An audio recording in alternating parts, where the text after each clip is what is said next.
Hello and welcome everybody. Thank you so much for tuning in. Brian here, and welcome to Final Fantasy XIV DawnTrail. As you can see, I have changed my background from the Endwalker to DawnTrail now. Woohoo! Nice. And I also went ahead and I did something with my thumbnail too. Hold on a sec. I want to show this to you guys real quick. Nope, not that one. No, go away. Cancel. Go away. Alright, there we go. Alright, so we got the background here. Check this out. I actually did a little bit of work on the thumbnail today, too. This is like what you're going to see if you go and you log in today. This is going to see episode 2, DawnTrail. You got my cute little kitty face smiling at you. How adorable, right? Who wouldn't want to go ahead and browse, stop it, and see that cute little thing right there? But anyways, I digress. So, we are going to be continuing on now. And it's going to be a full stream, so we're going to be going till 10 o'clock. We're going to get as far as we can. We got 10 hours of DawnTrail goodness. We're either going to hit a roadblock first, or we're going to go and we're going to hit, like, the time, which I'm hoping is going to be the case.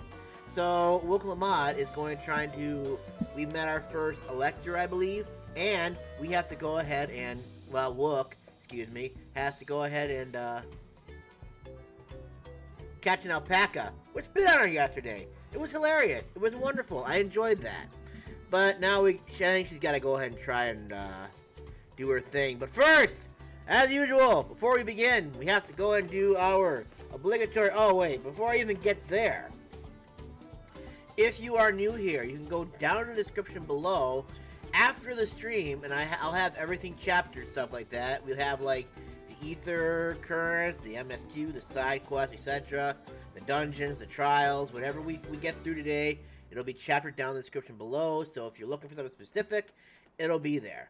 I'm also kind of debating on going ahead and like taking like the dungeons and the trials and just making them their own separate videos and stuff, which also reminds me I should probably start recording this.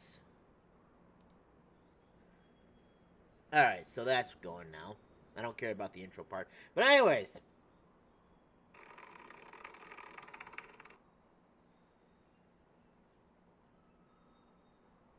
Can't do an obligatory audio check if there's no audio to listen to. Oh, there it is. This is a bit more reliable, though. Alright. Obligatory audio check in.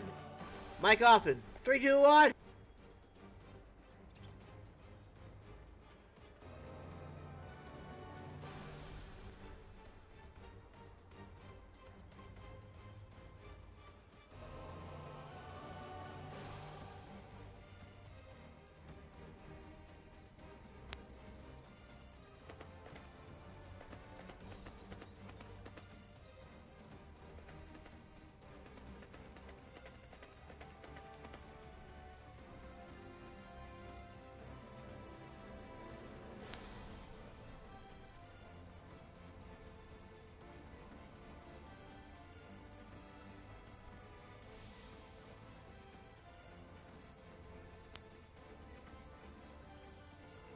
Obligatory audio test done. We are good. So let's get back into it. Alright. No. Yeah. There you go. That a boy. Oh, we got new gloves now. Yes. Alright, cool. Oh, we're just thrown right to a cutscene right away. Nice. As Wuk Lamat helps demonstrate, the Valley Alpaca are wary of people. Getting close enough to catch one will not be an easy task. You might have warned me about that earlier. I have enough trouble with tame alpacas. How do you expect me to wrangle a wild one? With ease. You wish to become a dawn servant, crazy lady. With a proper saddle, we infuse the leather with a relaxing scent that soothes a spitting beast. Wonderful! Give me one of those then. No. Have you perhaps forgotten we are a clan of merchants? If you want a taming saddle, then you'll have to find a saddler and make them an offer. They don't come cheap, of course. Crafting a saddle will cost you the equivalence of 10 pel, in the thousands column. Yeah, let's... You mean 10,000 pel? I don't have that kind of coin! Well then, I guess you're gonna have to figure out a different way, aren't you? Converting to gil, that comes to around 1 million or so. Maybe if we all pitch in... No! This is my feat to accomplish. I wouldn't feel right about having others pay the cost. I'll find the money. Somehow.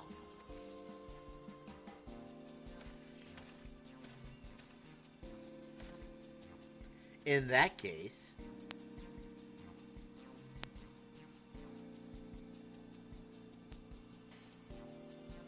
that basket of wool is worth the sum you paid me earlier. 1 pel in the hundreds column. Beginning with the wool, you can trade for ever more valuable goods until you have something suitable to bargain with for the saddle. That's a nice gesture. But you think I could turn 100 pel into 1 million? That's 10,000 times more. You have to figure it out, I guess, aren't you? We need 10,000 pel, not 1 million. So we're looking at 100 times more. Oh, right. I panicked and got it confused with Alpha Node's million gil.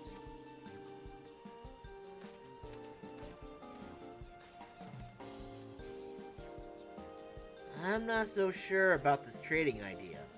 We were almost talking to buying a cloak you didn't need mere moments after you arrived. But I just... God, I hate it when you're right. Then let me help you with your deal making. Oh, hello again, Mablu. I work here as a ranch hand, but I've also learned a lot about the peddler profession. It's alright if I aid them now, yes? I guided the claimants toward the first step of the feat like you asked. As long as Wuk Lamat goes alone to capture her alpaca, she is free to accept assistance from whomever she likes. Nice! Hooray! Let's see about getting you that saddle then, Third Promise. I don't know why you made your offer, but I could use an ally with a beak for bargains. Haha, get it? So you got the beak hats? Welcome aboard, Mablu! Should the rest of us stay behind, perhaps? It may be easier to haggle over price without so many voices chiming in. Yes, stay here and pitch in with the ranch work. With Mablu gone, I'll need extra hands to tend to the alpacas. Oh, gladly! Although, Masamune, I think you should go with Wuk Lamat. I don't know if I should be thankful or if I should be sad at this point. Thankful that I don't have to get spit on by alpacas. And sad that I have to go with Wuk. Could be funny. Let's see what happens. You've seen markets and bazaars the world over, and surely have sage advice to share. You put way too much stock in my abilities there, Cryle. I'm just gonna say that right now. In that case, you should also hold on to the alpaca wool. If it's misplaced or soiled in some way, you'll have nothing to bargain with. As if I'd do such a thing! But I'll leave the wool with Masamune anyway. The better to keep my hands free.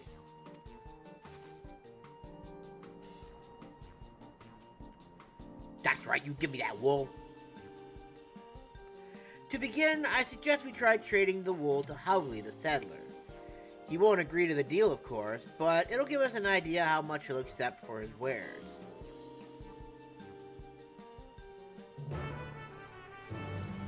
One piece!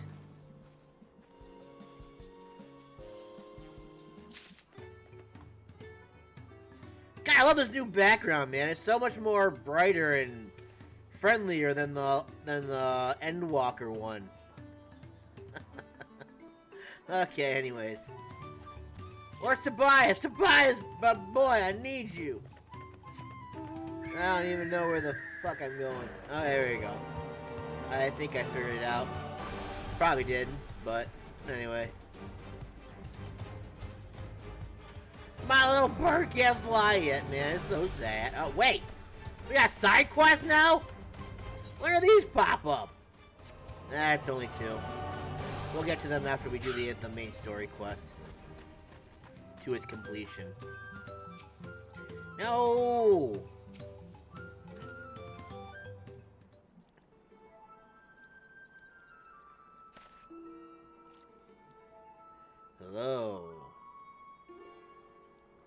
Something I can do for you? We've come to bargain. I need one of your special taming saddles to catch a wild alpaca. A saddle is it? How will you be paying for it? With this basket of fine alpaca wool. What are you, crazy? What use does a saddle maker have for wool? Besides, this would barely cover the cost of a single strap buckle. Offer me something I actually want. What would you want? And what might that be? Mezcal. I like to nurse a cup of day's end while I inspect my finished work. Bring me a cup of quality stuff and you've got yourself a deal. This bodes well for us, Third Promise. Such mezcal can be had for only 5 pel in the thousands column.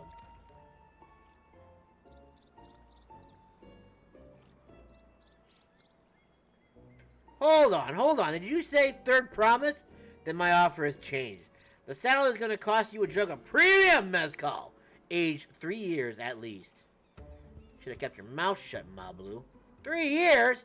That stuff is valued at 10,000 pel or more. Why have you doubled the price? Because I must support the man of ambition who will see my business prosper.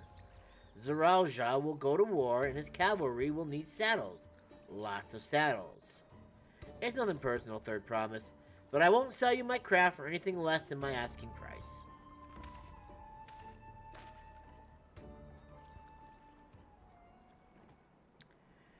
And I thought Mablu was good at what she did. Can't say I blame him. I'm known for championing peace, and peace is unlikely to bring him more customers. Those of our grandparents' generation remember the dark days when the clans were at war. Many of these Pelu prayed for your victory, Wuk Lamat. The younger ones, though, to them, strife and bloodshed are as children's stories. They think themselves safe from these horrors and take the peace we now enjoy for granted. Still, others are unsatisfied with this quiet prosperity and crave the future the Second Promise envisions. They become obsessed with innovations like the dirigibles that have made trade swift and easy. Then you have those like Havli, convinced that the First Promise's plans for conquest will afford them opportunities for great profit. And then we have you. But what about you, Mablu? Aren't you of the younger generation? At least you're 2 years younger than me, I'd say. Oh, I was raised on the old tales. I memorized the accounts of what it was like when the Yakui ruled our village. That's why I offered to help. I want you to become Dawn's servant to keep our nation from going back to the way it was. Well then, I guess I'd better make sure I win the contest. But the type of mezcal the saddle maker wants is so very expensive. Weren't we expecting to need 10,000 pel outside from the outset? Nothing's changed. We just need to get on with it. I may not have a head for trade or the stomach for alpaca. Fuck you, you stupid ass piece of garbage. But I won't give up with the piece for Tuliola on the line. Alright, hold on a sec. I have to try and adjust some things real quick. This stupid Elgato thing is being stupid. HD bypass. What does this do? Oh wait, hold on. I want that to be the same as output.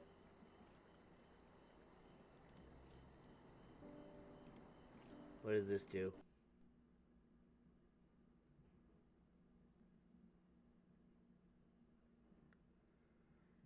Apparently nothing good.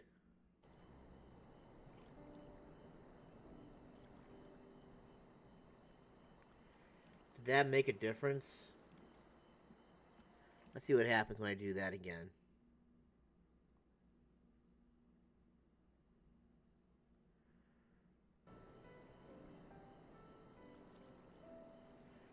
I don't see a difference. We're gonna do merged. And let's see. EDID internal. Let's do 140, 1440p.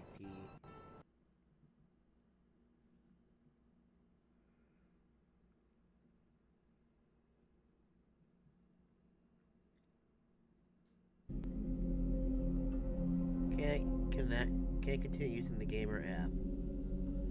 To continue, cut your pod, your previous. Oh, okay. Alright, so that didn't work. Fly.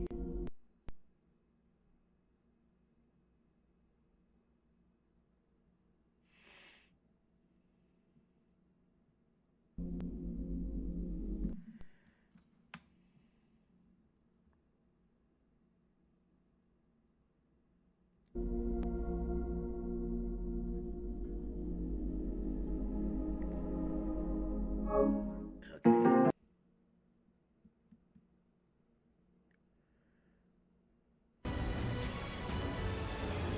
We got kicked out. Oh well, at least we're still in, I guess. The character selected was not properly logged out. Please wait to log in again. No.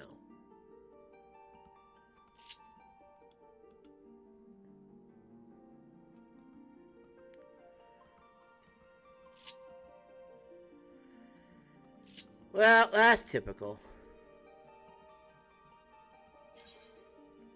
Yes. Whoops. I done fucked up. I done fucked up.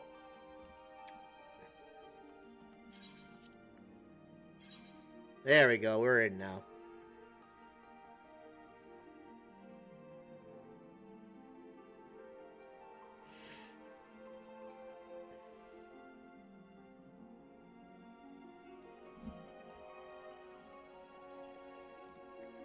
So the whole reason why I did that is because my screen keeps flashing white after a while. So I try to change some settings on it, and turns out that I screwed up.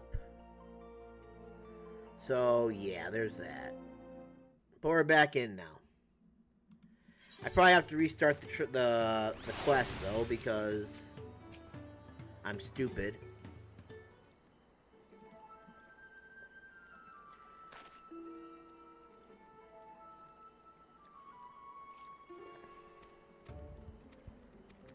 We're just gonna try and like skip through this stuff best we can.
I think we're close.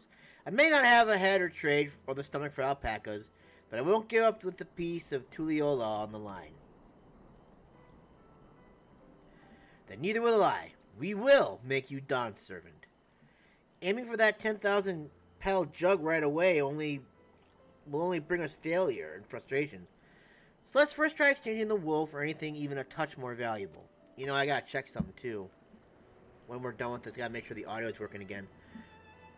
The trick is to find someone who needs alpaca wool and is willing to trade at a loss to acquire it. I can do it now that we got some music going.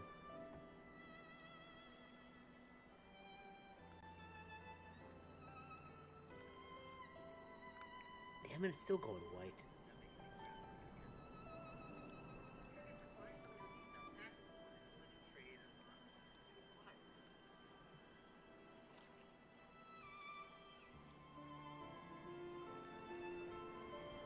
Alright, it's still working. Which is good. But my screen is still going white.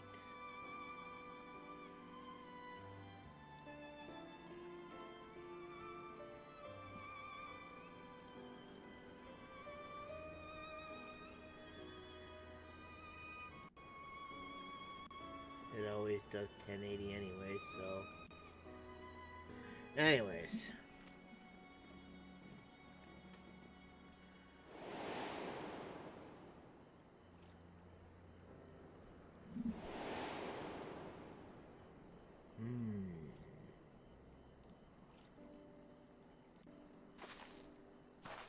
Of course, the Weaver! Bullnock was his name, I believe.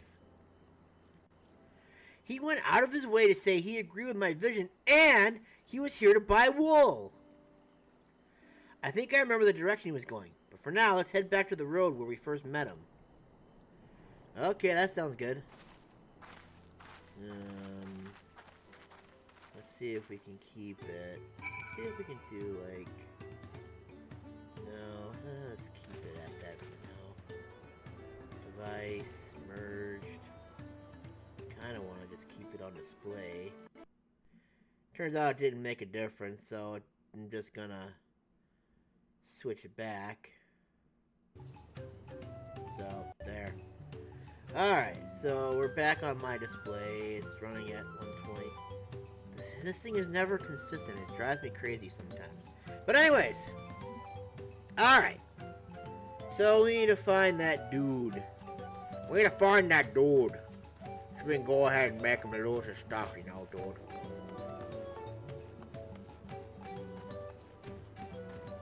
Dude. Dude.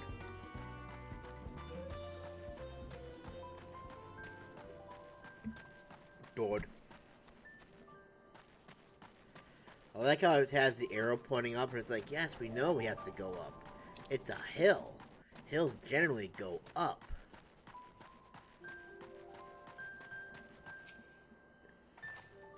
This is the spot. After Bullnock talked to us, he walked off to the south.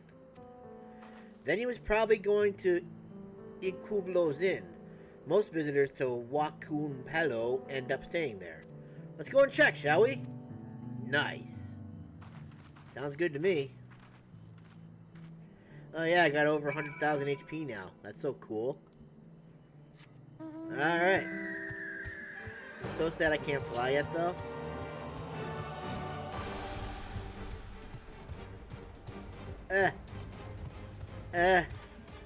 We got 5 of the ether currents, though, so that's a start. That makes me happy, at least.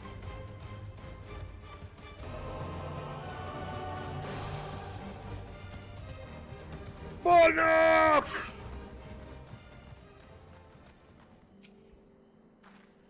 Can I have that basket, Masamune? Absolutely. I don't know why you had me do that, but okay. Hand it over. Thanks. Now let's see if we can turn a profit. Good luck. Bullnock! I'm glad we found you. Are you interested in making a trade? Third promise. You wish to do business with me? Might I ask what this is all about?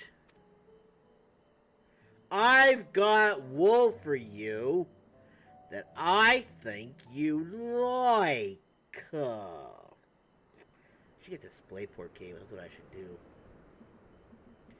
I see. So the goal is to turn that basket of wool into a jug of 3-year-old premium mezcal.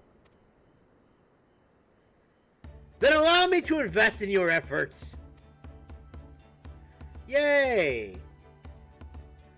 Peace and Tural is what allows me to cross freely into the lands of my suppliers. Naturally, I would prefer that one pledge to preserve that peace win the throne. Thus do I humbly offer you this wool poncho, a small token that I pray contributes to your victory. Yay! Ah, she looks so cute. Oh, that's a fine craftsmanship. A garment like that would easily fetch 5 pel in the hundreds column. We're still so far off. Ah! That's very generous, Bullnock. Thank you. Promise I won't let you down. I have every faith in you, Third Promise. May fortune bless your future dealings.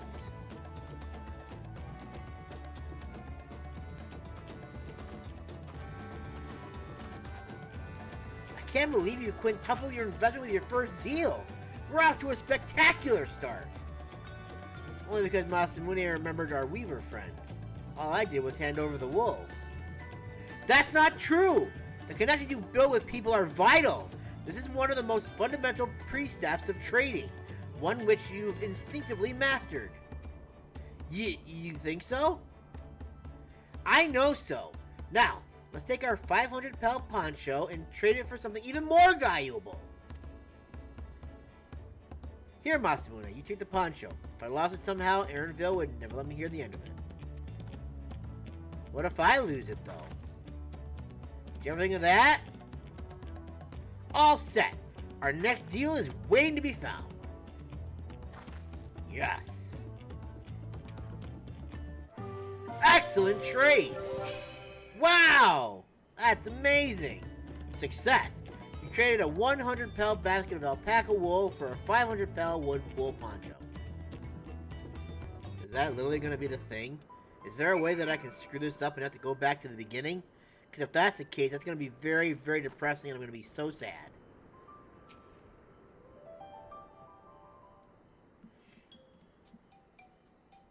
Leveraging connections is a sound strategy, but we should also consider supply and demand. An individual in urgent need of a good poncho will offer more than a merchant simply looking to stock his shelves. That makes sense, but how do we know if someone needs a poncho? I don't know. They aren't wearing one? I mean, that seems like a good reason. That's the obvious answer, isn't it? We look for a person without a poncho and hope they're eager to buy ours. Yes, there you go. We find the demand for our supply. So, where should we begin our search for prospective buyers? There are any number of places, but we could do worse than starting right here at the inn. There might be interested travelers.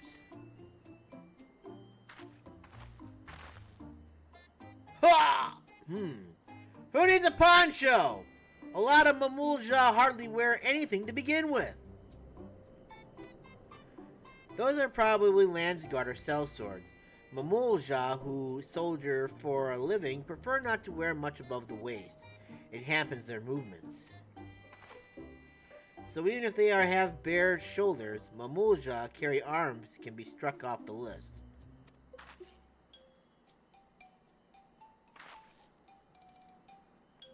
Hard-bitten Hubajo. Resting Hubajo. I can't even see who's got what! Oh, that's Mablu. I guess we can just kind of look at them, right? Okay, so that's a Landsguard. Probably dropped by the inn to take a break between patrols. Alright, well that boy's got arms. He won't want anything. This one's already fully dressed. An artisan or peddler, perhaps. Come to rest after visiting Wakun Pelo, like Bonok, would be my guess. So that's a no. The Mamoolja is armed. Could be a Dopro courier. I've seen them flying their wyverge, and those types aren't fond of excessive clothing either. So, are you like my last, let's see, no coat or cloak, but also no weapon! Oh, we might have a winner. Ho there, friend! You're not a mercenary by trade, right? I was curious about your bold choice of dress, or lack thereof. Oh, it was no choice of mine, believe me. I was attacked by beasts on the way here, and barely escaped with my scales intact. My coat was not so lucky. I'm actually a tool maker from Tuliolol, and was dressed quite smartly. All the better to show the Pelu I am a man who takes pride in his appearance, and therefore his work as well. But now look at me. Well, sir, this is your lucky day. For I have this leather pelts for you.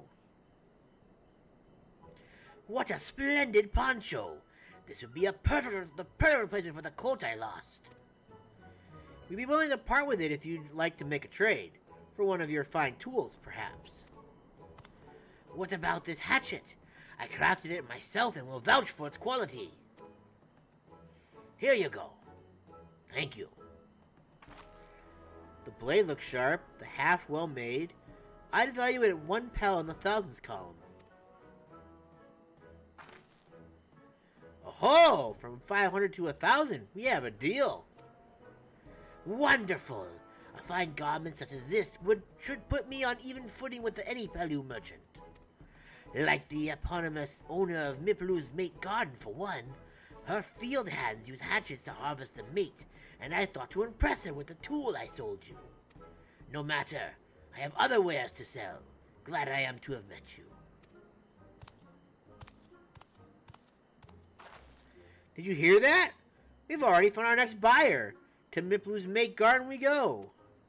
Yes, but it's a fair distance on foot. She'll take alpacas.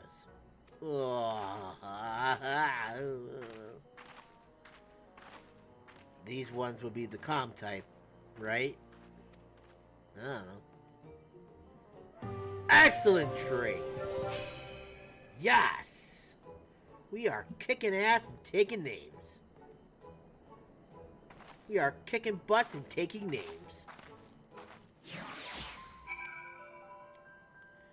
That scene always made me laugh.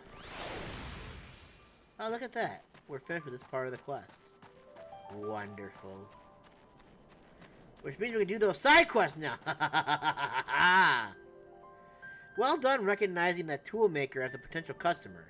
If you don't mind to change professions, you'd make an excellent merchant. You're welcome.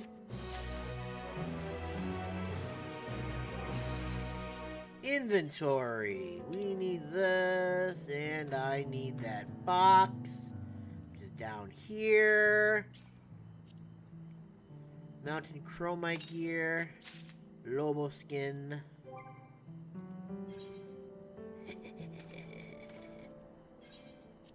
Lobo skin. They're right here.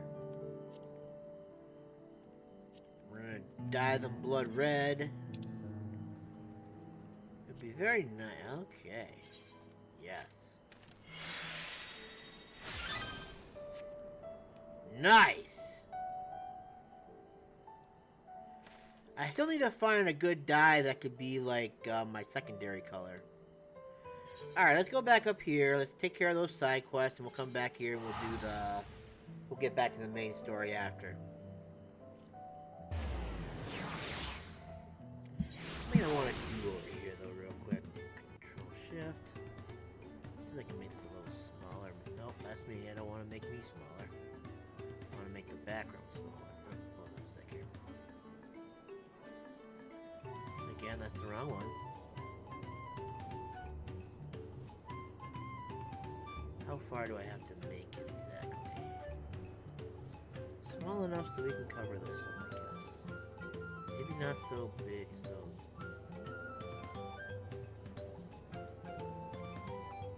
Let's do that. And then we'll do something with the camera.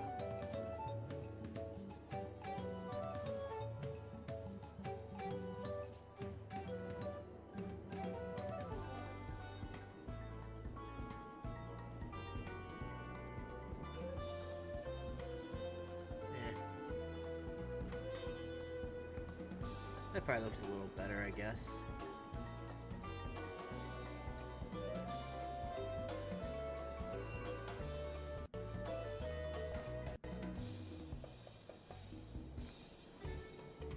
Seems a little more out of the way that way. Alright, I guess I'll work with that.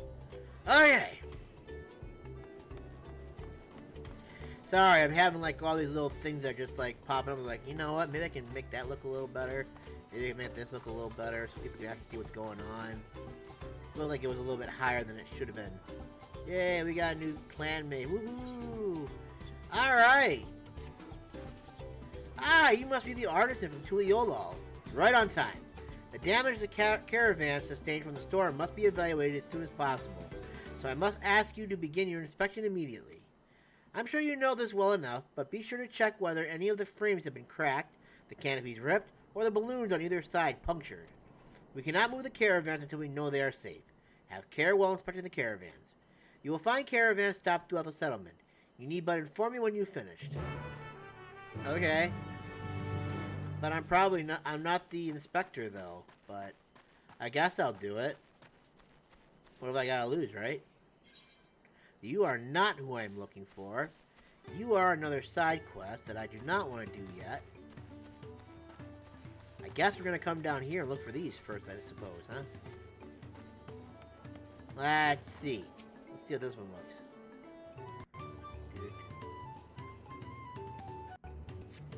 You notice water pooling in the caravan's interior. If it is not removed swiftly, the flooring's integrity may be compromised.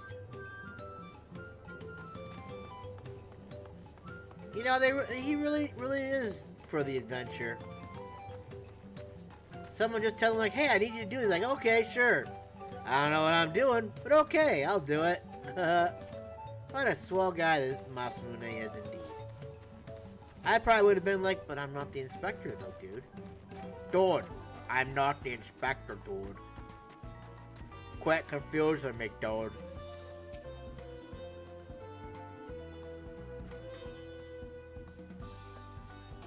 You carefully examine every elm of the carpet and discover no issues.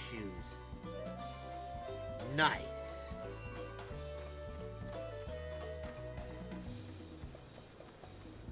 We discover no issues. Now where the hell are you exactly? Are you higher up? You must be higher up, I'm guessing.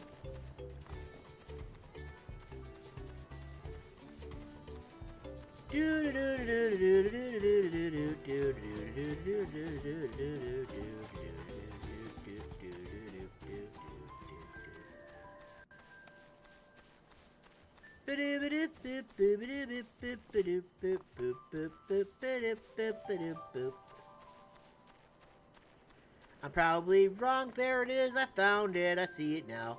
All I needed was a little bit of higher in elevation.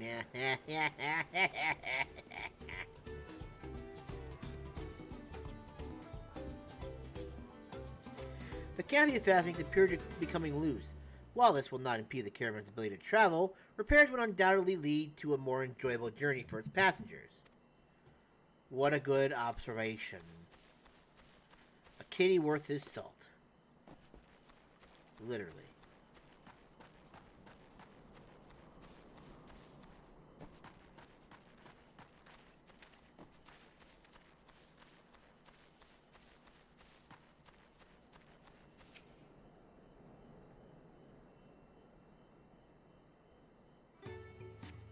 You carefully examine the balloon, but you are unable to identify any punctures or tears that might prevent travel.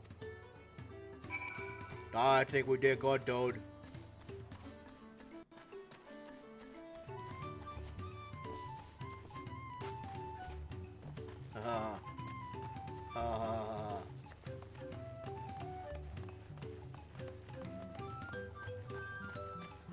Now I just gotta find where the hell you are again. Oh, there you are. Hide from me, will you? My, you did a wonderful job. Though it seems some of the caravans will need slight repairs, I'm relieved to hear the damage was not significant. By the way, an artisan claiming he had been beckoned all the way from Tuliolo to assist with inspections came a moments ago asking for work. I was in such a hurry to have the caravans examined that I mistook you for him. Please forgive me. I'm just grateful you were kind enough to heed my request. The caravans are an innovation of Kawana's. During his studies across the south, he encountered something called a chocobo carriage and had these designed in their image. By attaching the balloons on either side, the caravans are lifted into the air, becoming light enough for alpacas to pull. It's an extremely helpful invention, allowing us to tread the steep mountain roads without Tural more safely and swifter than ever. Thanks to you, we are one step closer to having our caravans ready for such travel once more, and returning to a sense of normalcy. Boy, that guy, the real inspector is probably real pissed. Now he's like, came all this way for nothing? God damn it! Alright, now we can talk to you. Why, hello there! Tell me, friend, are you not curious about the vibrant Carmine hue of our traditional wear? A shade this vivid can only be brought out through the application of an age-old dyeing technique. Help me out and I'll tell you all about it. In the hills southwest of here, which you can reach by exiting from the nearby gate, there are a few spots where sap notocactuars are commonly found. I would like you to collect precisely 2 of them for me. Why not? I prepared these 2 remarkably thick sacks that should get the job done. I appreciate your assistance. Yep. I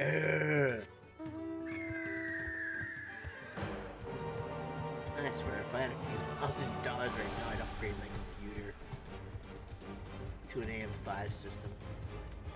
Oh, well, hot diggity dog. Hot dog, hot dog, hot diggity dog. This place is confusing and it makes me sad. But I'll make do one day, don't you worry. We're on to make the stream work, don't you worry. A silver lobo. Yes. War. Ugh.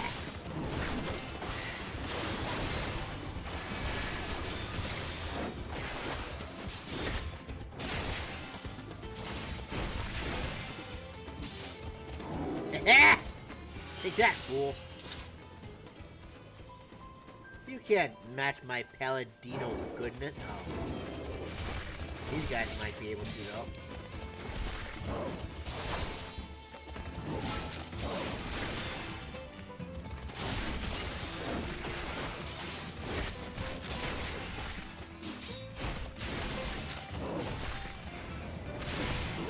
Wow, look at all the damage that caused.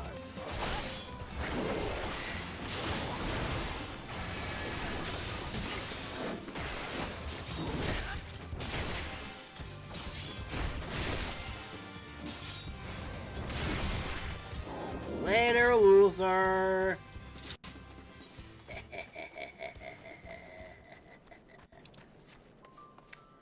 Damn it, I gotta go way up there.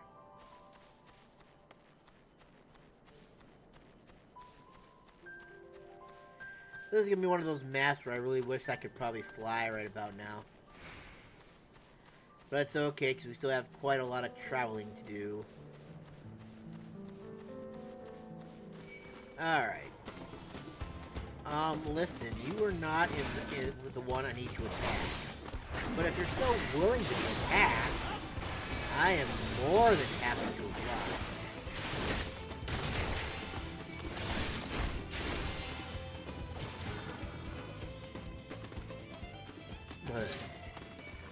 Listen! Listen! You're lucky I need the experience right now, so you guys fighting me right now is like really helpful. Even though you're not really worth the experience at this point.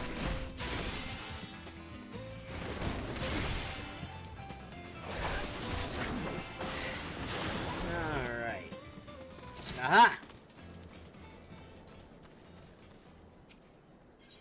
Ooh.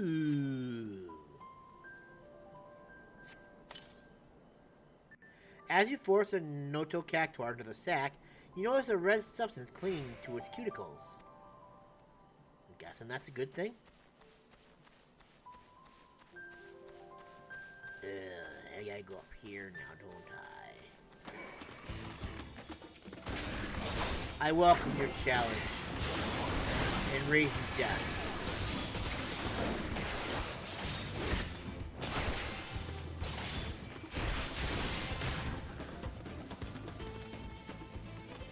I'm kind of enjoying the change they made on the Paladin so far. It's making it a lot more effective than it was when it was originally brought in A Realm Reborn.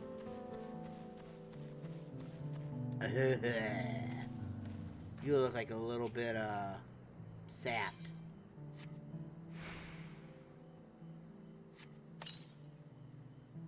Noise. Sepulchre ready.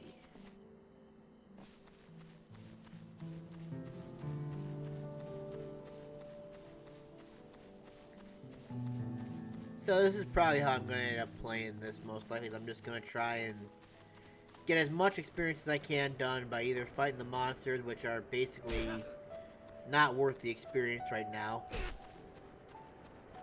Just to kind of see if just that little tiny bit will go ahead and make all the difference in terms of leveling.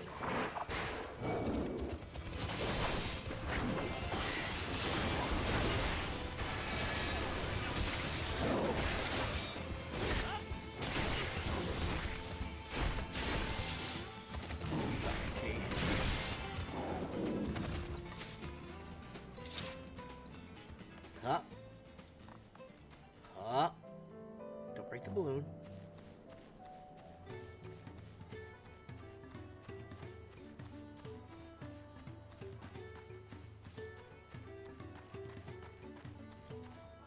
Hey, yo, Padley! Is the bulge in those sacks what I think it is? Why, yes. Yes, it is.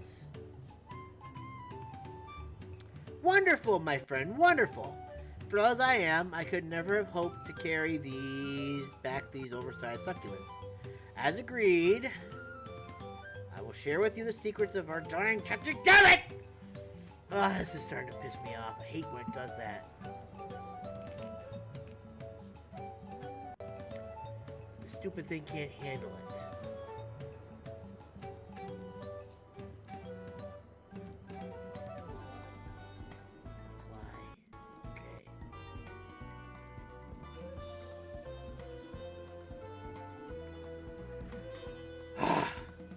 Tell me, do you notice the little bits of red on their cuticles as you pack them into the sacks? Something to be alarmed about, but those are in fact parasites. Once infested by the vilekin, the nodocactuar gradually weaken. Eventually they wander away from their prickly peers and settle in the southwestern hills, though it's not entirely clear if this migration is of their own volition. When we found a nodocactuar completely sapped of strength, we brush the parasites ailing it into a bag, dry them, and finally crush them to extract the Carmine within. I'm sure using insects to create dye must seem unusual, but when living in parched lands with sparse vegetation, one must develop a deep understanding.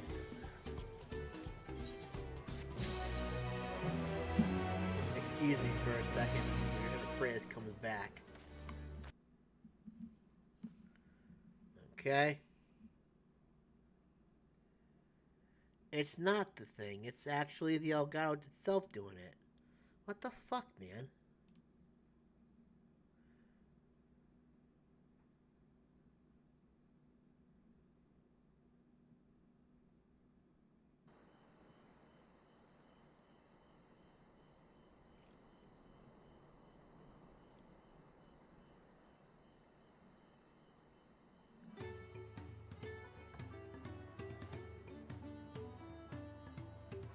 All I want to do is play a freaking game, man. That's all I want to do. I want to have some fun and stream this for everyone, but I can't even do that apparently right now.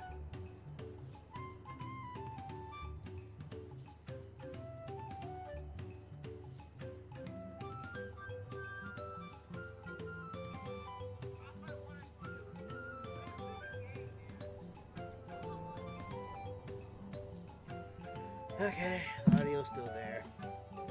Let me look at something else real quick. I'll be right back in a second. Give me a minute here.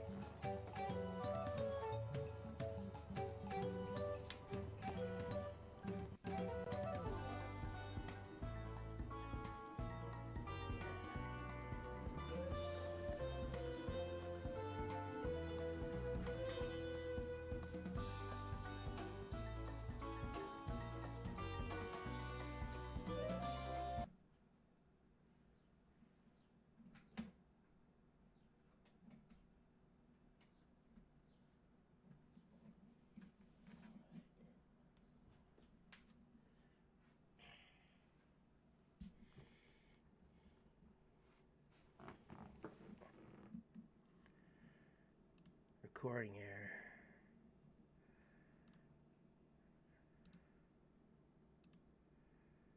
error. Okay.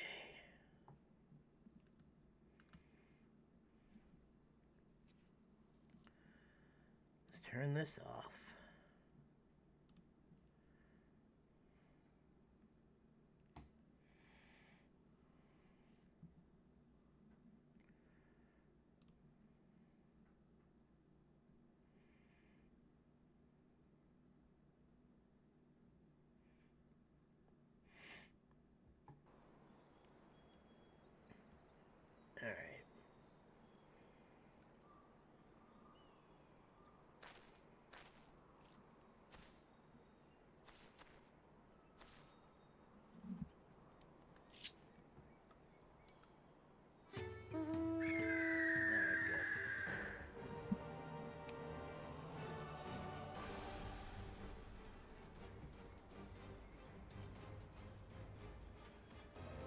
I guess I'm getting black and...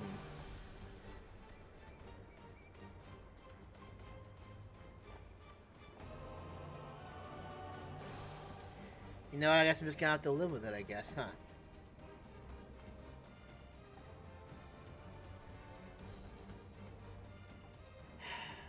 We just need to get like a new Elgato, that probably would help too, I'd imagine.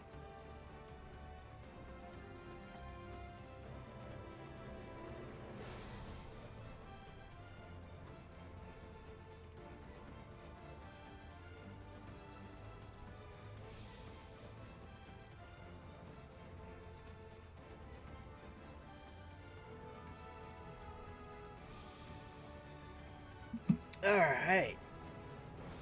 Cool. Okay. So we're going back down to the main story quest now. We did all that. Alright, cool, let's go. Maybe my thing will stop being a dick and I can actually stream. I kind of changed it from like... I changed it to a different USB port on my computer. Figure maybe it wasn't getting a good connection on the one that it was currently on. Oh yeah, I gotta start recording again too. Excuse me, I am having a bad stream so far, and you, sir, are not helping me at all.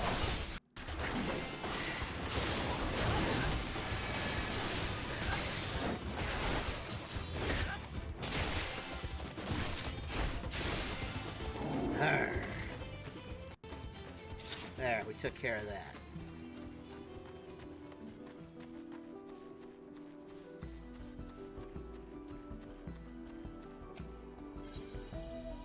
Yes! Before we get moving, you should be the one to hold this. Thank you. With that, I suppose we should hop on the alpaca's Mablu that's so kindly provided. Yes. Ready to go? Let's mount up! Yes! Oh, look at this!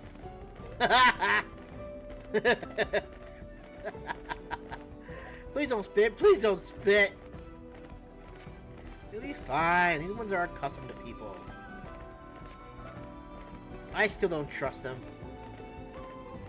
Boing, boing. You have a knack for riding, no matter what you say. Without our alpaca friends, we Pelupelu would never have become traveling merchants. Can you imagine walking all the way across Turali?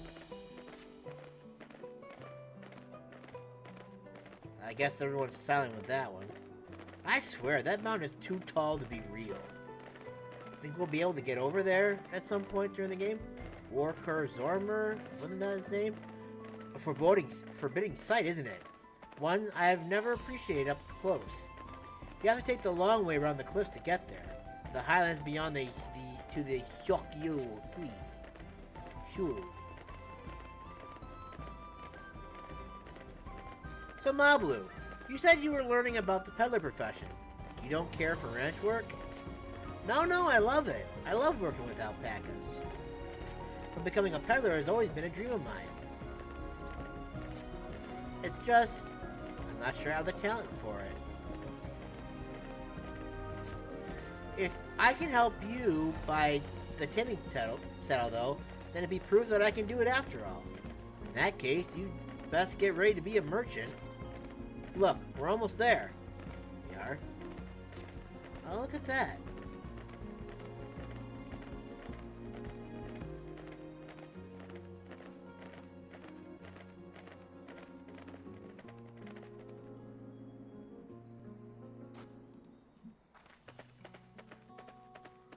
Oh, my butt hurts. We made it, and without a single smelly incident. I sent the alpacas back to Ihuykatumu, so we'll walk along the main road when we return to the village. Speaking of roads to travel, you were adopted by the Dawn servant, weren't you, Third Promise? That I was. Then perhaps you understand. I was an orphan too, you see. Tobly took me in. He took in all the ranch hands, actually. All of them? Yes, and everyone works hard at their chores, grateful for the opportunity to repay the head ledger's generosity. Yet here I am, the only one wanting to go off and be a merchant. I mean, I think it would work for Tobly too. I'm sorry, I don't know why I'm telling you this. We need to keep trading things for your saddle if you're to prepare for the feat of gold. As it's mate harvesting season, they can't have too many quality hatchets. And to that, Wuk Lamat's way with people, and we should have no trouble making a favorable deal. That's Mablu herself over there. Pass the hatchet to the third promise and let's get to bargaining.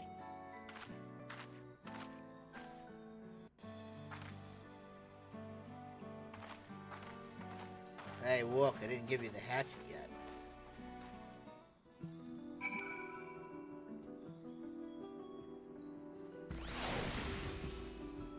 Hey, Midgar. You have that little axe for me? Naturally. I have the fine hatchet indeed. Thanks. Now to see what we can get for it.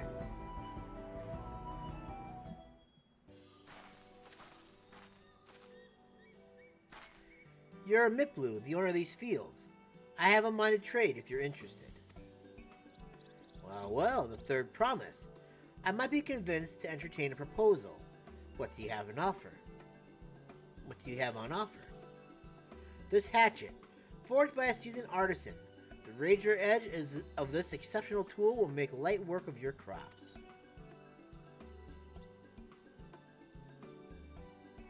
The quality is acceptable, I suppose. I offer you a large sack of mat leaves in exchange. A sack of mat leaves is valued in 1 pel in the thousands column, the same price as a hatchet. This deal would bring us no closer to the Mezcal. If I may, Mistress Mablu, it's harvesting season, is it not? Does not the demand for hatchets afford them a higher value? It is indeed the season, which is why I procured an ample batch of tools well in advance. We missed the window for demand. In that case, we'll have to fall back on connections. Think of it this way. A generous deal here will put you in the third promise's good graces. Surely that's worthy of consideration. I do not wish to give offense, but I must tell you that I stand with the second promise. His innovations will improve every aspect of our lives, I believe, including farming, and I will no longer have need of hatchets. I assure you that I have nothing but respect for Wuk Lamat. That is why I am prepared to purchase a spare hatchet at a fair price. I suppose it is fair given your reasons, but we ourselves would be no better off for the transaction. How about this then? If we were to help bring in your harvest, would you give us a better deal? As a matter of fact, I would. Until Koana's reforms come about, I can always use more hands in the fields. Then you can go ahead and add our labor to the bargain.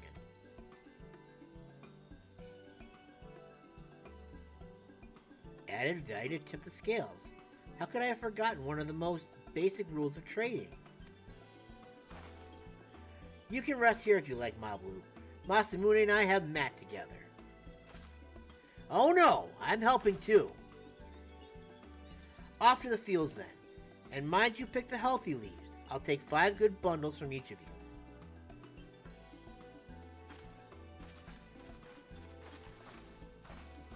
Mablu's really excited about all this. Go Mablu. 5 good bundles, they say. And 5 good bundles you shall get. Branch of verdant mate leaves.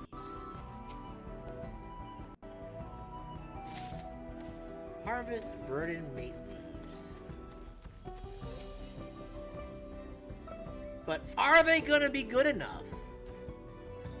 That right there is the question.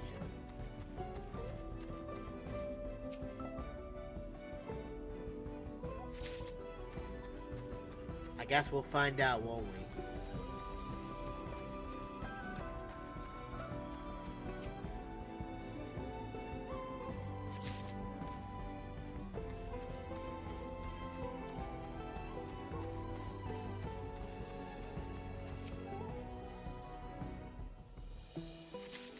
Nice. Got our leaves. Hopefully they will be acceptable to our little peddler lady. Peddler friend.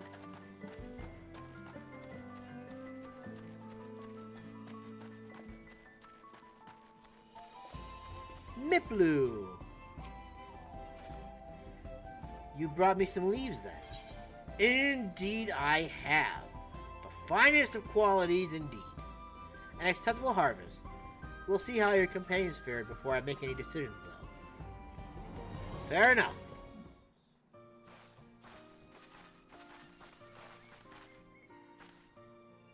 Here, we bought our share as well.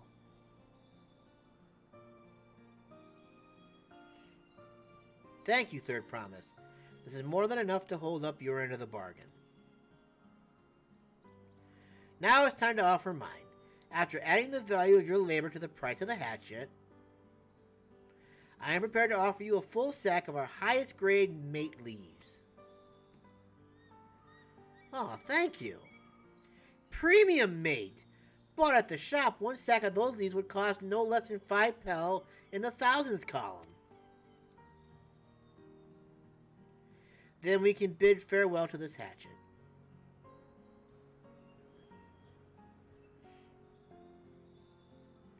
I'll give it a good home. Talk of the contents aside, I'm glad we could come to a mutually agreeable trade. As am I.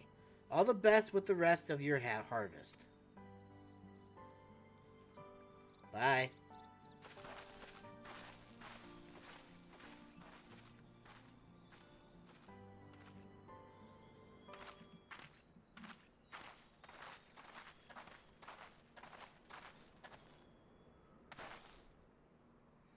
Mablu, what's wrong? It's as I was saying before. Even after everything Toby's done for me, I'm planning to abandon it all and become a merchant. I mean, you can sell his wares. Oh wait, he's an alpaca dude. But then I needed your help for forgetting a basic rule of trade. How can I expect Toby to accept my desired decision then? Have you mentioned your plan to leave? So, you intend to give up then? Have you mentioned your plans to leave? Not exactly. I wanted to prove I could succeed as a peddler before I declared my intentions. I have a feeling Toby would find a way to make it mutually beneficial for him as well. I seek to follow in my father's footsteps, but not because he expects it of me. I want to preserve Tural's peace and become Dawn's servant. Happens to be the best way to do it. You should live a life of your own choosing. And I wouldn't be surprised if Toby held the same opinion. So talk to him. You're right. It's better to find out for sure than worry over what he might say. Thank you for the advice. Scary. But first, we have a saddle to buy. I want that success under my belt so I can be sure of my decision. What's next then? We can try to trade our tea leaves for something halfway to 10,000 pel. No, I think we're close enough now. I say we go straight for the premium Mezcal. Bargain our way into double the value, eh? Think you can do it? Trust me, I will make this trade work. I admire you, Third Promise. That you're holding your own against such strong competition for the throne is inspiring. Am I really holding my own against Koana and Zorlja?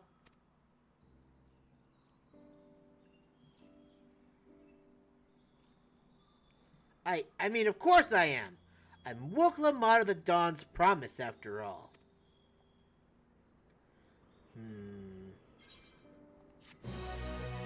He doesn't look very convinced, does he?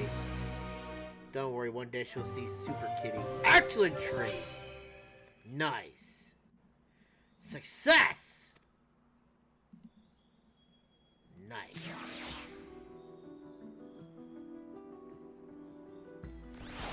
Man, if I get through this next... Ooh. have a minor side quest over here. And 2 more down here. Well, god dang it, man. How did you get there so fast? I mean, I'm glad so far it's not as bad as it was in Endwalker, or just like, well, we haven't gotten that far yet, so that could still happen, but I'm kind of hoping that we don't have, like, like 20 of them pop up at once. Yes! Oh, this was totally worth it. Hello there. I hear you're a traveler from across the salt. Just a person I need to assist me. I wish to expand trade beyond the border of Tural, and so I've been planning to export mate tea. Problem, however, is mate's reputation for being something of an acquired taste. My solution was to blend mate leaves with some of our local specialties, and your foreign palate would be the perfect to test them. One of our brewers has already prepared a batch in the relaxation area. Why not go and speak with her? Okay. One piece.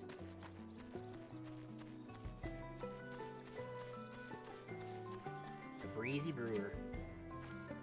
Ah, you must be the one here to try our new blends. I prepared 3 for you to sample. I believe there's nothing more telling than the expression one makes when they sip their first cup of an unfamiliar tea. So go on, have a taste. But please, stay where I can see you.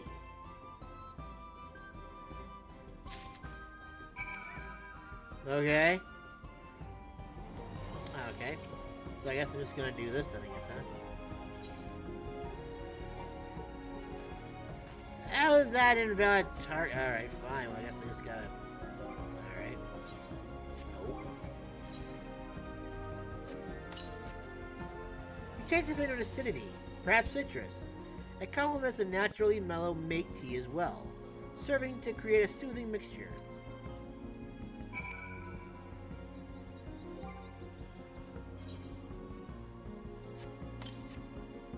Notes of honey and vanilla tickle your tongue. A delightful blend. It may very well have wide appeal in Eorzea and beyond.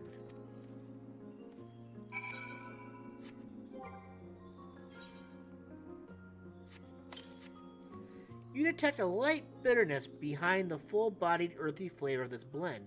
It's quite unique, but will surely have its admirers. I can see from your expressions how much you enjoyed each of the blends. As the one who personally brewed them, I am truly honored. If you have a favorite among the selection, please let Pablo know. I shall not. Actually, the one that's with citrus might have been my favorite. And the honey one. You're back! I take it you tried each of the blends. Tell me which one was your favorite. I like the fruity blend. I'm thrilled you liked it. I thought perhaps people would enjoy something with a more refreshing flavor, so we tried mixing in fruits from Yektel. Your perspective has been a great help, my friend. I thank you for your assistance. Though mate tea can be found anywhere in Tural, there's no guarantee that it will enjoy the same popularity in foreign lands. We must experiment and innovate if we are to capture new markets. Indeed. Damn it, I didn't level up! Oh well. We'll get there.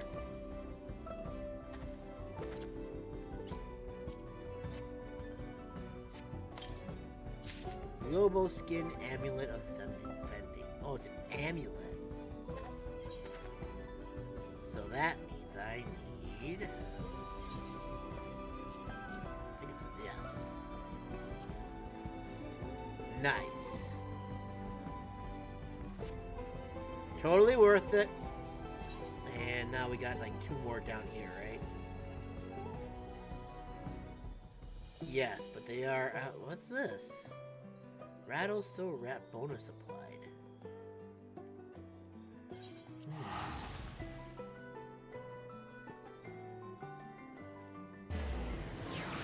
Let's check out this fate first, because I'm curious to see what it's all about. No.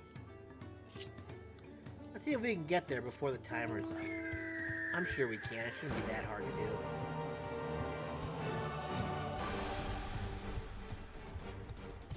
Then we'll check out the side quests, stuff like that afterwards.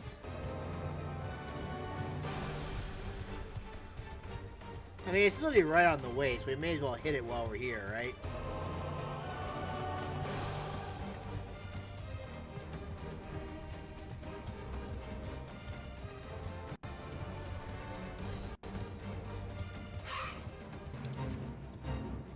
Let's see what this is all about. Oh my, they're only 87? Cool.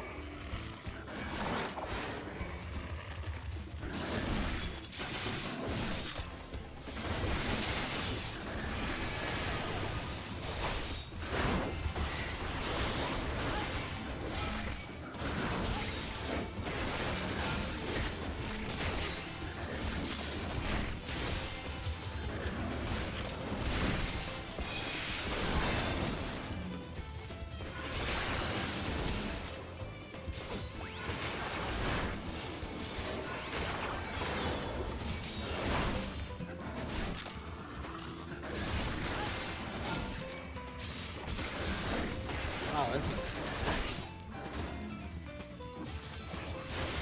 I mean, it kind of works out for me in the end. Oh my god. How about that? Calm yourself there, bro.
Come to me and let me kick your little butt.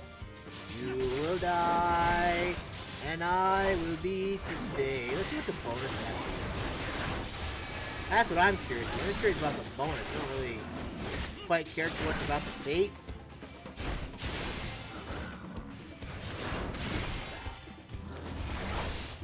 The fate is fun to do this thing.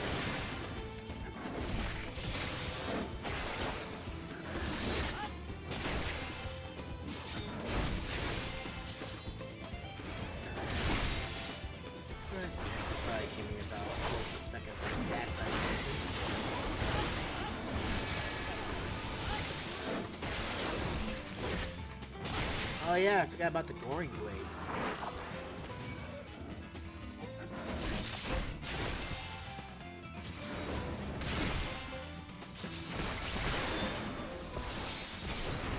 I forgot did that.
Here, I was kind of hoping to just, like, get it all done.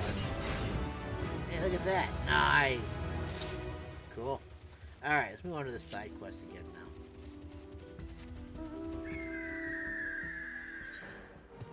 Alright, side quest!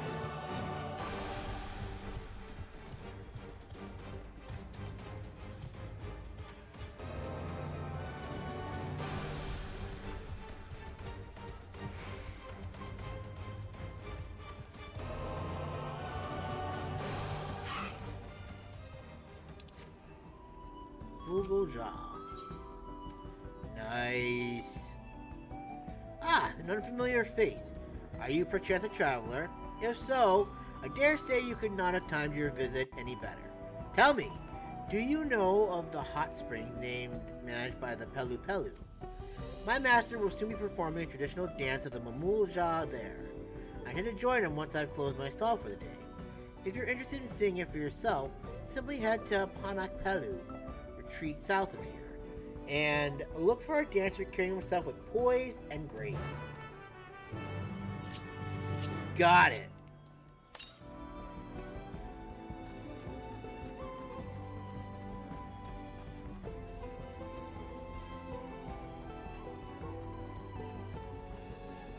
Wait, oh, I hit the wrong button.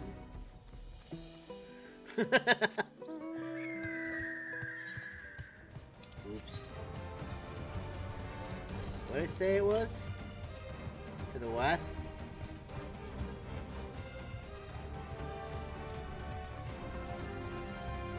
I don't even remember how I even got up there the first time.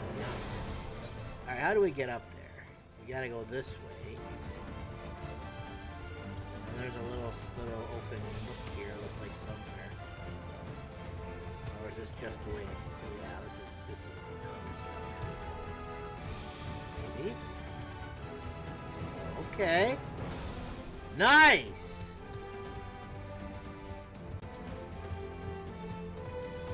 There's probably an easier way to get there, but apparently this is how I'm gonna get there. A dignified dancer.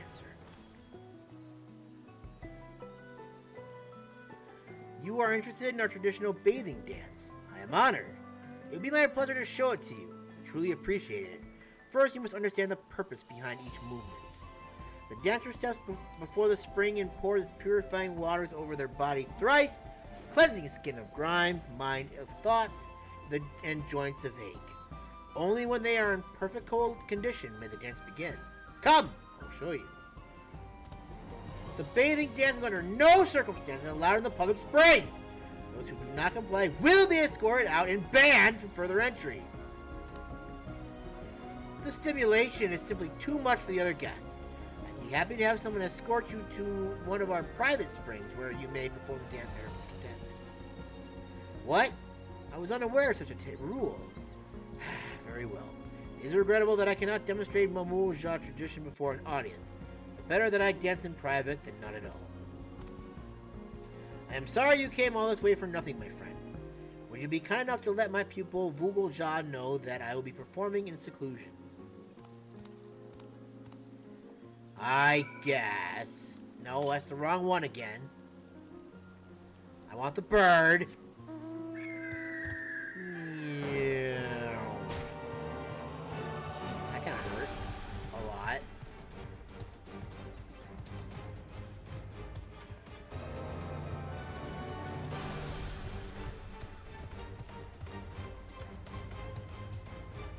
What are they talking about? What are these guys talking about right now? I was worried that I had lag or no, they also do. Okay.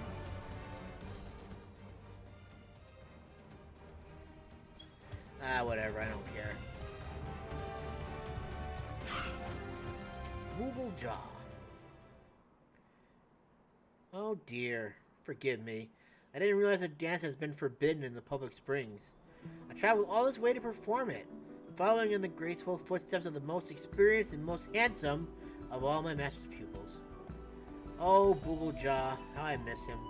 He left Tural many years ago, saying he would make a name for himself as a mercenary across the salt. I hope he is well. But that is neither here nor there. I must thank you for relaying Master's message to me. I will join him in the private springs when I have finished up here. It's unfortunate you could not witness the dance today, but hopefully one day soon you will have the opportunity to behold the glory of our sacred dance.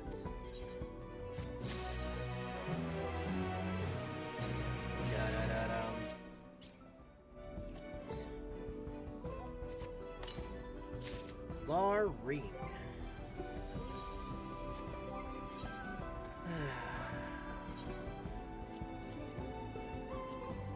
Bam. Very nice. Alright, one more.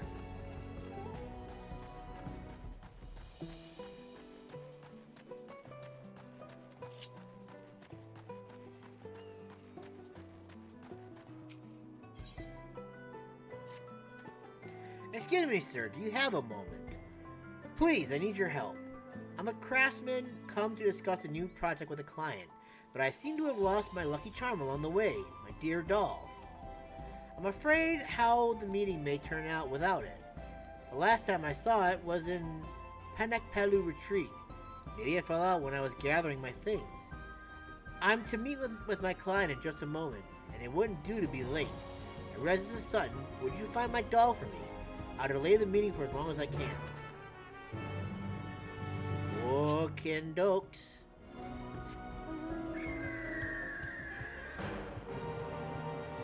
Yeah.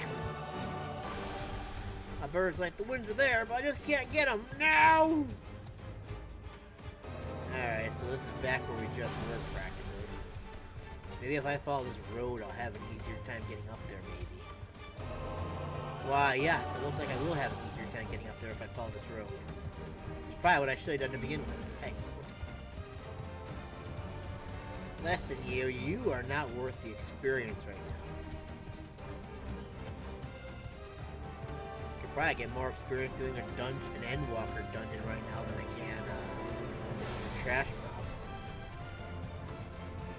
Look at how much easier that was. Good God.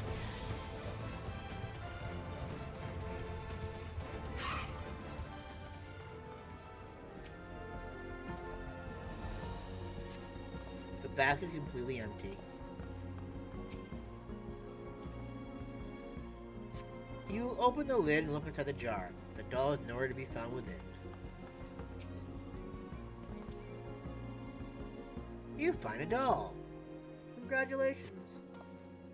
You locate a small pouch behind the shelf. Inside you find an adorable doll. A warm smile adorning its face. This appears to be the loss of the missing item. Ooh, what's that? Quack. Quack, hurting me.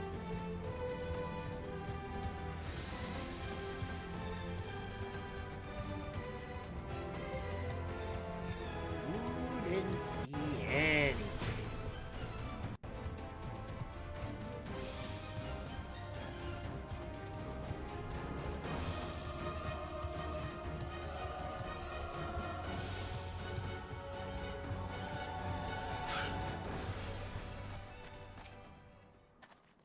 Were you able to find it?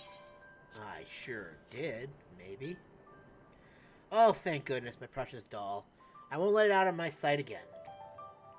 We Pelupelu become merchants after Golul Jajab bestowed a great kindness upon our people. To help achieve his goal of fostering amity between clans, this doll's bright smile serves as a reminder to uphold that ideal, to spread happiness through trade. I've no doubt that you, being the kind-hearted individual that you are, will enjoy great fortune and happiness in your future business endeavors. I truly can't thank you enough for your help. You are welcome, friendo. Now, distractions aside, see if we can grab this fate while we're on our way, maybe.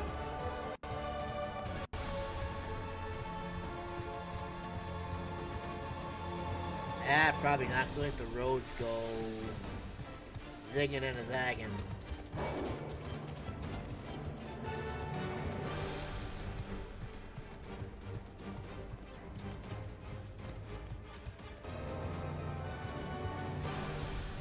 Oh, zigging and a zagging.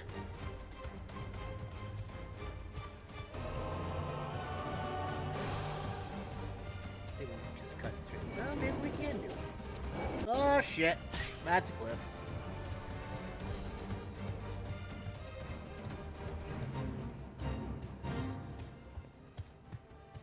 Oh gee. Well, I would so love to join. What do you think we can do in like 9 minutes, I wonder?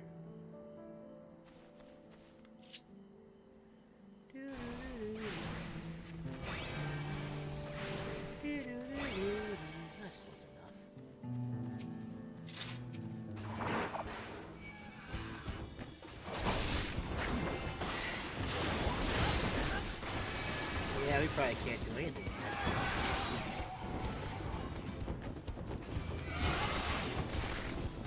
if I can do it too.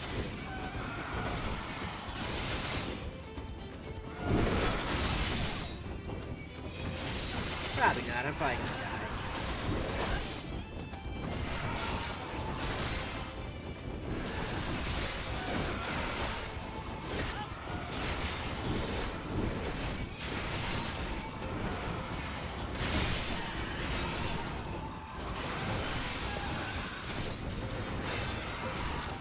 Don't cry for me, Argentina. The truth is I never left you. All through my wild days, I managed to stay. I kept my promise. Your distance.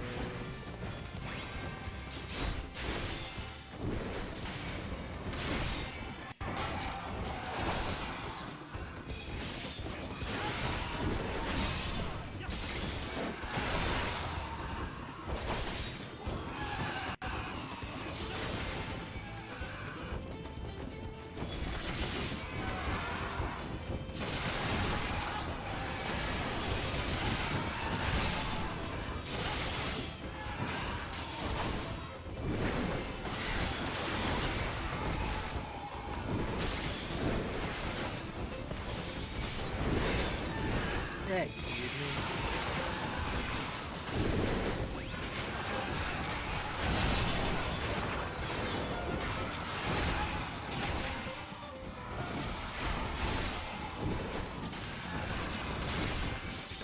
Hey.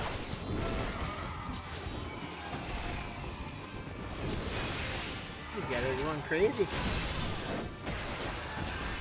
Oh, yeah.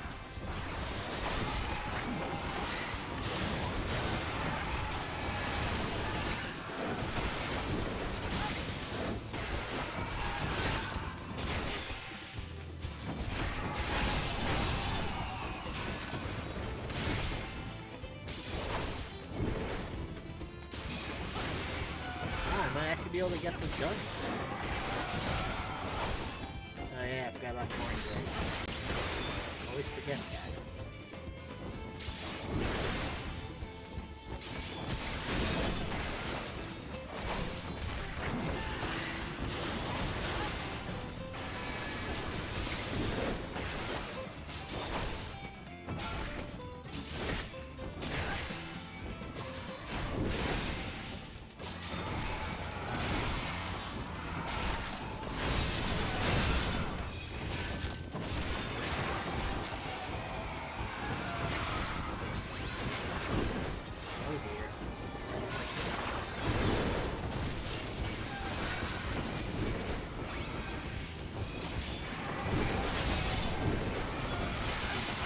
I got quite a party going over here, don't I?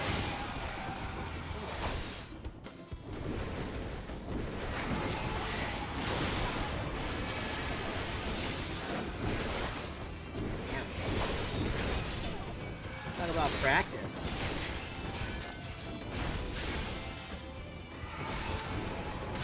Whoopsie daisy.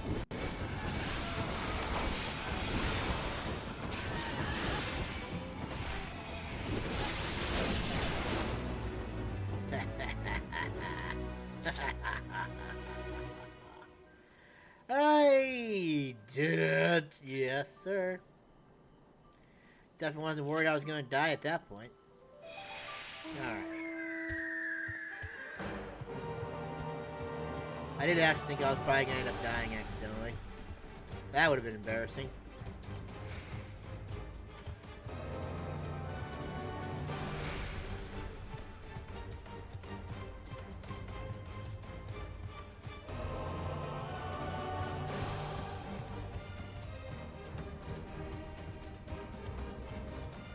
Very embarrassing indeed.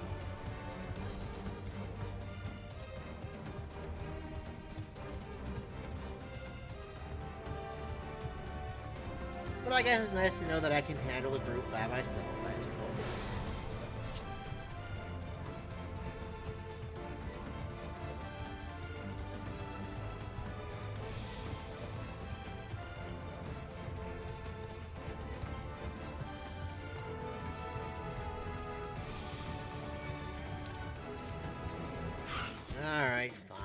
wanna fight? I'm willing to fight you, bro. It's just one after all. Oh god. Using 1,000 users. Gotta watch out for those turds.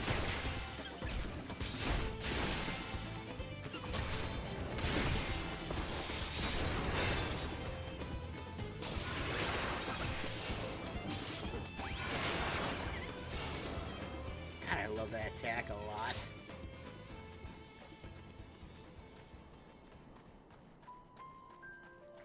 Alright, let's continue. Before we go, let me give you the mate leaves. I don't need to risk proving Aaronville's point.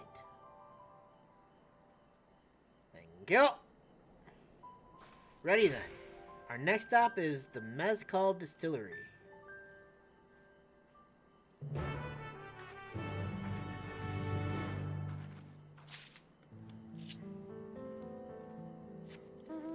To the distillery we go! Where is that exactly? Oh, it's over here. Okay, never mind. I didn't need the bird.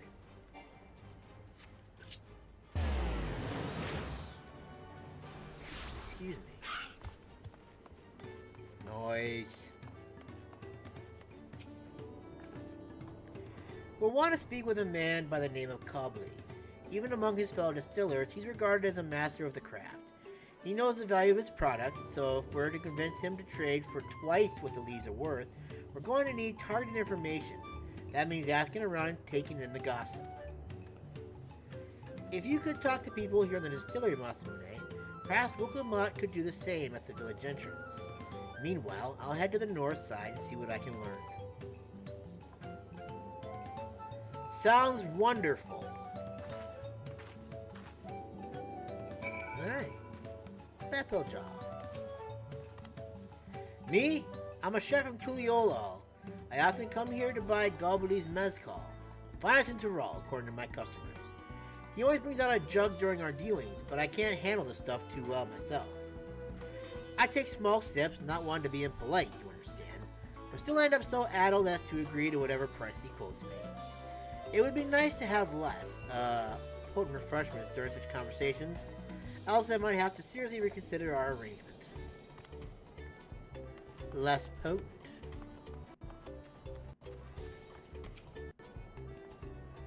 Gobbly might be adept hand at distilling, but he's got no sense when it comes to appearances. Rumor has it he's been invited to the palace for business negotiations.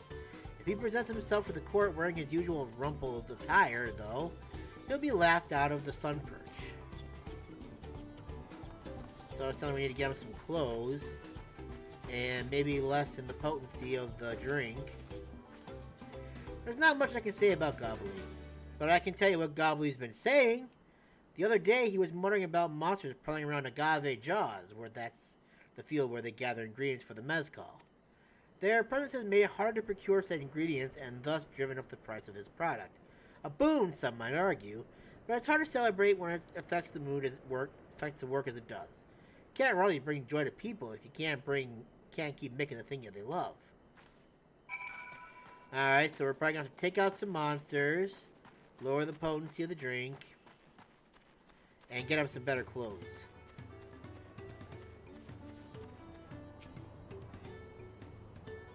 Hell. So what did you find out? Oh, we can make use of all those tidbits. The deal is as good as sealed. As for me, I found out where Gobbly is working. There's a millstone at the top of the slope behind the distillery. You can go on ahead and I'll bring Wuk Lamat. Yes.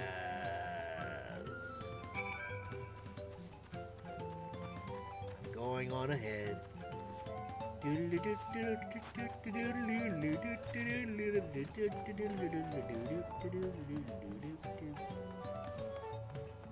Fabian! Fine. I'll go around.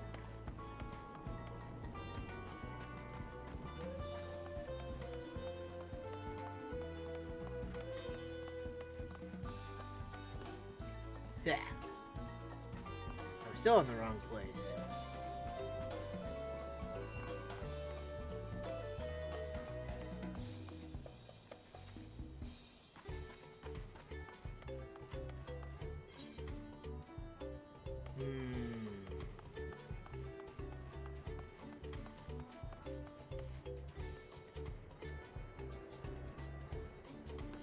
Yeah. Yeah. Ow, my knees. Broke my kneecaps. There we go.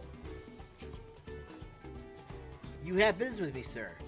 Why don't we talk down below so as not to distract the alpaca from his work? The alpaca can get distracted?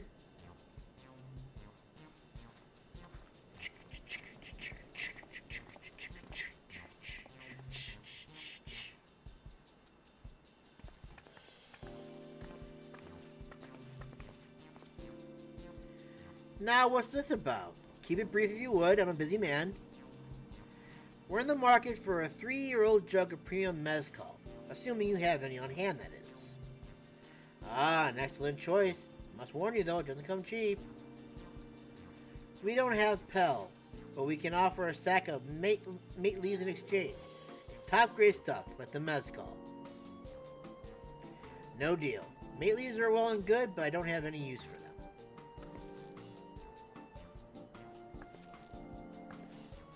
No deal? Just like that? Still, I'd hate to send you away empty-handed. Why don't we sit and chat a while over a cup of mezcal?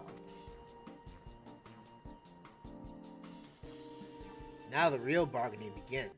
Which of our cards do you want to play first?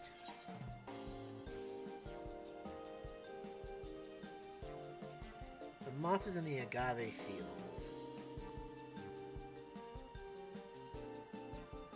Let's hold on to that one. We need to consider our timing. Alright, we'll do this one then.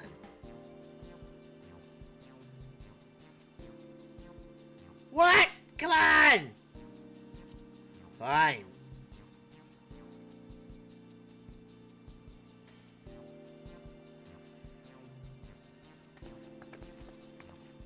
I appreciate your hospitality, but I'm afraid I can't hold my drink. I've heard one of your regular customers, Hobigo Chef, is the same. Seeing as not everyone can enjoy a mezcal, I wonder if you might benefit from having other refreshments to offer. Something like mat tea, for instance, and brewed from the finest leaves, of course. Ah, you're right, absolutely right. I had noticed a growing reluctance on the part of my Hobigo friend, but did not realize I myself was to blame. I must endeavor to be a better host. Still, even with that added value in mind, no sack of leaves is worth the mezcal you're after.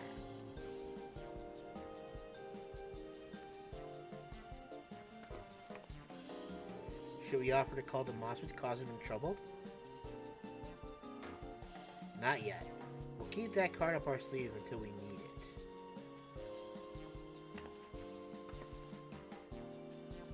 As I expect you're aware, the rite of succession is currently taking place. That's why the third province has graced us with her presence. When the contest is decided, the subsequent ascension ceremony and banquet will be a prestigious affair. If your mezcal were to be served there, it would bring your distillery immeasurable fame. Wait, could it be that your rumored invitation to the palace is to discuss that very possibility? As a matter of fact, yes. I must admit, I'm still reeling from the abruptness of it all. It would be a great honor and opportunity if I can secure the deal.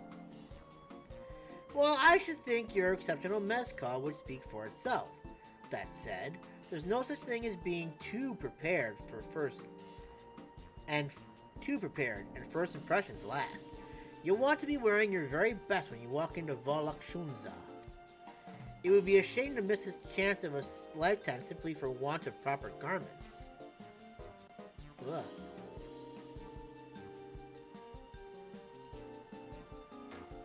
That it would. Are you saying you have garments to offer? Something ideal for court? We have no garments on hand, I'm afraid, but we can provide you with the next best thing, an introduction to a weaver. His name is Bullnook, and his works are highly regarded in Tuliolo.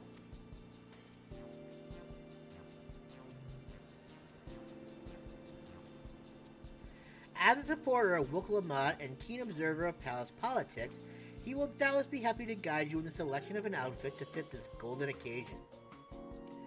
That is certainly a tempting proposal, and one of which I should like to take full advantage, but the scales still aren't quite balancing.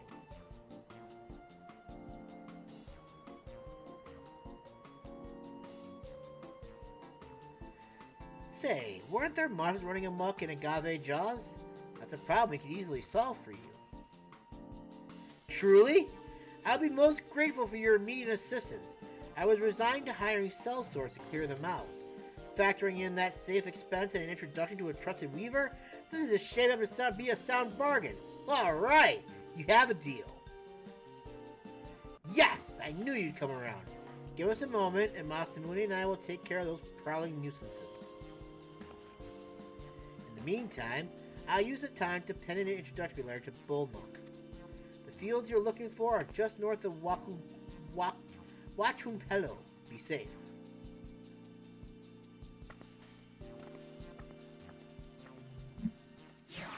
Off into the fields we go to take care of some stuff that we need to.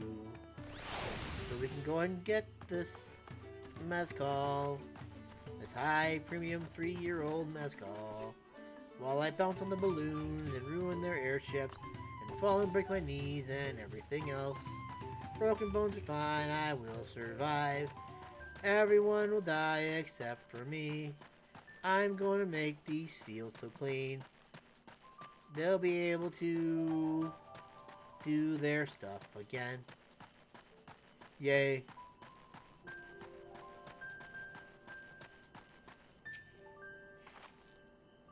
That should be Agave Jaws just over there. Let's not go fast if we split up. Come and find me once you finish clearing out your share of the pests. Yes, ma'am.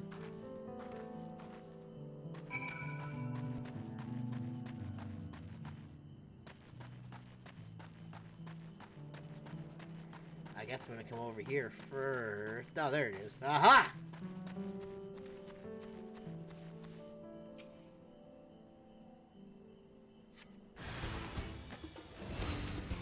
Hello. And goodbye.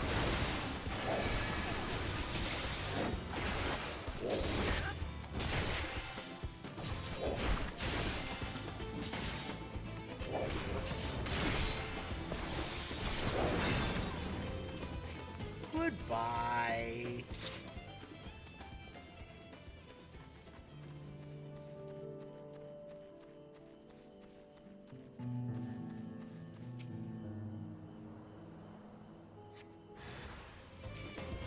You said hostile friendly.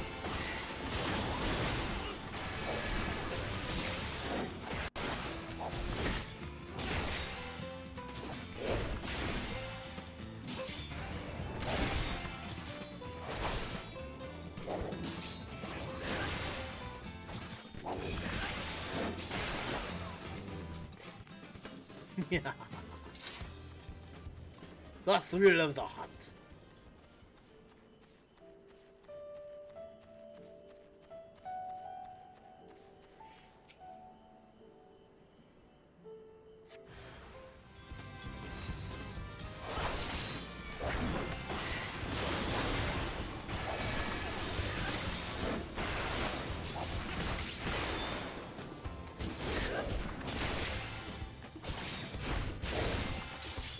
Later, loser.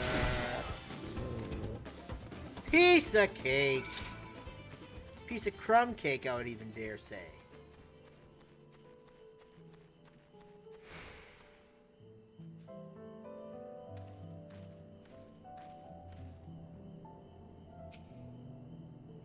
Compared to the creatures I hunted with Papa, this was no challenge at all. Come on, let's head back to the distillery. All that's left is to give Mablu the sack of leaves so she can seal the deal.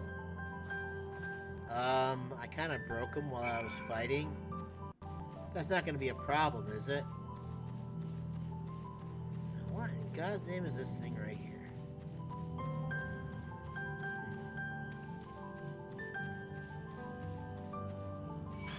Oh. Okay, I didn't want to fight you, just so you know.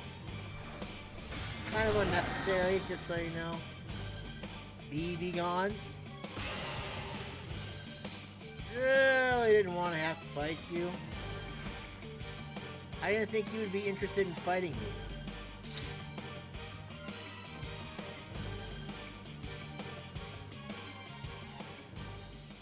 Okay, that was close. I guess I probably should have seen that coming since it's, you know, it's got the red. Wait a minute. I just have to come down here and teleport, don't I?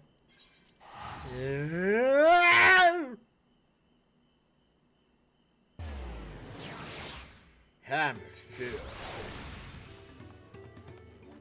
Stupid Phil. Those monsters were no trouble for you, it seems. Now, if I could just have the sack of leaves. There you go. The sack of leaves. Thank you for looking after our precious trading goods. You're welcome.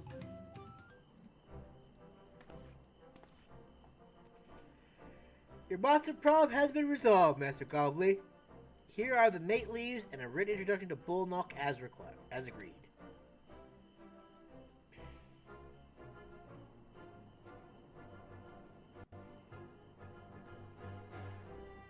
And the deal is done. Here, the jug of premium mezcal, aged 3 years. Please accept it with my compliments.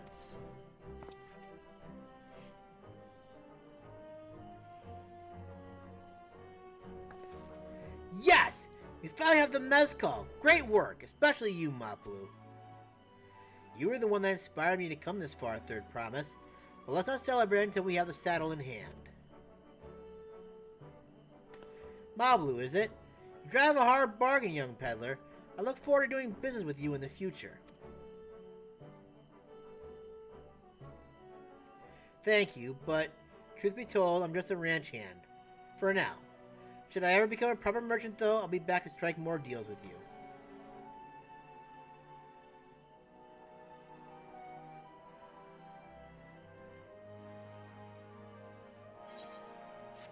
Nice.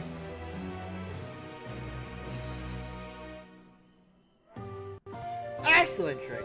Dude, that's like more than... Oh, wow, okay. Yeah, okay. Nice. Yes. Oh, wait. Dies? What the heck? Even at the palace, I don't think I've held a 10,000 bell jug of anything before. My hands won't stop shaking. Here, you better hold on to it until we get to the saddle maker. Crash. Damn it! Can you imagine if we dropped it and had to start all over again? Luckily, Holly's place is not far. We just need to head across the plaza.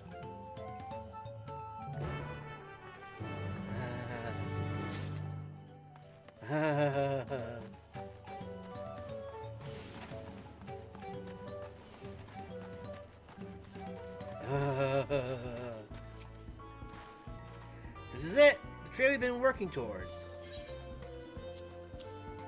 There you go. Obli. You bastard. Phew! Still one plague piece. Right, time to make our deal. I can't believe you got your hands on it, you fools. You fools. Get your tools ready, saddler. We brought your precious mezcal.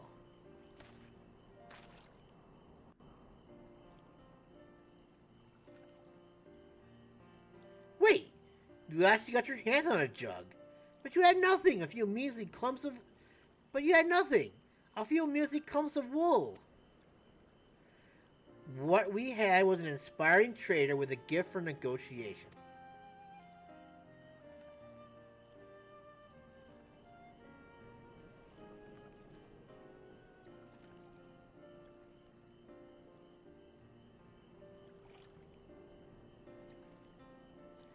Although I'd sooner aid no claimant but Zuralja, I cannot go against the guiding principles of the Pelupelu.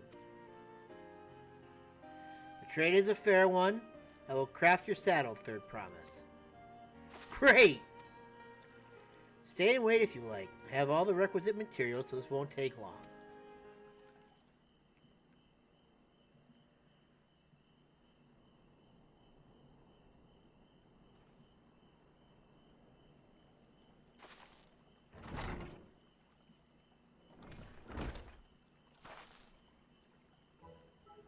Your commission is ready. Catching a wild alpaca is never a simple affair, but you'll have an easier time of it with one of my saddles.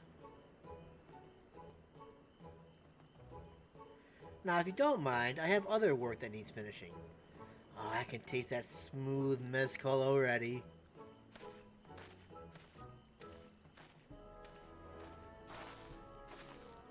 Yes! We did it! The saddle is ours! And to think we only start out with 100 pelt basket of alpaca wool. Mablu, you are going to be an incredible merchant. Thank you. Made me so glad to hear that, Third Promise. We got what we came for, so let's return to the ranch. The others will be waiting. Feat accomplished. Nice! Success! Trade a 10,000 pel jug of premium mezcal for a taming saddle. Excellent trading.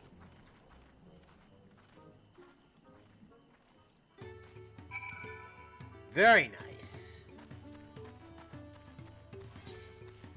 We are master traders now.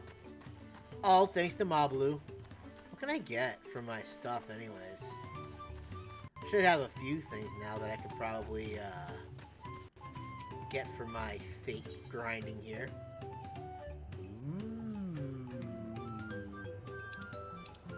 Nothing.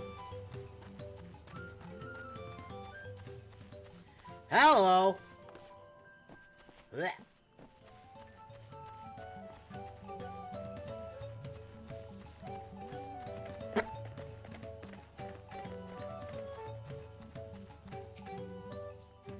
We're back, Alfie. Nod. Nude. You've acquired the saddle then. Yes, and thanks in no small part to Mablu. Before you rush off to catch an alpaca, though, let me teach you how to saddle one. I'll bring out one of our wild-born friends so you can practice.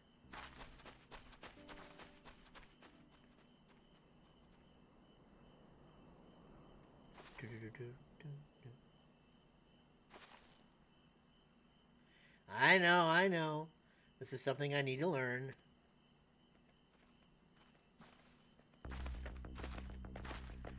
Hello,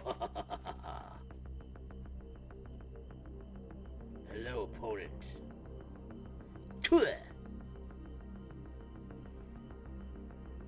You're a brave kitty. Lion. Whatever. If you try to spit, you just hold up the saddle.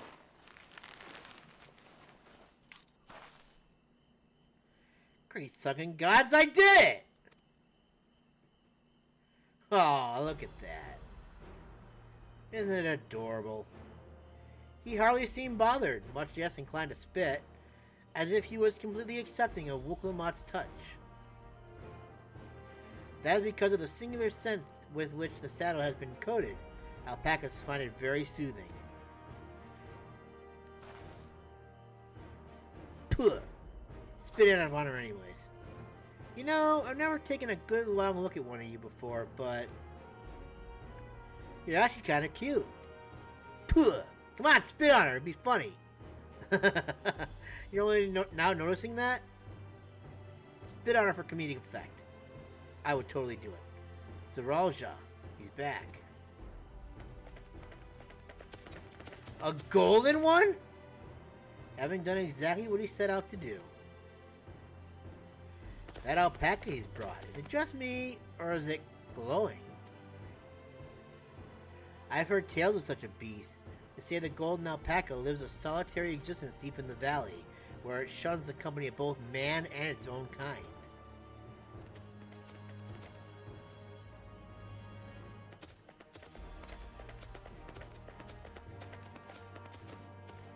How do you manage to snare a prize like that? Everything bows before strength. A beast knows its betters. Faced with overwhelming strength, it will yield rather than risk death. An apt illustration of how greatly the power of the first promise exceeds yours, Wuk Lamat. Strength alone won't win him our father's throne. I'll be the one to find the Golden City, and then Tural can remain at peace. An everlasting desire for peace can only be forged in the fires of war. To unite as one, the people must be taught. They must suffer the horror and the hopelessness firsthand. Exhaustion from prolonged conflict, the wages of war's merciless nature. These are what moved the clans that joined in the founding of Tuliolo all those years ago. Consider the younger generation of this village. Since birth, they have basked in unbroken harmony, and behold, they regard war not as tragedy, but opportunity. Thus does the resilient son seek to provide education. He offers much-needed lessons in the realities of conquest and a renewed appreciation for peacetime. 'Tis true that war's misery breeds a longing for peace. But I have seen with my own eyes what becomes of an empire forged through the violence you propose, the rebellions that spawned, and the ruins left behind.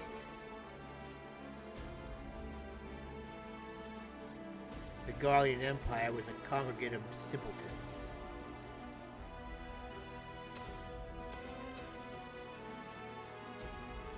The oppressed fought back against their oppressors, as well they should. Men are not beasts. Only a fool would seek to rule over all with the threat of force alone. This is why Gulul Jaja did not elevate the Mamool Jah, why he treated all clans with equal respect. However, the first promise has his gaze fixed upon more distant horizons. He would unite not only Tuliolo, but the star in its entirety. What? Why? I need not explain myself to you.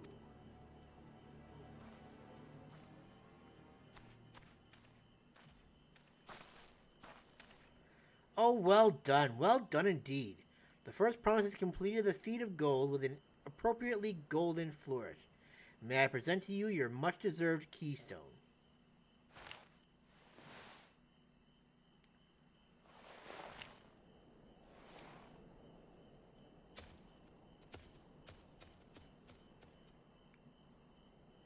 He's always been like that, never sharing his innermost thoughts with me or even with Koana.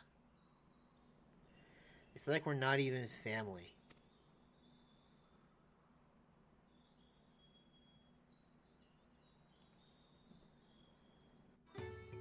I mean, you guys are vastly different from him, just saying. I'll ponder Zeralja and his mysteries later. Right now, I need to think about finishing the feat of gold. I have my saddle, practice how to use it, so lead on to where the wild alpacas roam. The valley of Orun Kansa is northwest of here. Come on, everyone. Even if we can't enter ourselves, we can see Wuk Lamat off on her hunt.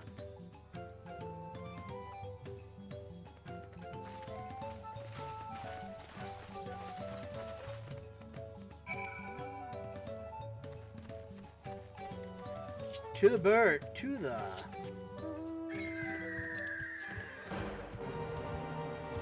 next site we go.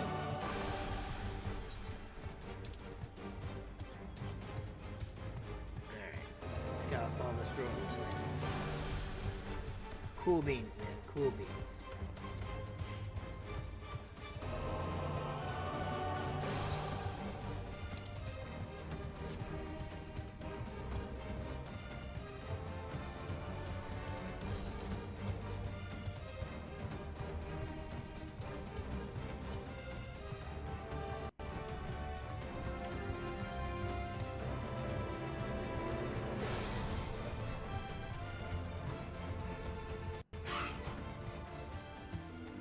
What do we have here?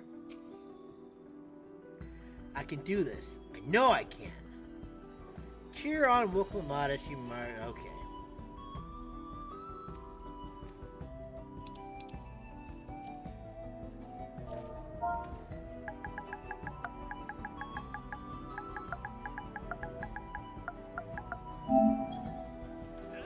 You cheer Wuk Lamat on.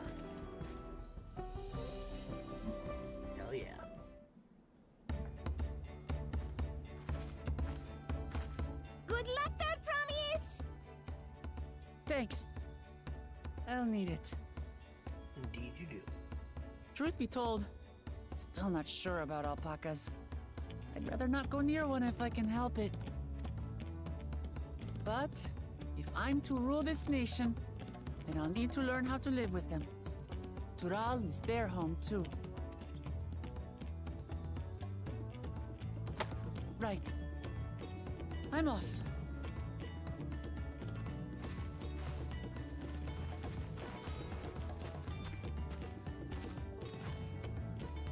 Get a golden one!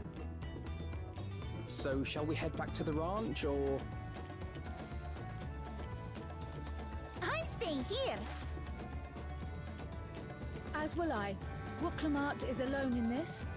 The least we can do is stand watch and await her return.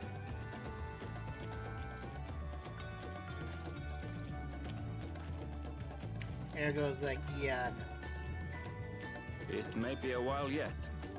Help me pitch the tent.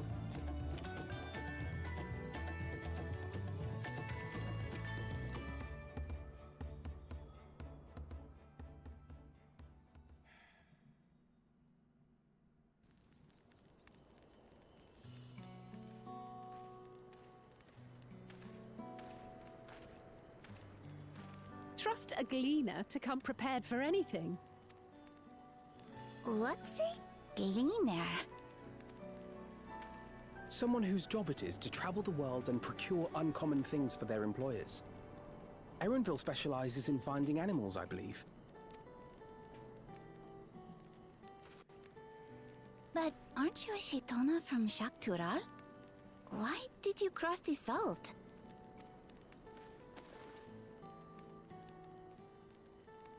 When I was much younger, the thought of leaving Tural never even occurred to me. But then, some years ago, my mentor tasked me with a difficult hunt. Something I could never find, she said, so long as I clung to the familiar. She suggested that I leave home, leave Tural, and join the Gleaners of Sharlian. As one of their number, I could experience the world, immerse myself in myriad cultures and customs, see the many faces of nature. And once I had learned what is truly important, I would find that which I seek. My younger self took those words to heart, and off I went to become a gleaner. Her words alone moved you to leave behind everything you'd ever known? You must have great respect for your mentor. As it happens, gleaner work was much to my liking. And I all but forgot why I had pursued it in the first place. Yet, events conspired to put me back on the trail I'd abandoned. Wait, are you saying you were tasked with finding the City of Gold? Maybe. I was. And though my hunt is now entangled with the Rite of Succession, I mean to see it through. Yeah, man. Well then, I understand completely. We all have our reasons for seeking the Golden City. Which is all the more reason for us to work together. Indeed. Just so.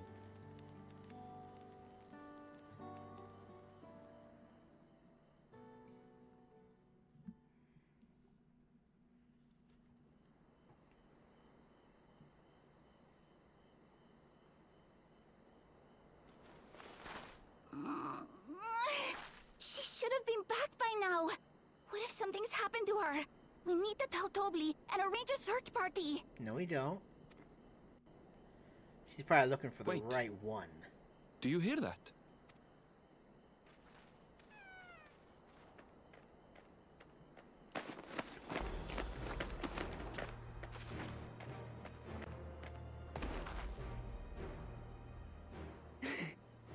I did it.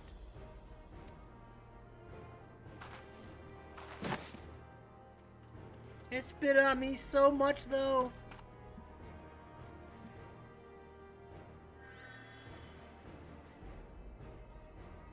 You're utterly spent, and small wonder.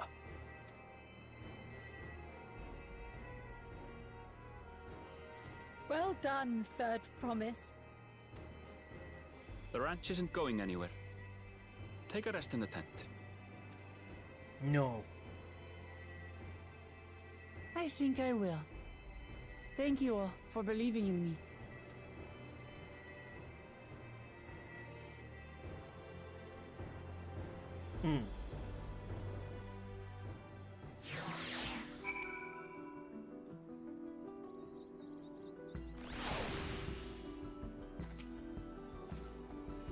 I'm so relieved that the third promise came back to us safely.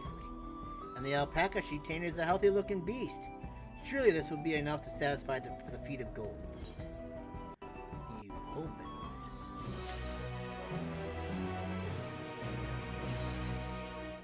Knowing the Pelupelu. Wuk Lamat still seems a bit unsteady on her feet. Hardly surprising after she spent the night chasing alpacas. You know what will melt away fatigue like magic, though? Make tea. I'll run to the ranch and get a pot brewing. That way you can take your time, and the tea will be ready when you arrive.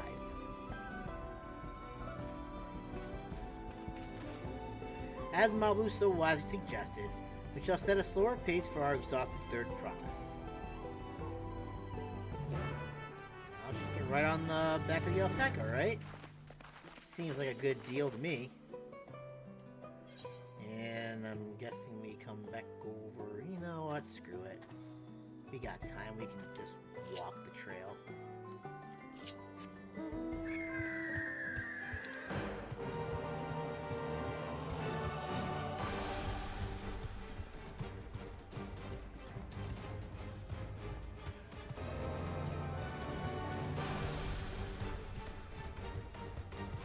Ba-da-bum, bum, ba-da-bum, bum.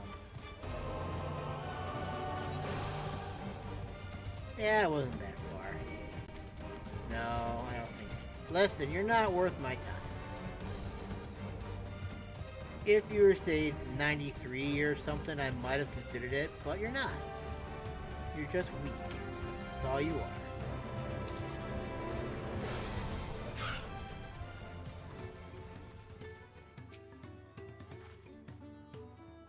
Look at that little sad bun. Came back ahead of the others, did you? I should hurry along with the tea then. Wuk Lamat can't be that far behind. She might be.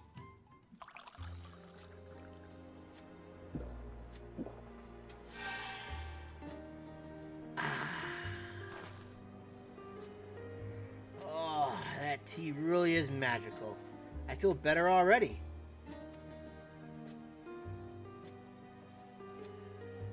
I see you become more comfortable around our fuzzy friends. Watching this one taught me a lot about alpacas. What grasses and fruits they eat, what sounds they react to, their adorable little quirks.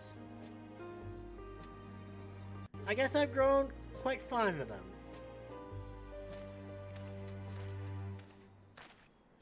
Welcome back, Third Promise. Accomplished the feat of gold, have you?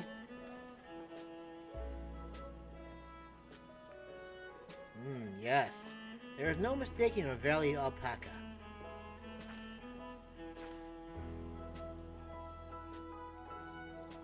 I commend you on your success. Well done. Yes! We did it!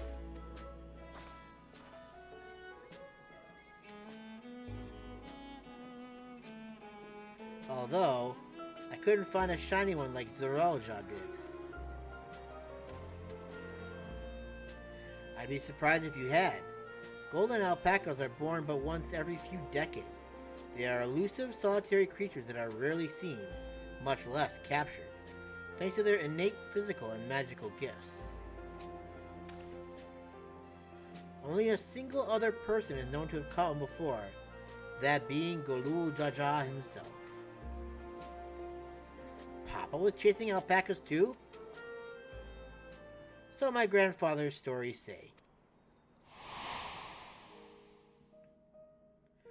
It was before the founding of Tuliolol, in a time when the mountain giants of the Yakhui held our people in thrall. Compelled by their overlords, our forebears would ride their alpaca mounts to the highlands to deliver gifts of food and other tributes. Those were wretched days, to hear grandfather tell it. Then came along the young Gulu Jaja, yet unburdened by the mantle of Dawn's servant. Our people were amazed by this imposing two-headed figure equal to the Hyakus in stature, and puzzled by his entourage of mismatched companions. Some trembled in fear, believing a new conqueror had come. Yet Jolul Jaja showed no such inclinations. He sat and spoke with us, sipping from the cups of make tea we offered him, and grew somber when he learned of our plight.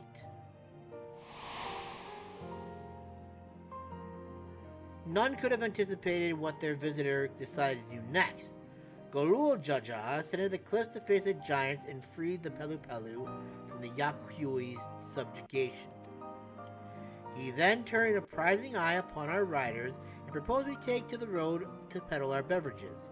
The suggestion seemed obvious for one who traveled as he did, intent on fostering enmity between the clans.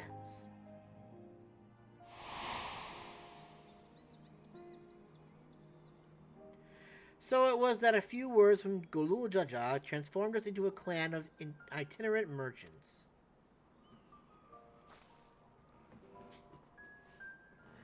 I've never heard the bond Papa forged with the Pelupelu spoken of it in that way before. The saga is not so detailed.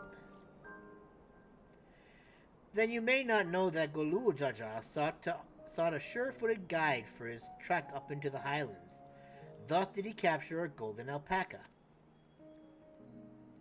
So both my brother and my father caught the rarest of creatures, while an ordinary one was the best I could manage. The feat required no more than that, Third Promise, and you brought back a perfectly wonderful beast. Mablu's right. You're a perfectly wonderful beast. If anyone's ordinary, it's me. Tui! Spit on her! Ah, come on, I just want to spit just one more time. Not only did you accomplish the feat of gold, you also made many trades and brought joy to many people in true Pelupelu fashion. I sorely doubt your siblings could have achieved the same result. You should be proud of the accomplishments which earned you your keystone.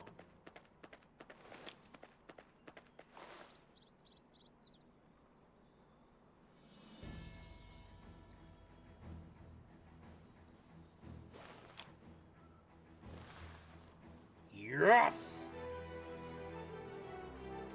So this is what they look like. Go on, set it in the tablet.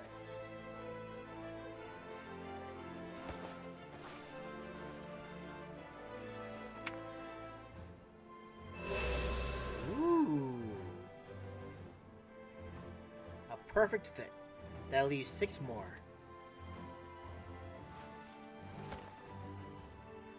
Well on your way, Third Promise. We'd have been lost without you, Mablu. Thanks to you, I learned so much about the Pelu people and your customs. It might seem obvious, but I've come to realize the importance of properly knowing something.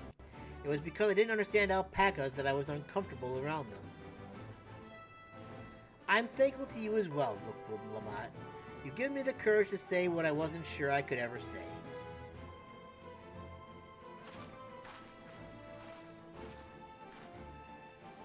Tobli, I want to leave the ranch to become a merchant.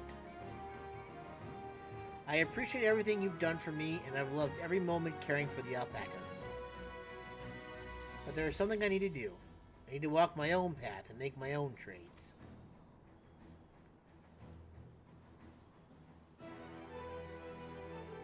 As your parent, allow me to say one thing. I've always tried to give my wards lives filled with as much happiness as I could provide. Yet never once have I wanted that to be the only happiness you knew. You have my blessing to walk any path you choose, Mablu. It gladdens me to hear you've found a calling you wish to pursue with such passion. You'll make an exceptional peddler, I'm sure of it.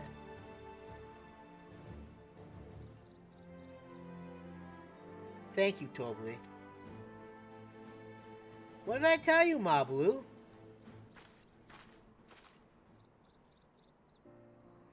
One last thing I can help you with, Third Promise. You need to find the Golden City, right? That's the end goal. Then I suggest you talk to Huey.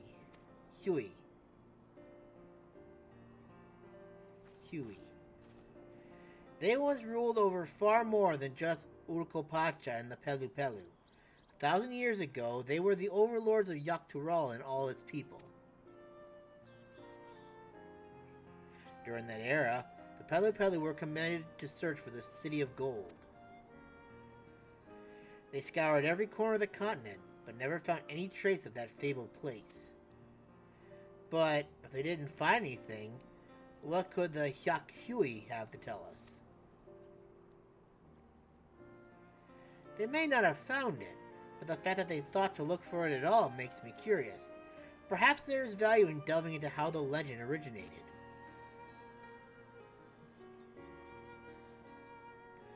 We lose nothing from asking the question.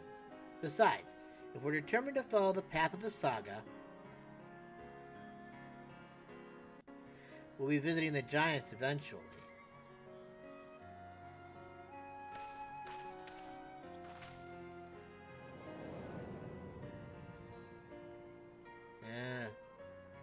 I see. Oh, Kryl. I have a question I've been meaning to ask, and since we finished with the feat, where did you acquire that earring? My earring? Do you recognize it?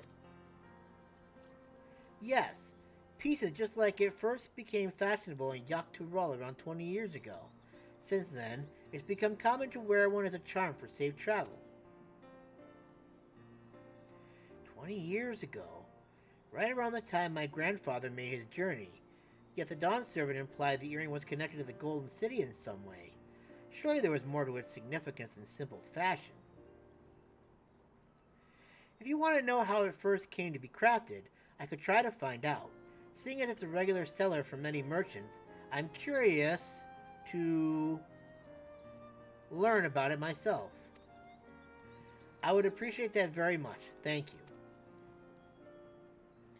Jumping feast first into the peddler business, eh, Mablu?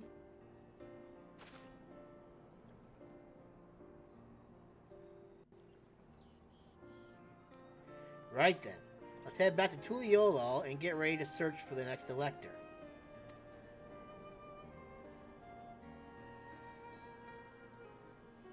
Farewell for now, and thanks for all your help. I will become Dawn's servant, so make sure you set aside your best mezcal for the occasion.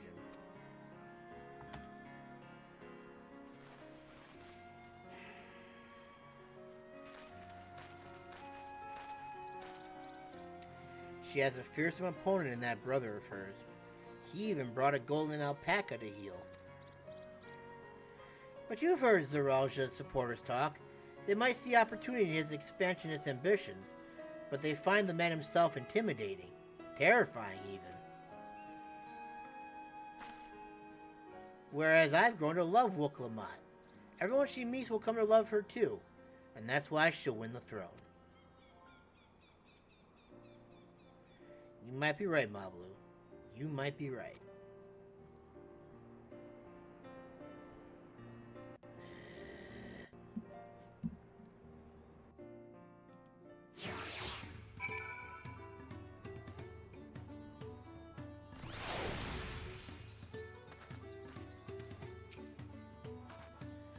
It feels good to have the feet of gold safely under our belt, even if my victory pales beside Zaralja and his shiny golden alpaca. I know I shouldn't let it bother me. Would you stop doing that already? And gods know you've all been so supportive, but I want to be strong, or wise, like my brothers, to be a promise that people respect. Which is not likely if I stand here carrying on and on about things. Let's move on. Back to Zabalativ with us. The contest has hardly begun.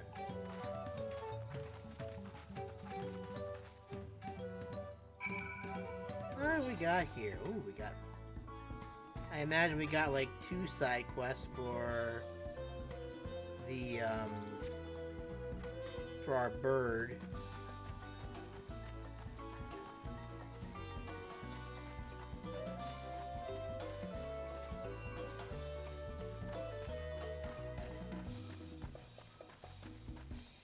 I'm guessing you're probably up here, aren't you? No, it's not what I wanted to do.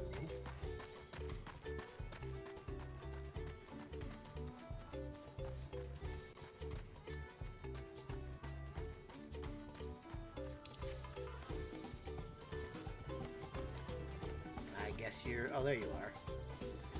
Nibbly.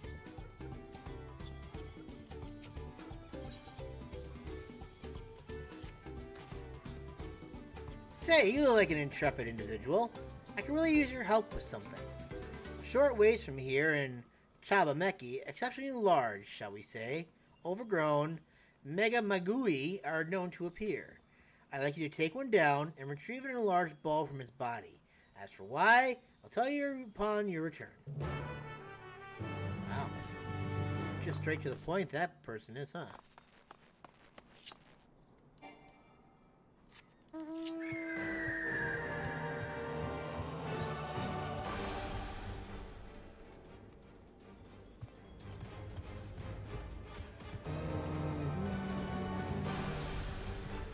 Hey, there's our corn servant again. I knew he was gonna be a thing.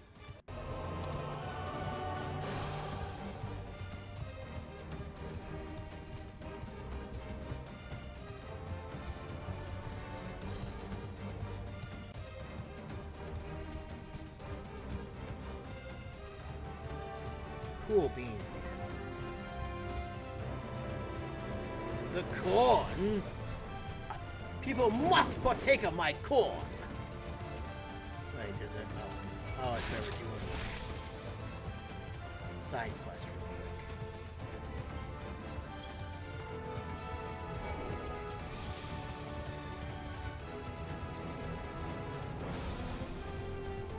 You really need to stop doing that, man. Come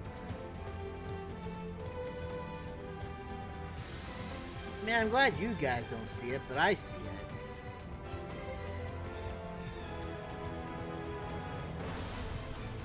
What if it's my monitor doing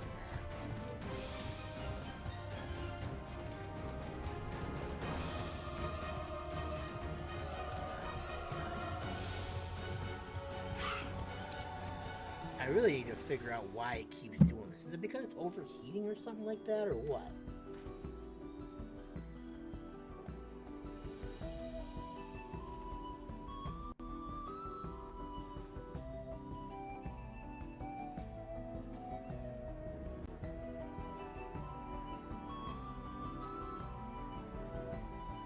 Doesn't feel hot or anything.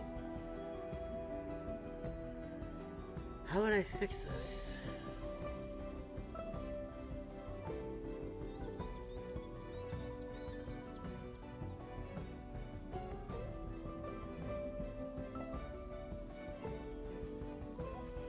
I don't think I could actually fix it now that I think about it. Well, actually, I probably could now that I think about it. Let me try something real quick.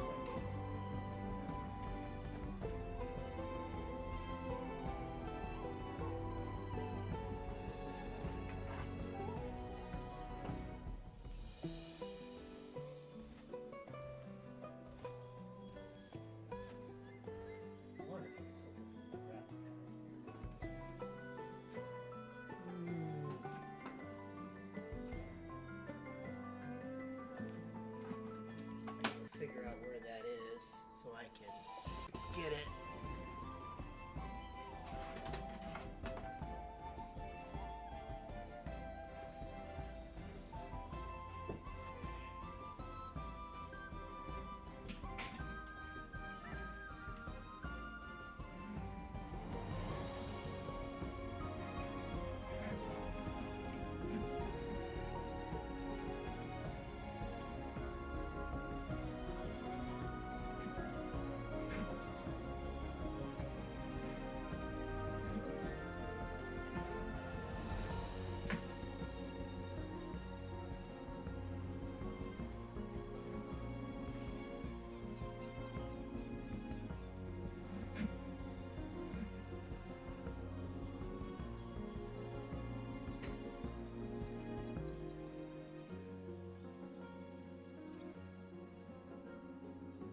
So now, I just gotta find the one that's got the monitor hooked up to it.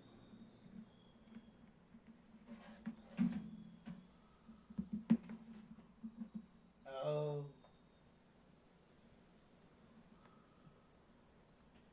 This one goes up to the, okay, this one goes up to the monitor. Okay, so take this off.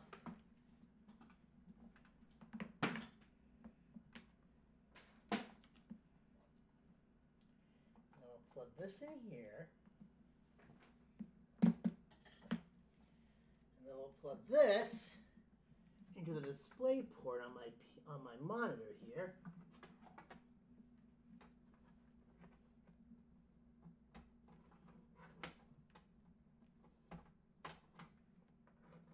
That's not the display port. This is the display port here. There we go. Okay.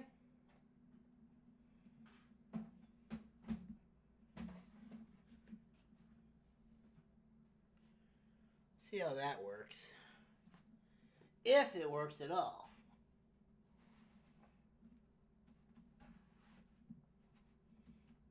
My guess is that's not going to work at all. So it doesn't look like the Elgato is currently taking it. I didn't just push the button for my computer, did I?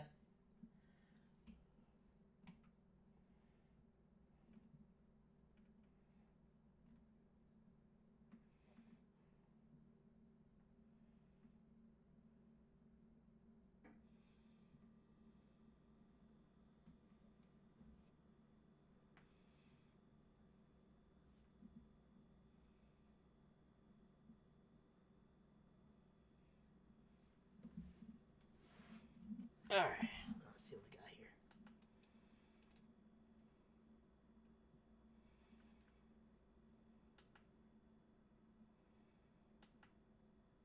here. Well, that's unfortunate. I was really kind of hoping that would work.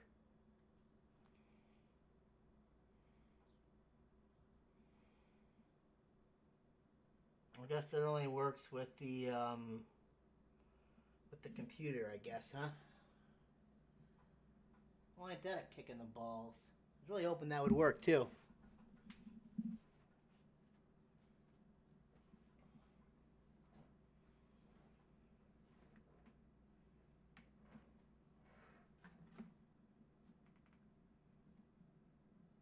Oh, wait. Oh, that's why it's not working. It's the wrong kind of hookup.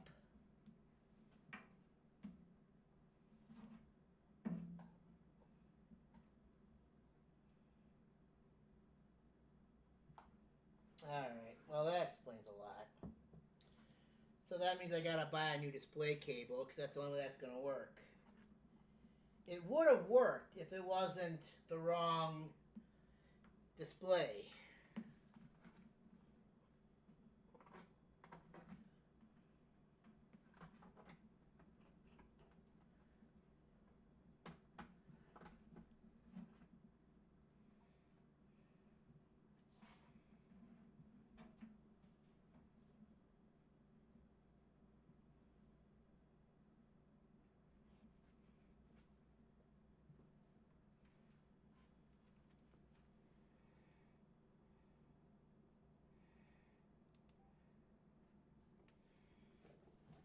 Oh, boy.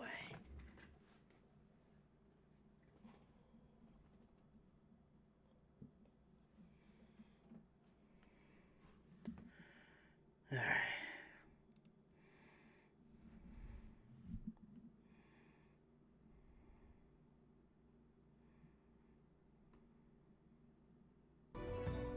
Alright, well, I guess that wasn't meant to be.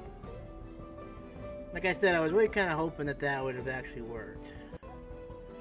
But it's not. Maybe there's a way I can, like, fix the source here.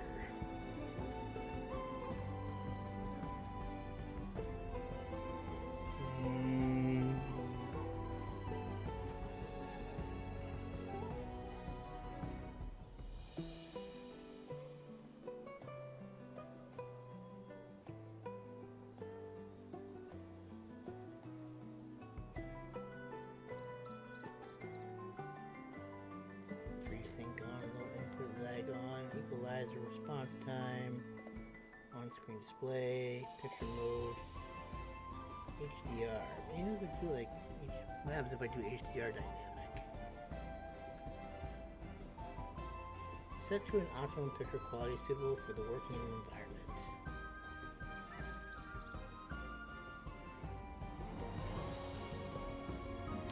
I guess we'll try that. See how that works.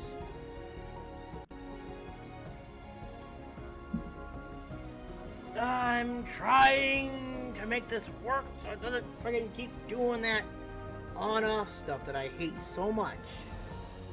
It's really, really annoying when it does that.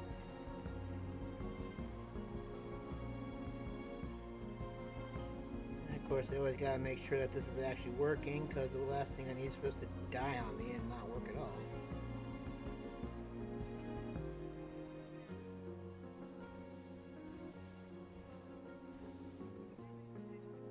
Alright. We're still looking good.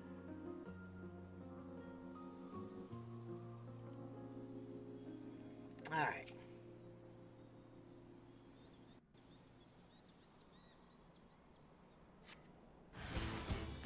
Oh my. You are quite overgrown, aren't you, my friend?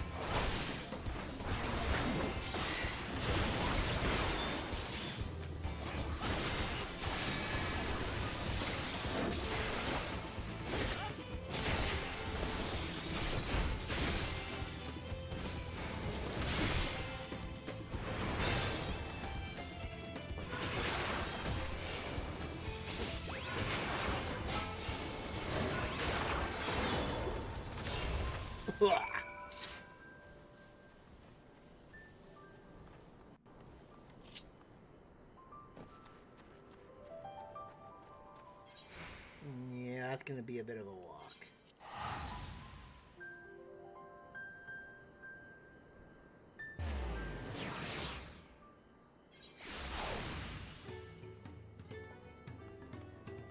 Boo-ba-doo-ba-doo-boo-boo-boo.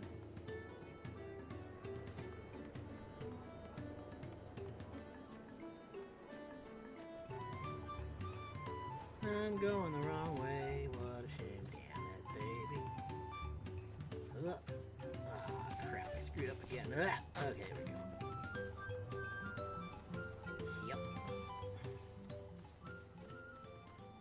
Ooh, we got striking dummies over here. Very cool.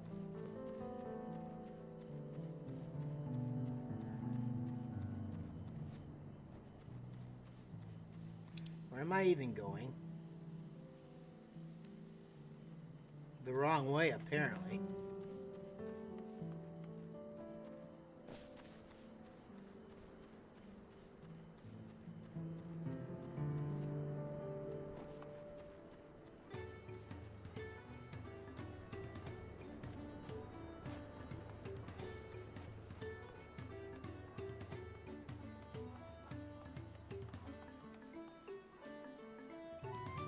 Yeah. Yeah.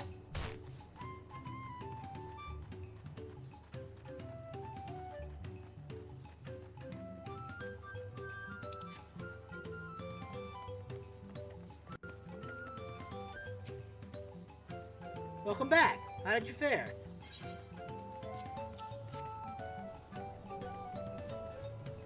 Perfect specimen. This will surely make for fine mezcal. Tell me, were you aware that it was actually the people of Zaktural who taught we Pelupelu how to make mezcal? They taught us how to make the liquor with agave, but we also learned that using the bulb of the Mega Megui gives the drink a real kick. And the Mega Megui would give me a real kick if I tried to procure their bulb myself, which is why I can't thank you enough for your help. I've no doubt the batch of mezcal I make with this will be a delight. Good for you! Alright, I guess the next thing we can do is do like the ether current ones, I guess, huh? Ouch. My legs! Oh, my legs! We'll do this one first. My corn servant bro! Well, well, if it isn't my dear friend from Tuliyola. I do hope your days, as well as your stomach, have been full of merriment and cheer since last we met. Glad to hear it. I was just passing through when a faint rumbling caught my attention. The unmistakable sound of a belly in need. How fortuitous that fate would also guide you here. Might I impose upon you to help me once more? If you would lend an ear to the poor boy's troubles, I can determine how best to lend an ear of my own. Haha.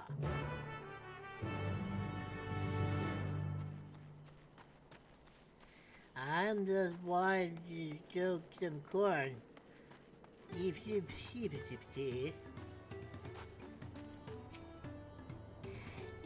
come to business, I'm afraid I'm not too tired right now. It's strange, really. No matter how much I sleep, or try to sleep, I suppose it can never seem to be enough. And despite the weird grumbling on my stomach, I have no appetite. Whoosh. I recognize a lover of corn when I see one. The problem, I believe, is that he eats only corn. He is exhibiting clear signs of malnourishment for lack of a well-balanced diet. Though my dominion is only over that which is corn and kerneled, there may yet be a way we can help him. Prepared with lime water, my corn can be enriched with additional nutrients. Behold! A rich and creamy corn soup. Surely this will help remedy what ails him. Here, this corn told me to give it to you. That soup will make me feel better. Oh, a corn soup. It really is the best of foods. I cannot get enough of it. I never thought eating only corn could be bad for me, but there's no denying how terrible I've been feeling lately. I suppose I need to be more creative with my corn cooking. Thanks for this. You've given me much to think about. Meh. That was it? That's all you gotta do? Nothing like a nice warm corn soup to warm the belly and the heart. Let this be a reminder, my friend. It is possible to have too much of a good thing, even corn. But in moderation, together with other herbs, spices, and flavorings, you can enjoy a cornucopia of delectable delights. Ha ha! You like how I did that? I said cornucopia. Ha ha! Ha ha ha ha! I believe our work here is done. But know that where there are those in need of sustenance, I will be there. Fare thee well! Corn man, away! I do appreciate the corn servant. We have not partaken of any corn yet, my wonderful viewers. We must indulge in the corn to which the corn servant has given us. The only problem is I cannot seem to find where the corn is. It's a most troubling endeavor indeed. One to which will probably frustrate me eventually if I cannot find it. But I know it is here somewhere because we got it as a reward for our quest. There is the corn that we so delectably look for. It is an ingredient to which I cannot eat alone. 'Tis a bummer indeed. Doggone it all, my friends. I have been duped. And why is it I always seem to do that? Oh my god, even I did it over here as well. Very upsetting indeed. A crisis of corruption.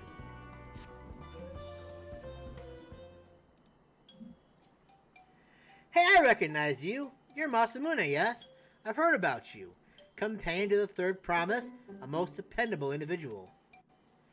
The name's Nupley, and I'll have you know I'm a merchant blessed by fortune if I do say so myself. Indeed, I believe our meeting today is no chance encounter, but the hands of fate guiding us for one singular purpose, the exchange of invaluable items at an unbelievable price. If I could direct your attention over here for just a moment. Feast your eyes on these, crates of exceedingly rare and precious corrupted crystals. Beautiful, aren't they? They were extracted from remote regions of Eorzea and shine a brilliant orange hue, quite unlike your run-of-the-mill crystals, no? For you, I'm willing to offer them for the low price of 1 pel, in the millions column. It's nigh highway robbery at this valuation, but anything for a friend of the third promise.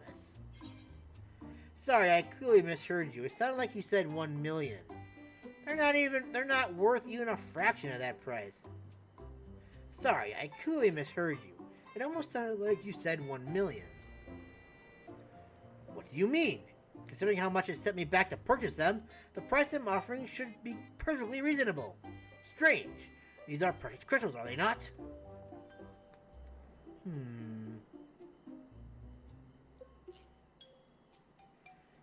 Just to be certain, these crystals are considered precious treasures in Eorzea, right? These are some primals, you fool!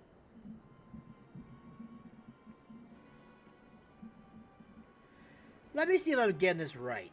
Not only are corrupted crystals commonplace across the salt, but they're also highly volatile? And in the past, you once used such crystals together with an elemental converter to do battle with powerful entities you call primals? What's more, you kept them in a warded container at all times to protect against their deleterious effects? All of which to say, no. Practical use for such crystals has been discovered, meaning no one with sense would ever bother to mine them? The peddler who sold the crystals to me never mentioned a word of this.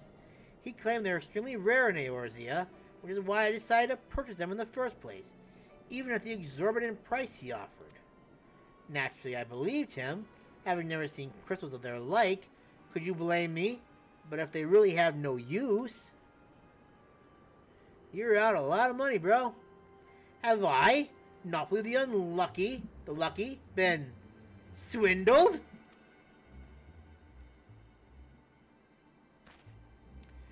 Well, at the very least, I was able to learn about the crystal's true nature before selling them to some poor soul. Fortune hasn't abandoned me completely yet. At any rate, I'd like to verify whether these crystals truly hold no value. Would you be willing to help me look into this, Masamune? I need someone I can trust, and that you'd be willing to share the truth with me says a lot. I need to answer right away. Give it some thought. If you've no interest, you're free to be on your way. If you decide to assist me, however, I'll be here waiting. Well, how can we not? I mean, it already pretty much accepted the quest anyway, so we're gonna do it regardless. I need some water. I'll be right back.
Alright.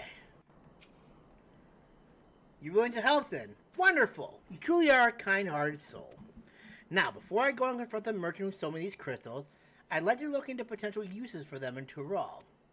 For instance, crystals are in high demand among Turali mages, who make extensive use of them in their rituals.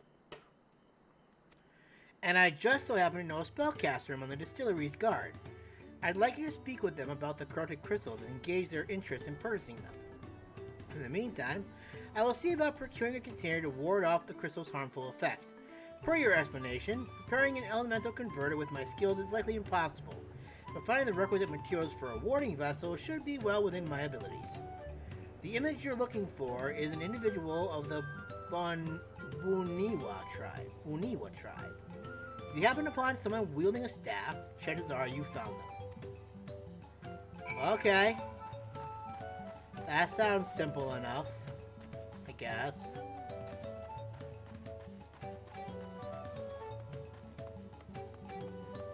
You wouldn't happen to be the one that I'm looking for, are you? No, you are a sword-wielding guard. You are not the one. You're a bow-wielding guard. Also not a stave. That seems like something that would be what I'm looking for. Intriguing. I've never heard of these corrupted crystals.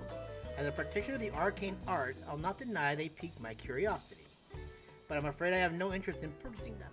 If they're as volatile as you say, there is little to be done with crystals whose very nature can change on a whim.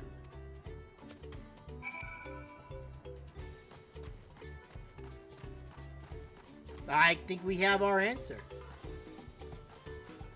Most annoying indeed.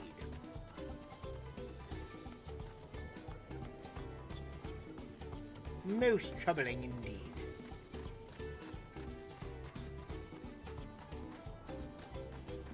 Aha.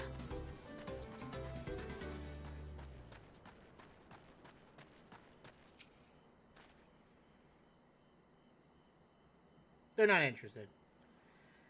So even the maid was not interested. Nevertheless, I thank you for speaking with them on my behalf. It seems you were right. These crystals really are worthless. I may be unable to make back what I've lost, but there's still one thing I can do. Masamune, I wish to stop that pernicious peddler from continuing his crooked ways. Will you help me? Sure. What a relief. Allow me to offer you a small token of my thanks. If you have a moment to spare, please come see me again. We must stop him before he has a chance to swindle anyone else. Nice. To catch a merchant. Even every moment we leave the peddler to his own devices is another opportunity for some unsuspecting traveler to go hoodwinked. We need to figure out where he's been and where he may go next. I'll ask around Wachunpelo if anyone else has had similar run-ins with disreputable merchants. In the meantime, I'd like you to find the scoundrel and keep him in your sight by whatever means necessary. We can't have him leaving before we've had the chance to settle this matter after all. I expect he's still in Urukopachi, visiting the merchants' markets to use his ill-gotten pel to stock up for his return to Eorzea. Like as not, he's inspecting the stalls at Ikuvlo's Inn. Ask after a Lalafell by the name of Gigi Molu. Be discreet. If you found him, try to keep him occupied for as long as you can. Okay. That certainly doesn't seem like a hard thing that I definitely can handle.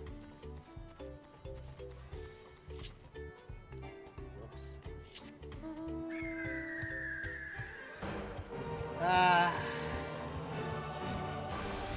Toby.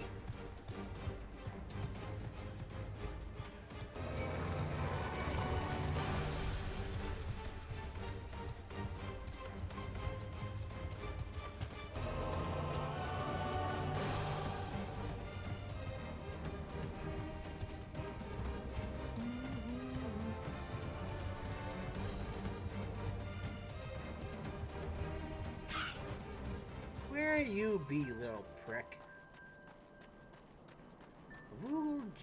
Gigimolu. Ah, well, this is a pleasant surprise.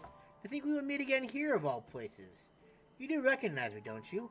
The merchant who spoke with you on the ship to Tuliolal. I neglected to impart my name to you at the time, but I shall happily rectify that now. Gigimolu at your service. Since my arrival on the continent, I must say business has been booming. I'll spare you the details of my most recent transaction, but suffice it to say, I earned quite a handsome sum from a most generous young merchant. Truly makes the lengthy voyage here feel well worth the trouble. All that remains before I return to Aor's is to purchase some commodities.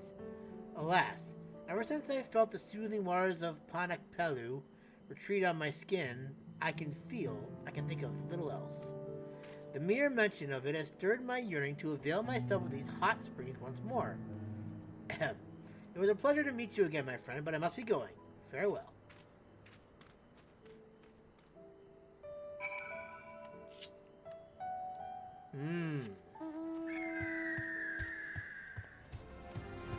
You don't suppose that he thinks that Gigimolu knows that I know things, do you?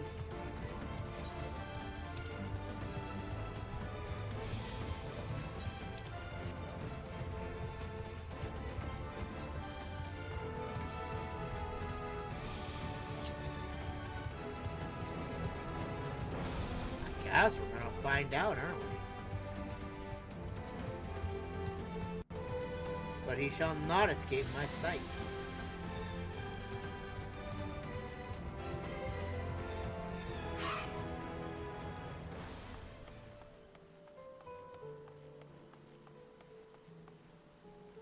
Now, how the hell did you get all the way up there? You divine bastard. Oh, it's you again. Did you follow me here? Or perhaps you too have succumbed to the allure of these hot springs. The water is the perfect temperature and the view ravishing. All my worries seem to melt away. Though I suppose I've also Kavali to thank for that. He's been the perfect attendant, taking care of my every need. I am surprised you're still listening to me ramble on. If I didn't know better, I might think you came not to enjoy these springs, but to speak with me. Gigimolu is going to speak to you. Perhaps it'd be best to speak with Kavali instead.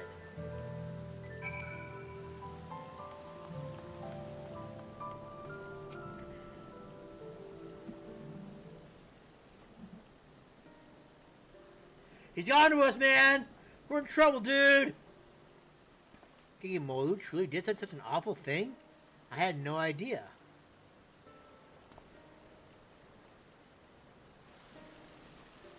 He only recently began to visit these hot springs and hired me to take care of odds and ends for him during his sojourns. I took him to be quite the affluent individual, the way he carries himself. My heart goes out to poor Dumpling, but as a Pelupelu, I am quite intrigued by Gigimolu's trading practices. Allow me to explain. Many years ago, we Pelupelu were looked down upon by the other peoples of Tural, both figuratively and literally, due to our diminutive stature. Chagrined, it is said that our ancestors decided to start wearing masks made in the image of the most powerful Tural Vigil, the Ligurmanda, in order to strike fear into the hearts of all who looked upon them. Today, however, the meaning of the masks has changed. After becoming peddlers at the Dawn Servant's suggestion, the masks have come to symbolize fair transactions. Indeed, they are now proof of our reputability. Instead of focusing solely on our own profit, we endeavor to make every trade mutually satisfactory. Countless years of doing so has earned us the respect of those around us, and we now very rarely experience any belittlement.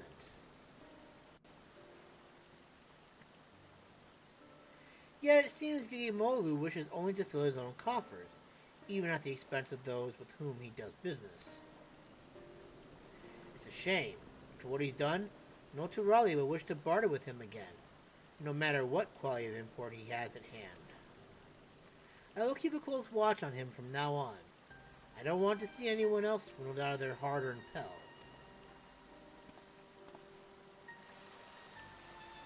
Though, given his present euphoria, I doubt he'll be doing anything of the sort anytime soon. That said, I'm sure Nopli must be anxious to hear from you. I have matters here well in hand. Why don't you return to him?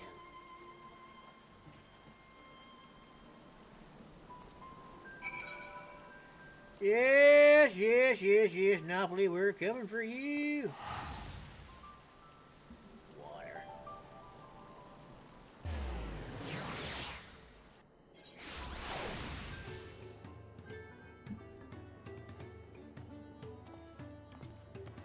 Alrighty then.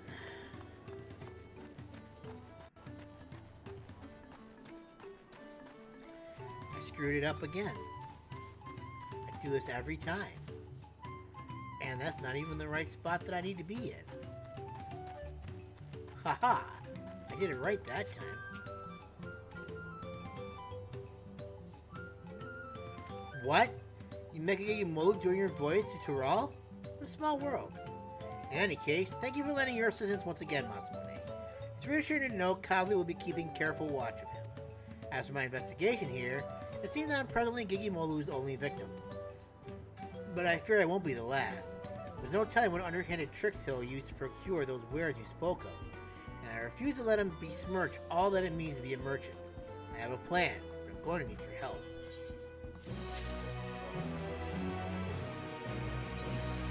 Sure. I'd like your opinion on something, Masamune. Should word spread of Gigimolu's underhanded practices, it won't be long before there's not a soul in all of Tural willing to deal with him. How do you feel about that? Yeah, serves him right. It's only natural. Indeed. Yet I'll be disappointed by such a conclusion. After all, we lose one of the few merchants willing to voyage across the seas to do business with us. If he is to remain a potential trading partner in the years to come, he needs to be made to see the error of his ways. I suspect a few words of warning will do little, however. He needs to be taught a proper lesson, to feel the sting of being swindled for himself.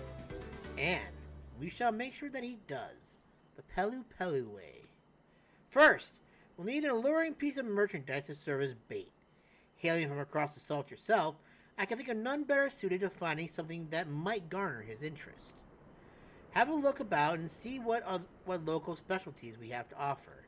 I should know to know if anything catches your eyes.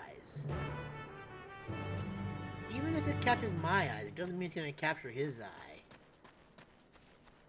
Gobbly. Gobbly! Something rare?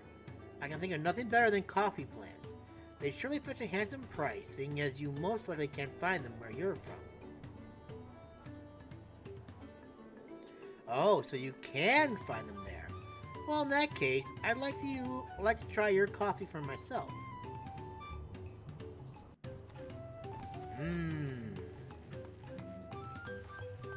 A potato peddler.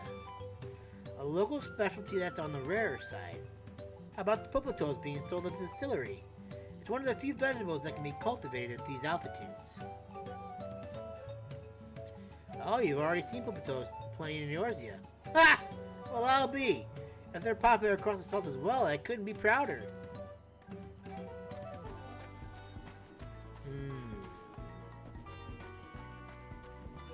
Let's see, a doll peddler.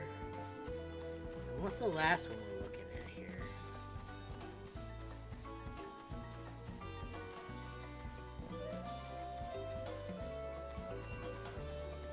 That. If you're looking for something out of the ordinary, I'd have to recommend an Ulan bristle hairbrush. They're good to keep the alpacas free of fleas, and they help prevent skin conditions, among other things. And while you'd expect them to turn and spit on anyone tugging on their hair, the alpacas seem to enjoy the grooming. It's a simple way to keep them healthy and happy. People can use the brushes too, obviously. The Ulan bristles help distribute natural scalp oils and strip the hair of leftover dead strands to promote a healthy scalp. It's surprisingly gentle on the skin too, so it's little wonder they've grown so popular.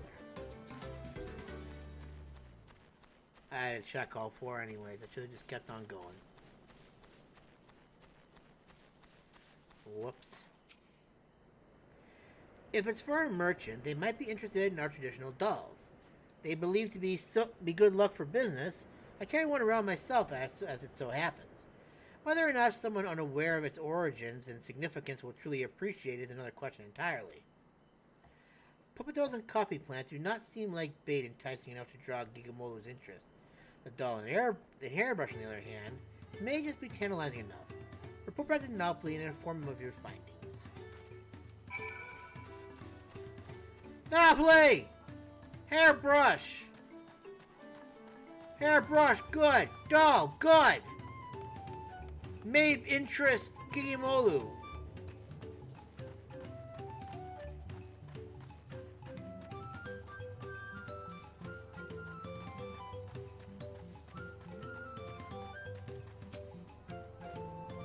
You are returned. I take it you found an item or two of interest. I see. A Yulon bristle hairbrush and one of your traditional dolls. I must admit, whether such a doll would truly be desirable to an outsider is a bit dubious. I think it'd be safest to go with the hairbrush. My thanks for finding a suitable bait. Normally they go for 1 pel in the 10,000s column, but to reach our pernicious peddler a lesson, I'll allow for him for 1 pel in the 100,000s column. Lest you worry, I won't actually sell it to him. I'm just giving him a taste of his own medicine, so he can come to understand why a fair and honest deal is so important to me Pelupelu. More importantly, I wish to convey something to him, merchant to merchant. What do you say? Lend me your aid? Yeah. Thank you. Let's give Mablu an offer he can't refuse.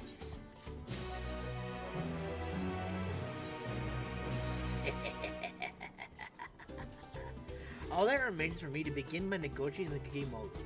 However, even should I approach him, I expect he wouldn't be willing to bend an ear to anything I have to say. But if you, a fellow Eorzean, were to whisper in his ear of a merchant dealing in exotic wares he won't find elsewhere, I dare say his interest will be piqued.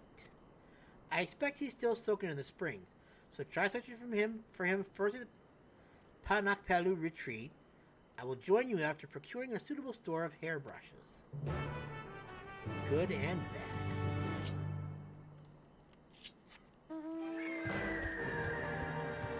Very interesting.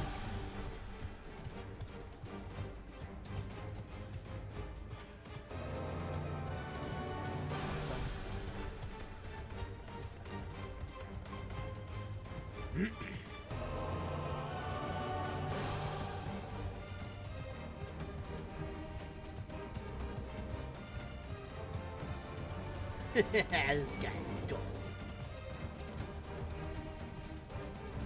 This guy's torty critter.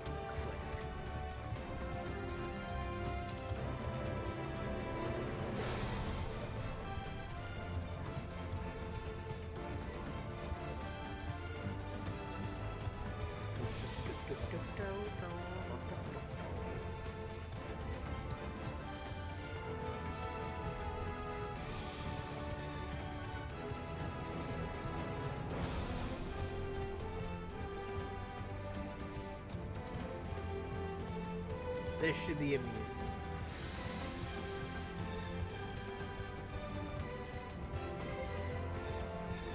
No! My headphones are dying.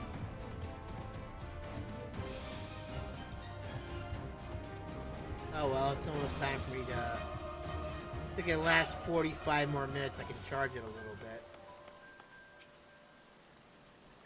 Ah! It is you again. I take it you two are unable to resist the lure of these waters. I see.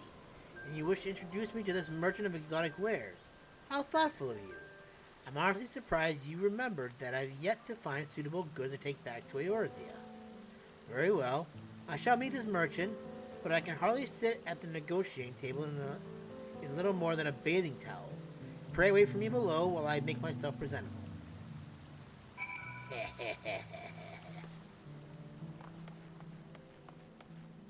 You're only gonna order mezcal? Nothing beats a drink after a hot bath.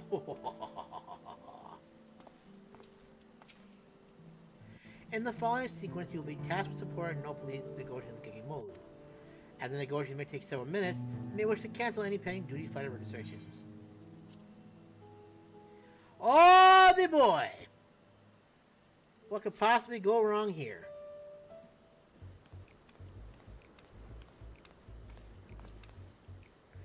Thank you for waiting. Now where is this merchant you wish to introduce me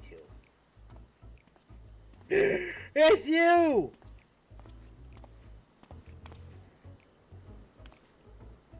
Nopoli, I see. So you two are in cahoots. If you come to return the critical crystals, I'm afraid I do not accept refunds.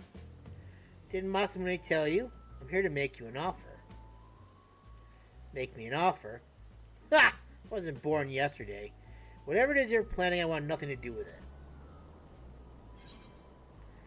The Pelupelus strive to bring others happiness through trade.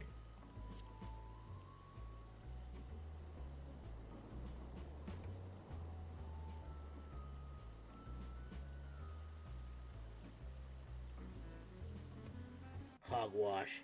You really expect me to believe I could benefit from another deal with him? This is not only for your benefit, but that of new customers you are certain to meet in future commercial endeavors. Upon my mask, I swear it. You can swear upon whatever you like. I still won't believe you. The only thing I trust less than your word is your meager eye for quality. Any product selected by your hand is one unworthy of my stalls. I picked it out myself.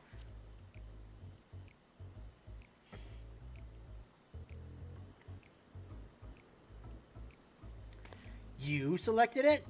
Well, now that changes things. Considering your wealth of experience in both Eorzea and Tural, yours are eyes I can trust. I see we have your attention. Then without further ado, allow me to present to you my premium selection of high-quality alpaca hairbrushes. The bristles are firm yet supple, gentle on the skin, and exceedingly pleasant to the touch. Even the most sensitive alpacas can't get enough of it. Indeed. I dare say these brushes are of unparalleled quality.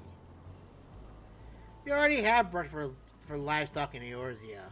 Furthermore, the market for such a commodity would be limited to farmers, all but squandering any chance of profit. I will not purchase a product merely because of it is of good quality.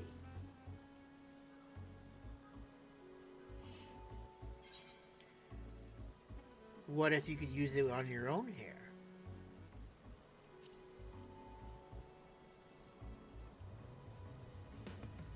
I must admit, as a merchant, it is important to always make oneself as personable as possible. Yet I am confused as to why you would ask. Ah! So people can use the brush as well. Then may I try it for myself? If it is a quality product for men and women of good taste, then the potential market would expand considerably.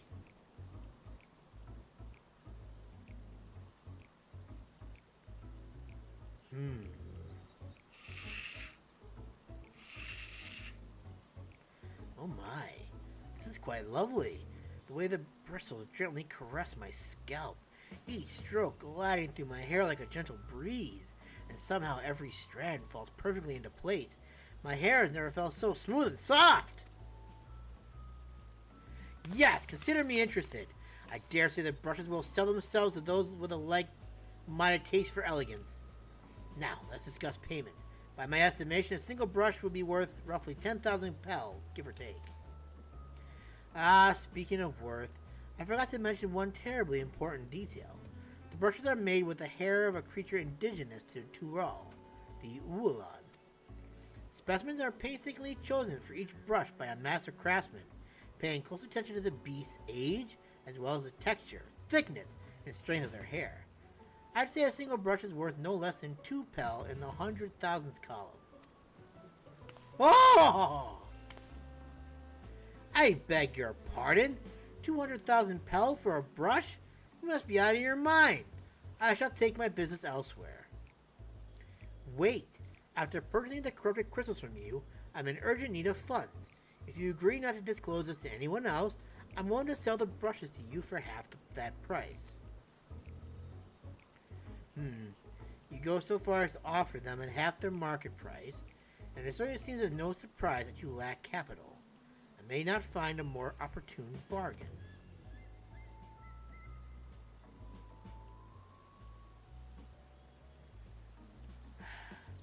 Very well, you have yourself a deal. I shall use all the pel I have on hand to purchase as many brushes as you can offer. Nah, got him. Got him.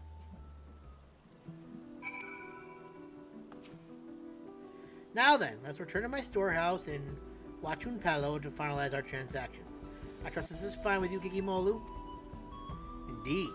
I shall make a short detour to Ikuvlo's Inn to gather my things before joining you. Pray excuse me. Phew, the negotiation went rather well, if I do say so myself. I cannot thank you enough for your assistance. But now the negotiations can truly begin. We should hurry back to Wachumapelu as well.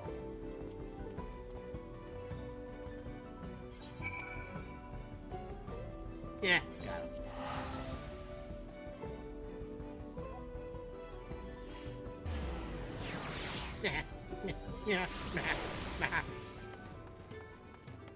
Okay, dokie.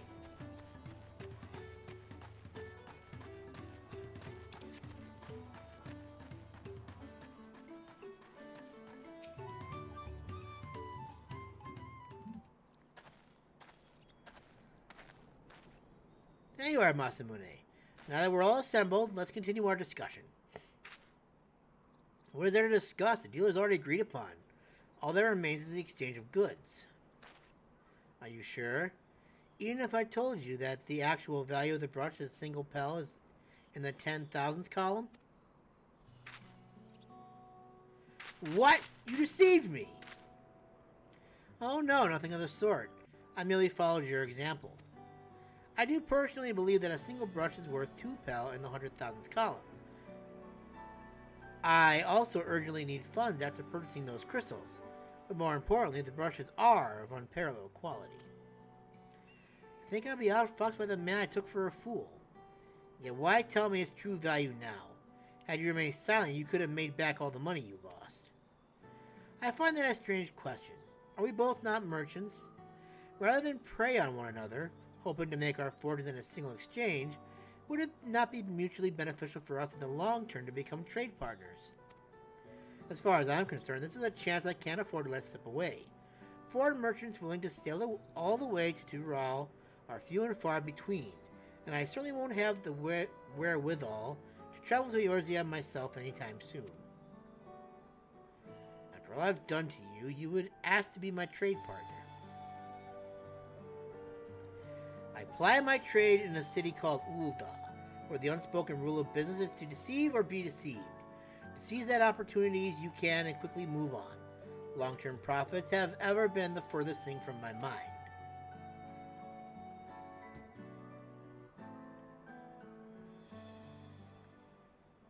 When I first saw you, Napoli, I could sense your naivety. Thus did I approach you with a mind to exploit it, and pawn my worthless corrupted crystals unto your eager hands. At the time, I thought it simply business as usual. Yet I am wholly embarrassed by the thought of it now. That you would use the same ploy against me, and for even greater profit, makes it all the more shameful. Napoli, I am truly sorry for deceiving you. Shh. I shall return all the money I took from you and make what amends I can for the trouble I've caused. I do not deserve your forgiveness, let alone your partnership. But if you're certain that is the best course, I am. But forget about the money. I'd like you to bring back more of those corrupted crystals. If I can find some use for them, we'll have a product that can be easily sold for a premium, and we can corner the market here in Tural. I am happy to oblige, but until such time that the crystals become profitable here, I cannot proceed in good conduct without a product we can both benefit from. If it please you, I'd like to explore our options. Yes!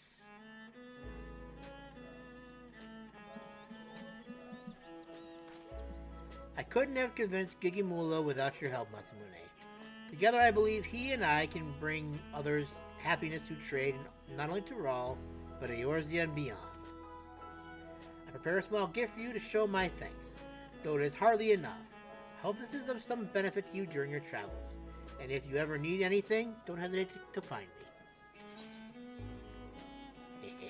Yes. Nice.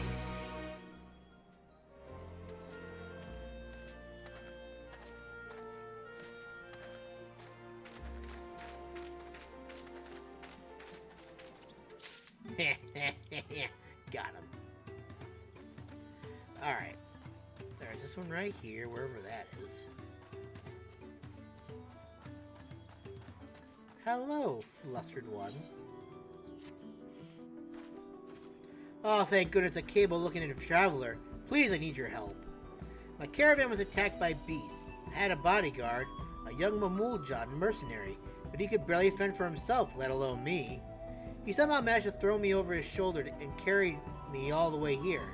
But no sooner did my feet touch the ground than he ran back into the jaws of death. Damned if I can figure out why. And quite injured as he was, I don't like his chances. Please, I beg of you, go to Chaba-yawa and save him. Okay. You got it. Okay, this way.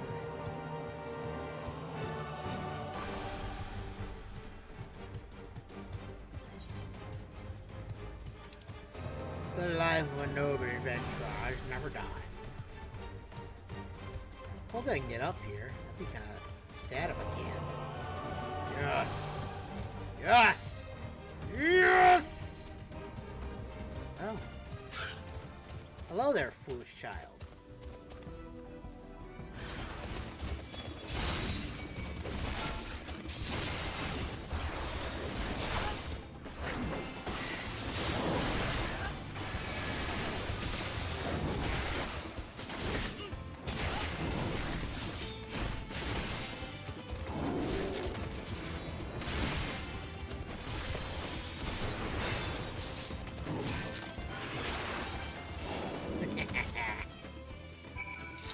Hello, foolish young mercenary.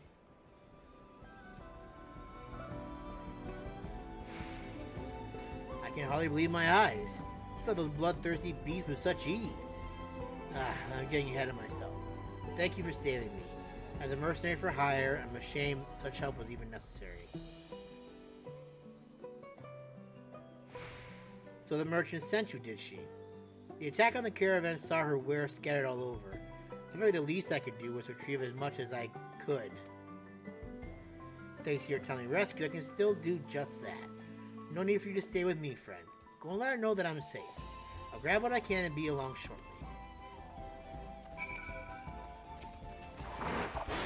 Just because you're in my way.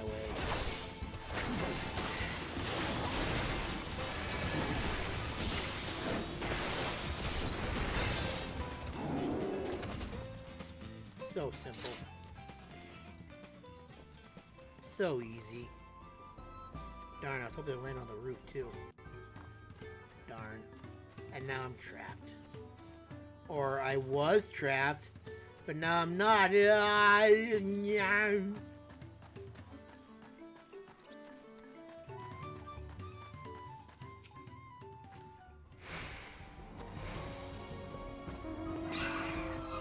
Oh, I'm so relieved to hear he's safe. The Mamool take considerable pride in their trade as mercenaries. That young man seems to have a particularly acute sense of responsibility. I've heard tell that some Mamool travel across the salt to make a name for themselves. As a preliminary step to that, it seems many young hopefuls gather experience here in Tural as mercenaries and bodyguards to sharpen their skills. That said, earnest as he is, the young man failed to protect my caravan. We'll have to discuss some form of compensation for my losses. Not heartless, however. He saved my life and risked his own to reclaim my wares. There is much to consider. For now, however, treating his wounds must come first.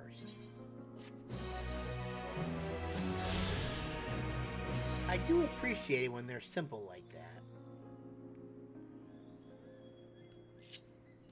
It makes things easier for us. Excuse me.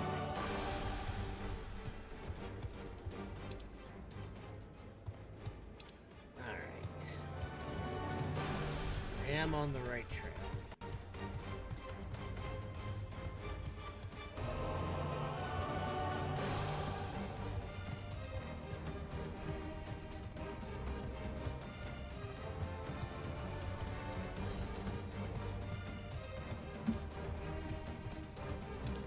Drinking water and gaming at the same time. Skill! Ooh, let's take care of this fate while we're going this way too, I guess, huh? It's the same one that I did last time. Alright, let's have some fun.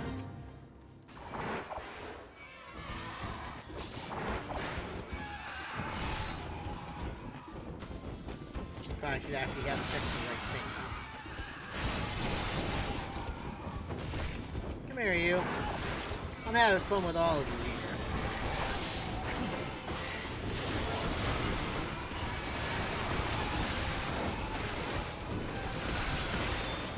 Oh my.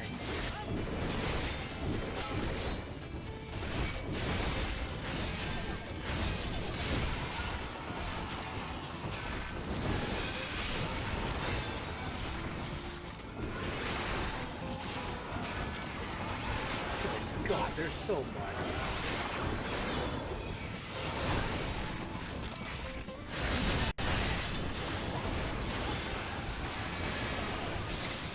Oh boy.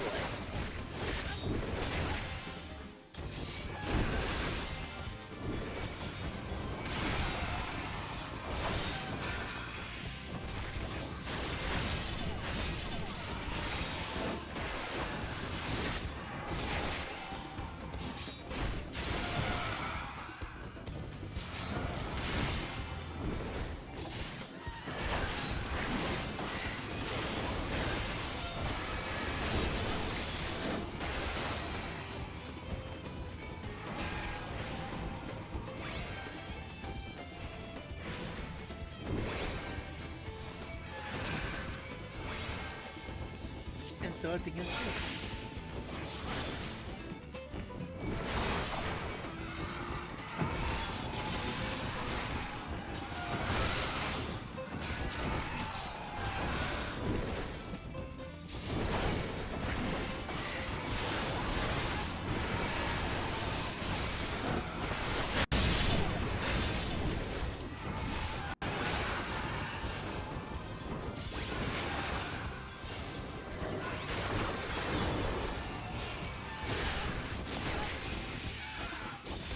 Oh, hi there.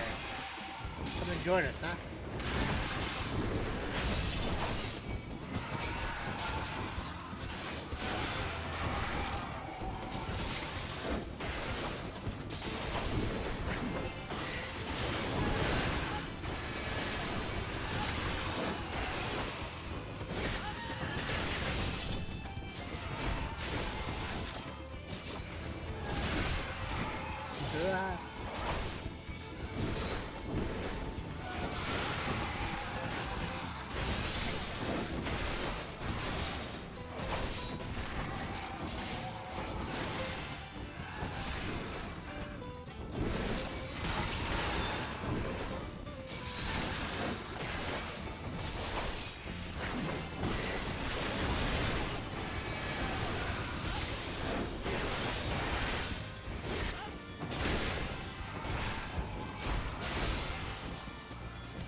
Later, boys.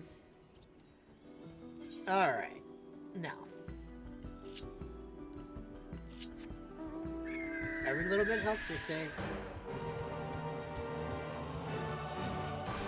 And I think I did that better than I did the last time.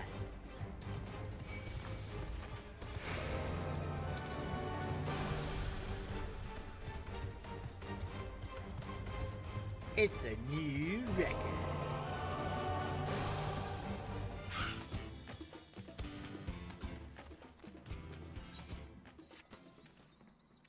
You there! Might I beg your assistance with something? I was taking a stroll through the valley the other day when I discovered coffee beans scattered in the brush with not a coffee plant in sight. Curiosity got the better of me, and so I brought some back here to brew. The taste was simply exquisite. I'd like to acquire more, but therein lies the problem. I found the beans in Chabameki, an area south of here known to be the territory of mountain bears. They tear me to shreds, but something tells me you can manage the trip. Here, take these smoke bombs to drive back the bears and bring back whatever coffee beans you can. Okie dokie. I can help you. That's not what I need to do. Alright, so we are going to the bottom of the map.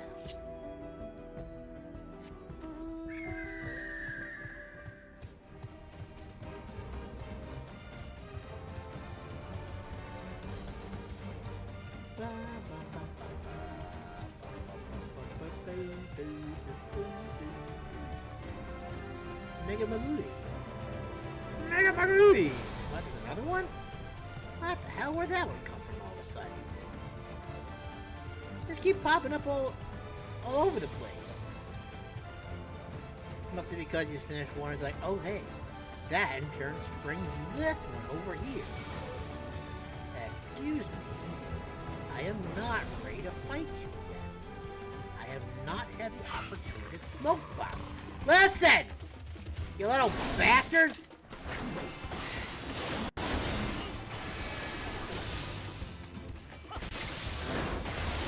Take this! Taste my steel! And know that I am stronger than you, you foolish animal!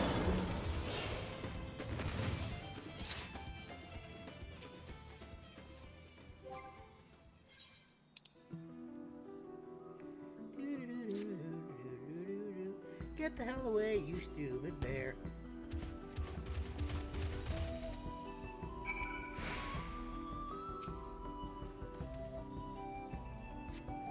Your hands navigate through the sticky soil, finally grab some salad, come for coffee.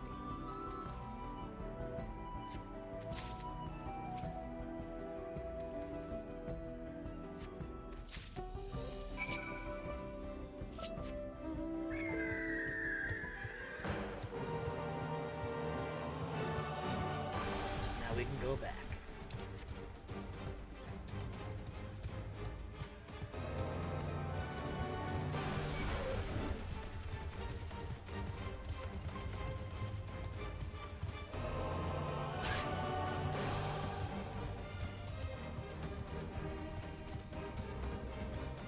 The bear got stuck.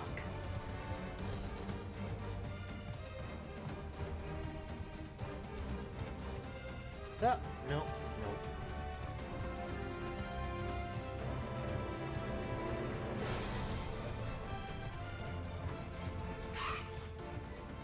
Ah. Wonderful, you returned. I'm glad to see you still have all your appendages. Ah, but tell me, were you able to find more of those wondrous coffee beans? Indeed I was. For you. Marvelous, thank you. Ah. They seem to be covered in... Is that soil? Well, this appears to be dung. That would explain... Aha! As omnivores, mountain bears feed upon flora and fauna alike. Unbeknownst to us, however, it seems they developed a liking for our coffee plants and have been snacking on them in secret.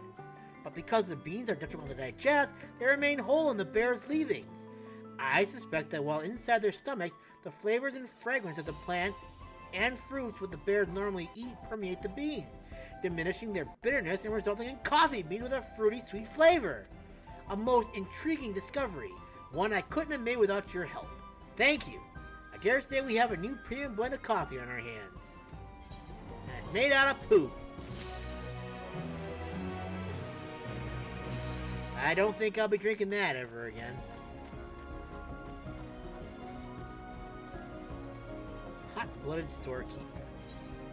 Ooh. Interesting. Ah, darling Alpy didn't spit at your approach. Which can only mean she trusts you. And if she does, then so do I. As such, I would ask a favor. Recently, a sack of premium coffee beans was stolen from our storehouse. The thieves came in the dead of night, but I was wide awake to catch them in the act. A hand of Hubigo mercenaries. My brave Alpy spat on their leader square in the face, and thanks to her saliva's distinctive scent, I was able to track them down. They were well armed, however, so I resolved to give up on the coffee beans. But for a strapping fraud like you, contending with those thieves shouldn't be a problem. So please, I beg of you, go to Ornkanka and teach them a lesson. Okay, I love teaching bad people lessons. Not in real life, but in games, yes. I would just rather smack a real bad person.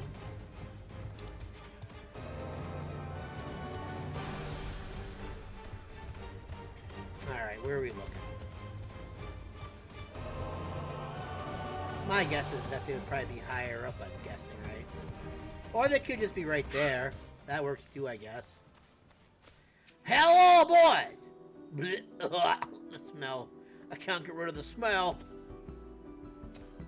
What? What are you? Oh, God, I've had up to here today. Boys, get them!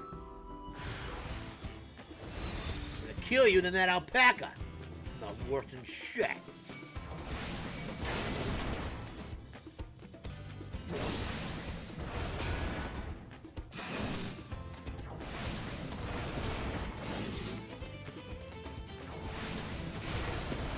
I like how he just stands there like, okay. This is really the best you got, boys? Really? I could sit here all day, and it would literally take you like a half hour to an hour to even get my HP down to like a quarter. Okay, maybe it wouldn't take that long. Hey, I can flex. I can do like a minor flex, can I? And so the page shall commence.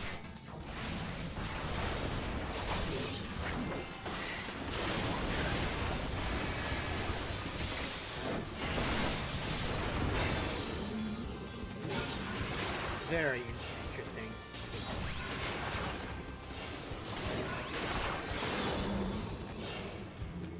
Okay, well, that worked out well.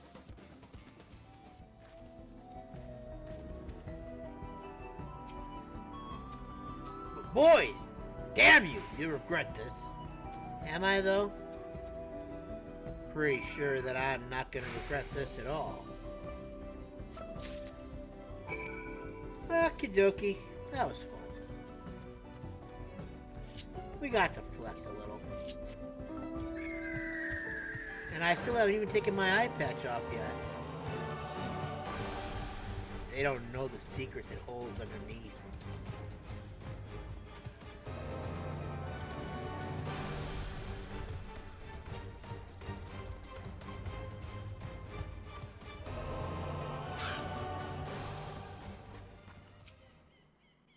You returned, and you look none the worse for wear. What a relief. Ah, our precious coffee beans. Thank you so much. I knew I could trust you. Coffee's popularity continues to soar, as does the demand for it. I'm afraid incidents like this one have grown increasingly more common. Everyone's been pouring their hearts into this, to make the most delicious coffee possible and give the Mate Tea Farms a run for their money. And yet those thieves try to steal the very fruit of our labors. Bad apples, a lot of them. And you know a bad apple when you see one, don't you, Alpy? You deserve to be spat on. Pooey! They deserve to be spat on. Oh, sorry about that. I got a little carried away. But I've taken up enough of your time. Here, a little something for your troubles. And the spittle. Thank you. Pooey! Alright, let's see what it is.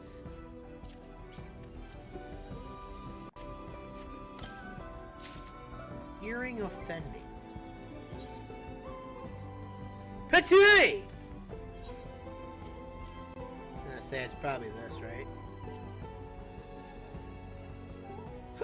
Excuse me.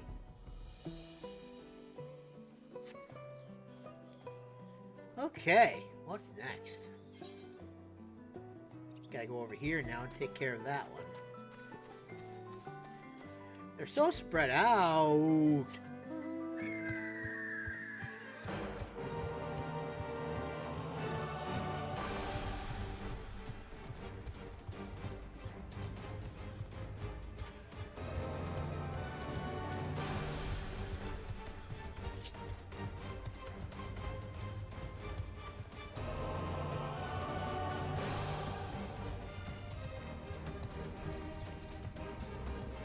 Noto Cactus.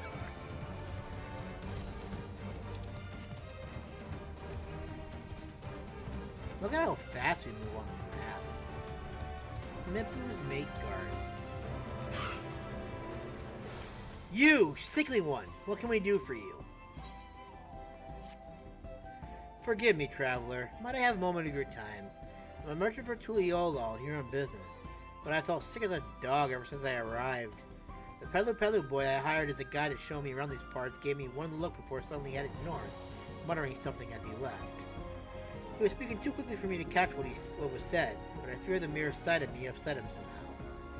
If it wouldn't be too much trouble, would you go and offer him an apology on my behalf? He ran off toward the tea field north of here, But if there's no sign of him, I'm sure someone nearby would have seen where he went. I have a feeling he was probably helping you, but okay, we'll run with that, I guess. Ever wonder why they always make rectangular shields for the first one? Have you seen somebody? Did I see anyone pass by this way recently? Well, yes, actually, the local guide. He was gathering fruit tea leaves here just a moment ago until a rather rambunctious alpaca did something to agitate him. I couldn't hold back a chortle as he chased after it. I fear you may have heard. At any rate, he was headed towards the hill northwest of here. Okay, thank you for your kindness. Thank you for telling me. This seems new. Well, my gosh, golly, I say we have a little bit of fun over here, shall we?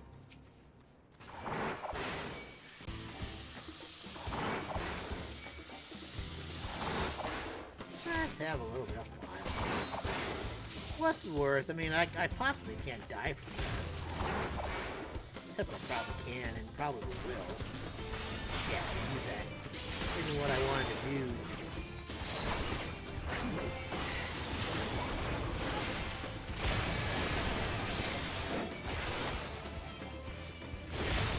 I do hate these ones a lot. The ones that have like the big ass AoEs that I can't do anything about.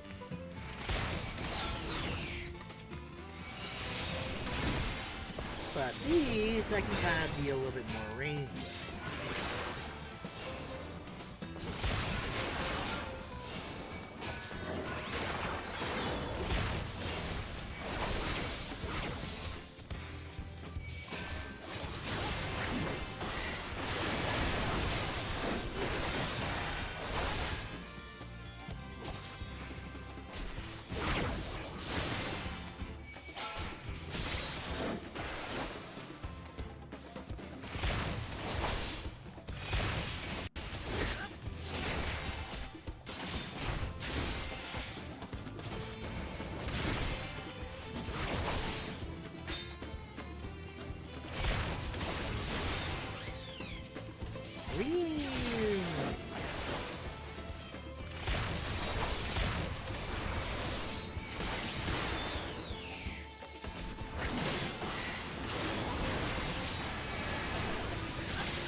See if we can get one.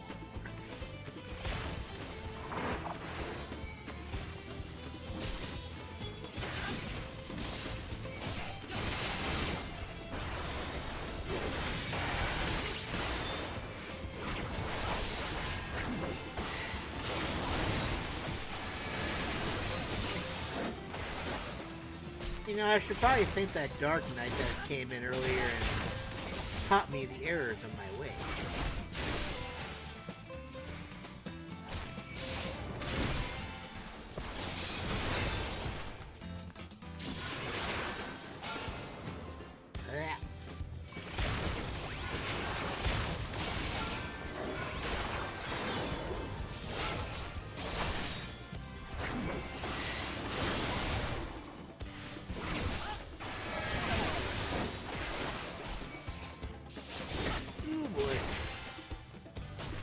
Holy crap, there's so many AoEs, man.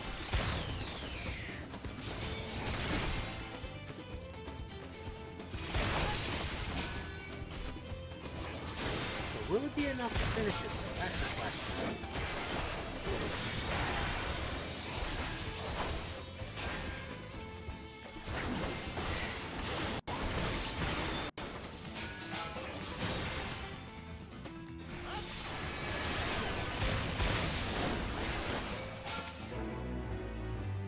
Did it. Who's attacking me now? Who dares attack me? Alright, cool. Wait, who's attacking me still? Thought! Nobody! Alright, well that was fun.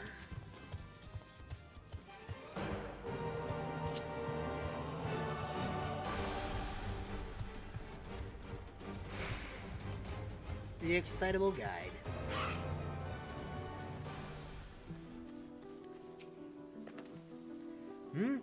Who are you and what do you want? You haven't noticed I'm rather busy at the present. Upset? Me? Why would he? I was speaking too fast again. An unfortunate misunderstanding. That merchant has a clear case of altitude sickness. It's not uncommon in those traveling to Ihuykatumu for the first time. The best cure for it, and most things, is make tea, which is why I was collecting tea leaves earlier. Just as I'd finished packing them into my bag, it's while the packet came and snatched it. Now that I have it back, it's time to get brewing.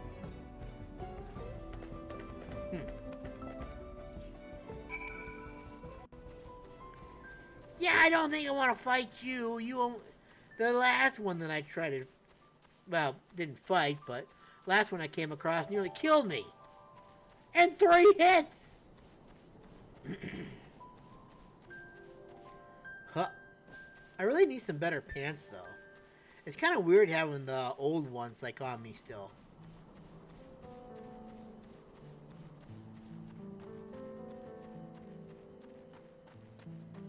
Sickly Merchant and the Excitable Guide. There you are. You told me everything, and it seems I mistakenly sent you on a wild alpaca chase. Forgive me. Thanks to this tea, I'm feeling much better. Make tea is a vital source of nutrients in these highlands. I'm sure you can promote it as a nourishing potable back in the markets of Tuliolol. Why not buy some in bulk now? Ha! You're not only a talented guy, but a convincing salesman. Very well. I'll give you your offer some thought. But first, may we continue our tour? Thank you again, traveler. I hope that my experience can serve as a lesson for us both to be properly prepared when journeying to high altitudes.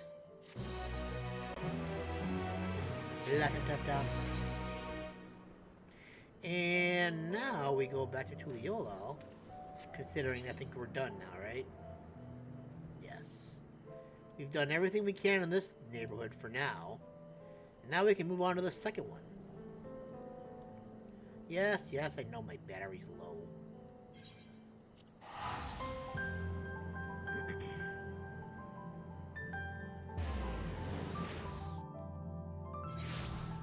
Alright. Now I just gotta wait, what am I doing? What an idiot. Why am I doing that? I can literally just use this. And just be right there. I don't have to go ahead and go on a goose chase. A goose chase? No, I don't want to talk to you. And just like that, we found an Electra and won our first keystone. I knew I was right to trust your instincts. Come on, let's keep things moving and march onward to Kozama'uka. Chances are good we'll find an Electra there as well. Before we do anything, however, we should see what our patient Hanu friend has to say. Yes, we should. Look at all these travelers. How wonderful. That Kraken is getting some love just because people can't play the game on their own servers. What a bummer indeed.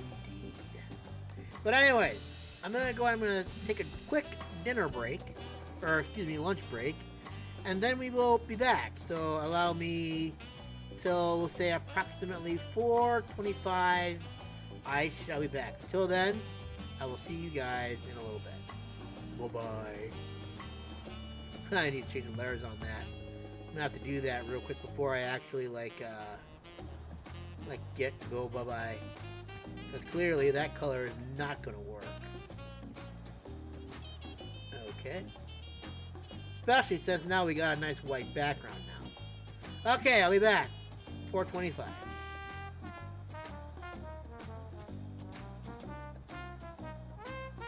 Enjoy the smooth jazz until I come back.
Okay, well, apparently half hour is the limit.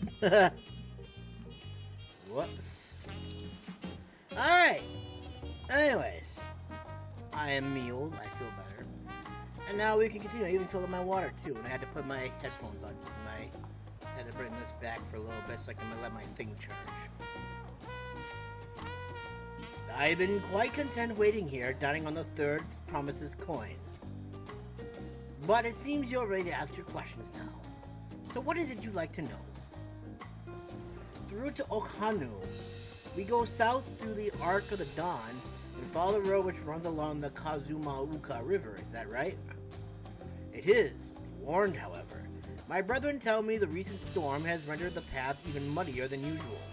The footing is quite poor in some parts. Far worse was the destruction visited upon our homes, though. Houses were torn apart and several people injured if not killed. Even our beloved festival is in danger of being called off this year. If you do still plan on going, I must urge you to proceed with caution. We'll be sure to watch our footing. Thank you. Walk! Now I'm worried for the Hanu. It sounds like they were hit hard by that storm. Anyway, if we're bound for Kozama'uka, we should head over to the Arch. Okay. To the Arch we go. Ba-da, ba-da, ba-da. Did you enjoy the smooth jazz while I was gone? Are you still enjoying the smooth jazz? What in God's name is this thing right here? How far he'll go? Might as well take care of this while we're here, so that way we can keep up with the side quests. We don't get bombarded with a bunch of stuff later.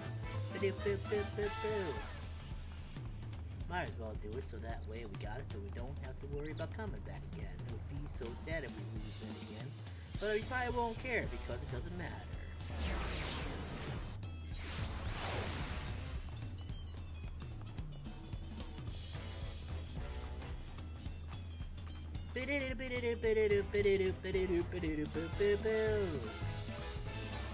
Oh, well now all of a sudden I'm glad I came. Bourgeois needs you to track down his wayward trainee. Hey you! You're not busy, are you? Earlier we got word that a shipment of parts coming. So I sent my trainee to fetch them, but he's still not back yet. Quite trouble you to pay a visit to the junkmonger in Bayside Bevy and ask if a young had sorrow has been by. I'm in the middle of something here. And I cannot be bothered to do it myself. Henceforth why I ask you instead. And I'm guessing they're both here, I'm guessing? Sounds convenient. Oh, okay, I see. Yes. Yes.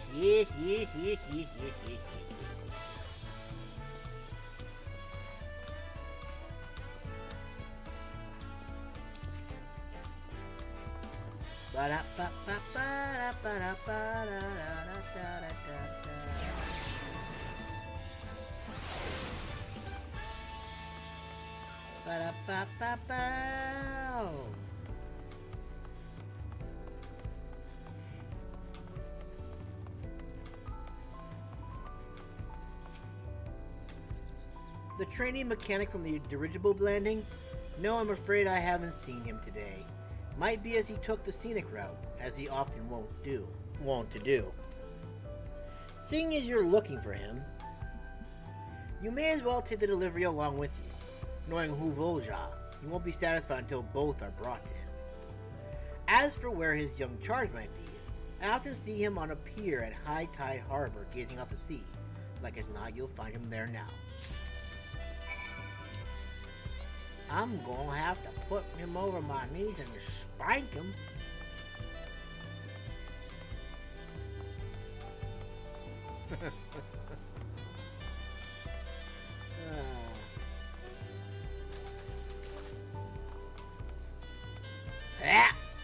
Yeah.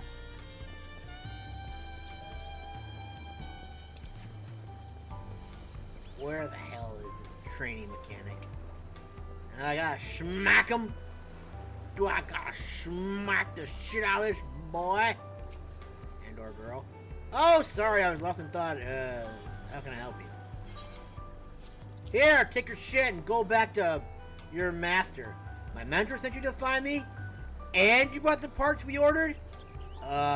You well and truly caught me slacking.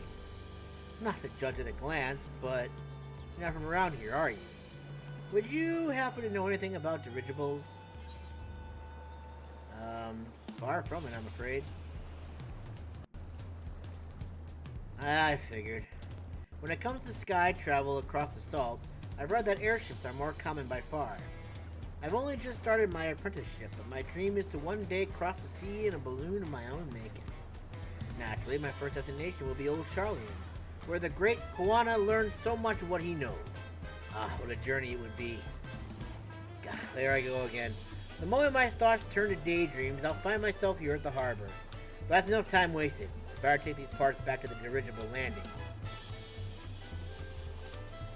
Okay, so now I guess I should know that from now on, dirigibles are known as air balloons. So that way I don't make myself look stupid. And I already am.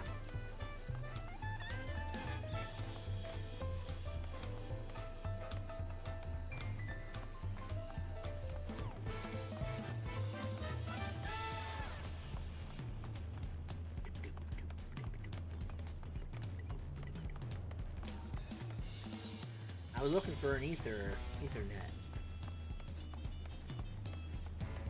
Ba-dum-bum-bum.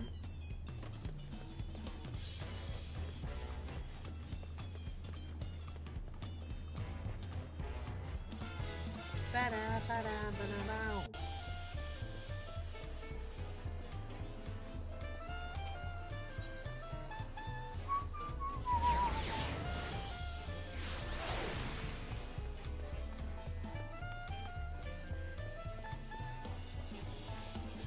It was funny because I was thinking of pressing the old button on the thing so that way I could keep myself from getting logged out earlier.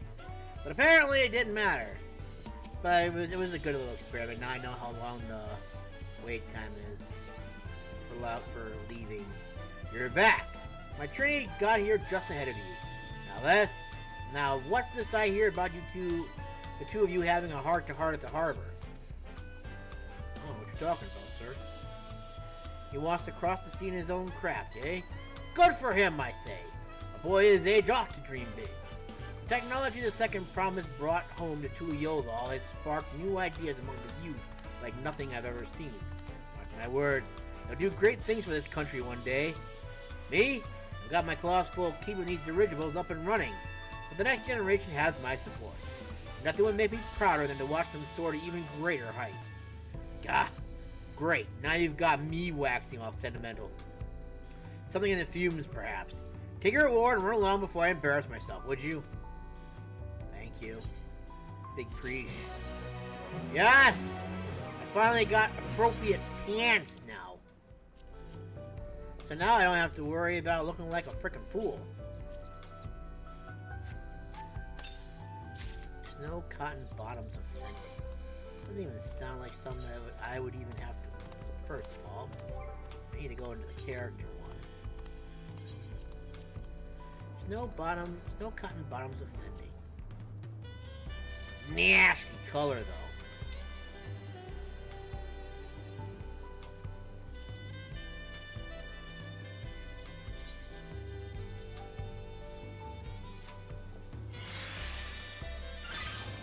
It didn't change color. That's a little bit, oh wait.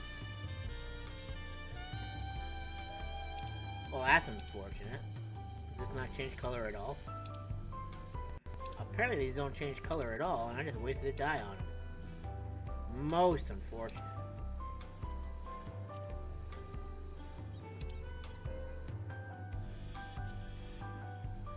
Really?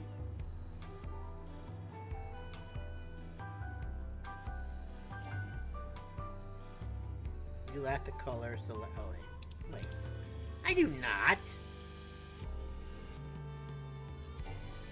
You lack the color selected for die 1.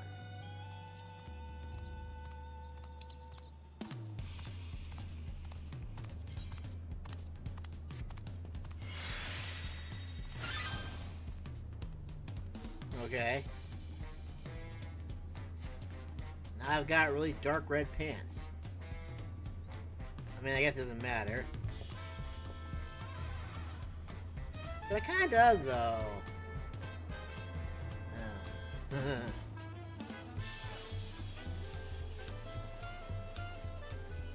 Really? Oh, that's right, there's a rip there.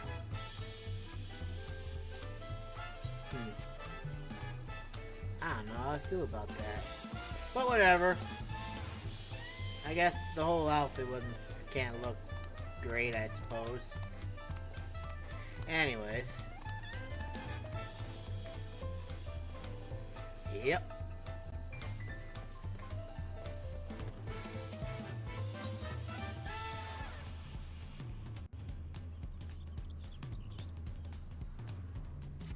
Lord.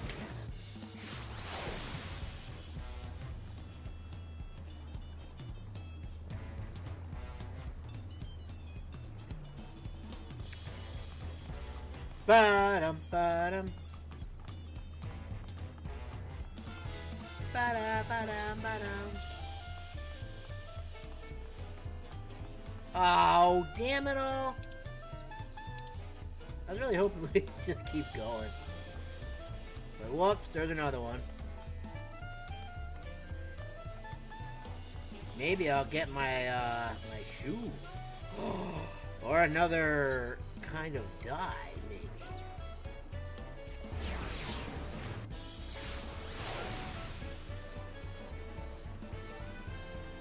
What do you want, impatient Landsguard? No, we get nothing here. Ah, one of Wuk Lamat's companions. Say, could I trouble you to go and fetch someone for me? It's time for patrol and my partner is nowhere to be seen. I handle it myself, but I can miss his arrival where I can leave my post. Knowing him, he's lost in conversation somewhere in Bright Bloom. Post. Just look for the Pama-yawa with the big eyes and dark blue scales. When you find him, tell him his partner is waiting for him. Yeah, sure. Can do, sure. Bull Mudgeon. Alright, we've got to find a couple of troublesome people, apparently. Most disturbing. Well, you're probably not the one. You're just menacing. Meticulous. And... I don't think you're the one I'm looking for. Just the one I'm looking for has blue scales. Let's go over here and let's see what we can find over here now. My guess is that'll be the meticulous one. Cause that one seems to be more likely what I'm looking for. Yes. This medicine one's the one I'm looking for. He does have blue scales. Oh wow, these are like really blue scales. You don't get much bluer than that. And this boy right here. Oh boy, was I wrong. Those aren't blue at all. What the hell was I thinking? Hello, sir. Patrol, Brent. Ah! Do I look like some moon-eyed bonet? What are you? Clearly I'm a dope rope. Alright, fine. I'm sorry. Maybe it is this one over here.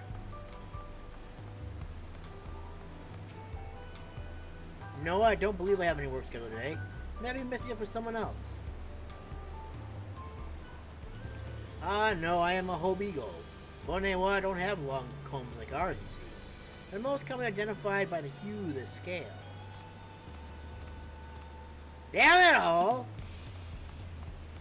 Alright, so the fool's probably down here somewhere.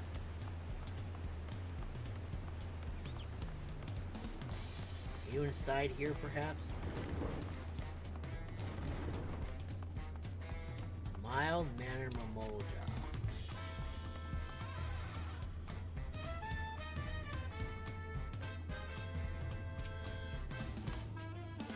Patrol partner? Yes, I'm the one he's looking for. Don't know why he's always so nearly punctual, but there are in fact still a few minutes before our shift. Then again, patience has never been his strong suit. In any case, thank you for letting me know. I suppose I'll head over early just to be nice.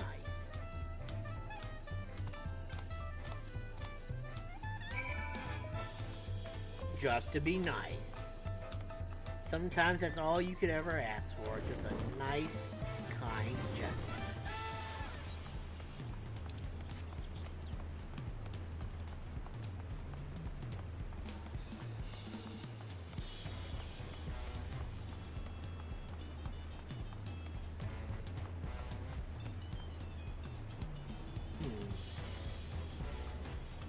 You got a mask on, so I can't see what you look like entirely. Welcome back. My partner here let me know you sent him. Didn't I see you talking to another Mamool job before you found me? I suppose we all look alike to you people from across the salt. But appearances aren't everything, of course. With our superior arcane ability, we of the Boniwa tribe are typically employed as mages or palaciers. As with the Hobigo, they are more likely to excel in feats of athleticism.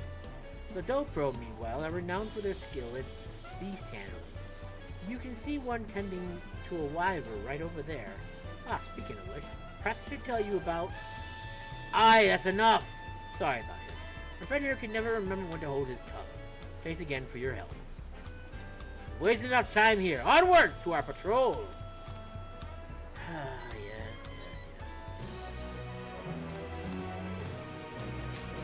You know, I was actually getting into that. I was really kind of curious to see, like, what I could learn from that, but apparently I learned nothing. Because his buddy is like, hey, quit talking to this poor adventurer. Now I'm curious, if I don't think that would work, but let me try anyways. Ah, one of them lit up. But I don't think that's gonna work at this moment in time, because... Ah, you know what? I just remembered something. We gotta get Super Kitty outfitted. Because right now, Super Kitty is just doing what he do, you know? We can't have Super Kitty not having gear. That's not what I'm looking for. Here it is right there. And I think we got the earrings.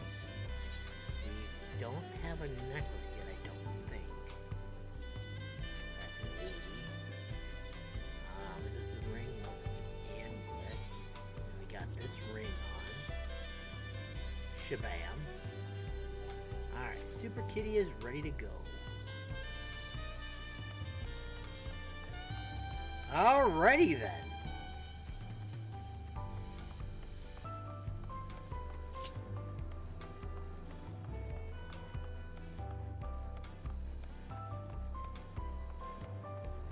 I'm coming!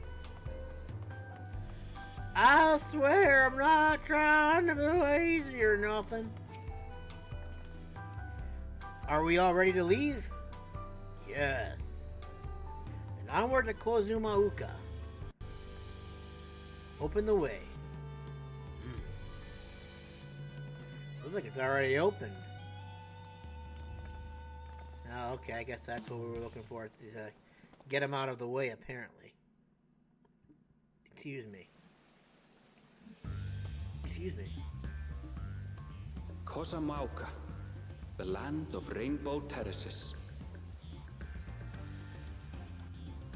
It commands the gaze of all who visit without fail. The many-colored marvel. An endless torrent of water cascades over sheer cliffs to shape the wetlands below. To its relentless flow, all life must yield. Together with Wuk Lamat, we proceeded along the marshy trail, a road upon which the Dawn Servant and his comrades once traveled. What's with the lag, man? Kozama'uka.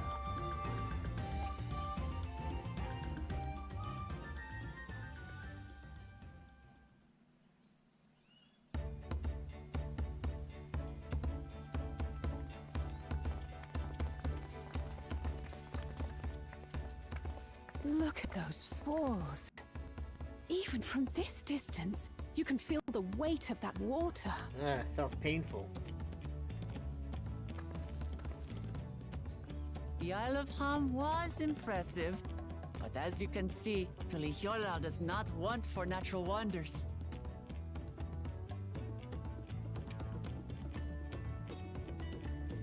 The ground is swampy, so watch your step.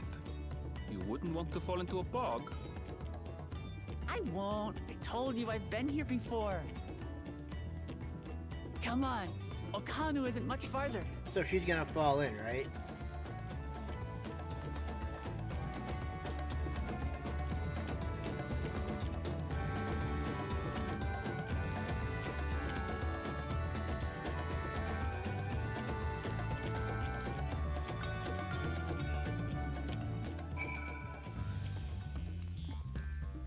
There is no stopping the third promise, is there?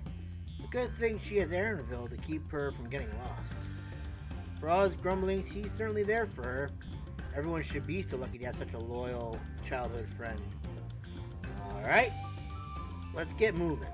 If we continue along this road, we should find ourselves in the village before long. So now I guess my curiosity is not what I was thinking it would be. Kind of hoping that that would have been like the second half to the other area we were just at, but apparently I am wrong, as per usual.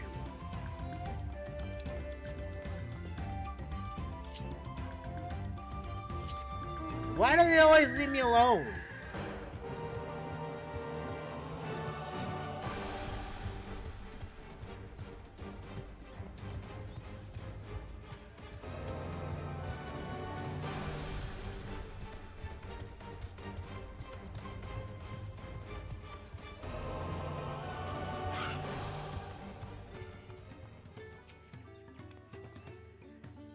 Everyone has arrived and none the worse for wear, except for a certain third promise or something in the mud despite my explicit warnings. Hey, I asked you not to say anything! Anyway, this is Hanuhanu village I was telling you about. Okanu.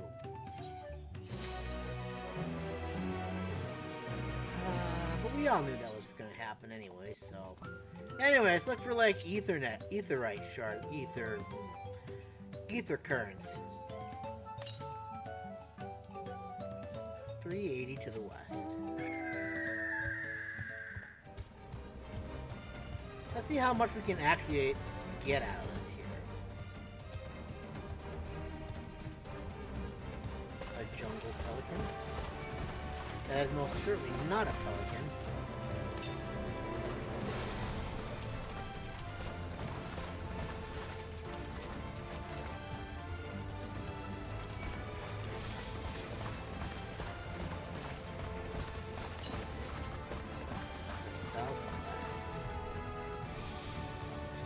Hammerhead croc. Oh, there it is right there. Nice! Alright, I'll remember to turn the map on this time. Bam!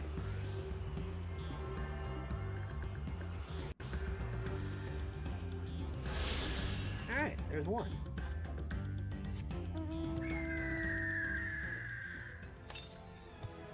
Looking for 10 to the south. See if we can actually get like all 10 of them this time. This looks like this might be an area where we can get all 10, but who knows. Even if we manage to get 5, that's a good start.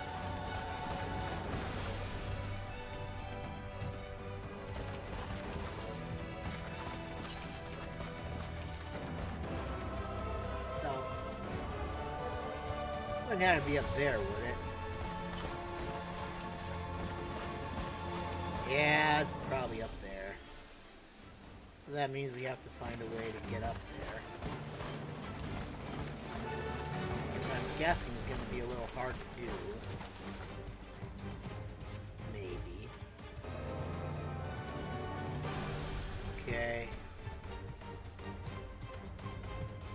So my guess is most definitely up here. But I don't know how we can get to it just yet. So, it looks like I'm just gonna have to keep going this way. Hope for the best, I guess. Or maybe if I go into the cave, maybe I'll be able to find a way up there. Maybe. Oh, there's one to the west. Oh, there it is, right there. Nice.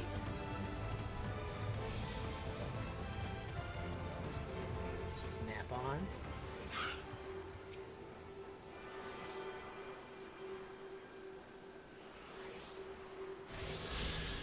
Nice. 2. 340 to the southwest.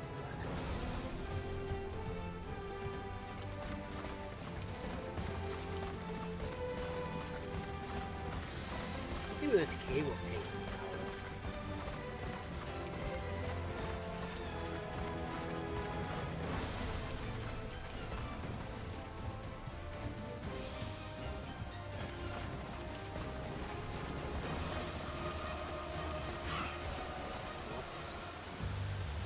Apparently I can swim in this one.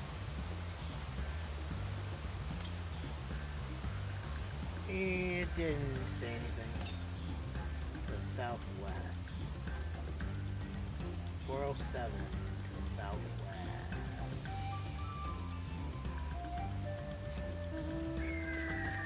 I'm trying to kill the bias again.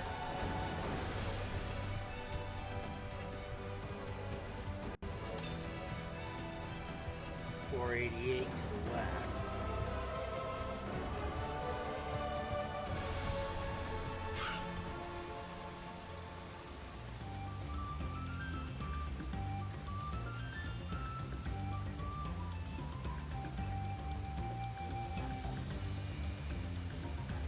There's a bridge.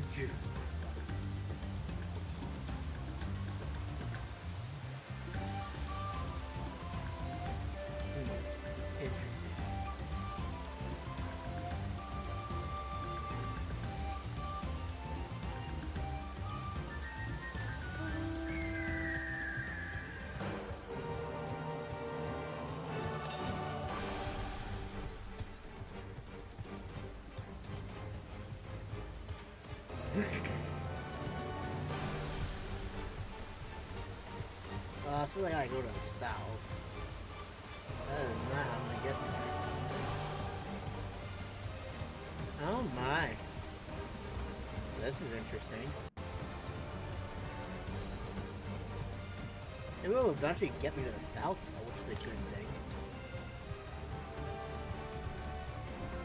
Just a little bit, just kind of way out of the way, that's all.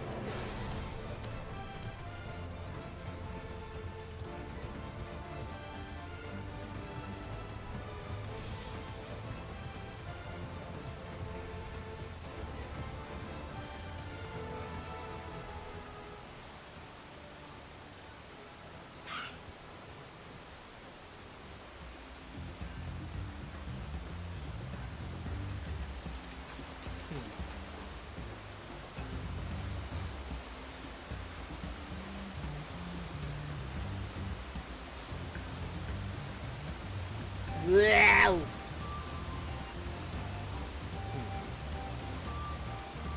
Most important.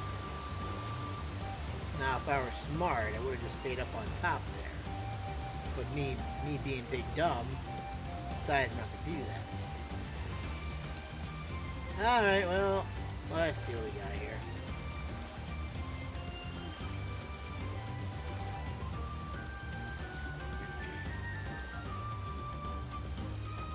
It looks like we can get there, though.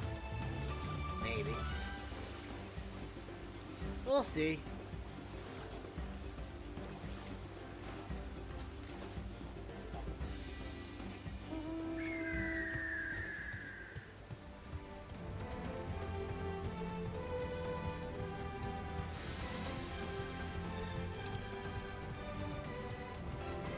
Stride of the sun. The northeast. The northeast I go then.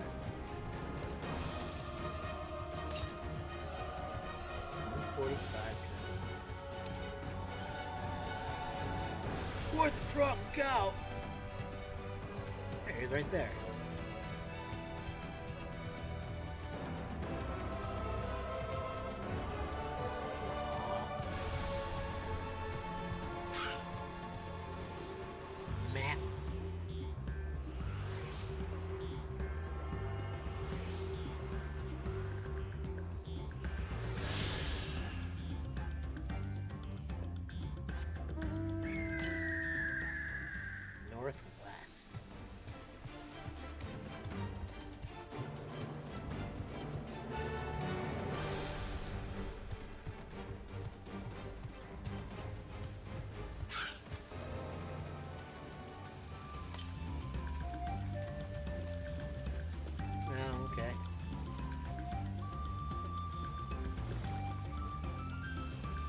My God, I couldn't swim across. Would have been kind of sad if I couldn't.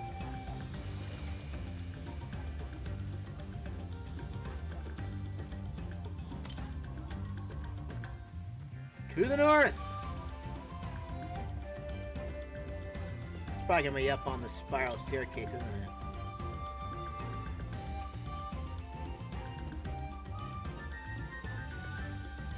It seemed like that would be a good place for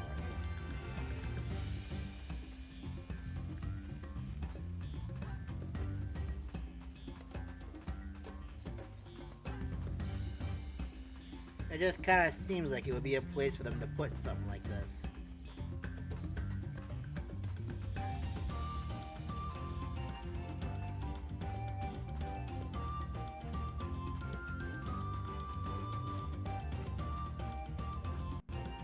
Damn, this is pretty high. This is like a perfect place to jump and unalive myself. When apparently I'm found out to be wrong. Or am I wrong? Yep, I am most definitely wrong. It's to the northwest, apparently. Huh! I do enjoy falling from great heights. In the game. There it is, right there. How unfortunate.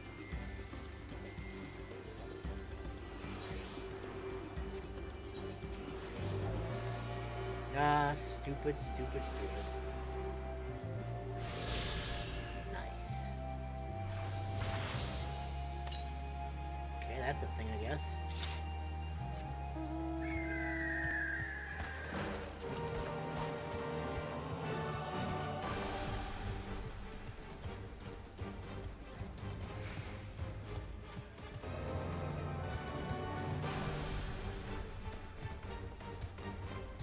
The shallows.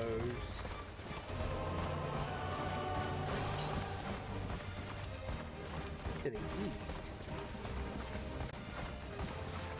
Okay.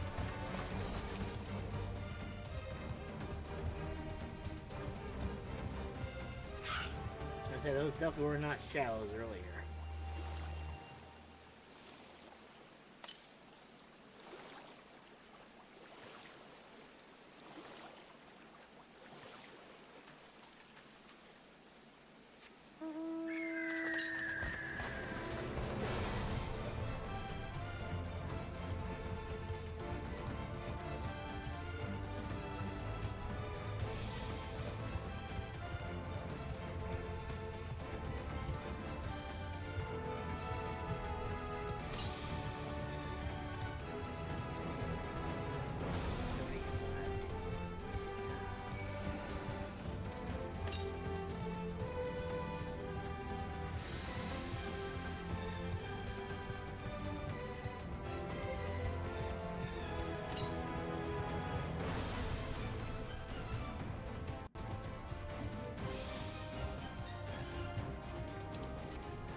Have a little fun while we're here.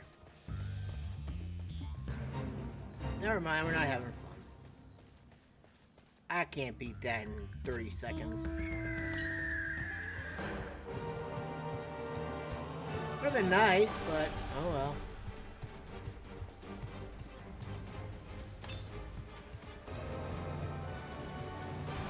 It is right there on the dock. Huh.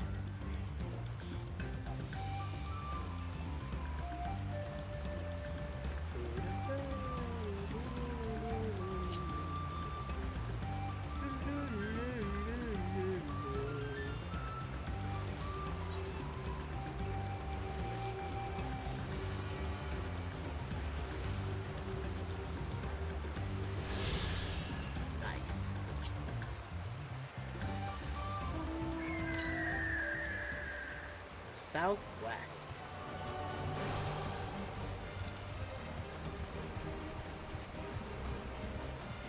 Well, that one's pretty far.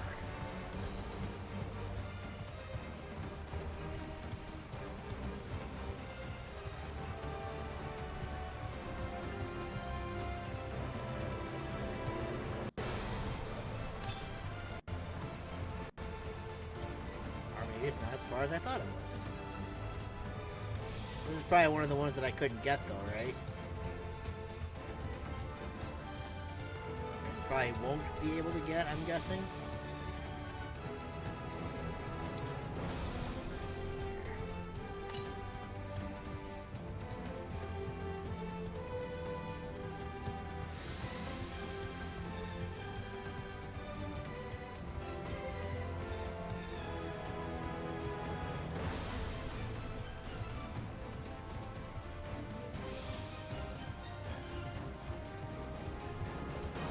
That looks unfortunately broken.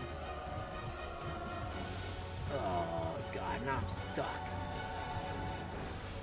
Okay, so... This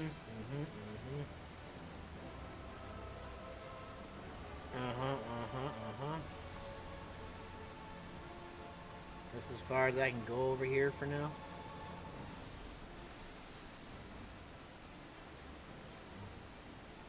Gee, if I were smart, I would have attuned with this thing over here. I could have just gone back over there, but no, me big dumb. And I didn't do it.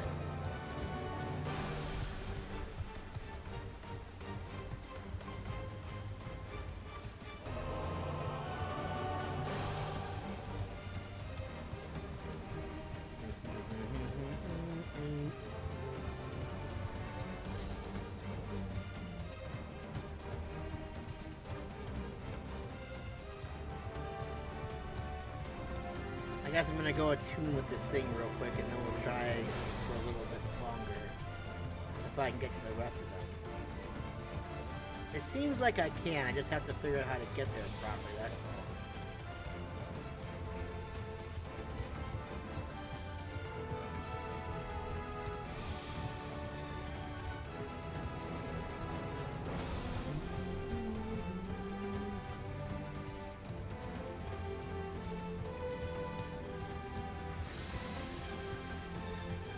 But I guess I could be wrong too. Who knows?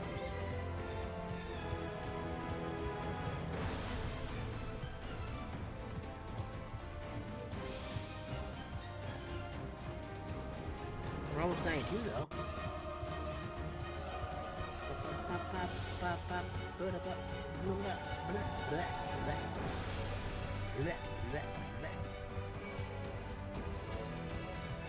Tuca Libre.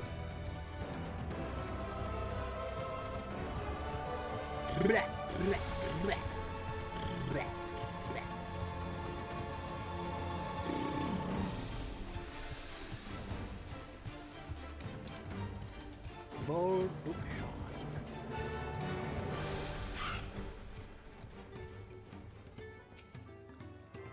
Attuning. Alright. To the south I go. After I open this up. Oh, a gem trader. Do you have anything fun? My guess is probably not. Nope, it does not seem you like have anything better than what the other people have had to offer so far.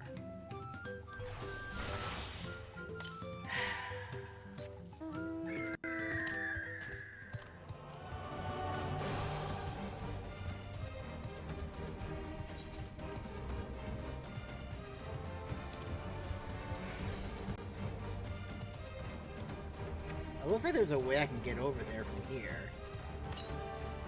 Again, I'm not entirely sure. Maybe we can? But I guess we'll find out in a second. Hey, now. None of this.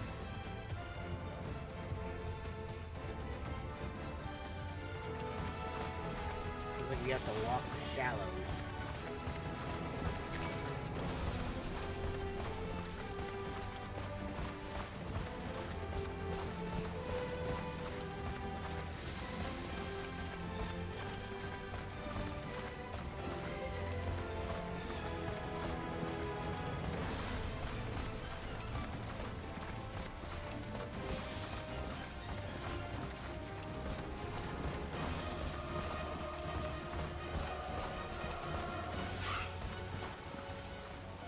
Yeah, I kind of figured that was probably going to happen.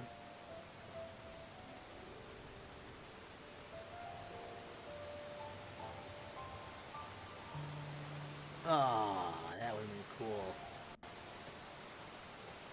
But then why does it have it as an opening if I can't use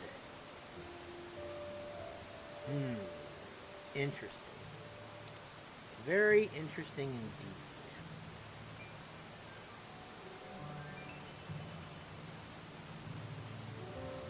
Huh.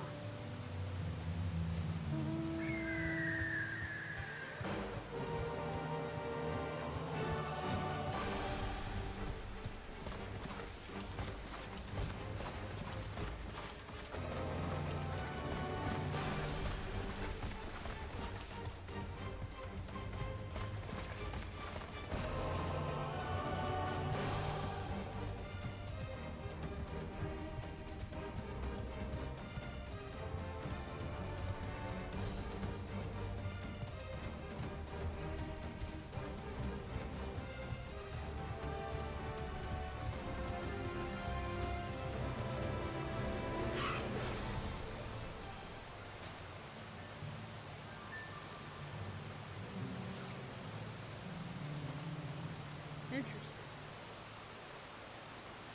That just leads me over down this little kind of pee-pee kind of thing here. Huh. Interesting. And it is even far enough in that I'll even recognize it as a spot either. We still got one spot over here, which is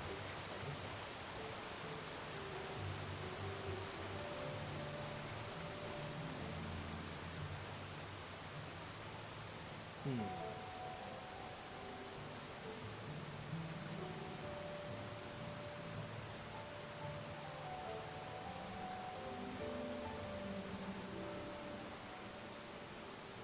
Okay, so if I go down this way here.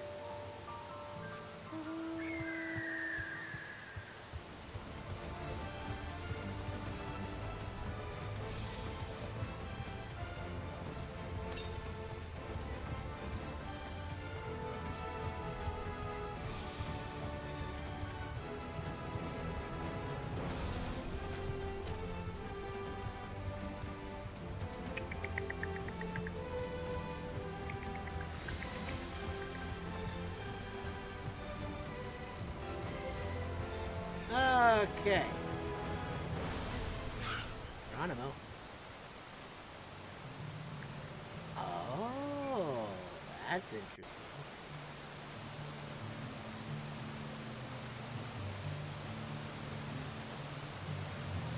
Even this isn't even worthy of a mark, apparently. Wait, didn't I try this originally already? Pretty sure I did. And that's just the waterfall. So maybe that's it so far? Or do I have to go like into the cave to find more? I guess it's probably not, because it looks like it kind of interesting.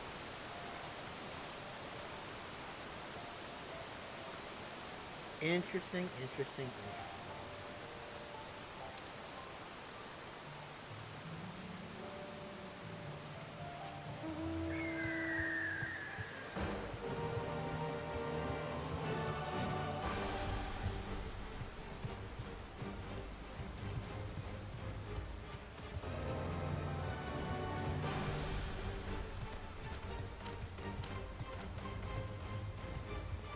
Someone's fishing over there.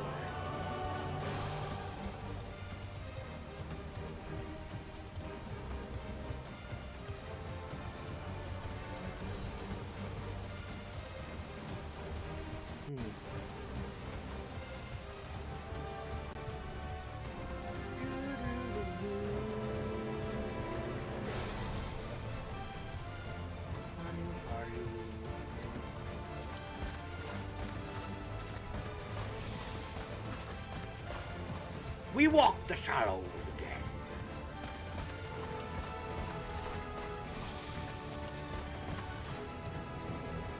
I'm gonna go all the way down to the end here and see if maybe there's a way out to the shallows over there. My guess is probably not, but hey, I have to try.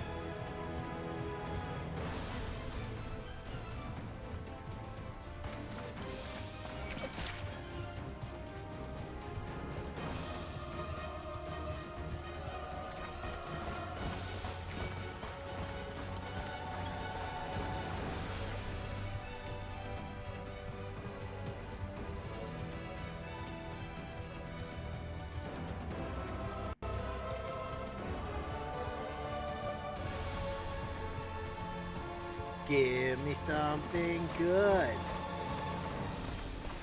Yeah, this isn't gonna lead me anywhere, is it? Oh well, looks pretty. These are all just gonna lead me down this road again, right? Yeah.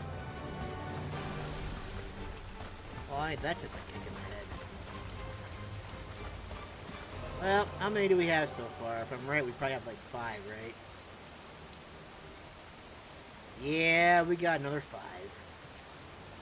Oh well.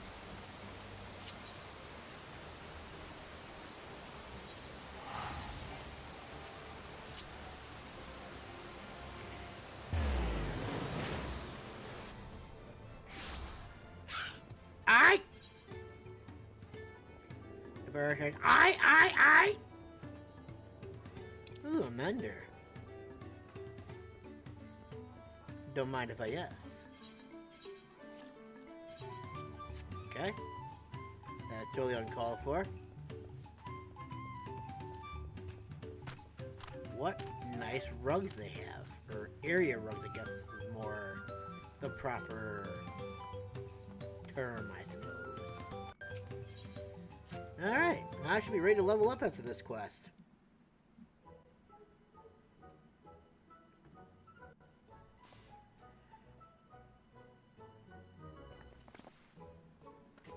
It's like our friend said, the people are in no mood for festivities. I can only assume they are still recovering from the damage wrought by the storm. Indeed. Well, let's do what we came to do and find this elector.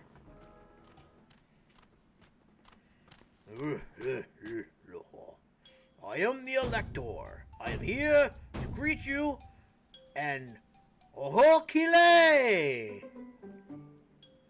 Oho, what now? It's a Hanu greeting. Surely you heard the last time you were here. Well, I was busy enjoying the festival. Greetings to the third promise and her entourage. I, Zanuhali, welcome you to Okanu. As elder of my people, I shall also be fulfilling the duties of elector during the rite of succession. I'm ready. Give me the feed and test my worth. All in good time, all in good time. In fact, I came to let you know that we are not quite ready to begin. For the moment, please enjoy the hospitality of our village.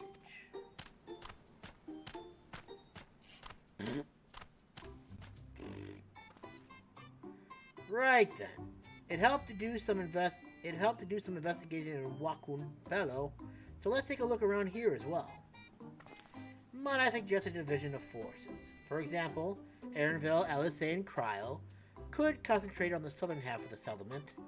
Meanwhile, Wuk Lamat, Masamune, and myself will handle this northern half. Sounds good to me.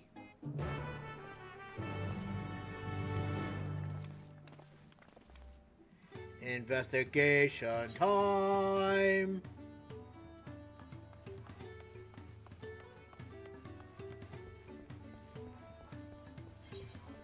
Giveaway time!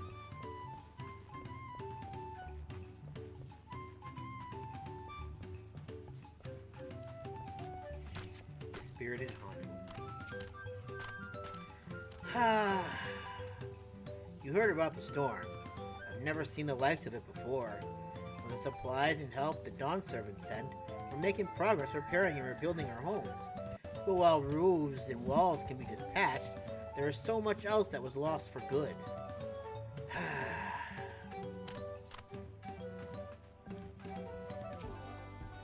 This is a vantage point, huh?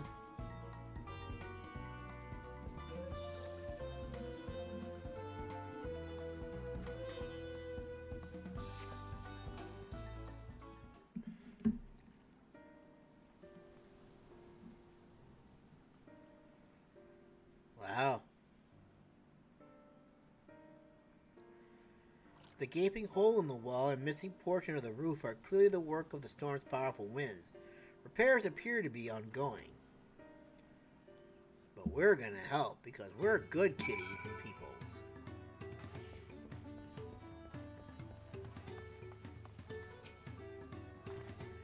A lot of houses are still damaged, and the Hanu I've spoken to are not their usual cheery selves. That storm broke more than wood and reeds. There must be something I can do to help them. I'm going to look around a bit more. Have fun with that. I guess I'm just going to keep exploring as well, I guess.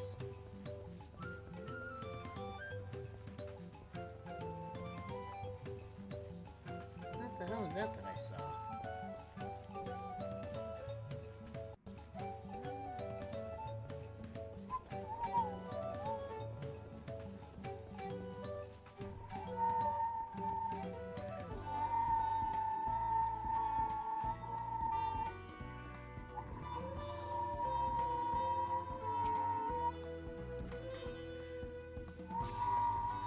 The dry and shrunken bundles suggest the reeds were harvested some time ago.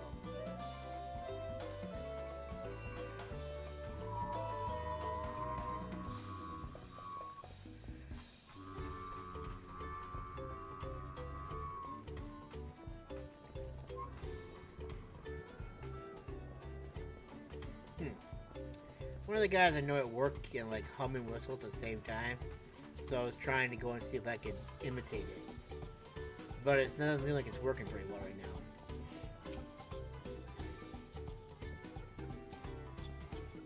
Blah! Woven from reeds, this boat-like vessel is reminiscent of a bird. The beak and feathered tail in particular stand out. This boat must be woven from the same reeds I've seen gathered into bundles here and there. The plants hold both practical and cultural significance to the Hanu, then. Yum, yum, yum, yum. Hello? Can you all hear me? I'm told they're ready to receive us now. Come to the large building in the south of the village. On my way. We ought to hurry over, too.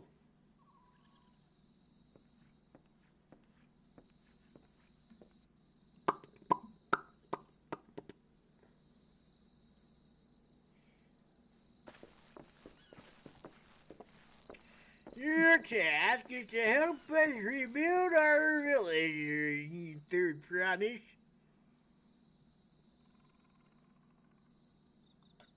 No sign of Zorolja or that oversized lout. No, but so How much easier it would be if Soralja were to fail here. But that isn't likely to happen.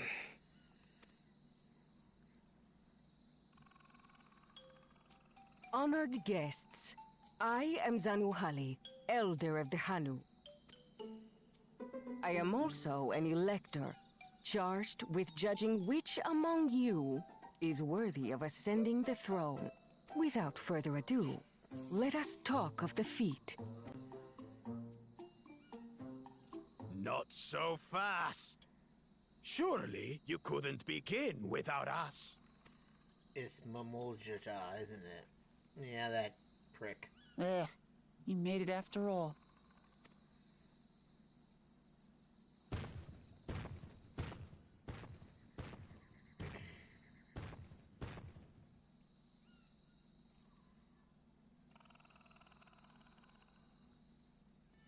No need to fuss.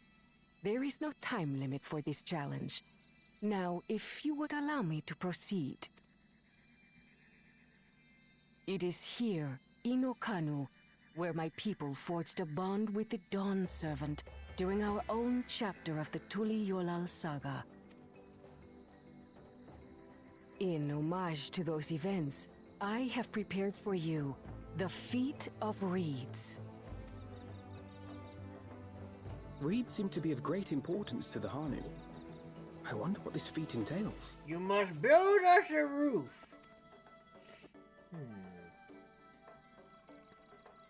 We use reeds in every part of our lives, be it as food or weaving material. But look around the nearby paddies, and you will see that this season, our crops are failing. And why is that? Son, How fortunate, then, that my appointment to Elector coincided with this predicament. Ooh, convenient. For surely, those who aspire to be Dawn Servant would find the matter of an ailing harvest a mere trifle to resolve. Okay. Aye, well, it is indeed the duty of a ruler to address the people's woes. Exactly, exactly. Do well in this, and you will earn my keystone. But if you don't, prepare to die.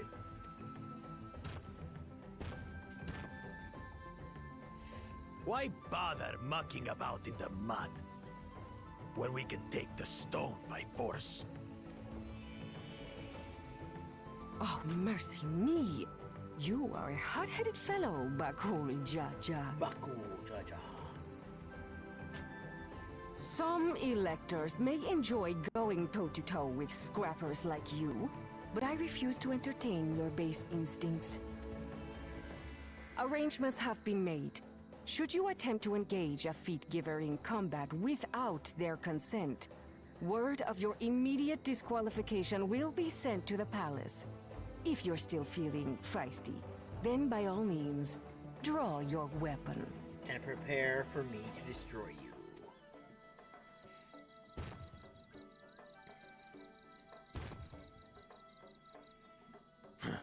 This contest is presided over by cowards. There's no sport in fighting you. Then we can return to the business of earning my keystone. The feat of reeds is begun. Claimants, I wish you the best of luck.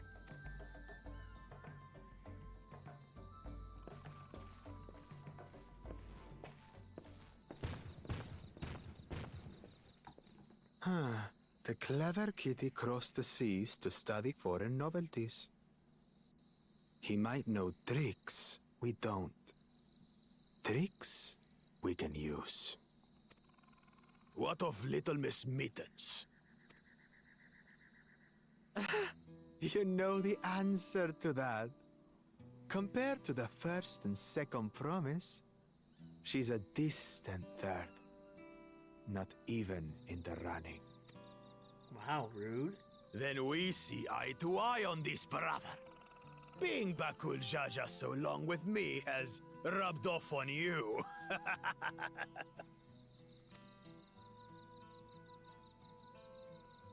These allies of hers, though, they might be a problem. Yeah, I'm taking off my eye patch. You better watch yourself, fool.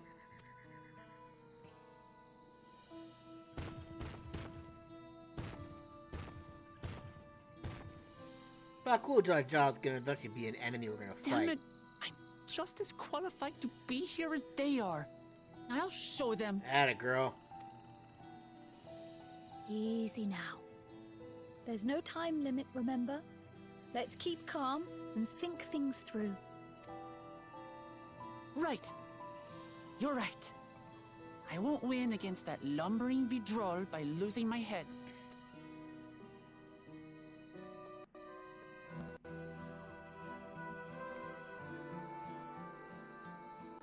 Good words to live by.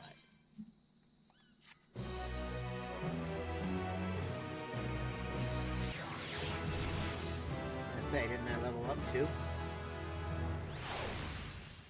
Guardian. Sentinel Mastery. Ooh.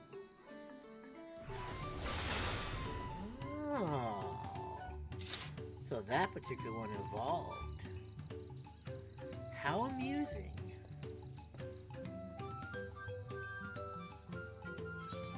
If I were smart, I would have had an opportunity to see what those actually led to, but me being silly, I didn't think to actually look it up. Look at that. Anyways, let's get these side quests out of the way real quick.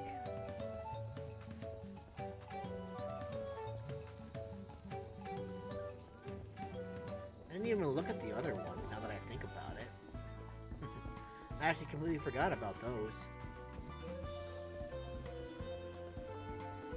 Blah.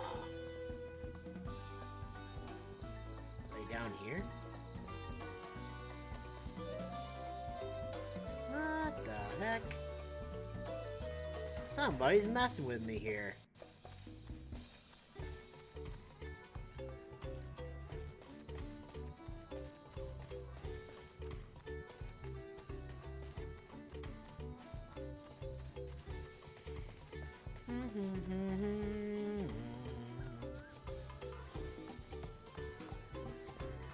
What is inside? It's up here. Aha! There'd be a staircase. I did not see because of the darkness that currently resides within my heart. Oh, I simply don't have enough. I'll never finish at this rate. Problems. Oh, but a kind soul may change that. Kind and strong. Strong enough, I think, to help me with a little problem I have. You see, soon we Hanu will begin to shed our feathers and grow new coats. But the great storm washed away our store of combs. We can't very well use our claws, so I spent every spare moment since crafting as many as I can. Now my supplies run short. But if I had a shell from a mature marbled beetle, I can make enough combs for everyone. Please make haste to the southwestern forest and hunt one. I can feel my feathers falling out as we speak. I'm sorry to hear that.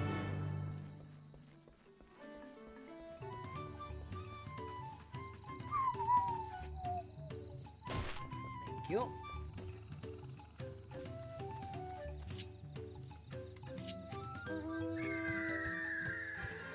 Alright. This is where exactly? Down there.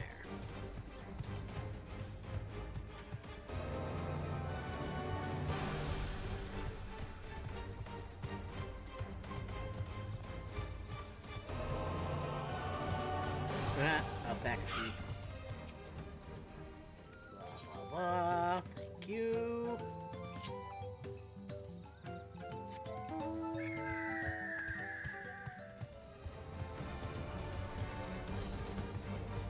Should be able to get there like this, I think.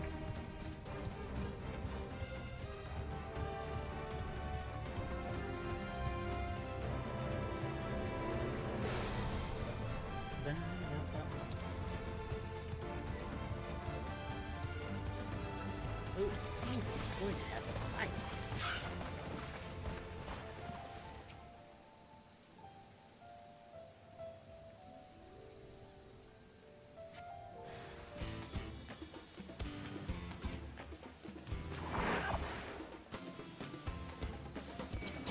I am not going to move that.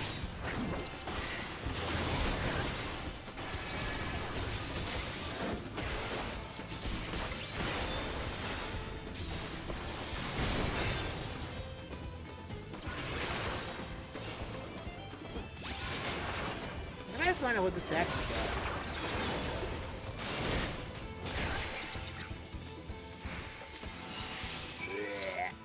I need to find out what this actually does.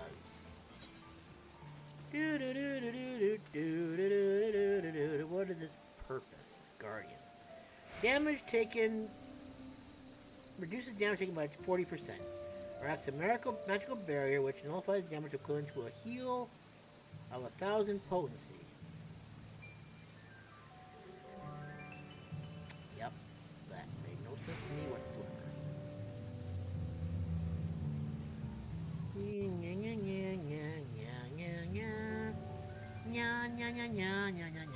Which one is this one gonna be? Grants 4 stacks of Requiscat. Imperior. Oh, that's... okay. Increases the potency of Holy Spirit, Holy Circle, and all configure combo actions. And spells request no cast time. Oh, so you would have to use that combo first. Huh. Interesting. Nope, I'm not gonna fight you. You're not the one that I'm looking for. You, on the other hand, be a little more fun to fight.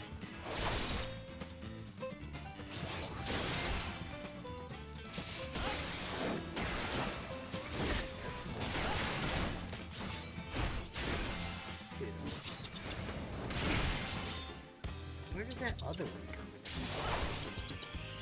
Because I saw it was there.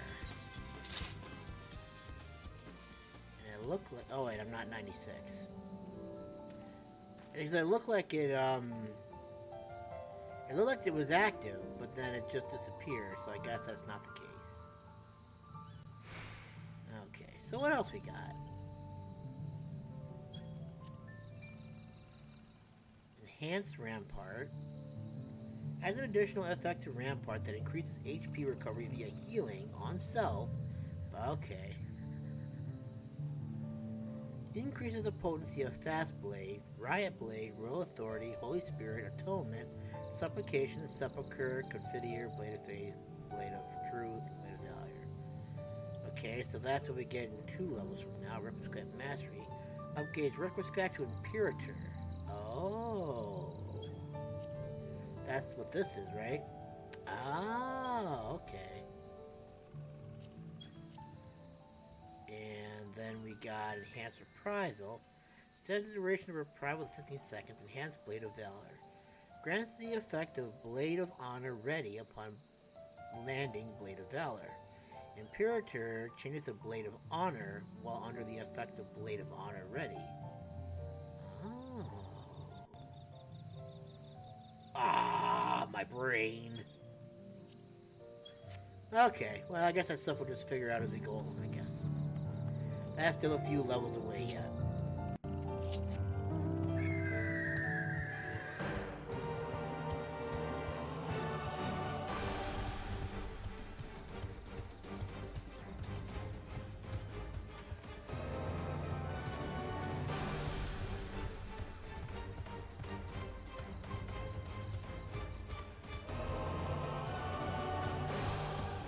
Sorry, everybody.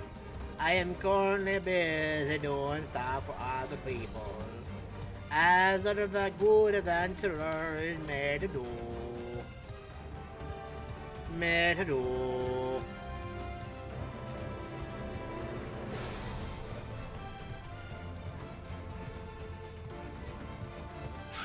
I got your thing for ya.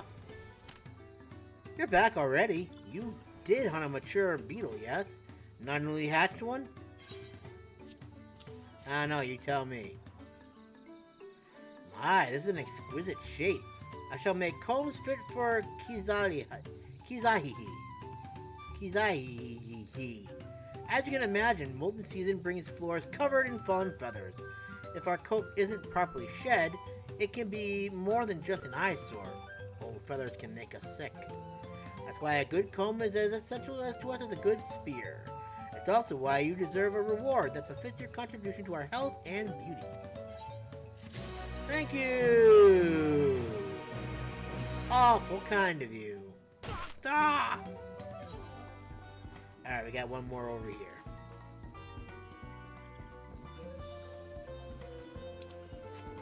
Ah!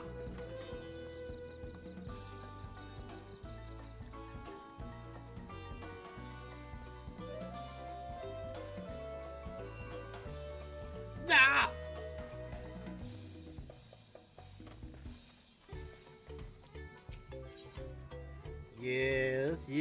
Yes. Honored visitor, might you lend me your aid? Since the storm, I've worked day and night to repair our homes, and the end is finally in sight.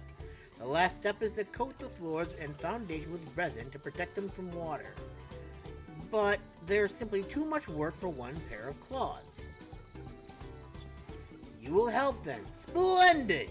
We should start by gathering the resin from the trees to the north of Ihuykatumu.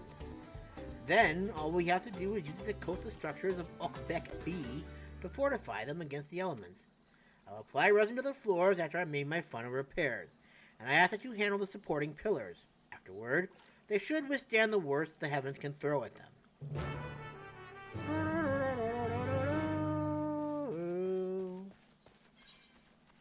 Get ready for One Piece in the Grand Line.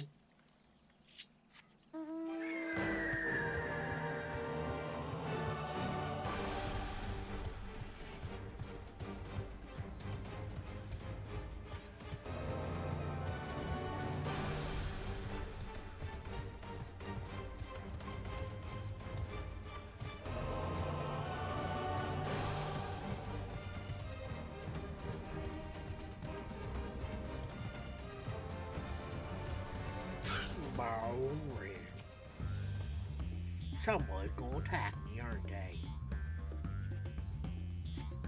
The thick, viscous resin pours slowly into the bottle. Go to Okabeka B and coat its supporting pillars with a substance.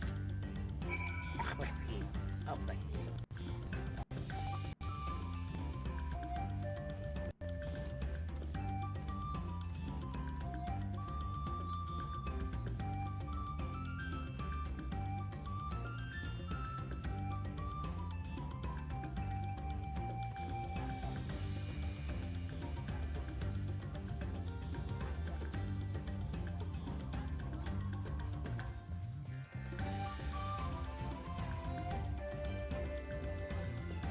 How are they gonna fight you, can it?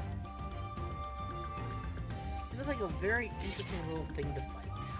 And so fight you I shall.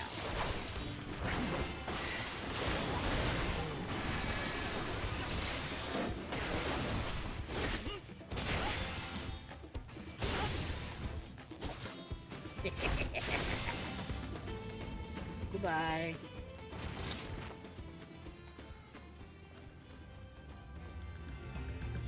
Alright, I think I gotta come up here, it looks like. Okbek B. Aha.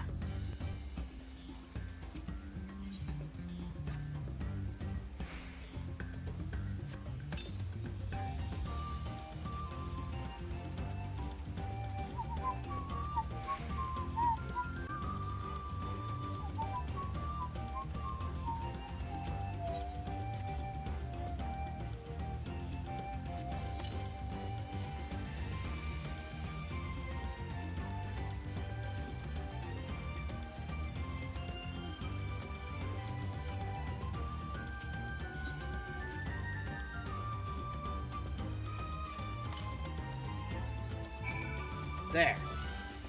Resin hath been applied.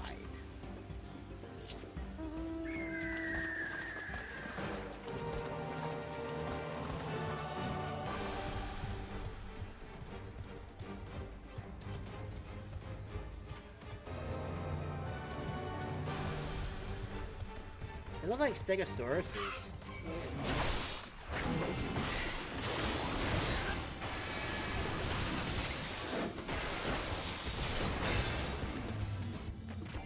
Oh. Okay, that went faster than I thought it was going to.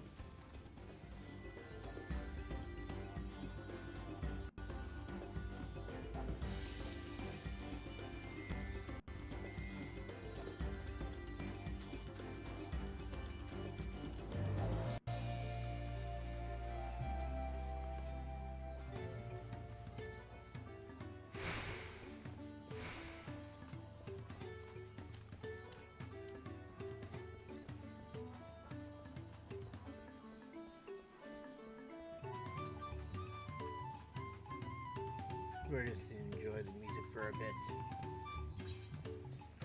Ah.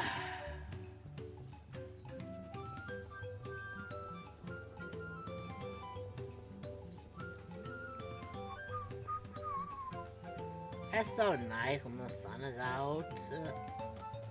Whoops, that was a bit further than I thought it was going to be. That was swift work and well done. The pillars that support our feet are every bit as vital as the knees which guard our heads. If they are damaged, the very foundation of our lives becomes unsteady. You may have never been seen such houses as these, but they're built with this way for a reason. As human climbs, our elevated wooden floors are cooled by the air flowing upward and help keep floodwaters from wetting our feet. The white discs on the main of the pillars aren't merely decorative either. They keep away mice and other small animals, but for all its benefits, wood rots easily, so we must reinforce it or else be stuck in a cycle of constant rebuilding. Thanks to your help, these structures will hopefully still be here for years to come.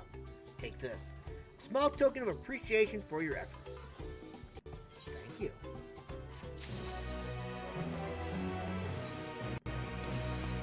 Mucho grande aprecioso. And that'll probably be my Lar ring pending.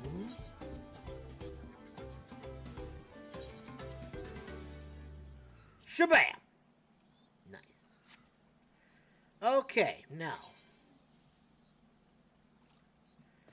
go ahead and start the main story again. As soon as I can figure out how to get back into the town.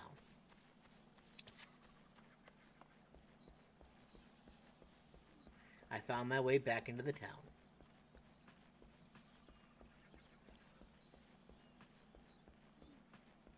It's amazing how quiet it gets when the music stops. It's not like it's like a simple stop. It's like an abrupt, like, boom, done. It's not like it just fades out or anything like that. It's just like it just ends. Kind of creepy, actually. Yes, I get boots! I don't know the first thing about farming, but if there's a way to save the harvest and help the Hanu, then we're going to find it. Hell yeah. I'll make Bakul Jaja eat his words. Understanding the nature of the problem will be the key to solving it.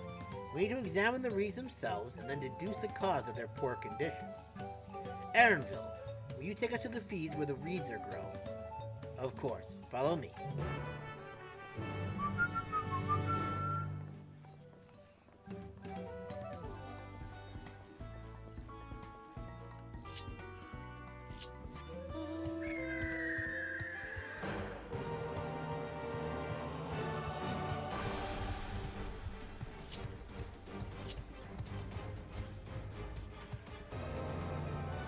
Oh. Wuk Lamat. You can all stand back. I'll get to the bottom of this problem in no time. Give me strength. Let all of us scour the fields and help our bold leader identify anything unusual.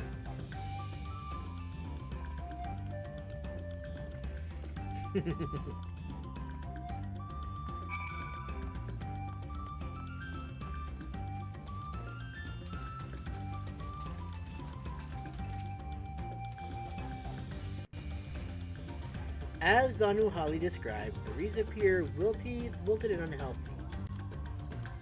Thanks for that, Big Preesh. Maybe the water quality's gone bad. The water contains no obvious contaminants and looks fresh and clear at a cursory glance. Oh, I guess that throws that theory out the window, doesn't it? Patty mud. That she probably slipped in.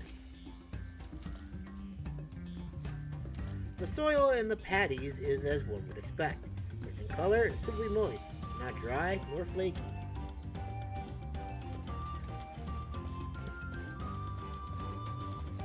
A lethargic something? Lethargic frog.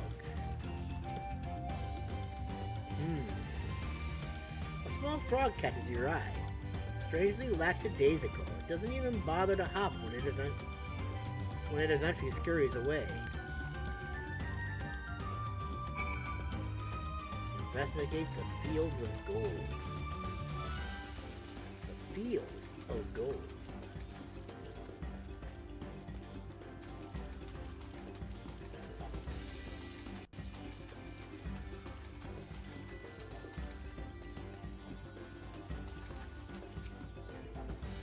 See enough? I'll call everyone together and we can share discoveries.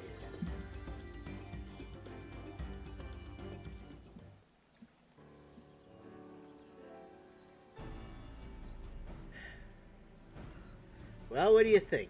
Any obvious problems? I agree.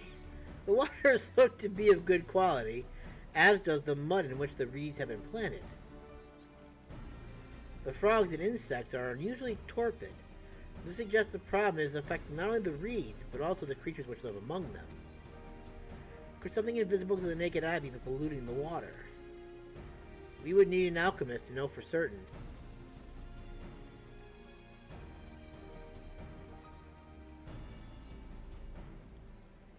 I don't have much to add about the fields, but something else occurs to me. When you were describing how the creatures seem lifeless, I couldn't help but be reminded of all the listless villagers. They suffered a terrible tragedy, I know, There's another reason for their flagging spirits, I believe. Go on.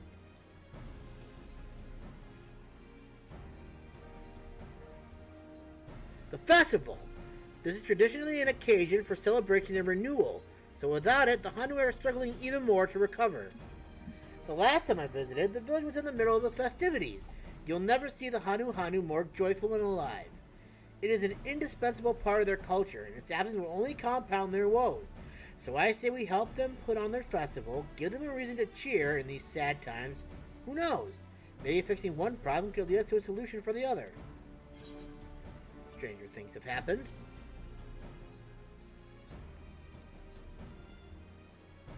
Right?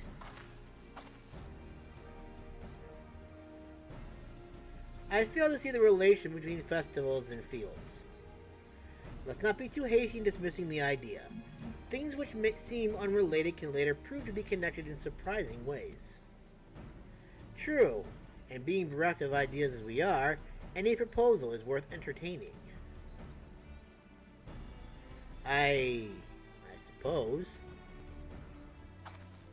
Besides, this is Wuk Lamat's journey. It's only right that we follow her lead.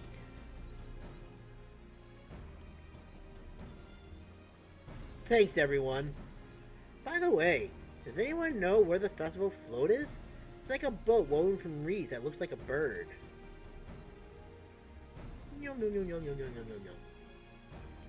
In that big building to the north? Let's go and see it!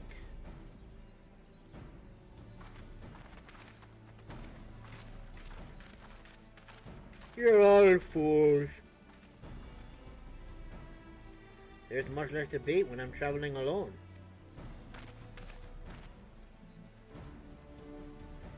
You'll come to like it, Erenville, I can promise you that. And if you don't, I guess that's your right too, I suppose.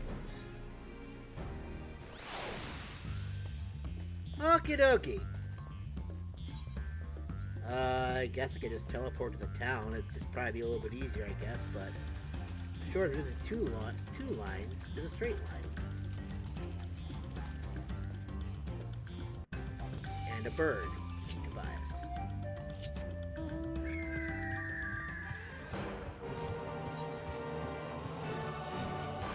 Excuse me. Yeah, striking dummies too, huh?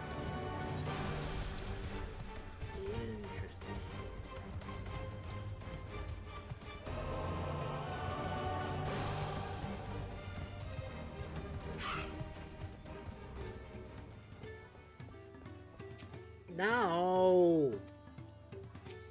No! Yes, this is the float I remember. Does it not appear somewhat damaged to you? We should take a closer look. Inspect the festival boat, blah blah blah, okay.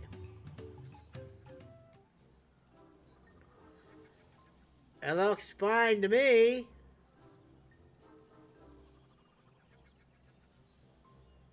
Wow. Let's see. Okay.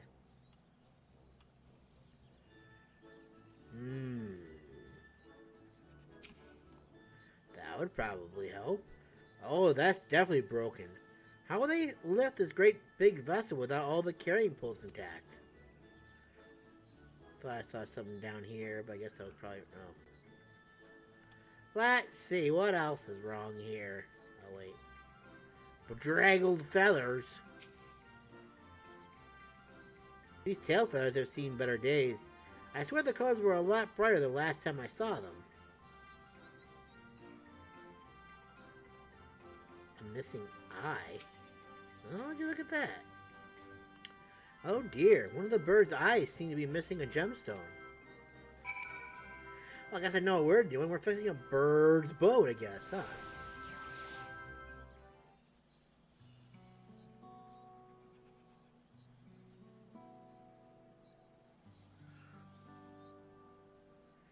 Well, I think we can all agree this bird boat is in dire need of repairs. Now, how do we go about fixing it?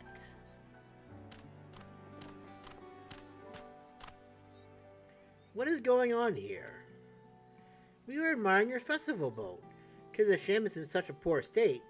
Due to the recent storm, I gather? Yes, we had to leave it exposed while we ushered our people to safety. With a float in this condition, there can be no lifting of wings, no Ihihana. Ihihana. Ihihana? That's what the festival is called. I want to help you hold it. Have you not seen our village? Homes are ruined, we're struggling to make repairs, and you want us to hold a harvest festival? I know how it sounds, but giving into misery never improved anyone's situation. A celebration of life and growth may help give you the strength to work through this tragedy. The role of festival leader is mine this year, and there's nothing I would like more than to lift everyone's spirits. But we don't even have enough material to repair the float. We need a bakiksa for the missing eye, uyuipo wood for the poles, and feathers from the wind's chosen to adorn the tail. 2 of these I know. Obokiksa is a type of precious stone used in arcane equipment, and Uyuipo wood is essential for crafting ceremonial instruments. These chosen feathers, however, the wind's chosen is the victor of a competition in which the contestants see who can blow a feather the furthest using wind magics, and that's something of a problem right now. We Hanuhanu are gifted at employing such airy sorceries, but expend a great deal of mana when doing so. We are soon exhausted by the effort, and having no reeds to eat will only make it harder. I think I understand. Your vibrant reeds grow quickly and vigorously, so much so that they stifle the development of nearby plants. They must be a potent source of energy you naturally lack. They are indeed. Owing to the poor harvest this year, we've been left enervated. And if we cannot gather the correct materials as dictated by custom, we cannot repair the festival float. Oddly enough, we may have just stumbled upon our solution. The winds chosen would by necessity have a natural gift for manipulating magical energies, which means any feathers taken from the victor should be high in ethereal conductivity. The float's construction also requires a stone used in arcane equipment, as well as timber favored for ceremonial tools. The demand for such specific materials must have an underlying reason. The float might also function as an arcane device. I'd wager the float is actually a secret weapon for smiting the Hanu's foes. Pray continue, Elfen Node.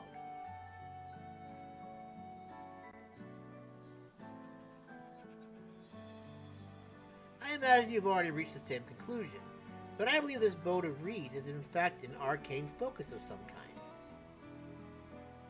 What? A focus? For what? Oh, Ihihana is a harvest festival, isn't it? That must mean the float was made to encourage healthy crops. So if we repair the bolt and hold the festival, its arcane powers might fix what's wrong with the reeds. Brilliant! We don't know until we try, but 'tis a sound theory. Celebration, prayer, ritual ceremonies, these have all been known to elicit miraculous effects. Wait. The float? A tool for magic? This is the first I'm hearing of it. In the beginning, it may well not have been. After a good harvest year, there would be no reason to change it. But when the harvest was poor, new adornments were likely added, and those who performed the labor may have imbued their work with ardent hopes for a brighter future. Through the years of trial and error, the Hanu would have refined their festival float into a focus for harvest prayers. Incredible. I know you're practically fainting from hunger, but reviving Ihihana really does sound like the solution to all your woes. And I promise, we'll do everything in our power to help you. I'm still not convinced about this focus business, but I accept your aid nonetheless. I will introduce you to the shipwright who's been maintaining the float these last few years. He's replaced both the eyes and poles before, so we should know where and how to procure what we need. Then allow Alice and I to acquire the feathers. We will encourage the people of Okhanu to gather and vie for the title of Winds Chosen by sharing with them our own reserves of mana. I'll go with you. I carry some alchemic brews that may afford the same effect.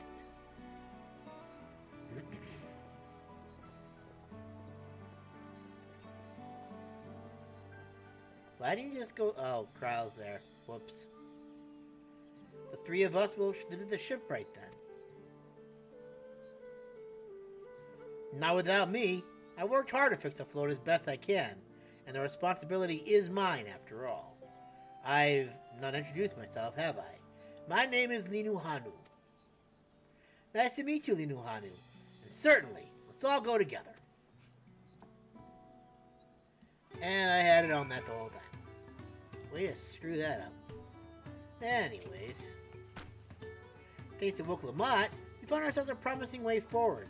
Experience and knowledge are valuable assets, but there is something to be said for following one's instincts. Thank you for the boots.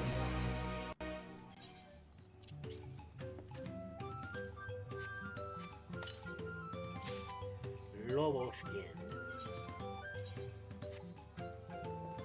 Glasses. Well, that's new.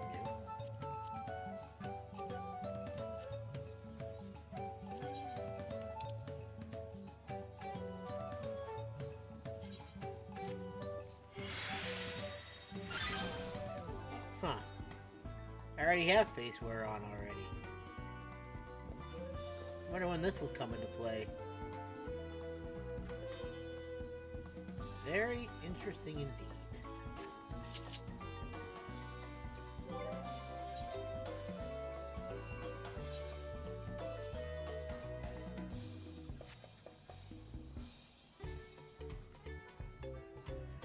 Okay. The Linuhanu wishes to take you to the shipwright. The shipwright's name is Wuk Ivu.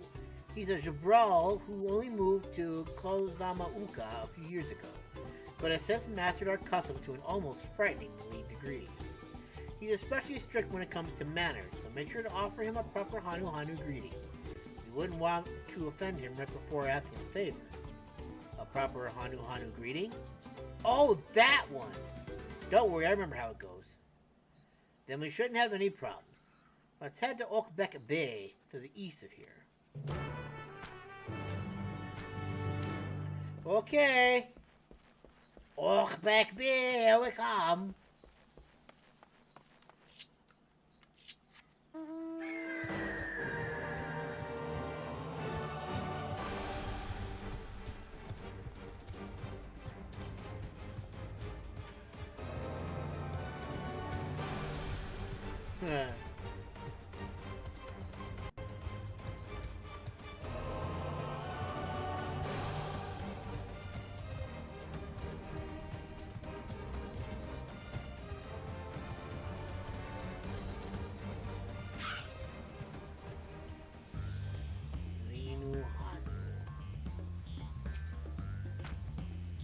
This is Okbek Bay, the village of all.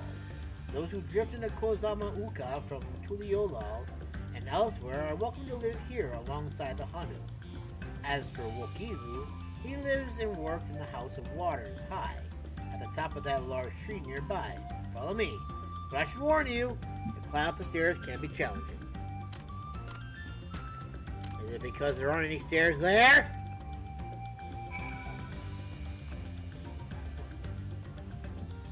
Radolja.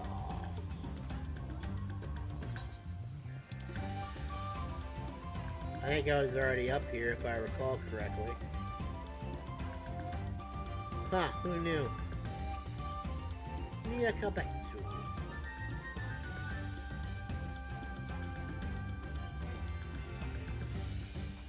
I mean, I guess this is one way to climb up a tree, I guess. By building stairs around it.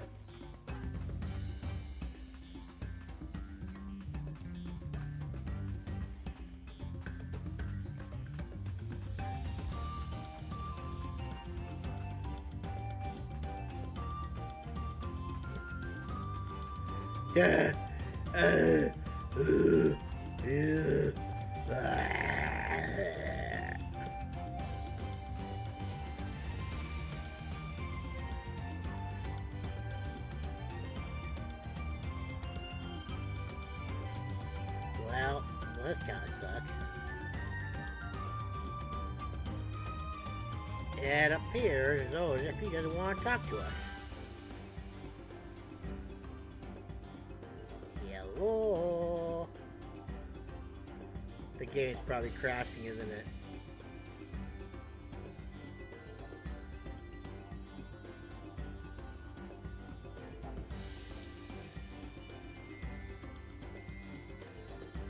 It's not working. Can't talk to him. He doesn't want to talk to me! Oh, wait, there it goes. Oh, it's been canceled? There it goes. We got it.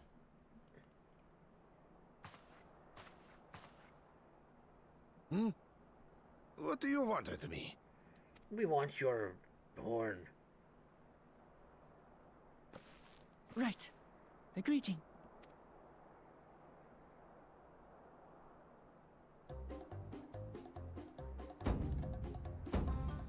Ohakali! Ohakali.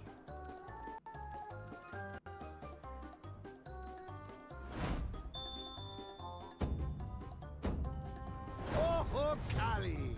Oh, okay.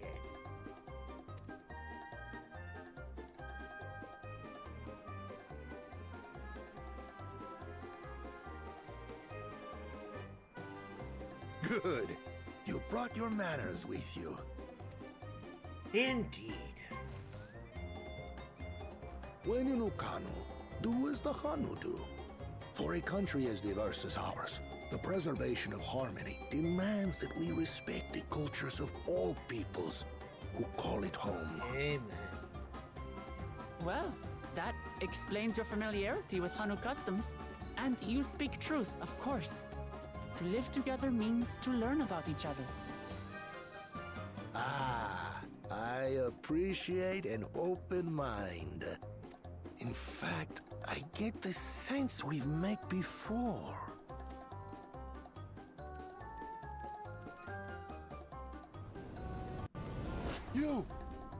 You're Wuk Lamat. Indeed. Oh, what an unexpected honor for old Wuk. Here I am prattling on about manners, and I've gone and insulted the third promise herself. There is no excuse for this betrayal of etiquette. Please, take up your axe and claim my impudent head! I will not. Keep your head. I hate formalities anyway, so forget about it, alright? All right then, consider it forgotten. That was bad. How prompt. I know, right? We're actually here about the Ihihana float. Ihihana. It's in bad shape, and we need you to craft new carrying poles and a new eye. I'm told you work with uyuipo wood and a certain kind of stone? Abokisha? That I do. But, well, I would like nothing more than to offer my services. I just used the last I had of both those materials. My lumber in particular went to fixing homes damaged by the recent storm. I'll need 10 days or so to restock. We can't wait that long. If you tell me where to go, I'll gather them myself. What? Send the third promise out on an errand like some common lackey? That's utterly unconscionable. A gross violation of social protocol. I told you not to worry about such things. All right then. I shan't worry a whit. All right. What's with your Hanu friend there? I am festival leader this season, and have come along to oversee the float's repair. As strange as it may sound, Wuk Lamat and her friends believe the float is an arcane focus, meant to encourage the growth of our struggling reeds. Too many Hanu have forgotten, it seems. But that is indeed the true purpose of the lifting of wings. Your education is impressive, Third Promise. Ha! Well, maybe a little. Allow me to show you where to procure uyuipo. We can leave the abokisha to your friends, I presume? Take yourself to Cave Kikitola, or thereabouts, and you should find the stones you need. Thank you, sir.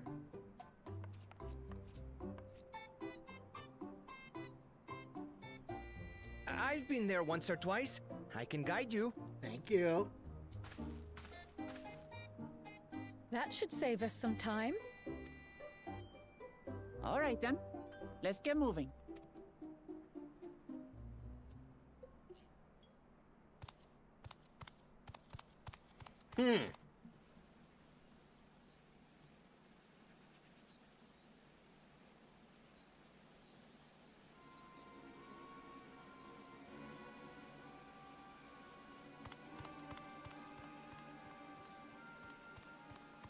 Chosen one of your rivals is making progress.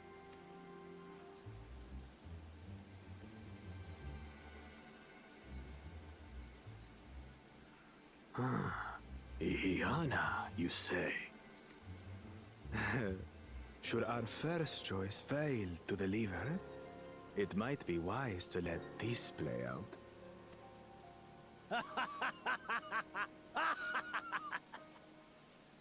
The third-rate promise is making herself useful after all.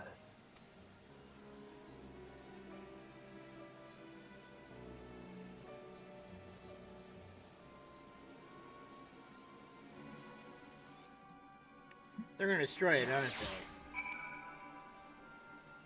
they? I just kinda got that feeling. Cave Kikitola is southwest of Okhanu. We can return to the village first and head there on foot. Okay.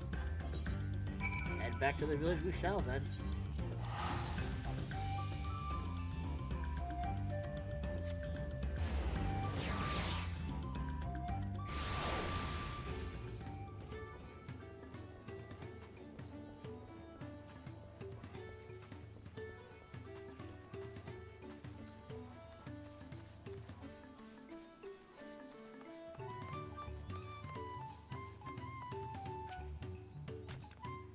Southwest of here, was it? Let us be on our way.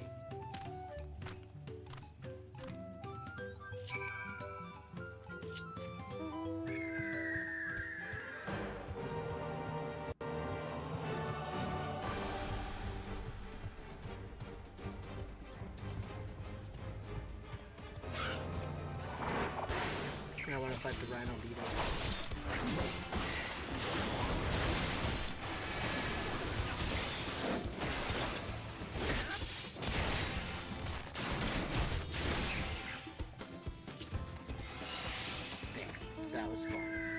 Useless, but fun.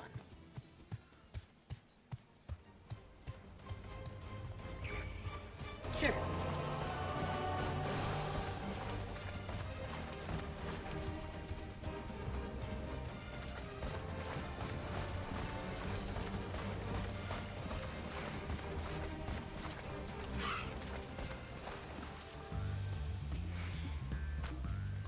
Cave Kikitola as promised.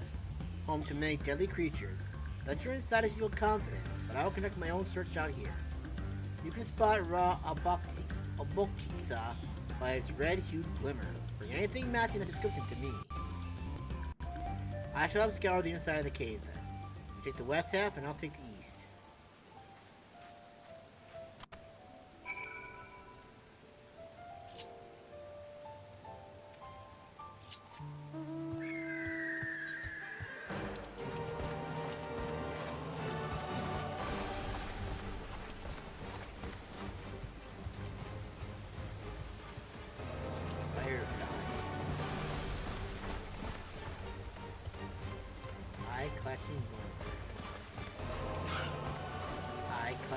Catching glimmer.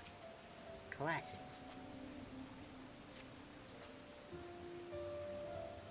You find a chunk of stone glowing a distant shade of green. This seems like the exact kind of mineral Linuhanu was looking for.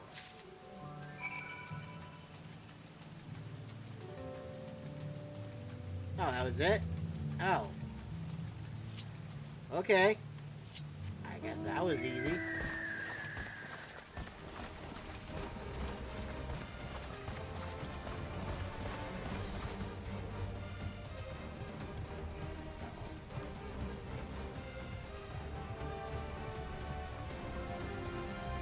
say, I don't think I can get out of here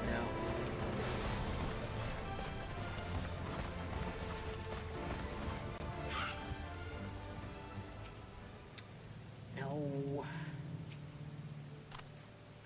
I picked over the ground near the entrance, but found nothing. Do you have better luck out inside the cave? Maybe. Yes, this is Kiksha. Along with Crowd's contribution, we have more than enough for our needs. The stones you brought shine very brightly. I thank you both. Welcome.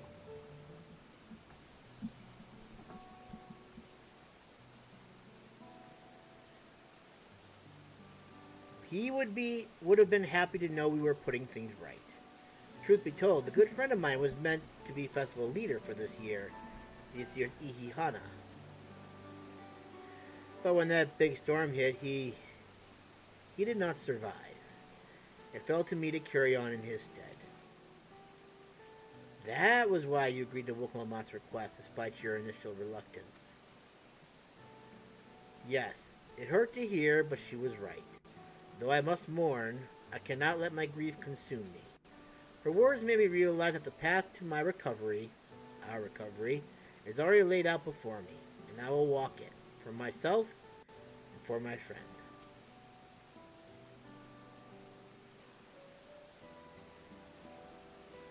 Thank you for sharing your story with us.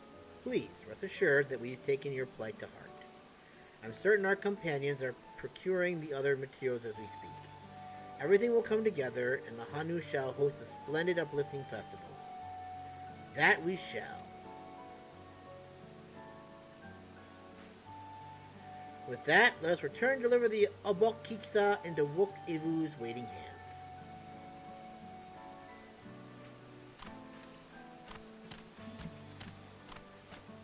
And so we shall go. Back to the town, and then back over to here. What does that always say every time I do this? The fee is waived when using an AETHER ticket. Oh, okay.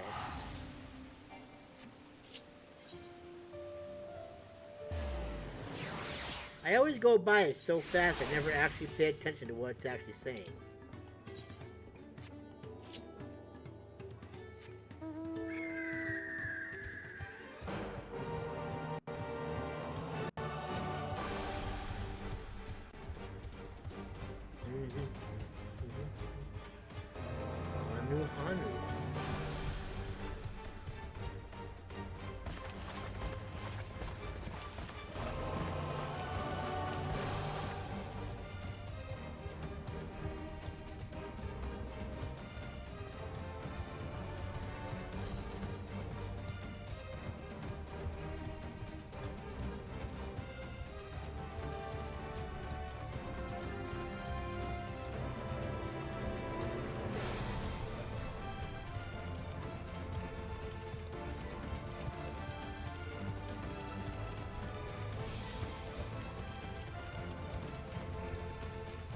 I was ready to jump. I was like, nope, you're not gonna stop me.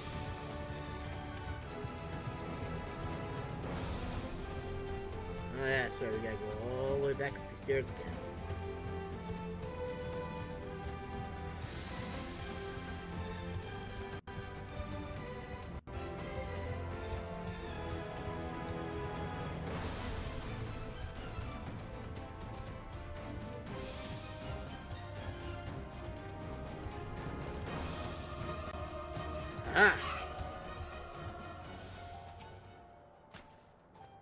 Thanks to the third province and her mighty swings, we've collected some suitable logs of Uyuipo. What are the Abokiksa?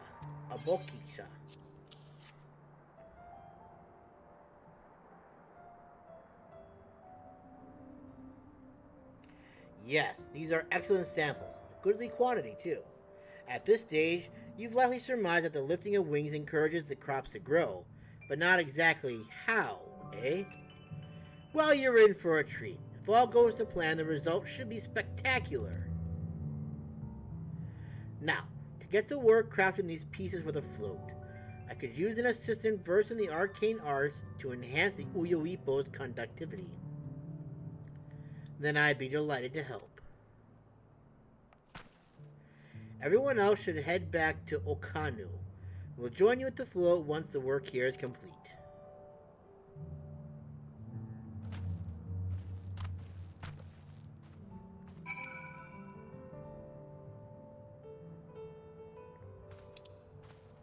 And so we go back to Okanu one more time. Many, many moons we go back.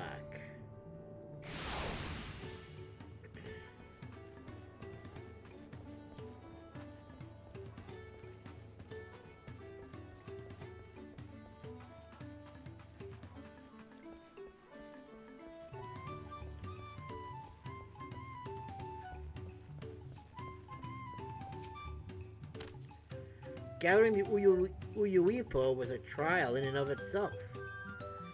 At first, Wuk Ivu criticized everything I did. Then he suddenly yelled, "I've spoken ill of the third promise and must punish myself," and proceeded to slam his head into an Uyuipo tree. I told him not to worry about it, again, and it was like snuffing out a candle. He's an odd one, that's for sure. At least we've seen to the poles and the new eye. Now we just have to wait for the feathers from the twins.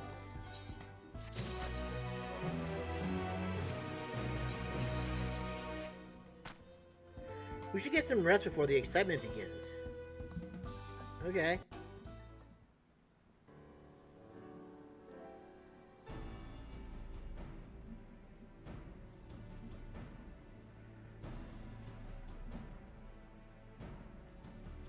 Over there, by the float, is that the third promise? And the rumors are true. She's trying to complete the feat of Reed by reviving Ihihana. The festival is a prayer for healthy crops. But does she honestly believe that will be enough to save our harvest? The second promise, meanwhile, barely glanced at the fields before leaving Okanu altogether. Maybe we asked too much of our young claimants.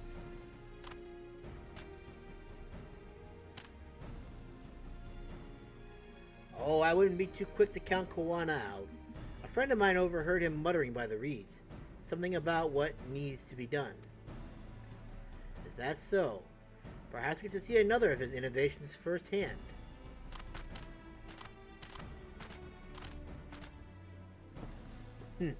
That sounds like our Koana. One look at the reeds was all he needed to think up a solution.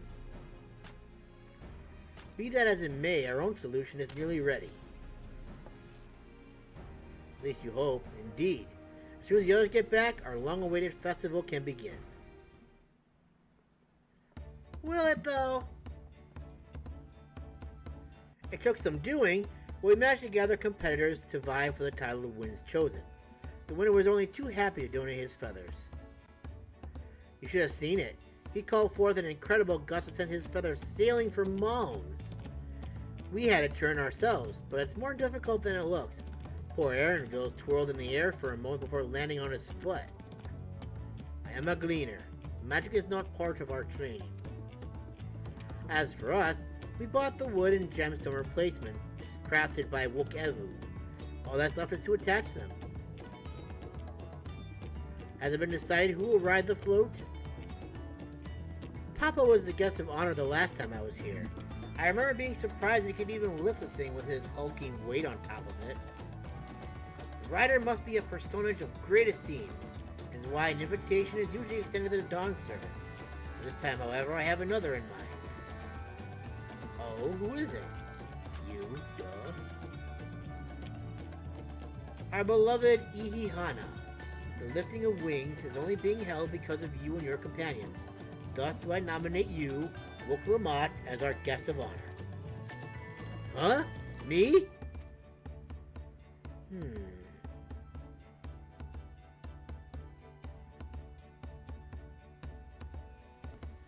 This boat won't make me seasick, will it? Well, you're not going to go on the sea. I don't think so.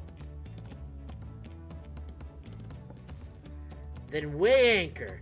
I can hardly refuse a request from one even more enthusiastic about the festival than me. I would be delighted to ride your float. Thank you, Wuk Lamat.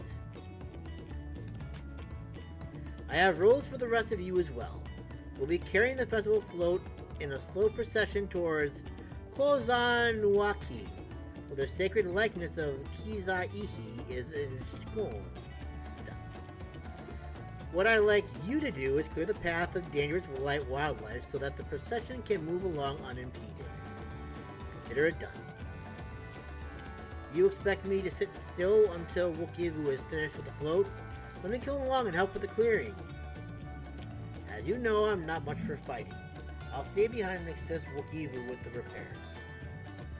If you aren't sure where you need to go, the path I spoke of begins at the south of the village and branches off to the east. That will lead you across the bridges to the Stride of the Sun. Then we shall see the clearing it end to end. A clearing quest. Hooray.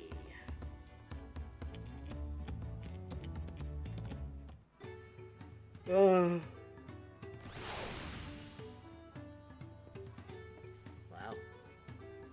Okay.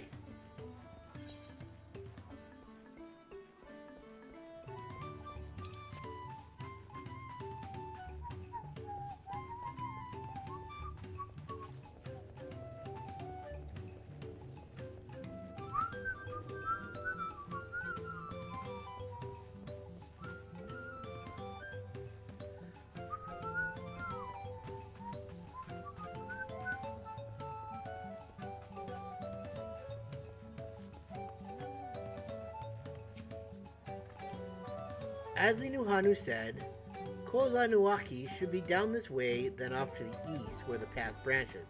There's something about bridges in the Stride of the Sun. Anyway, let's split up and get to work. Once you call all the threats you can find, we'll meet up in front of Kizaihi. Okay. That sounds good to me.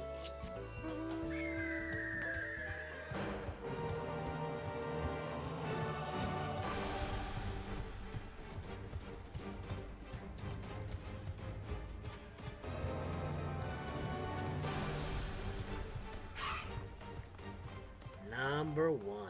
And then the path will branch off there.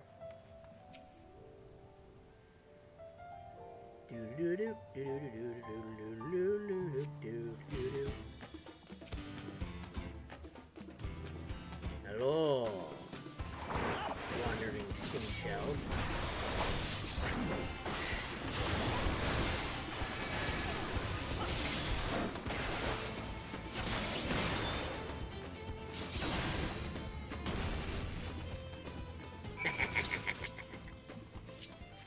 Got that the last second.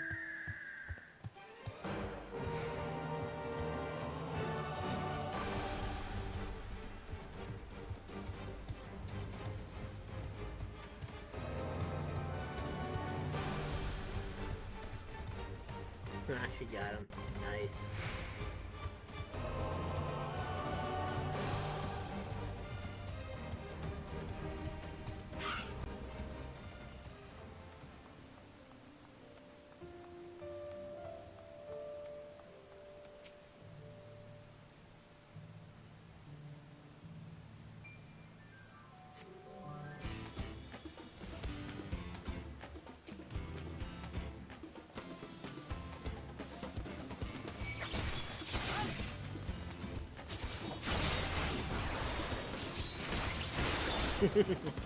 That does so much damage.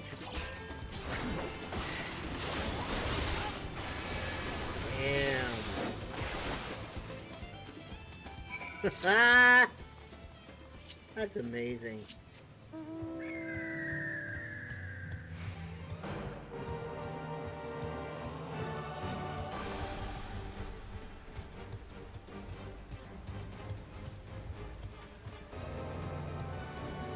How have I been streaming so far?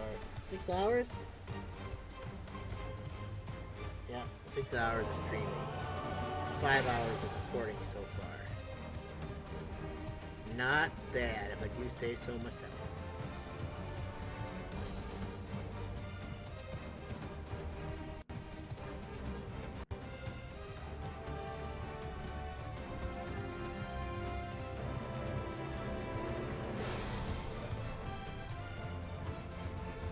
He killed a couple of frogs.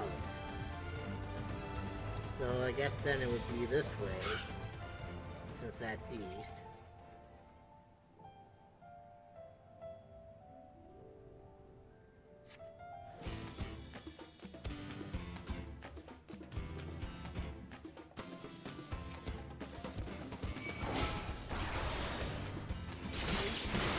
Damn, it does so much damage.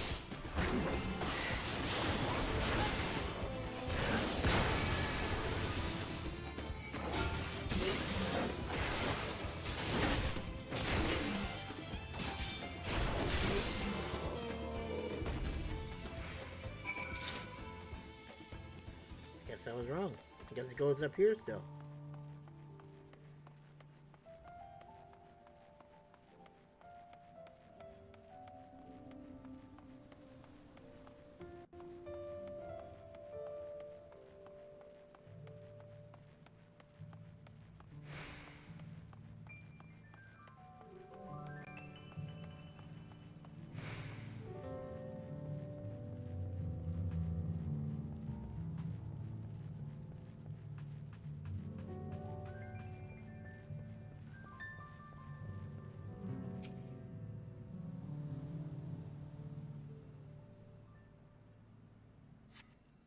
Haha!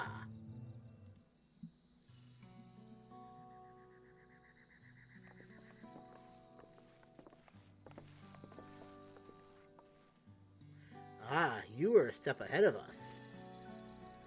This must be the likeness of Kisahihi. Kisahi. The Hanuhanu deity of the harvest. You and their sacred images are woven with reeds.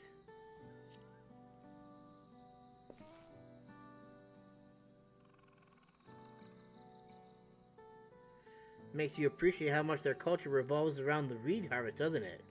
It is said that Kisaihi was worshipped on another continent. The ancient faith was then brought to Tural by the first Hanuhanu. The Hanu migrated here from another continent? Then mayhap the two do share a common ancestor.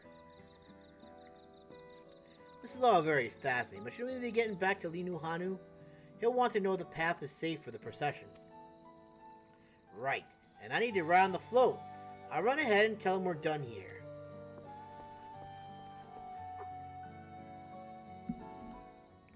I'm waiting for the disaster to happen. Meanwhile, in Okanu,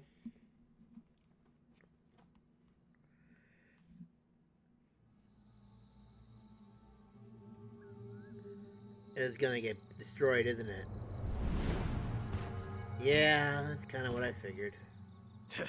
Not sure we heard you right, old man. Why don't you say that again? As many times as you'd like. The third promise tasked me with repairing this float, and I'll not relinquish it to an uncultured brute like you. Much less one that can't even manage a simple greeting. We wanted to handle this in a civilized way, but we're more than willing to kill you.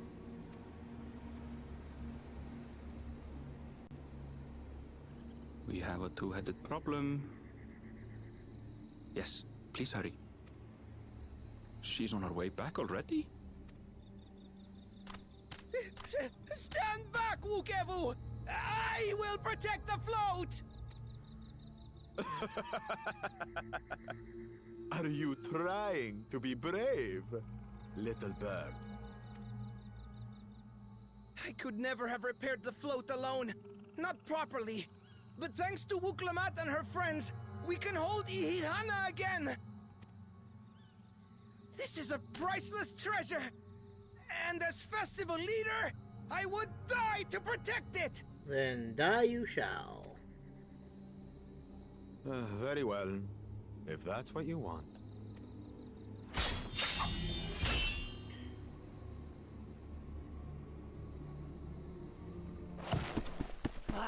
Cha-cha!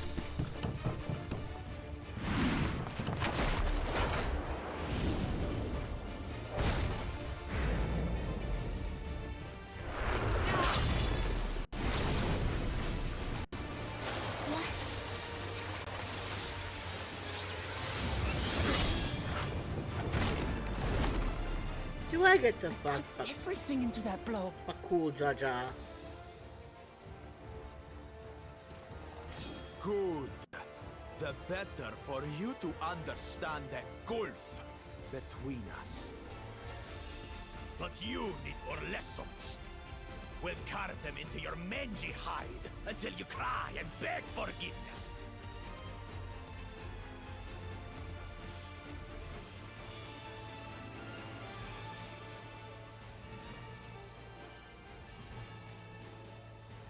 Your brilliant plan was to steal the float and take the credit.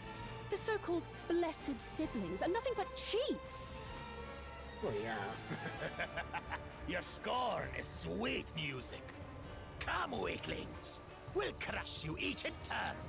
Or all together, if you like.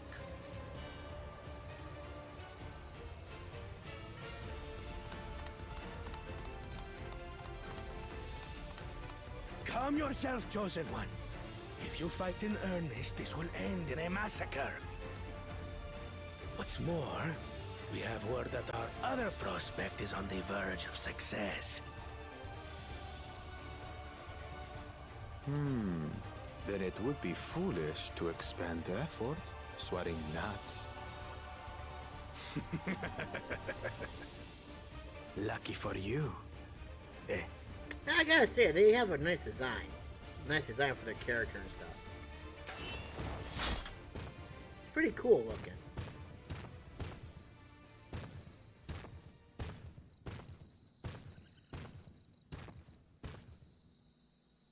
Ugh, two heads. I see Mamool still clings to that loathsome hope.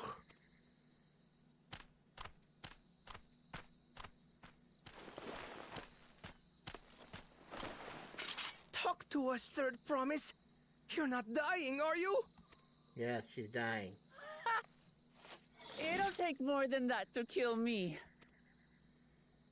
So, are we having this festival or not? Oh, wonderful! Yes! Yes, we are!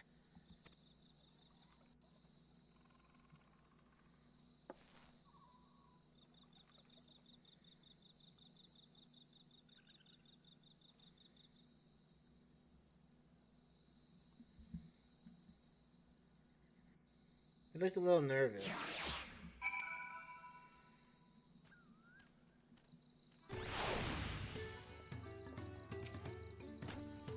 Thank you for coming to our rescue.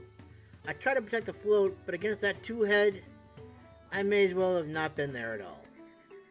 Nonsense. You stood your ground and brought us the time we needed to make it back. You were incredibly brave. Oh!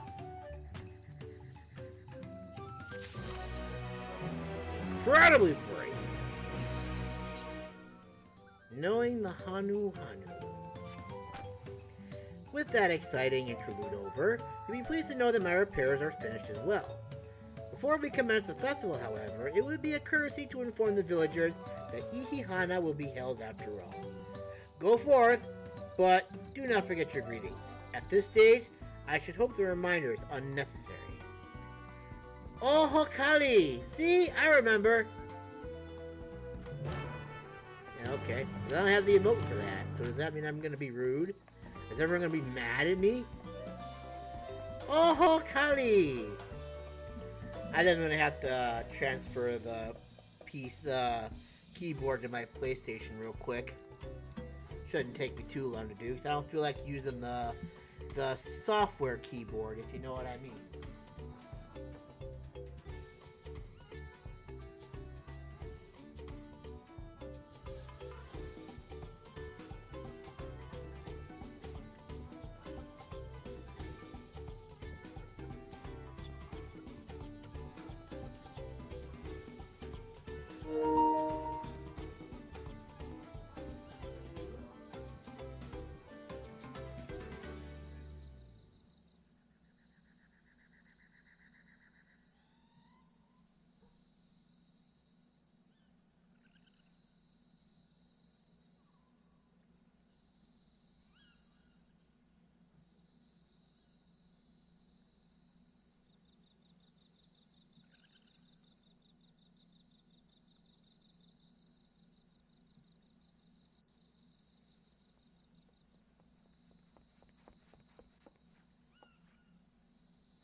took a quick bathroom break too while I was out. Okay. Thus we continue. Alright, so where are you guys all? Oh, Kali! Guess I'm gonna go up to the top first and work my way down to the bottom, I suppose. By the way, is there anything I should know about? Anything new? Ooh, that looks like that could be fun. Darn. Oh well. Continuing on.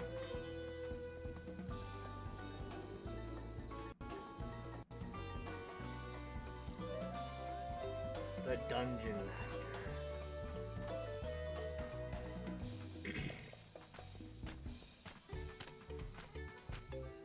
Oh, Kali!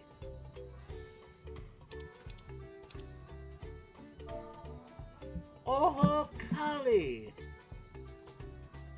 Oh, Kali!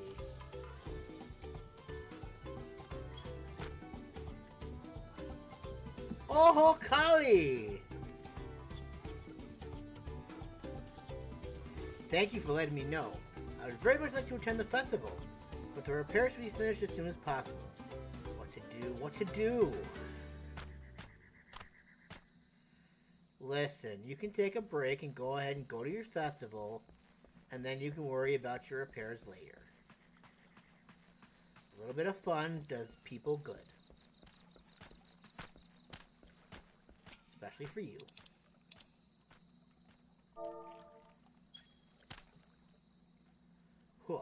Oh, Kali! The festival is about to begin. What do you expect me to say? Besides, of course I'll be there! Cleaning up the storm's aftermath may have been hard on us all, but the lifting of wings is a tradition, and a joyous one at that. I won't sit here brooding my days away. Give me a moment to get ready. Oh, Kali.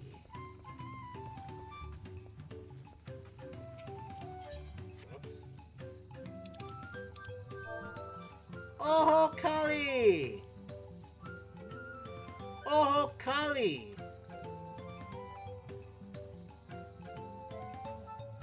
What? The float is fixed? Our fallen friends would be glad to know that Ihihana will soon be underway. They would have wanted us to honor them with celebration, not let their loss deter us from it. I must go and enjoy the festival for those who no longer can. Sweet.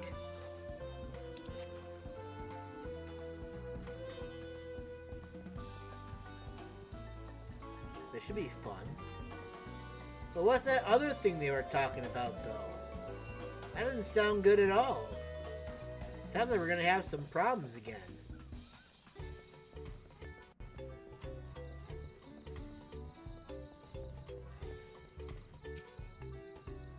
The Hanu were pleased to hear their festival was going ahead, I imagine.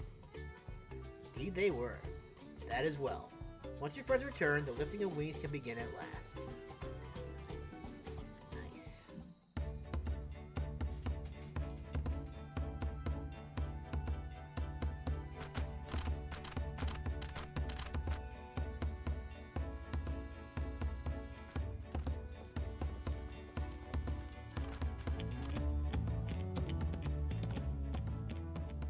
So few have come. Patience. Once Ihihana gets underway, no Hanu will be able to resist joining in. Just so.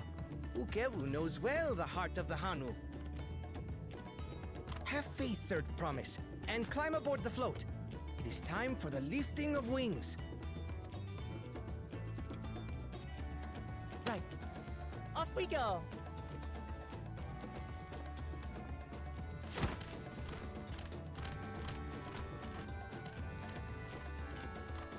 Ihihana is a prayer for bountiful harvest, but this is not its only meaning.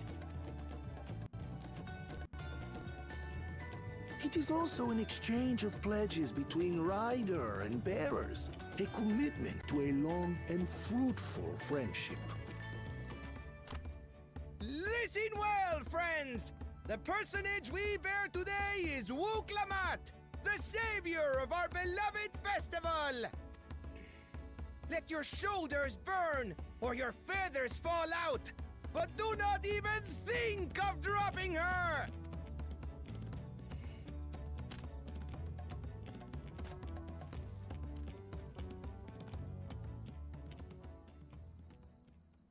Ready and...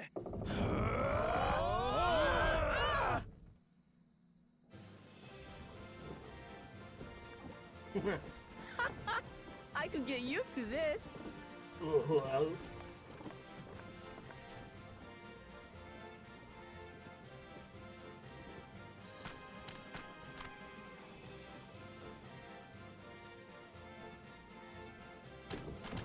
Will empty bellies stop you from joining in the fun? Come and help us carry the float!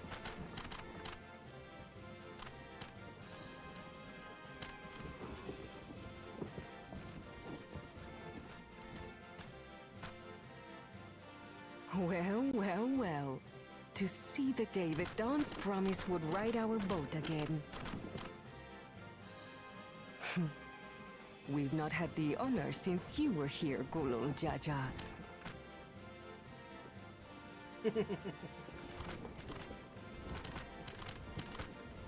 Right, we've enough bearers now.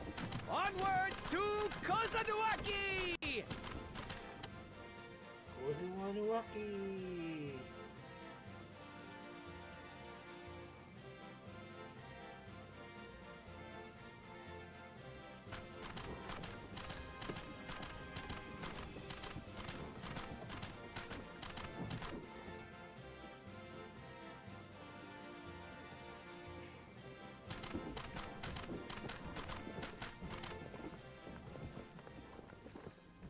And then he appears.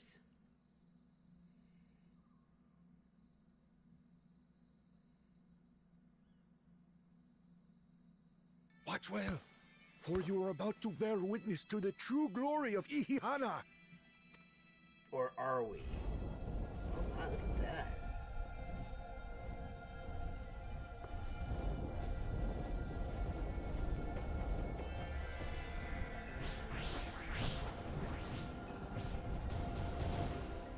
The float draws upon our life force, concentrating and amplifying the energy. Wow, pretty cool. Keshaihi then receives that energy and expels it in a great burst, where it showers down upon the land to replenish its vital currents.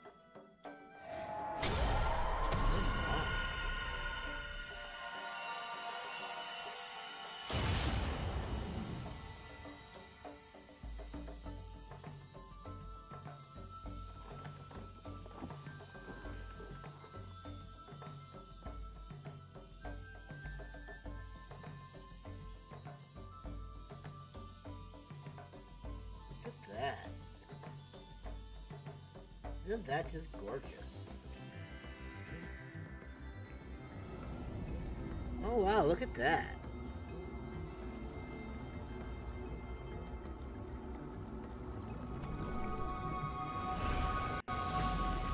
Holy crap. Damn, that was fast.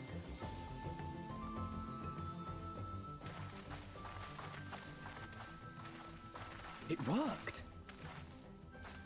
Like a literal charm. The float really was helping the reeds. That was amazing! To think that such a thing was even possible. Damn, that's impressive. Wow.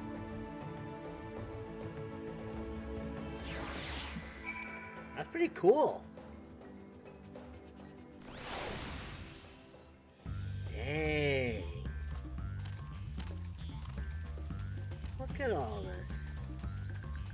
It's all fresh and new and ready to be plucked. Dang.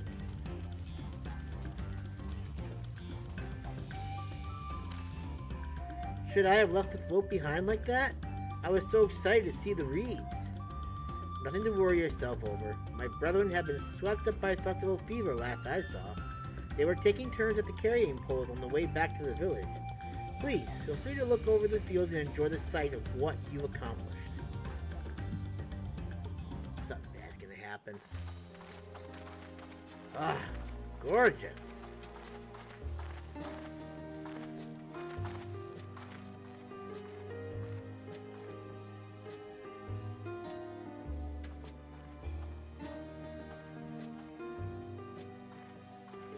But those haven't come back yet, though. Some of them still look a bit sickly. I imagine even the harvest magic has its limits. If the Hanu continue their festival tradition year after year, though, the entire field should eventually recover. This is probably where the second one comes in, right? Where does that leave us with the feet, then? You've got nothing to fear on that account. Our situation could never have resolved itself. The revival of even a single reed would have served to demonstrate your commitment to the task. And we got over half of them. Nice!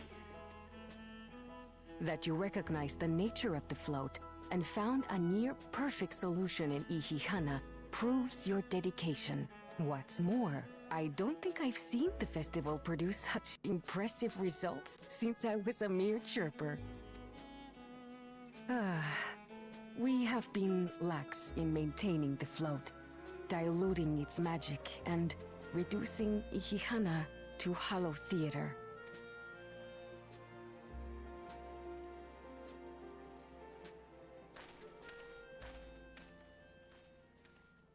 Connor! I was delayed by an unpleasant encounter, but it seems I arrived at a good time. Corner.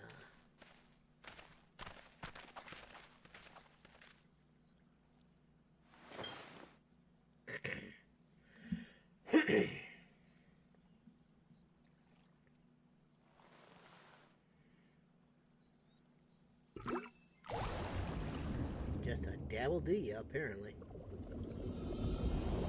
Look at that. Very nice. Oh, isn't that wonderful? I'll say. What? You just pour in some mystery liquid and problem solved? Stagnant ether was to blame for the reed's poor condition. I assumed that was an alchemical concoction which enhances ethereal conductivity. Right you are. It utilized the flowing water as an ethereal current, thereby promoting the transfer of life energies. A method I could not have devised without the education I received at the studium and the cooperation of my Archon allies.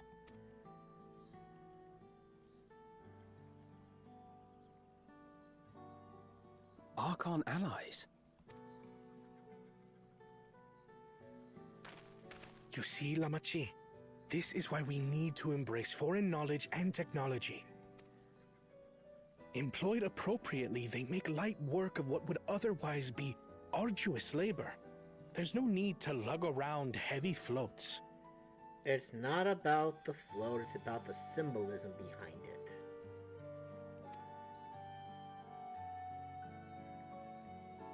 Well, you always were the clever one, brother. Your approach was no less effective, Wuk Lamat. It achieved the same result. It just took more work. Indeed it did. And you enjoyed the festival, yes? I did. I thought it was kind of cool. I did. It was so much fun. See, there you go. Having visited your village before, I thought I knew everything about it. As it turns out, I knew very little. About the reeds, about Ihihana. With all I've learned this time, I feel as though I've really come to know the Hanu. And I like you even more now than I did before.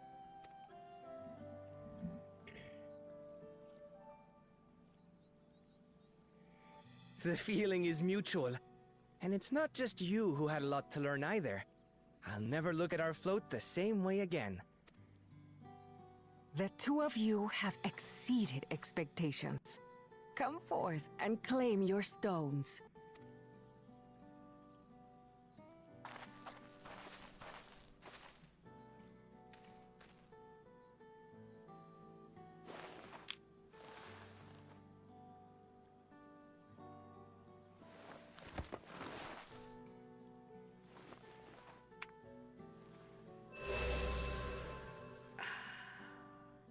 5 more to go.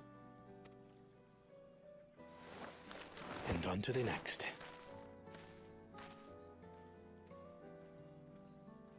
Not even a moment of celebration. That's Kona for you. The third promise? You must join us for Ihuykatumu next season. As Dawn servant, of course. Aww. Right. It's back to Tulihiola for now. Thank you for having us. I look forward to seeing you all again.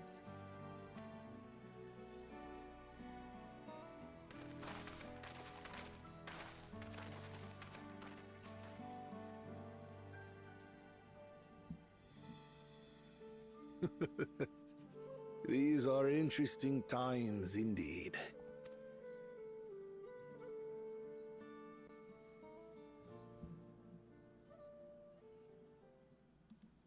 Whoops.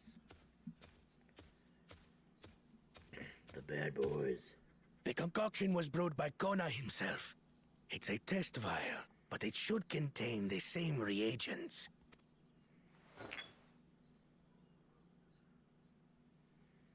Good work.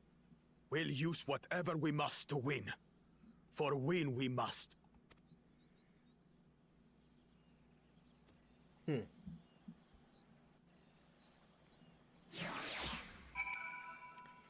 Yeah, no, I don't think so, buddy.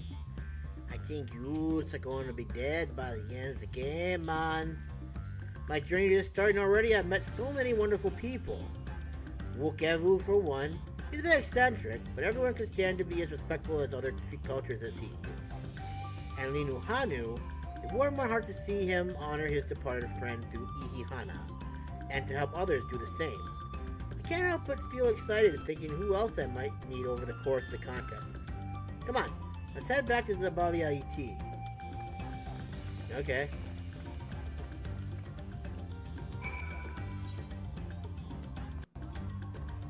Oh, would you look at this?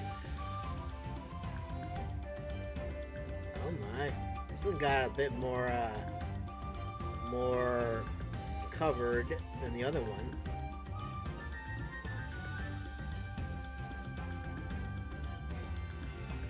Interesting.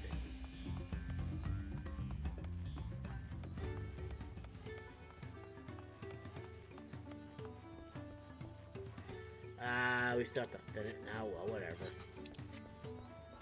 We'll get there eventually, I'm sure. Now, are you up high or are you down here somewhere? Nice.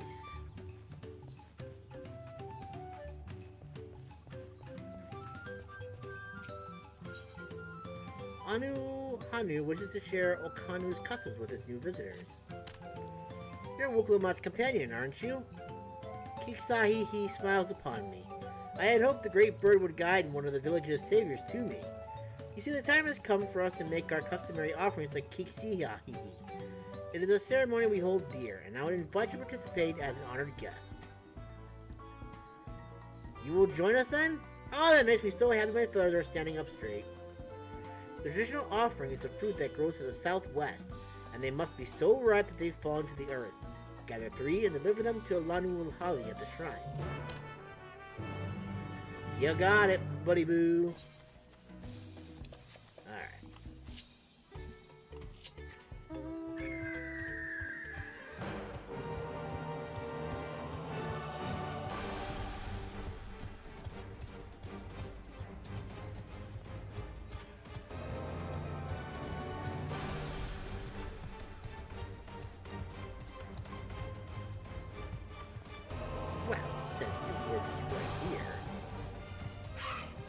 Look at that. Those looks like a giant, like, beach ball. Kinda.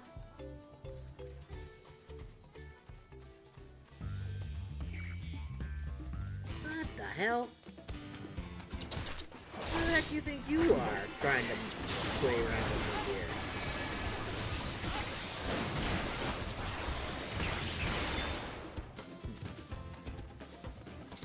Showed you who's boss.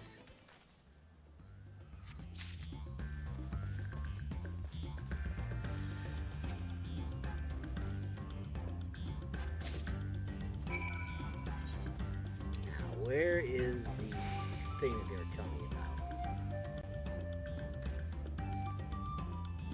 Well, that's Tuliolo.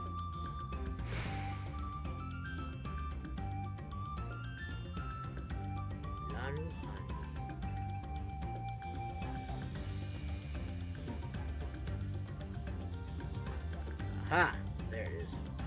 Alright, cool.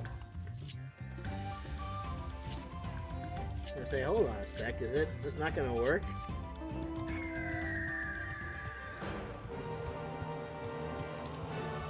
I was gonna be a bit sad if that were the case. Like, no, how can that be? We've come so far. But in the end, it didn't really matter.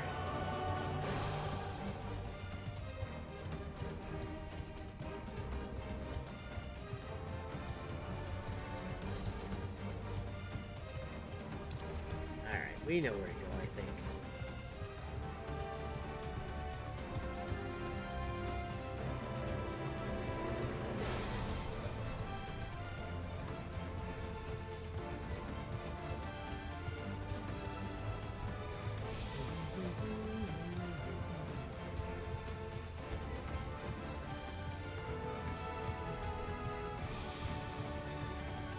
I am pretty happy that we managed to get through a lot of this today.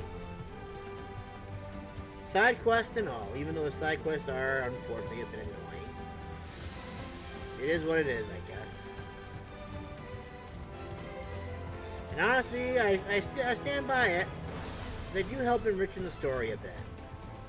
Alright, so I think I gotta go up here. Gives you a little bit more to understanding of the characters and stuff, I think.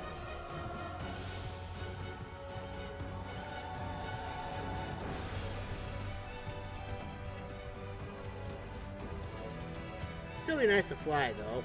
That much I stand by.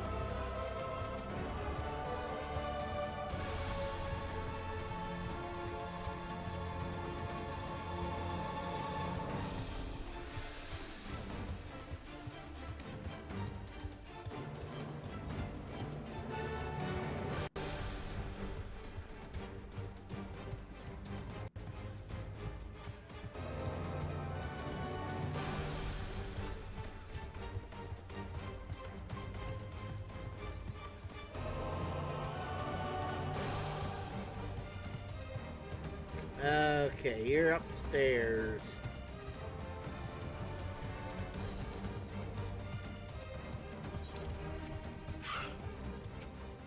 For you, Lanuhali. Oh, hello. To what do I owe the honor? You owe the honor for this. Here, enjoy. Ah, Kisaihi will be most satisfied with these. Today you are more than an honored guest. You are the very heart of the ceremony. After your efforts to bring Ihihana back to us, Kisaihi is doubtless overjoyed to see you in this role. The fruit shall bear a powerful blessing indeed. Now, you must take the previous offering back whence you came. Deliver the blessed fruit to Hanuhanu, and the ceremony will be complete. Go with haste.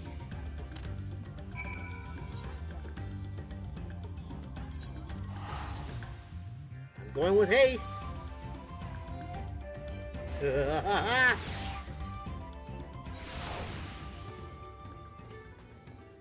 Cheated, but I have no regrets. Okay, there we go. I don't know how I feel about, you know what, whatever, I'm not gonna complain. Doesn't matter.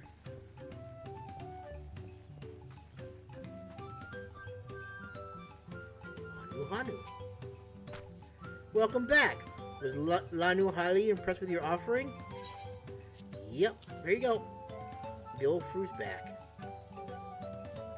Yes, I can feel Kisaihi's grace emanating from these. Thus, the ceremony is complete.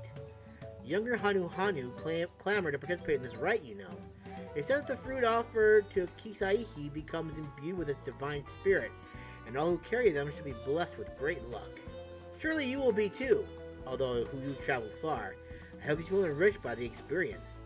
Go with our gratitude, and may the wings of Kisaihi sweep ill fortune from your path. Thank you.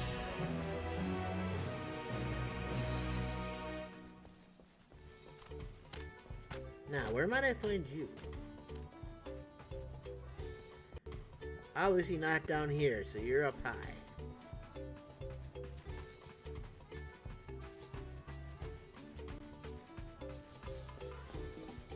Right over here. Welcome, honored visitor. Thanks to your efforts, the reeds grow robust, and at last I can make reed dumplings again. Oh, they're every bit delicious as I remember. Although I want nothing more than to eat them until my belly bursts, I've saved a batch for those who are planning the reconstruction of the Great Stairs. I'm much too full to make such a journey, however. Might you deliver them in my stead? Surely my friends will be glad to receive them from the very man who revitalized Okanu's festive spirits. Thank you, thank you! They can be found working hard near the flight of wee wingless. Hurry before the dumplings cool.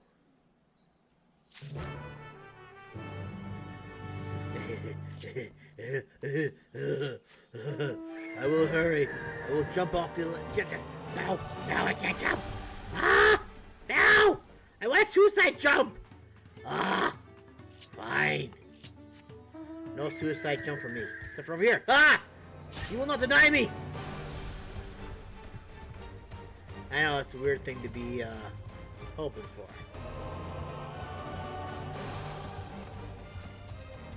Yeah!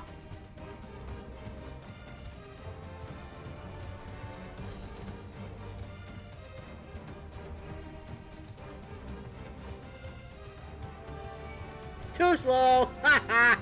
You can't catch me, you fool! Don't even bother trying. Yeah, I'm going the wrong way. I need to go over here.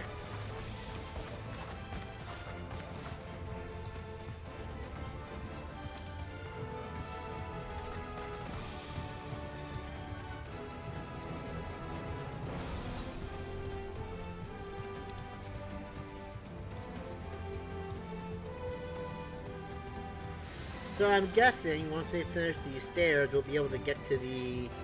I'm going to assume the upper levels here. But we can't get there right now because obviously they're broken. It's very unfortunate, but hey.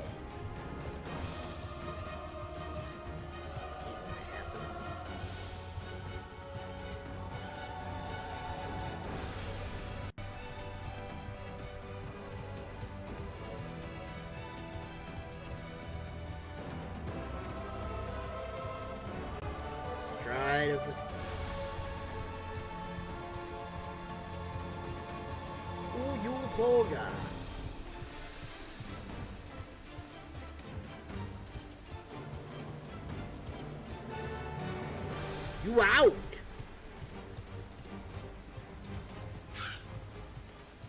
Hanuhanu.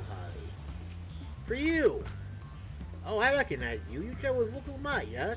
Have you come to see our progress on the Great Stairs?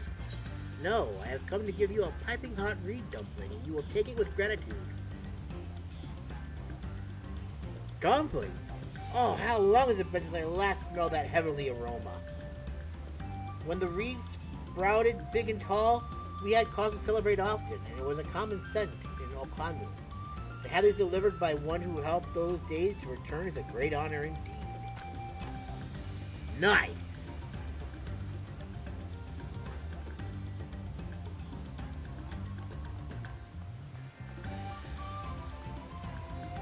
Ah, what a shame. This project will cause my feathers to fall out one by one. Mark my words. Where do we even begin? Well, you can start by eating this.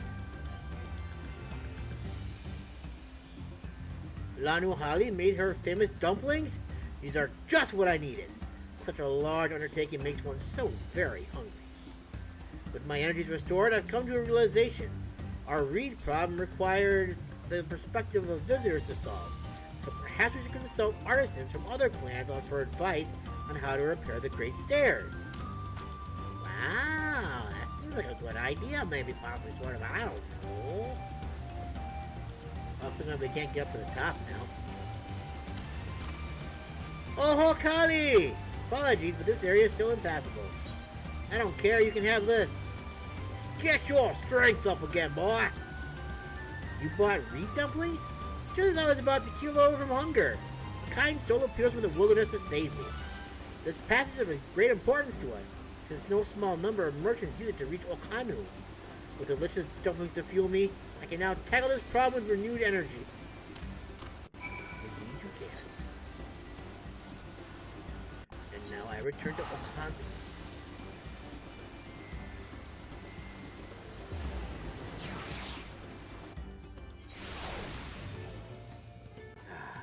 Wonderful. Good deeds.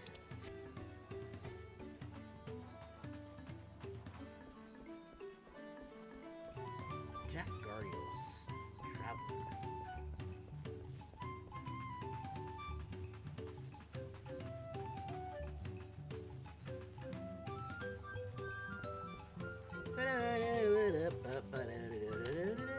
Thank you for delivering the dumplings. I hope they give my friends the energy to complete the daunting task ahead of them.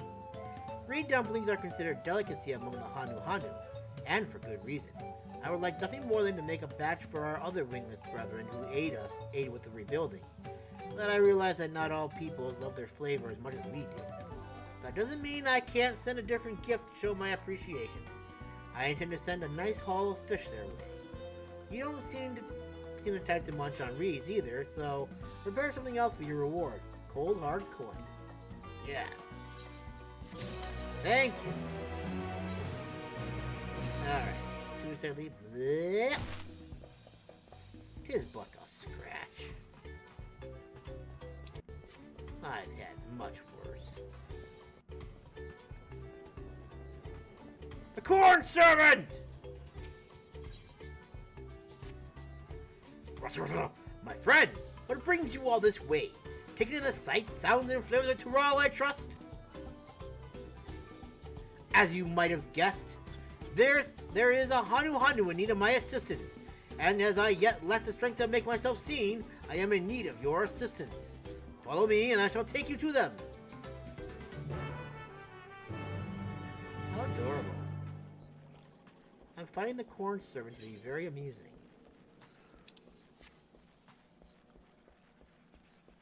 Hanuhanu. Hungry, hungry boy.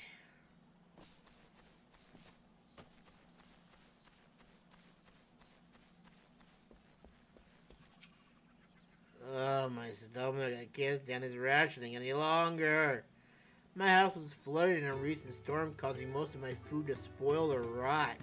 I've taken great pains to make what little I have last, but it's simply not enough.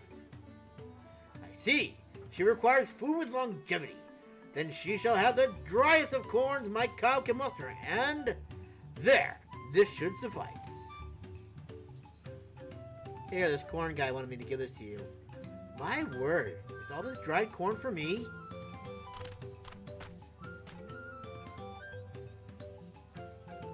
It will be many moons before I could hope to diminish such a bountiful store, and the crunch is certain to be sublime. Thank you, kind stranger. Don't thank me, thank the corn. There is hope for the future yet. Oh, the children will be thrilled.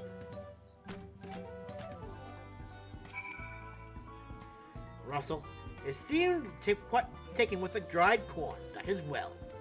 I shudder to think what habit spoiled food might play on her stomach and bowels. Hunger might well be the least of her problems. Thanks to your timely assistance, however, she and her family will have all the corn they need to help them weather their hardships. Yes, there are other empty bellies in that beckon, and so I must away. Take care, friend. I hope to see you again. Oh, I'm sure you'll see me again before long. Of that, I am 100% positive. I will see you many, many more times throughout this game. Throughout this playthrough. Alright, where are you hiding? Oh, you're right over there. Okay, that was easier to find than I thought it was going to be. I guess this is what I get for not being observant. Oh, where could he be? You there. You look fierce enough to brave the untamed wilds. Please, I'm in dire need of help. A friend of mine journeyed southwest to Cave Kikitola a while ago, and still hasn't returned. I'm beginning to fear the worst has happened. While it's likely he simply lost track of time staring at the rainbow moss, I keep thinking about all the beasts skulking about. Please check up on him for me, if only to set my heart at ease. I'll stay here in case he comes back, but in the meantime, visit the cave and search for him. I wager no other Hanu will be nearby, so he shouldn't be hard to spot.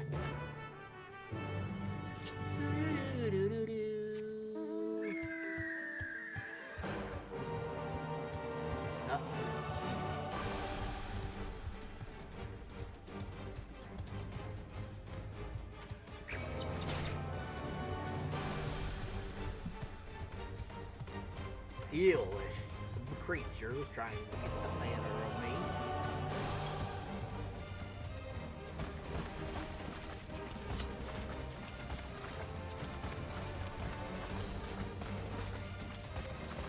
The spiders are getting a little wet.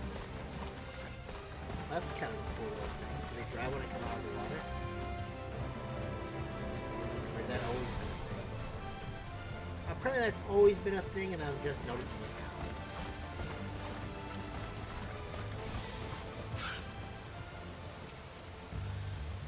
These waters get more beautiful every time I come.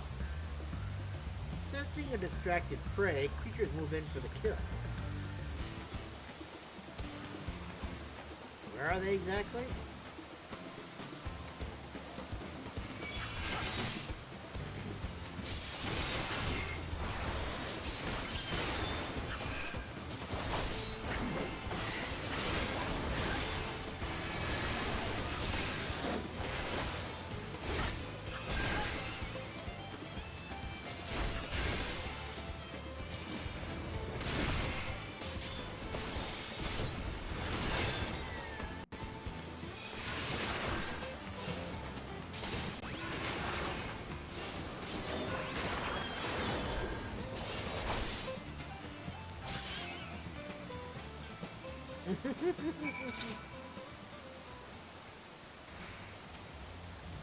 What was that noise?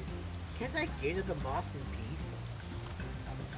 Wait, you helped us back in Ihana. You're a friend of Wuk Lamat, yes? What are you doing in this cave? Keeping you from getting killed, that's what's cool. Fiends? Here? Oh, I didn't even hear them until the commotion was nearly over. I owe you thanks for your courage. Now that that reverie has been broken, I should return to my friend, unless he worried sick. Maybe just a little bit. Cool bird.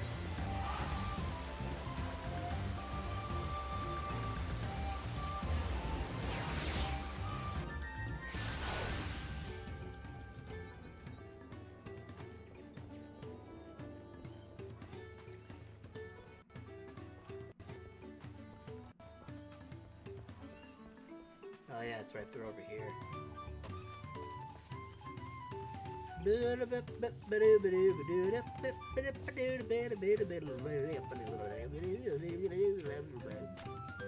returned. He looked slightly unsettled, but none the worse for wear otherwise. That cave was where we gather the rainbow moss used in our medicines, and has long been held sacred as a healing spot due to its tranquil scenery. I haven't been since a great storm, and was worried that perhaps it had suffered damage in the floods. I'm glad to hear that nothing has changed. But more than anything, I'm glad my friend returned home safely. Had you not come along, the day may have been much darker. And none of that, you may have been having a funeral instead of a happy day.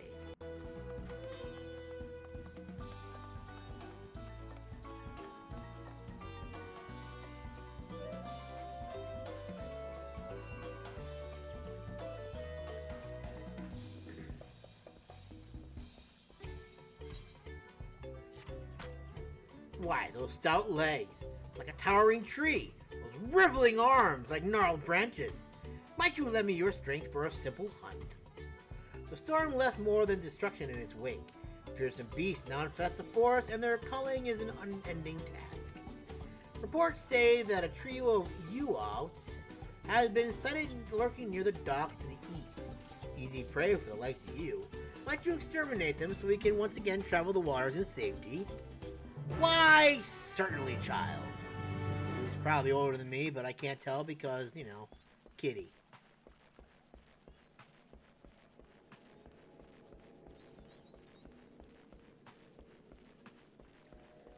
Do you think if I went ahead and, like, changed the color of his hair and then redid the thumbnail, people would notice? I guess the better question would be, would people even care? That's probably the optimal question to be asking at this point. Is that, would they care? I do not know. Ooh, yo.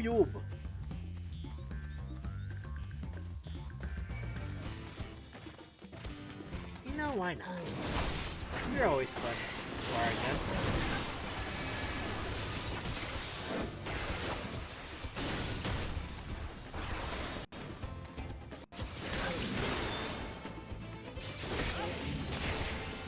Haha! Bill!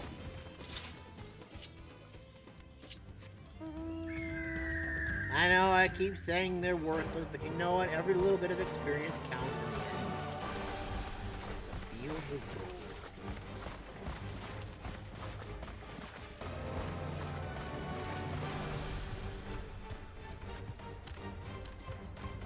And look at me just carelessly walking. Hey, somebody bought my deep gold nuggets. Very nice.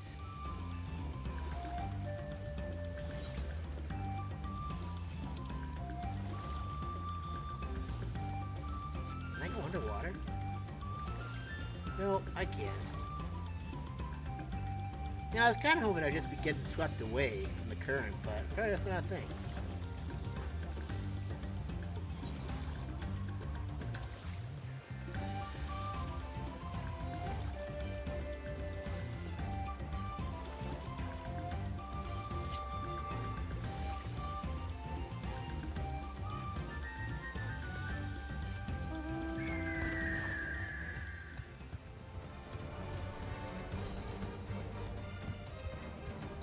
I guess his feathers were a little wet. 'Cause I don't see the glisten on him anymore.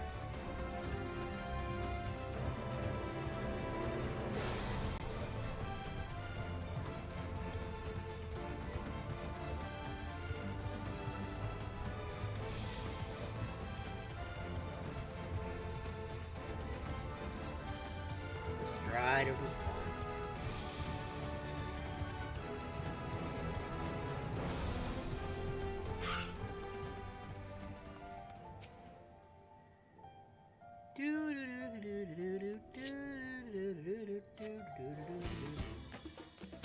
Let's see, they said there would be 3. I only see 2.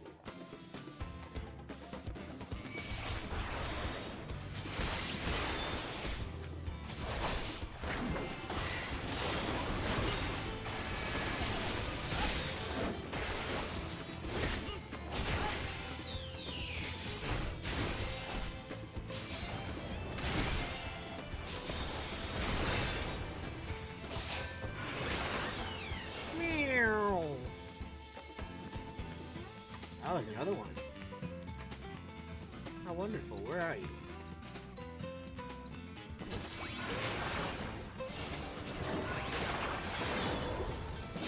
Ooh, you're a much stronger one. You're level 92? No way! How am I ever gonna take you on?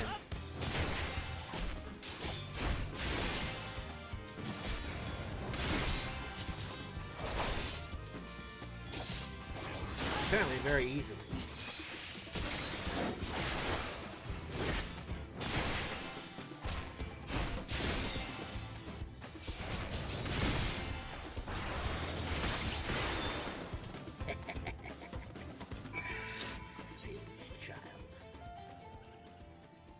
Oh yeah, I keep forgetting they don't have to have shield oath on yet either.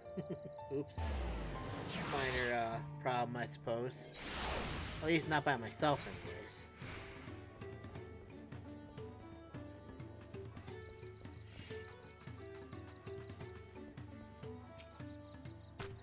Ah, the Mighty Hunter returns! Have the U-outs been reduced and shredded vines? Indeed they have. I knew you'd be equal to the task.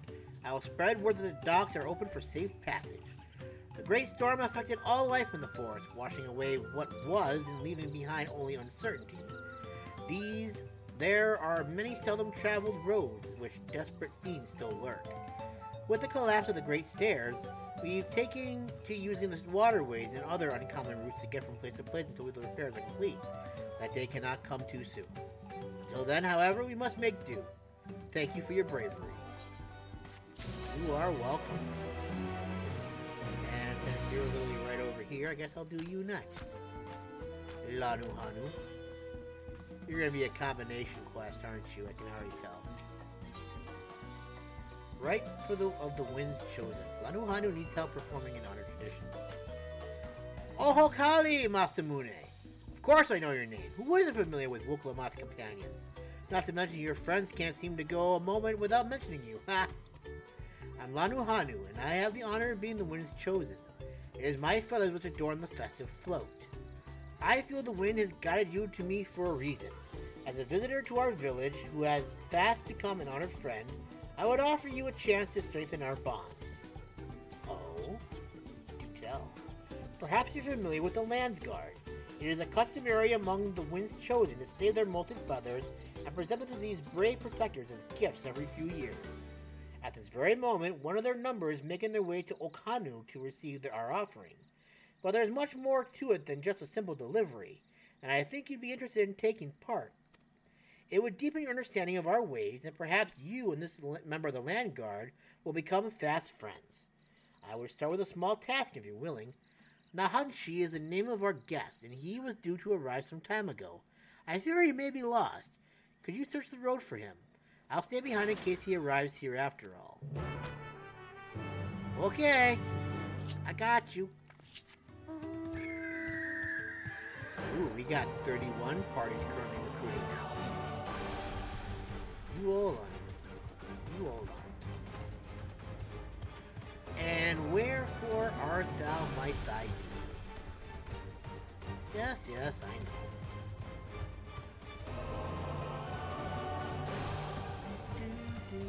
Oh, they're right there. Did you get distracted, my elephant friend? It looks like human friend. You're looking for me? You're not a Hanuhanu. Unless you're molting something awful. I have cat ears, you dumb fuck. Ah, so that's the way of it. Well, now that you found me, I suppose I better get on with it. Sorry for my lack of enthusiasm. I joined the Landsguard hoping I could bust some skulls, start some beasts, you know, use these muscles of mine. But for my first assignment, I'm looking at crates or supplies around. Not exactly what I had in mind. I suppose complaining won't get this done any faster. Let's go meet this Hanuhanu then. It's already met her. It's pretty cute. It's pretty cool. Pretty cute. Why do I keep saying cute? They're pretty cool!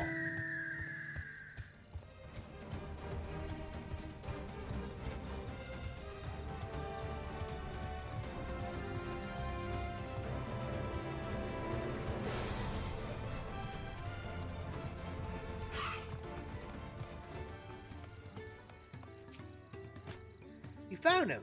Now we can begin. Before the gift of feathers is to be bestowed, there are proper steps that must be taken. Firstly, I bid the warmest of welcomes to Nahanshe. As the Wind's Chosen, it is my solemn duty to show you the sights of our humble village has to offer. As one of the Landsguard, it behooves you to become familiar with all corners of this continent, yes? Then come with me to the center of Okhanu, where you can behold the entire village at once. Okay. Doesn't look like that dude is even like paying any attention whatsoever.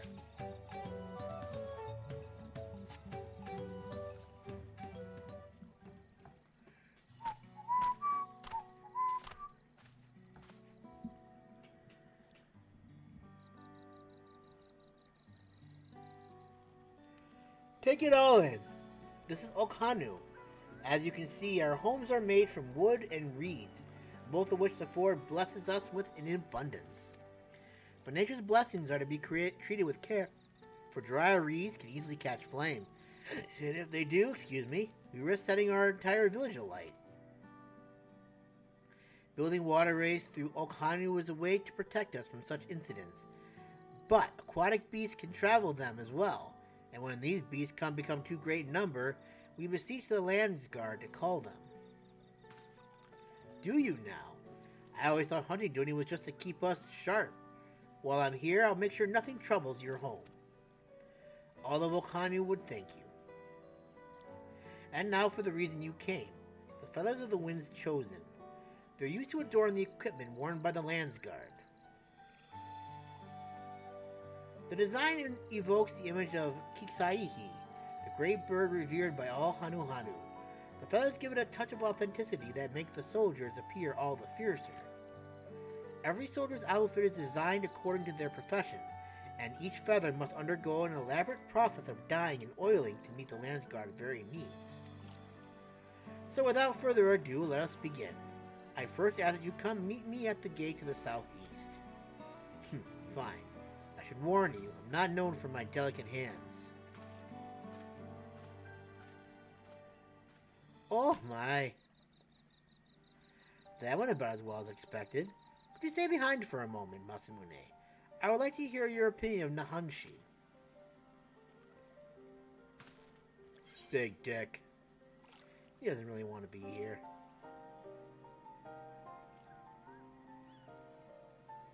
I have the same impression, truth be told. His attitude is the same as every Lands Guard troop who comes to receive this gift, and we're meant to fix it. Consider this a rite of passage of sorts. The Lands Guard sends us troops whose rough edges want for polish, and the tasks we set before them serve as a whetstone. Over the course of our work, they gain a great insight of the history and meaning behind the exchange of gifts.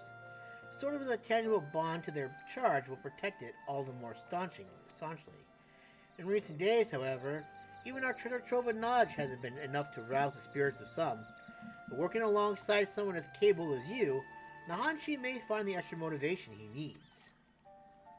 Now then, let's proceed to the southeastern gate. And while this goes without saying, keep this little conversation between us a secret. Got it.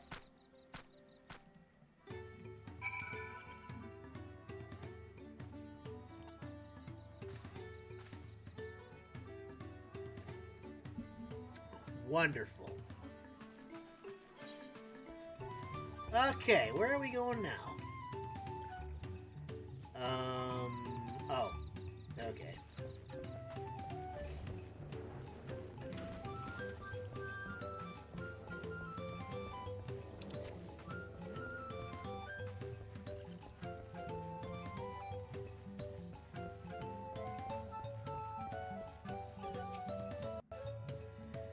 What did I do to deserve this?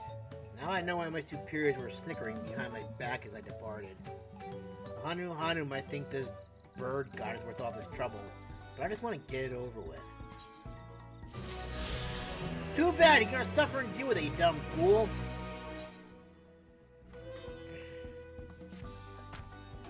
Now that everyone is here, it's time to begin. Together we shall make these feathers so striking that even Kiksaihi would be envious. The first items we require are dyes and oils. The former is used to match the feathers with various uniforms worn by the troops. The latter serves a different purpose.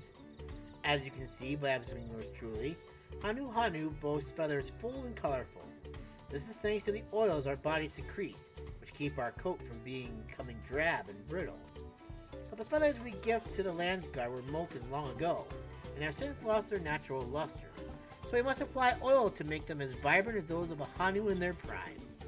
The task of gathering said oils and dyes falls to Masamune. Go to Okbekbe, where a crate has already been prepared. In the meantime, Nahanshe's here will get the feathers. Oh, I don't want to do that. It's so inconvenient. I'm a warrior. I'm not some errand boy.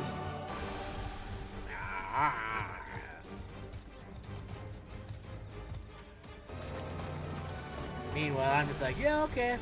I'll do that for you real quick.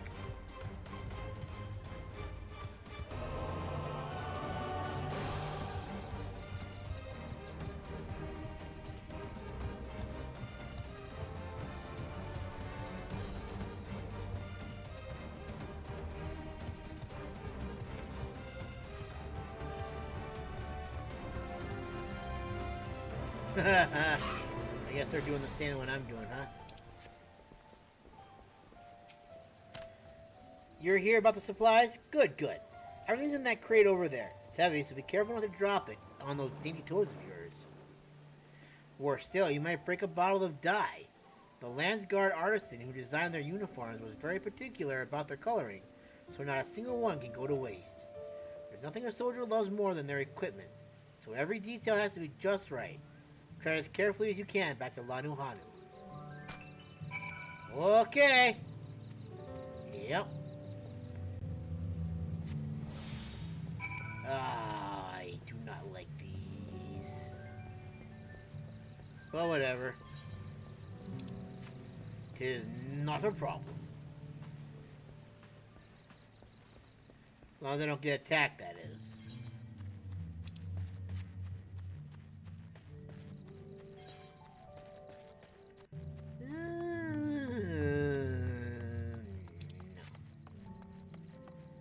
It probably would be easier, but I'm not trying to do that.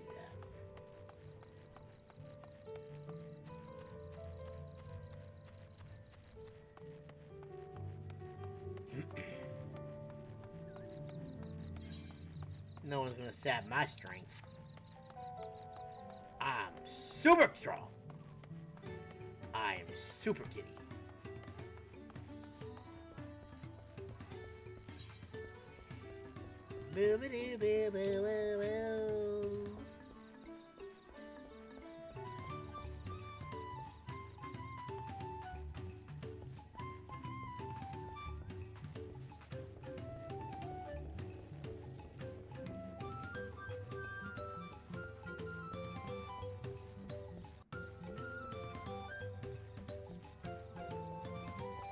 Easy peasy. You look a little tired over there, buddy boy. What the hell did Hanuhanu make you do? I guess I'm about to find out. Duh! You both did excellent work today. Nahanshe, it appears you might need some rest after your ordeal, Duh! How many feathers did you pack into that crate? Are you sure you didn't send me to get the dyes and oils? Be glad I didn't, Nahanshe, for Masamune's crate is much heavier. He also carried it from a much greater distance. Really now? And here I thought I was the stronger. Damn, especially during my first assignment. I mean, I do have 14 years of adventuring experience under my belt, so there's that. But that won't happen again. I've had enough rest, so let's get on with it. If you insist, Nahanshe, let us proceed to the heart of the matter. First, we must dye each feather one by one. Be careful, for each color is needed in differing quantities. Equipment used to attack is adorned with black feathers, while the equipment used for defense is adorned with feathers in their original green. For those, we must carefully...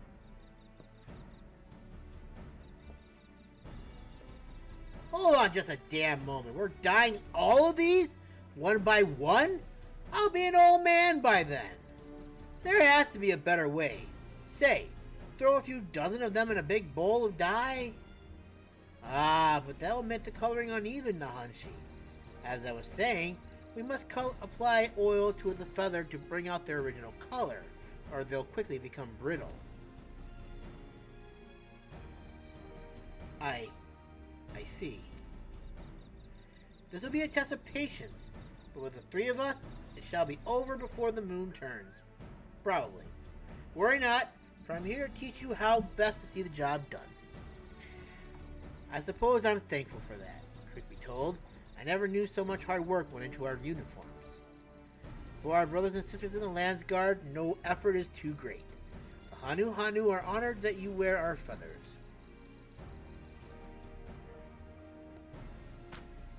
You are surprised?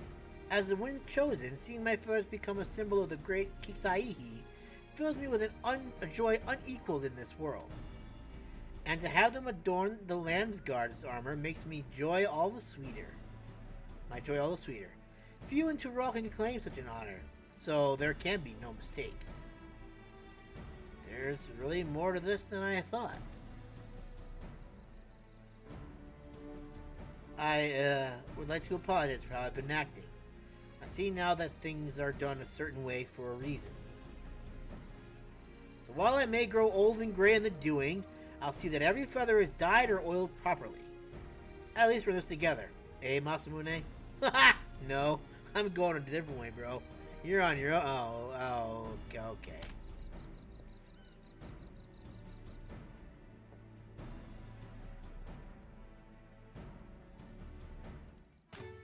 He never agrees with me. I reckon I'll be cleaning dye from under my nails for some days yet, but I won't complain about honest work. Now I have to think about how to get these back to Tuliolo. Don't get ahead of yourself, young Nahanshe. Yes, the hard part is behind us, but there is more I would ask of you. As I've said before, Kixaihi is revered by the Hanuhanu, and we must pay due respect for use of its likeness. As such, there are time-honored rituals that must be followed before we give this offering to the land guard. And what might that be, Hanuhanu? Our next step is simple. We must bring the feathers before the likeness of Kixaihi in Kozama'uka, and have the priestess beseech the great bird to bestow the wind's blessing upon them. More luck in that crate around then? I can do it, but if we're going any further than last time, I might need a couple of breaks. Do not worry, Nahanshe. I will carry the feathers. I have something different in mind for the both of you. A friend of mine awaits you on the road to Kozama'uka. Speak with him and do exactly as he instructs. Exactly as he instructs.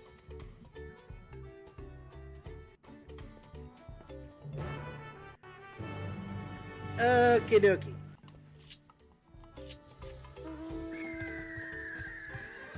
Think we'll get all these done before 8?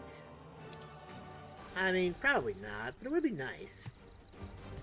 Alright, anyways.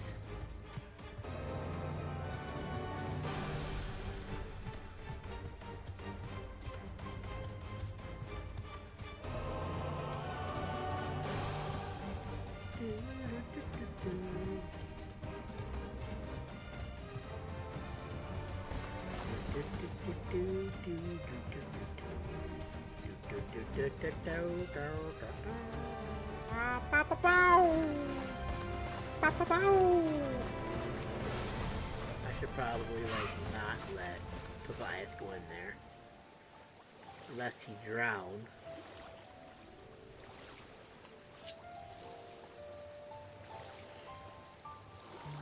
Ah! It's amazing how high he can jump in the water. Especially when the water has no, resistance to it.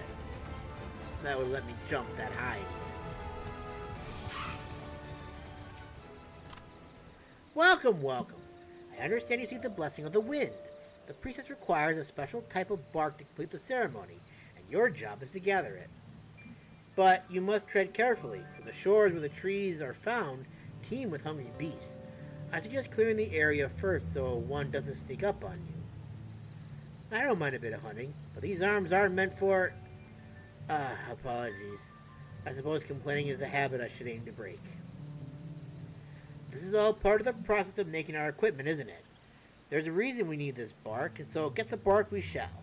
I'll search the south side. Masamune, you take the north. Why is everyone always bossing me around for? Shouldn't I be bossing all of you around? Ah!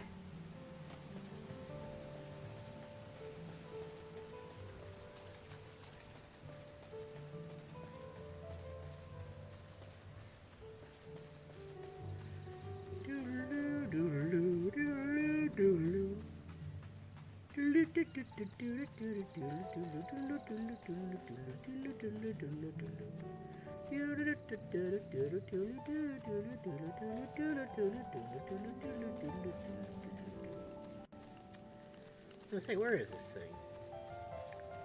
Huh.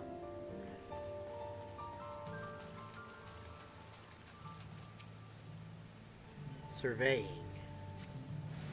You sense a hostile presence. Why are you irritated?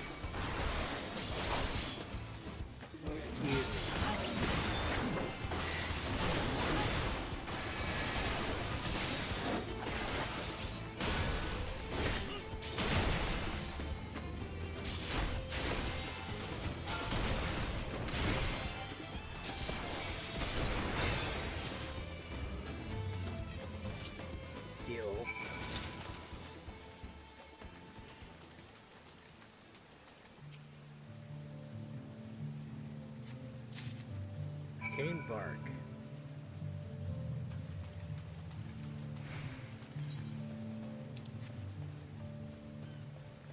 I was about to teleport back to the town, but then I remembered that, oh wait, I can't do that just yet.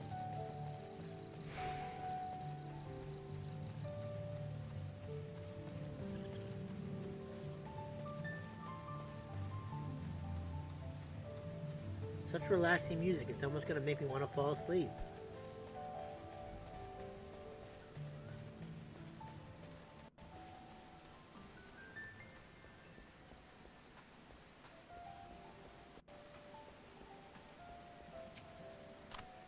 Well done, you two. You brought exactly what I asked. But I suppose you're still curious as to why the bark can be torn from those specific trees. The answer lies within the legend of Kisaihi. You see, our ancestors hailed from a different land and were guided here by the great bird.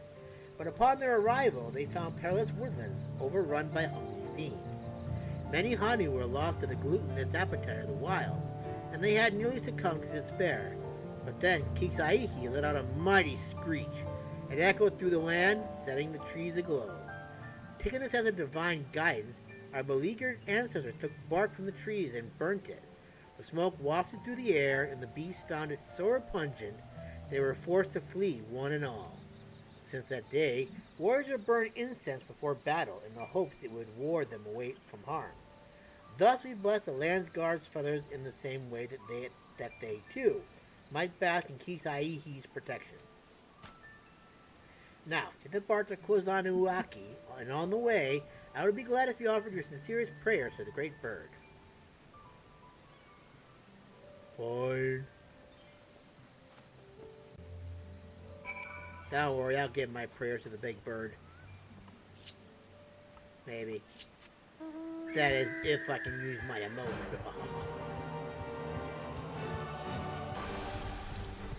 Oh, it was already dimmed.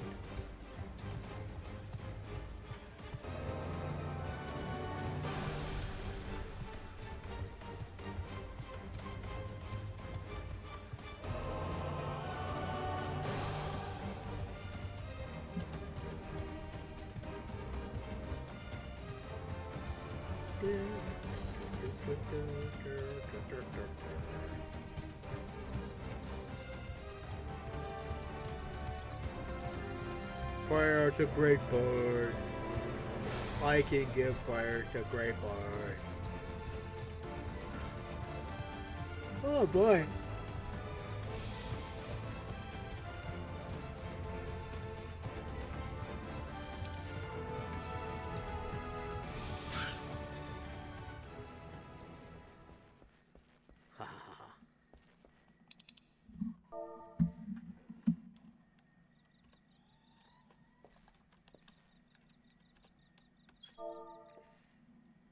There.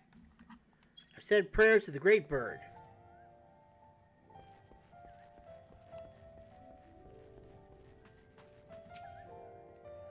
We're finally here.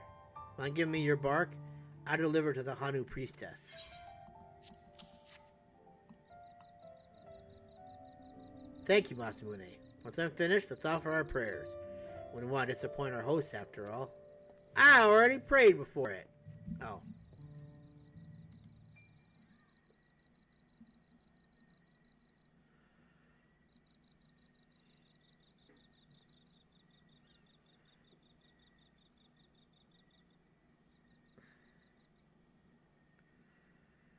The Hanu take their tradition seriously, don't they? I knew they wished for good harvests and such, but never imagined we Landsguard were in their thoughts all this time.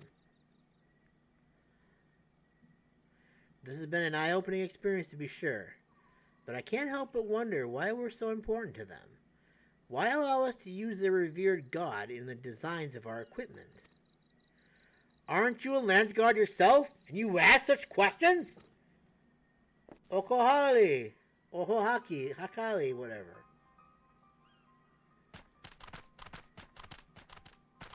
Ohokali. You're Masamune, aren't you? I am Zuli Holly. I know we have you to thank for Ihihana's success, but even so, I must ask that you stand aside.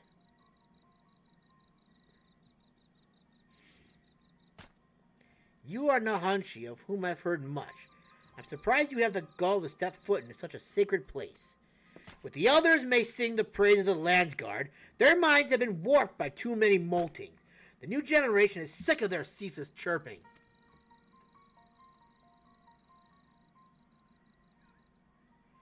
You have to say your lines. Remember how we practiced? Oh, yes, I understand. We heard you complain when you took the feathers. We saw the disdain in your eyes. Someone with such disrespect for our history doesn't deserve to bask in Kixaihi's grace. What? But I...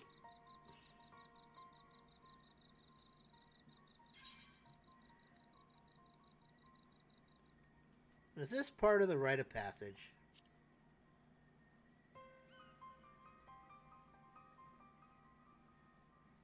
Rite of... what? Listen not to Masamune's ramblings. Don't you see? We refuse to suffer this Landsguard to be an Okanu.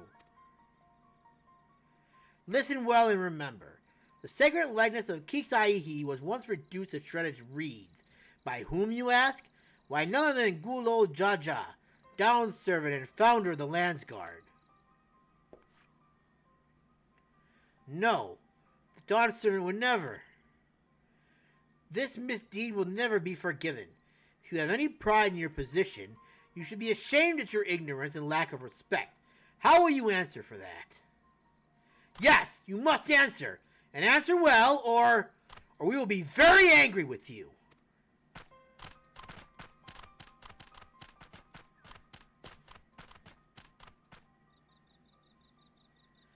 I had no idea about this history of conflict. Why didn't Hanuhanu say anything? And why am I taking the blame for the past? Because you're the dumbass who's not appreciating it, that's why. In any case, we can't stay here. I have to think about this. Your armor is very, very shiny, by the way. It's very visually appealing, if you know what I'm saying.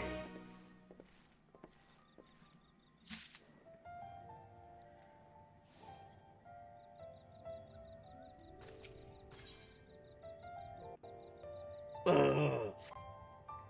I don't see why Zulihali would lie. But how have I never heard of the Dawn Servant's affront to the Hanuhanu?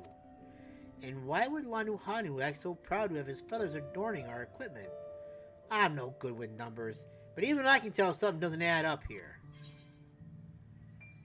I thought so. We'll have to find the truth ourselves.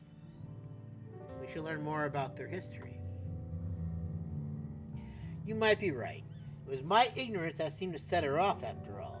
Whatever happens, I'd like to leave here on the Hanu's good side. Well, our best bet is probably to return to Akanu. If anyone can tell us the truth about what happened with the Dawn Servant, it would be Lanuhanu. So much forwards and backwards and forwards and backwards and backwards and forwards and forwards and backwards. I'm okay.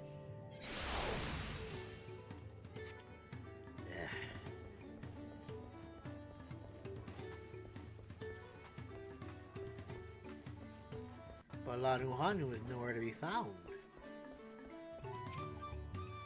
I don't see him. The crate's not here either. He must have left the Kozama'uka already. Wouldn't we have seen him on the road if he had, though? The forest is vast, I suppose. Anyway, maybe one of the younger Hanuhanu around here can tell us if Zulihali's scorn is shared. Let's ask around, Maskamune. Okay. Ask around we shall. We're not getting this done by 8. I don't know why I felt so optimistic about that.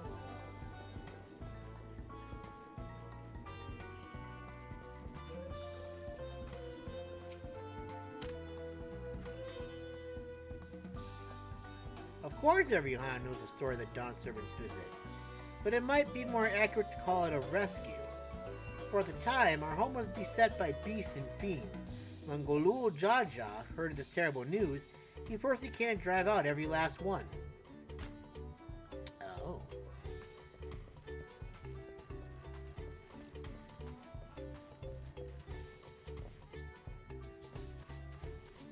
Ganuhanu.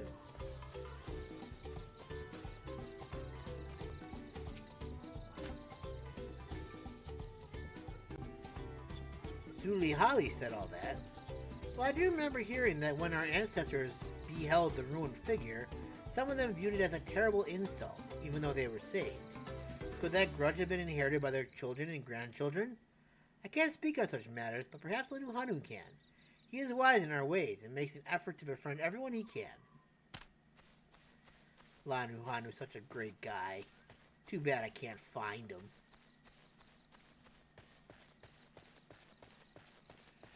Where are you, Lanuhanu? We need your help, brother. Sister's uncle, husband's wife.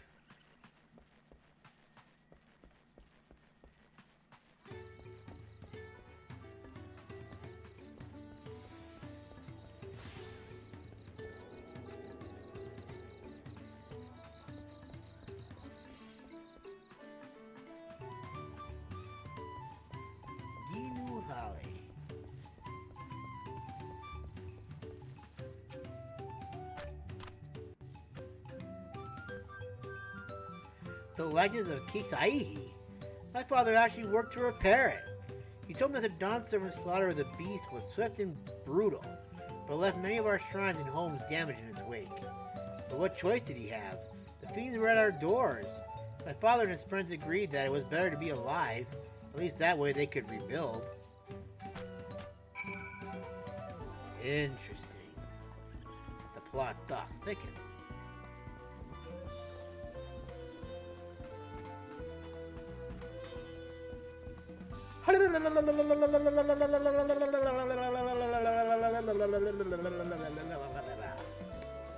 Yeah. Every time we go somewhere new, I'm always making weird sounds and stuff.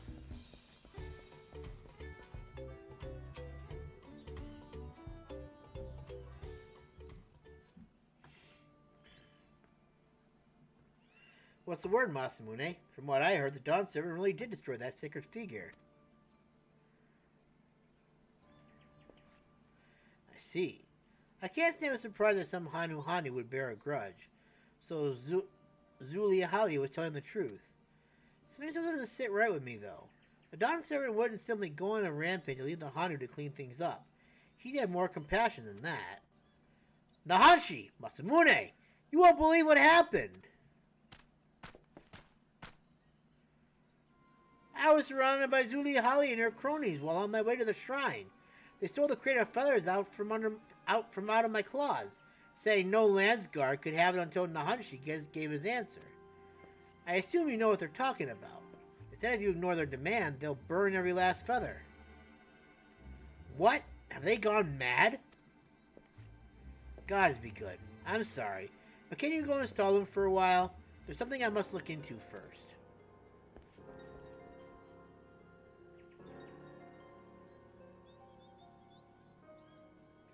What you're thinking, Masamune. Isn't this going a little too far? I would answer that the results shall speak for themselves. Now we simply wait and see what Nahanshe brings us. Zulihali and the others are waiting to the south of the shrine. Let us go there and stall them, as Nahanshe requested. Oh boy, I get to stall people. Nice. But I think we just getting just a little bit carried away here, just saying. Poor thing's probably damn near having a heart attack just thinking about it. I guess it would be easier if I went down here, wouldn't it? Tu Calibre! You do not stand a chance against my awesome Paladino might.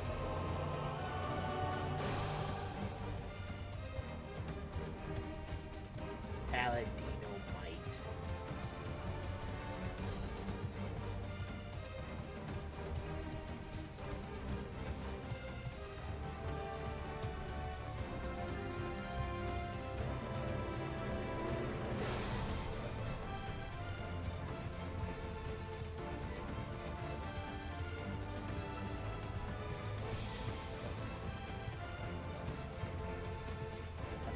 Fortuna, I love it.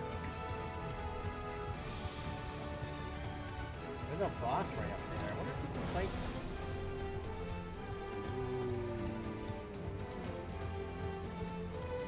this. You have some time.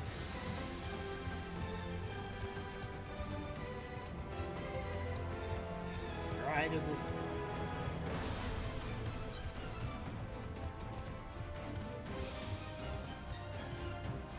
I say we give it a try real quick. It's only 13 minutes. Surely I can defeat something like that in 13 minutes, right? And then complete the side quest and then go to dinner.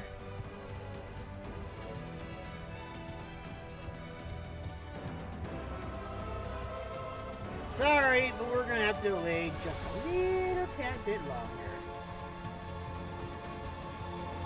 I know you would rather not, but the temptation is just too great. This big old kitty needs to take it down. Yep.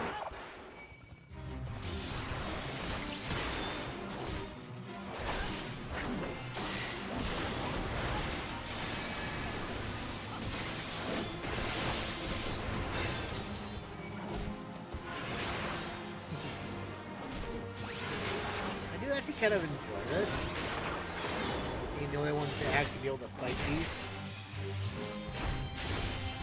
It's an interesting little trial.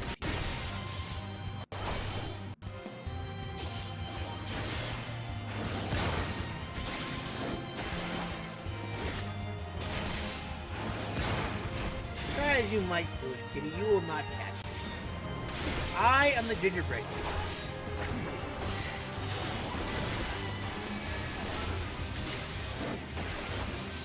Alas, nobody is worth my full power.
Whoopsie kitty.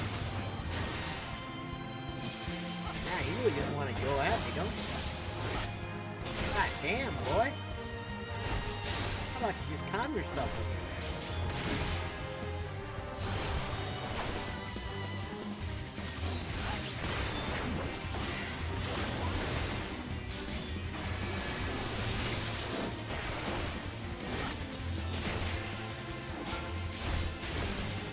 Oh yeah, I should put the ants on this now.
god, calm yourself.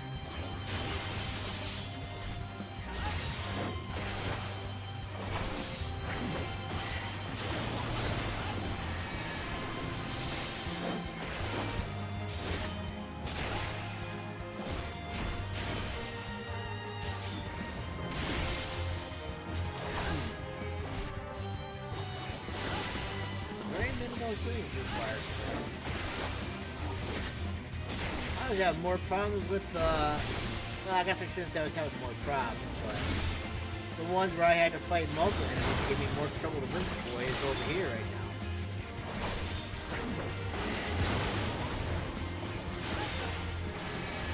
Other than the constant bombardment of AoE.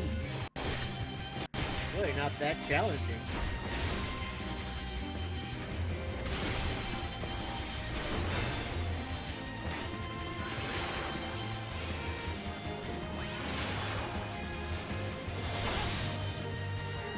Legit, if you can avoid the AoE, you're good to go.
Very nice.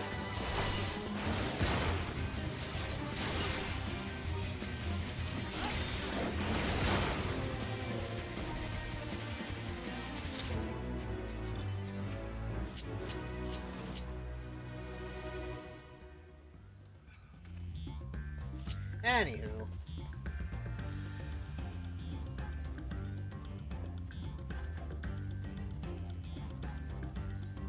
That was interesting. And surprisingly simplistic at that, too.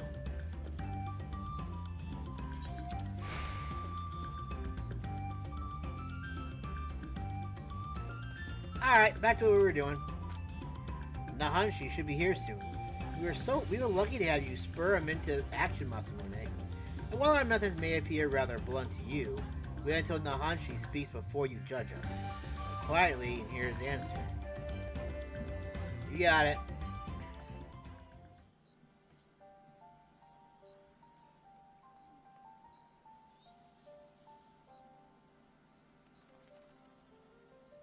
I don't know why you make us wait so long, Nahanshe, but I hope whatever you found was worth it. I spoke with the eldest Hanu in your village. He told me the story of the Dawn Servant's visit and the destruction of the Kisaihi's likeness. The whole story.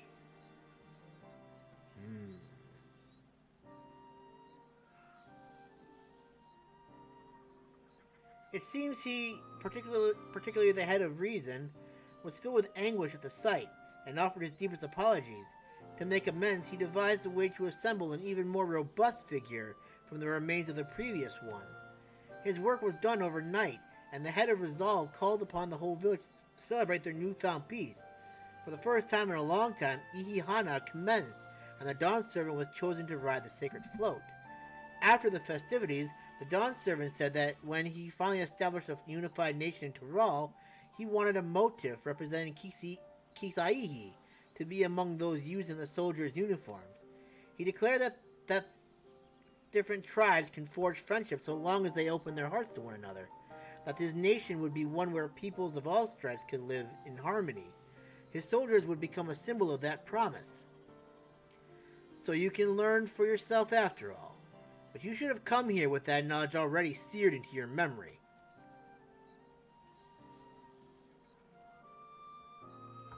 I know. I have no excuse for my ignorance, and the petulance born from it. This experience has taught me so many things. And now, with full knowledge of this history, I'm filled with a much greater sense of purpose than before. I feel more keenly than ever that my duty as a Landsguard is to serve every corner of Tural. But to fulfill that duty, we must have our equipment. So please, I beg of you, entrust the feathers to me in good faith. No.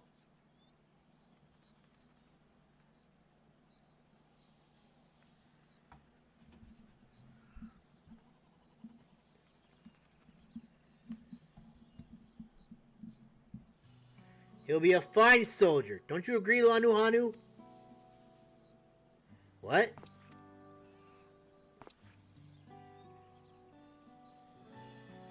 Yes, indeed. That was quite the moving display. My feathers were standing up straight. Thank you for looking after Nahanshe during his growth, Masamune. What can you do?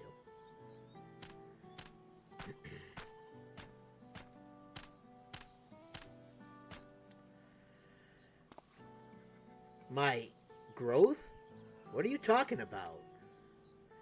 Why, this was all a performance. A performance to guide you along the path to becoming a worthy Landsguard. Your rite of passage is complete.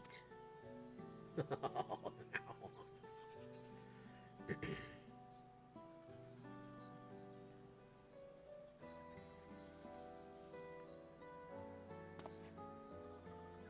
So, my superiors weren't pulling one over me. They were worried about me. I didn't realize my conduct was so concerning. Tell them what you told us, and their concerns will vanish. You'll be welcomed back with open arms. But before you do that, aren't there more places to visit? More materials to collect? We Hanu aren't the only people who love teaching lessons. Please, I don't want to think about that now. I was worried sick enough imagining what would happen if I couldn't get the feathers. Well, you've earned a bit of rest. Return to Okanu and we'll deliver the feathers to you after the priestess has blessed them. That part, at least, was no ruse. If you don't mind, I'd like to go to Kazanuaki. I feel I should offer one more prayer to Kisaihi. Very well. Masamune, why don't you wait at Okanu? I'll bring the feathers, and I'd like to speak with you once more before you go.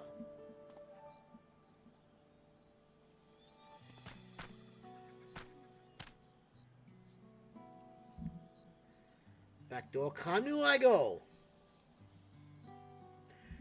I was gonna say, it's like another cutscene. I just was too quick to push the button.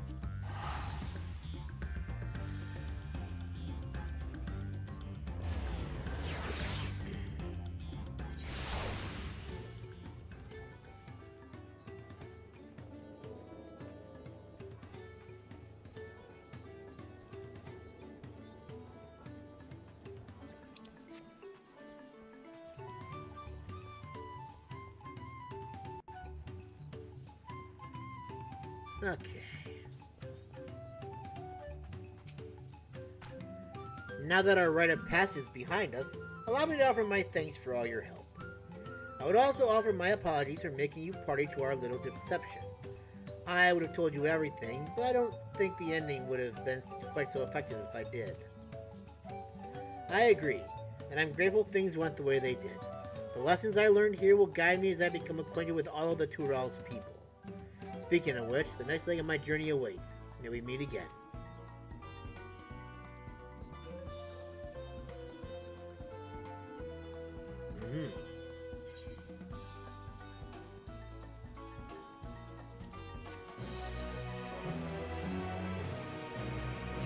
Later. Nice. I guess we'll continue this one next, after I eat.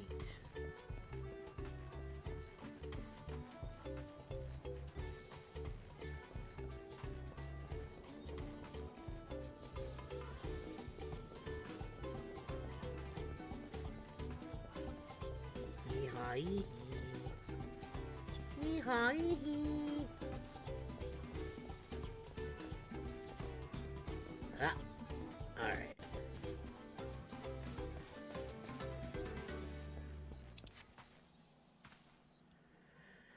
Alrighty then. I am going to eat something real quick. If you see him moving around and stuff like that, it's because there's a reason for that.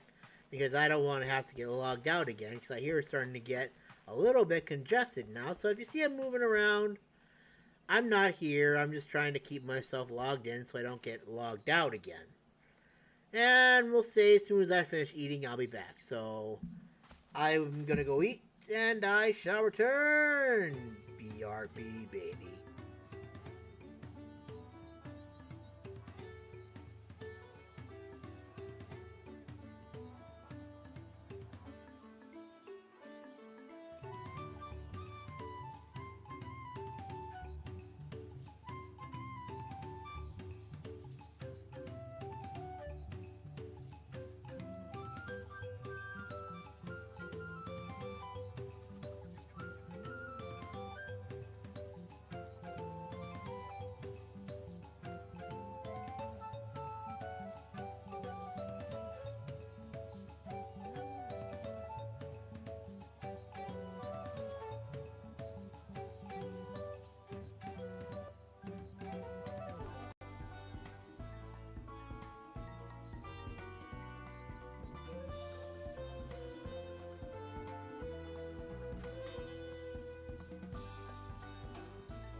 Okay.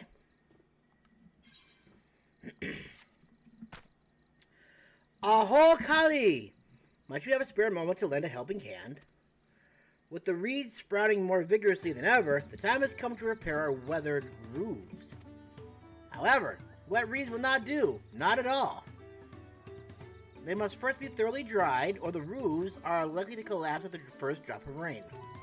I ask you to collect the freshly cut reeds placed near a building to the east and deliver them to Kozama'uka, where the gentle breeze shall dry them. Help us with this task, and I promise you, you will be satisfied with your reward.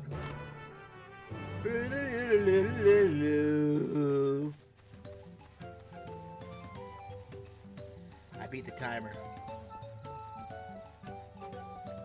Mwahaha. Where are these things anyways? Oh, they're over here.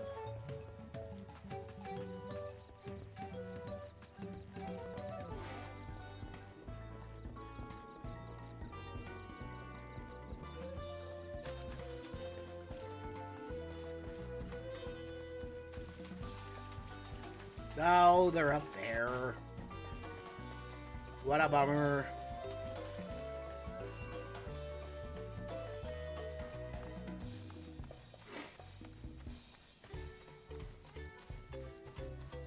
Ah. Now I'm just basically going back the exact same way I just came. Oh well.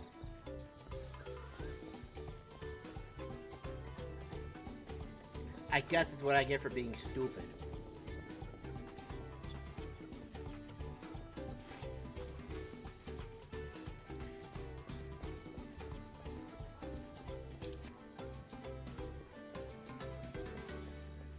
Doop-a-doo-ba-doo-boom. Bundle of freshly cut reeds. Right next to Hanuhanu.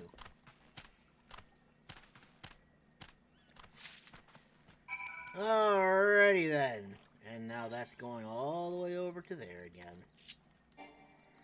So much going back and forth here. Enough to drive one crazy. But I guess what this game basically is just a bunch of back and forth, back and forth, back and forth. Back and forth, and forward and backwards and back and forth. But, in this case, you know, for like Heaven's War, or excuse me, for like Shadowbringer and Endwalker, it didn't really kind of benefit me any to do all that because, you know, I was already level 90 by the time I got to Endwalker, so doing all of that was basically pointless at that point because I had already maxed out, but I still don't like having the side quests just sitting around just because I just like to have them done and taken care of. And I went the wrong way. Dang it.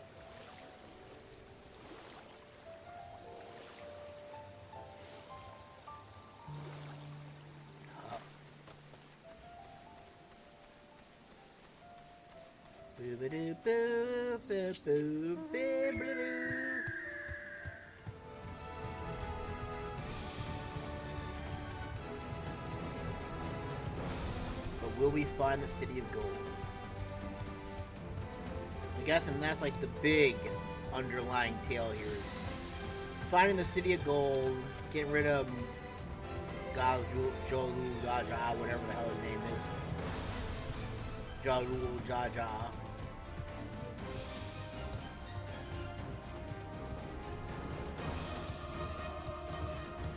Wasn't there talk of asking intervention too in this one? Or am I misremembering? I think I might be misremembering.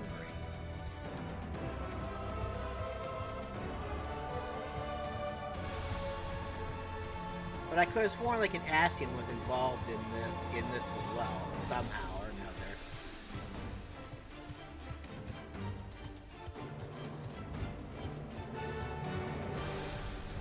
Who knows, that Jalul Jaja, or Malul Jaja, whatever his name is. It's probably being controlled by that Ascian. I highly doubt it, but, you know. Just things to think. Just things I'm thinking about.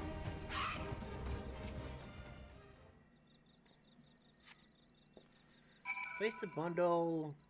Done. Alright, well, that was relatively easy and unfortunately pointless at the same time. But whatever, it is what it is.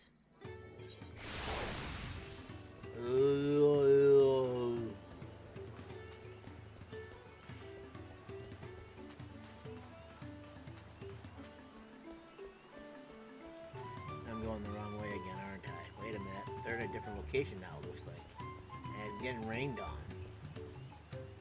What the heck? Oh, that's right, this was from these for you. Have you finished? Yes, thank you! Our homes will be all the safer for your efforts. I suppose you're wondering why I had you carry the reeds all the way across the forest. Well, Kozama'uka means land of the arid shrine in our tongue. Legends say that so soothing is the breeze near the shrine that Kisaihi once rested its tired wings nearby. Once the reeds are dried and the roofs patched, our homes will be better fortified against the elements. And for that peace of mind, any price is worth paying. So here is your just reward. Thank you, Industrious Carpenter. You know, sometimes I'm... Although, with that said, though, I do wonder if it would have just been better if I had just started doing these after I had the ability to fly, rather than before I had the ability to fly. They do seem to be a bit more spread out than they were in Shat and Endwalker. I mean, you still got your clump at the main gate, at the main town, obviously. But then they just seem to, like, go off and branch off, and, like, you see off on the left, above me there, one to, like, the east, west, and one to the south. It's interesting. No, Hanuhanu Comb-maker, I will not help you. Because I am on a journey right now to get as much of this done before Monday, because we will not be redoing this until next Saturday. And by then, everyone will have beaten the game, most likely. Hey, a necklace. You travel with the Third Promise, don't you? I've heard stories, but it's an honor to meet you in the flesh, Masamune. I know you're a busy man, but might I have a moment of your time? I serve the Dawn Servant, and am come here in an effort to catalog the traditional magics of their continent. In particular, I'm interested in how the Hanuhanu weave the energies of wind. Competing to see who can float a feather the furthest seems to be a favorite pastime of the Hanu, which demonstrates their mastery over wind. Yet I have no notion as to how they achieve this mastery. My best theory is that they undergo intensive training from a young age, but as a recent arrival here, prying into such matters may come off as presumptuous. But you have their trust. Might you ask in my stead? Or I still have to go back all the way back over here.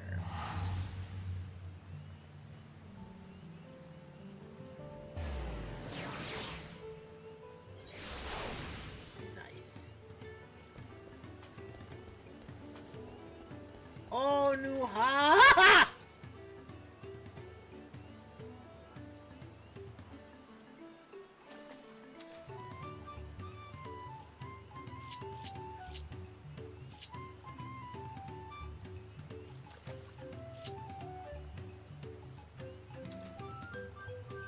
Yep, that happened.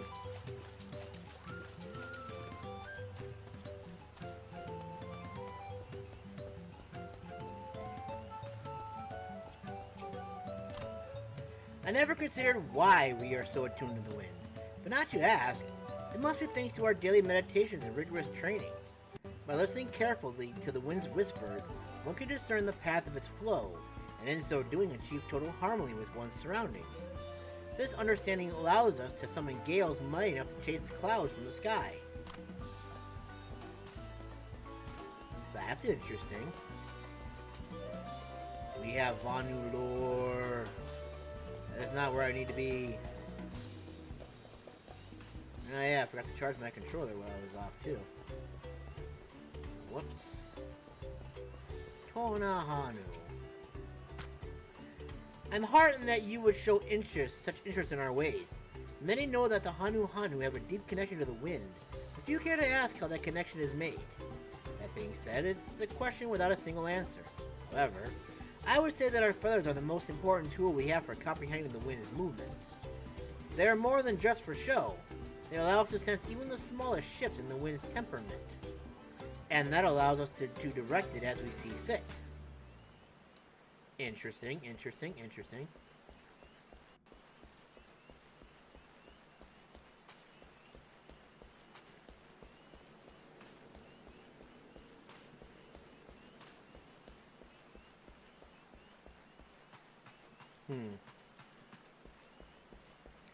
Ginu Holly.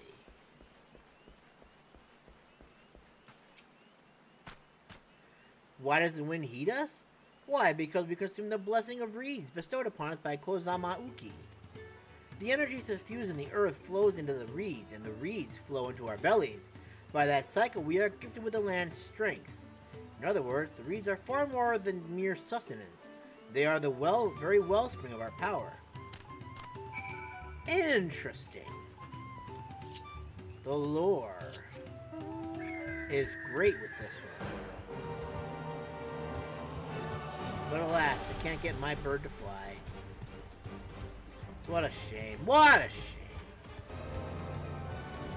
What a crying shame it is indeed.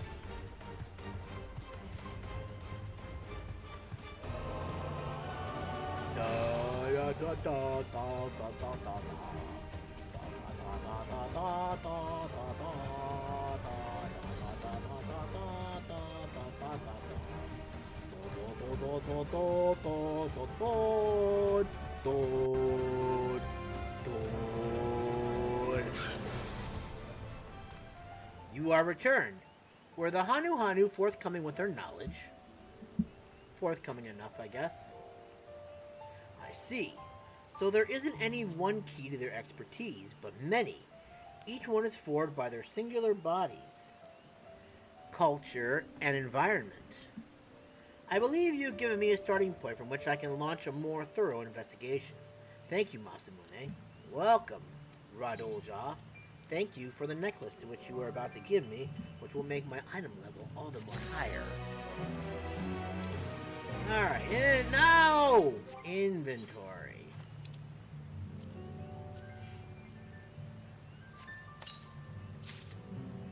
Lobo skin necklace. Lobo skin necklace offending, yes. Now we need is the head, and we pretty much have all the 265 gear? 645 gear, excuse me. Alright, well, I guess we're close, so we might as well go down to this southern one here. Just so that we can be a little bit efficient with our explorations, I suppose. I'm gonna drown, aren't I? I'm gonna end up killing my poor bird again, aren't I? Nice. I didn't kill it. Just inconveniently injured.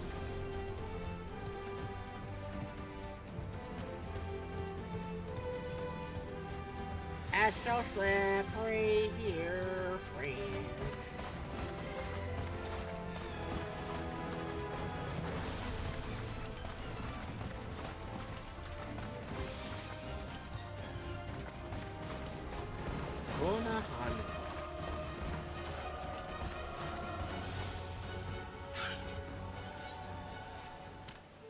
Hello!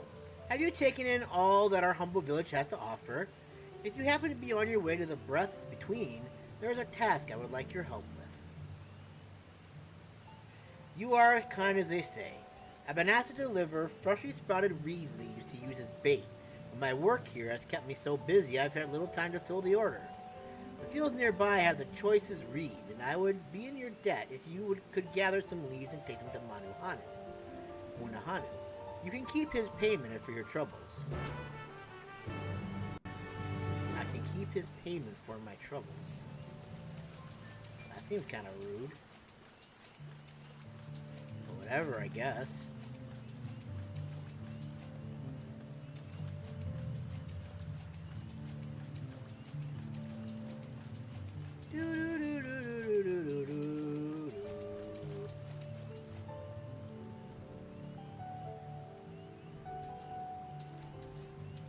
I'm gonna say, what the hell is that?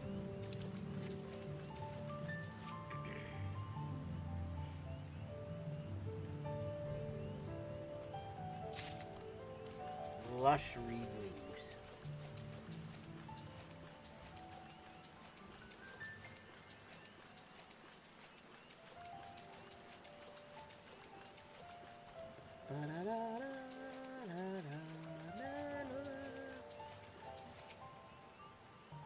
Lush reed leaves.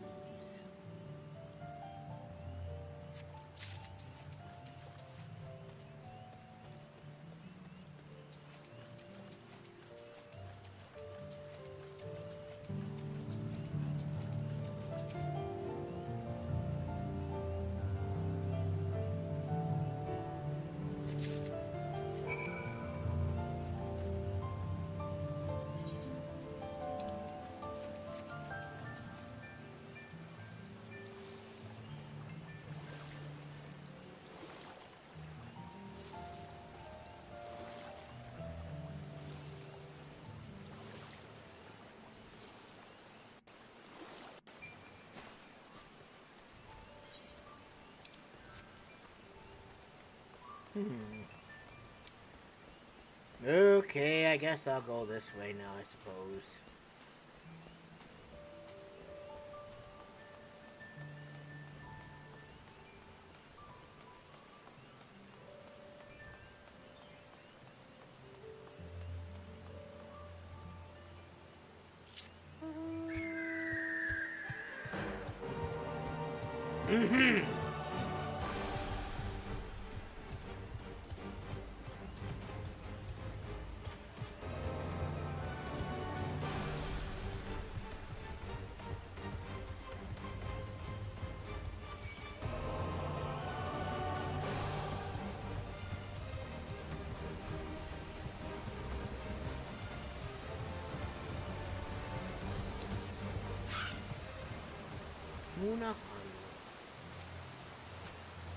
Why, what a surprise!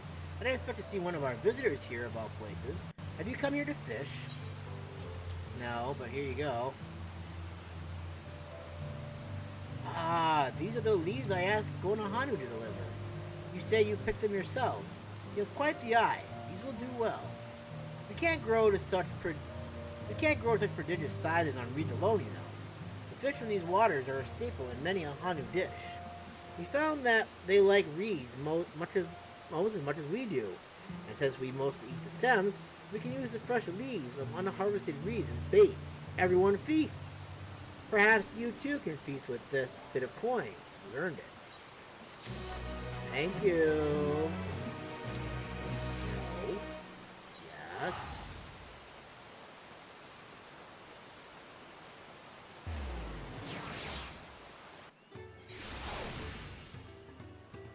Alright, let's see here. Need to go this way.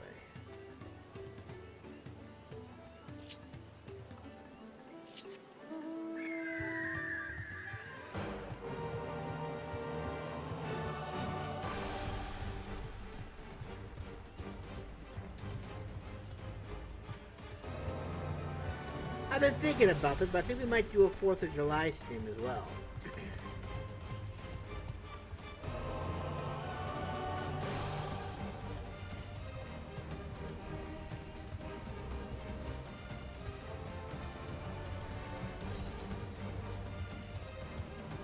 That way I can at least get a little bit further again. And maybe not be so far. Well, I'm going to be behind regardless. It doesn't matter what I do at this point, because I'm probably not going to finish it as quickly as everybody else does. But I'm still going to have fun regardless, because this is a very good expansion so far. I'm enjoying it thoroughly. It's kind of nice not to have... Ooh, a hat! It's kind of nice not to have the threat of the world on our heads, for sure. At least so far, anyways. Oh, Kali! With so many new faces in our village, we have an uncommon opportunity to share our culture with others. In fact, I prepared a unique experience for new visitors, and would be honored if you took part. You have no idea how happy that makes me. Now, I shall teach you to train as we do, and in so doing, grant you a taste of our mastery over the wind. We Hanuhanu spend long periods in meditation, during which we deepen our bond to the energies flowing through the land. Of course, we know your time here is limited, so you shall experience an abridged version of this practice. Hanuhanu await the top of these stairs. Speak with him to begin your training.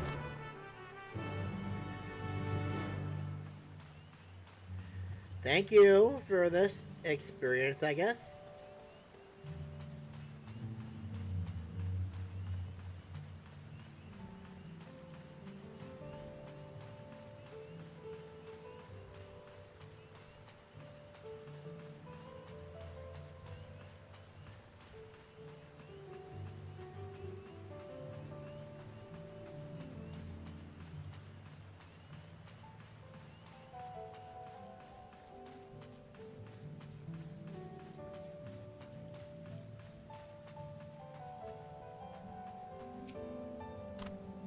Oh, a new face.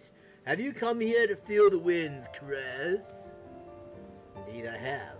Most excellent. I am deeply honored that you would learn our ways. Now I shall teach you our most basic method of attuning to the wind, so simple that even a young chirper can master it. As Tunu Holly has already told you, our goal is to be in harmony with the endless flow of the land's energy, its heartbeat, if you will. The best way for a novice to do this is to jump from a height, okay? Focus on the rush of the wind across your skin and its roar within your ears. But first you must pray. Only then can you spread your wings and give yourself over to the grace of the wind. Okay, so I guess I pray first.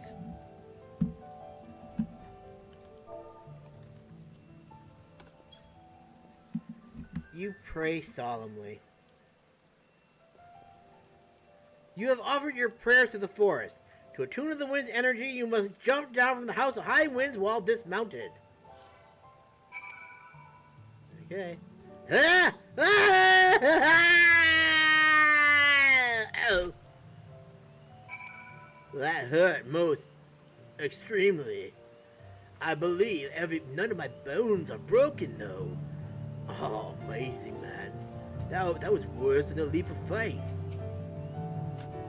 Why, for a moment I mistook you for one of us. I never knew someone with no feathers could fall through the air with such grace.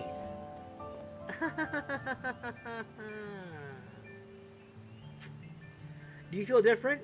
Like the land itself has accepted you into its embrace? No?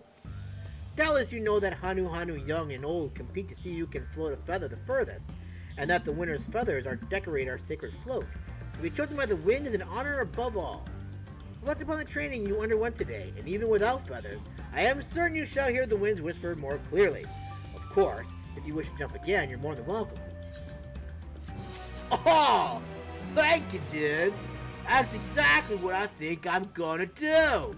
I'm gonna jump again, and watch myself, every bone in my body, break again! Cause that's nothing more than I would ever want to do than to break every bone in my body.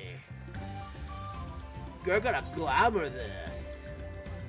That is not what I'm looking for. Yeah, man. And then obviously Super Kitty gets it. Oh, dude. Dude, righteous fury, dude. Oh! What the fuck? Yes, there we go, dude. Then obviously he's got the head off, so no one can see it, obviously. But if I were to do this, the path would turn again.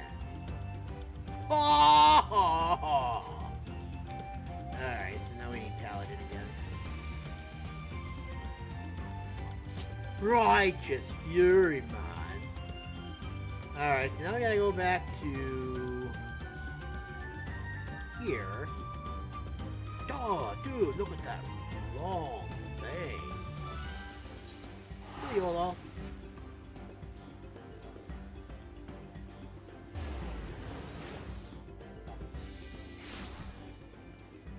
Righteous fury, dude.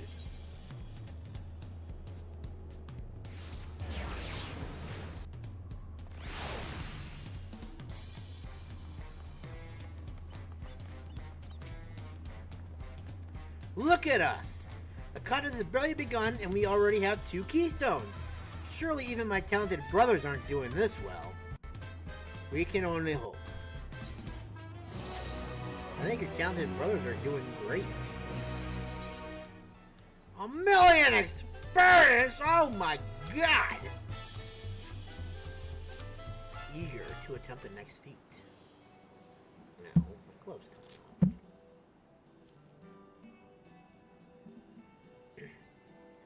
We've now won keystones from both the Feat of the Reeds and the Feat of Gold.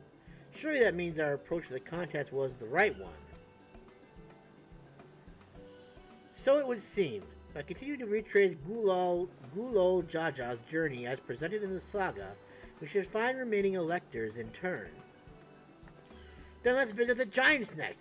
Like Kryl said, the fact that they were searching for the Golden City might mean they know something useful. The home of Yahui is in the upper reaches of Urukopacha. Unless you're keen on scaling the cliffs, we'll have to take the long way around, through Kozama'uka. This route will take us close to the Mablu village, which is another important location in the saga. Since we'll need all the keystones eventually, it makes sense to pay them a visit while we're passing through. So we call on the Mablus first then. Let's head there right now. I'm afraid right now is going to be a problem. The stairs are broken. To flash of Wee Winglish, the great stairs leading to the Moblin settlement collapsed in the storm. What are we to do then? Go through a dungeon. There is an alternative, but it requires preparation. Until it's ready, you could rest at the cabins to see more of the city, whichever you prefer. Well, I think we're probably just going to end up having to take a nappy nap, aren't we? Just to be sure, you'll accept any method of travel as long as it gets us to our destination. Of course, who do you take me for? Then as your guide, I will see to the arrangements. Well, it seems we have some free time on our hands. Let us make the most of it.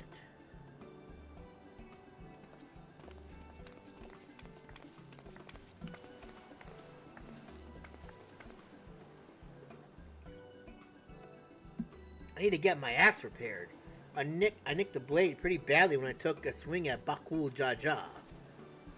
That reminds me, I never got around to introducing you to Rupley, did I? He's the man in charge of Waku Meki Meki, and a good person to know. Want to come along? Sure. Let's go then. Waku Meki Meki. Kaboom.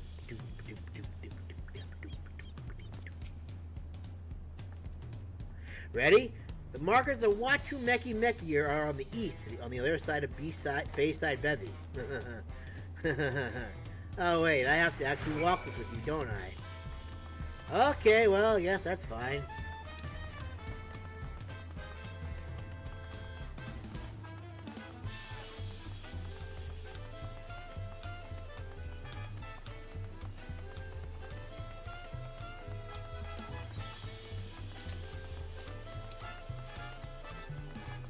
Ba-da-ba.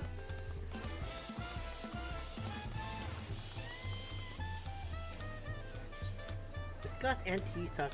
This is Auntie's Tacos, named for its owner here, the lovely T-Soul.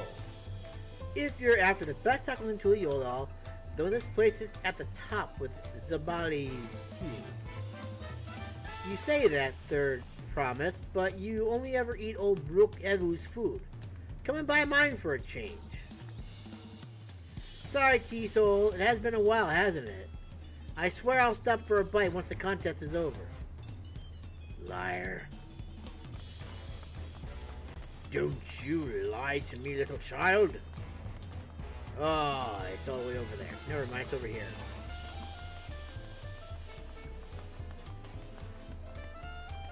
Ah, you're the one that's saying that my tongue is on fire. Ha ha ha ha. Ha ha ha.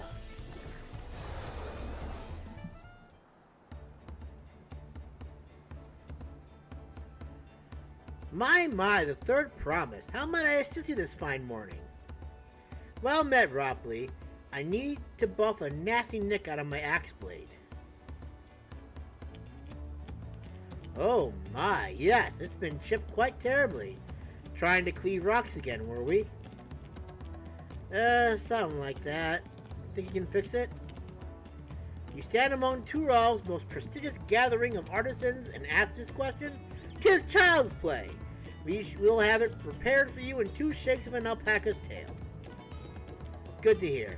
I leave it in your capable hands. Who is your companion, if I may ask?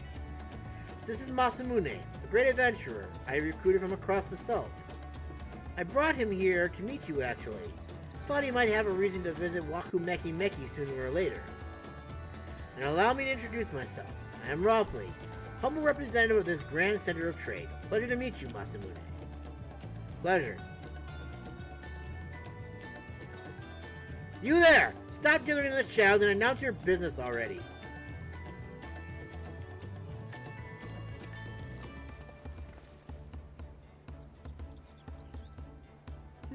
I've seen that man somewhere before. Do I have memories? Oh.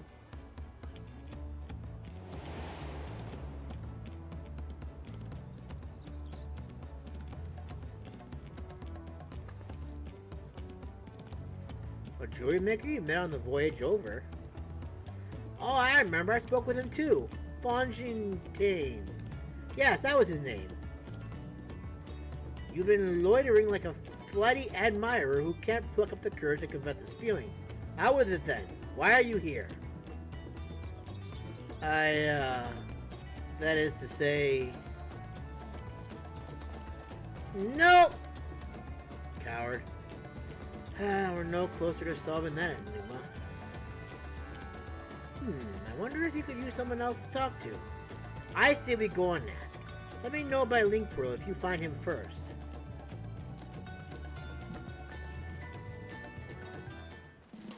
I don't think he got that far, Wuk Lamat. Wuk Lamat.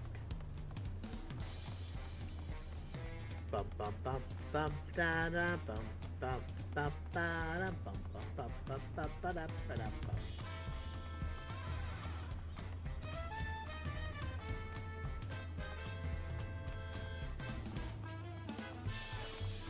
Bow!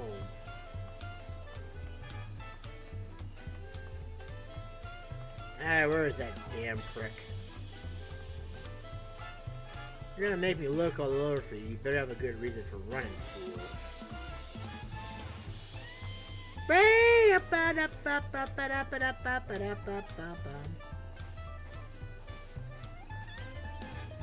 Where are you, you prick? You're not in there. Are you out on the rocks?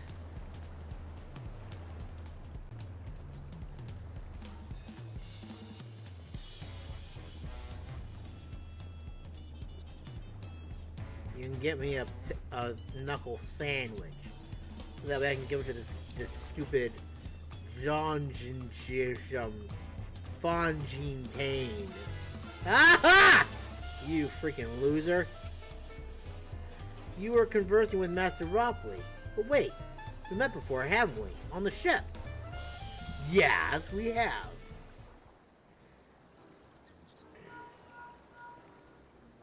Found him. The fool has been found. You've got him? Good. Right there. Ha! Boom. Why did you run off like that? Do you have business with Ropley or not? Please, you need to concern yourself with my affairs. I'm undeserving of such attention. Huh? What are you going on about? I beg of you, do not ask me to explain. Do not. Sorry, but the more you tell me not to, the more curious I become. Besides, you look like you need a friend. You are too kind. So be it. I suppose I can share with you a morsel of my misery. I don't have a job. Before I came to Tuliolal, I worked as a goldsmith at the most prestigious jewelry maker in all of Ul'dah, Ashtane's Aesthetics. Oh, it started off well enough but as the days passed, everything began to go wrong. Compared to the masterpieces of my talented colleagues, my props were lacking, mediocre. I lost all confidence. Crippling doubt had possessed me, and the veneer of bravado I tried to put forth soon cracked beneath its weight. Thus did I take ship, hoping to find a fresh beginning on new shores. Yet as you witnessed, I lacked the courage to even approach a potential employer.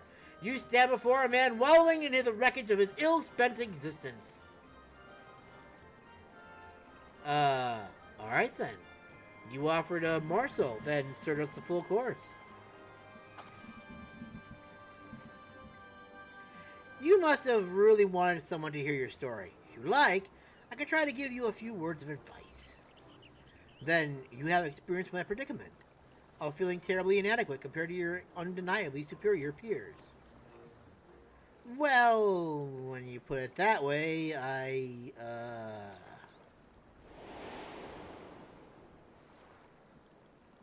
You're a loser. I'm so much smarter than you.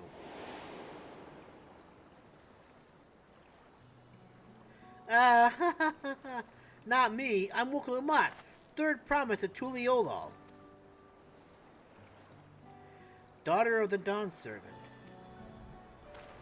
Oh, of course. You're a member of the royal family. Please forgive my presumptuousness. But what of you? Have you ever measured your work against that of your colleagues and found yourself wanting? No, not at all.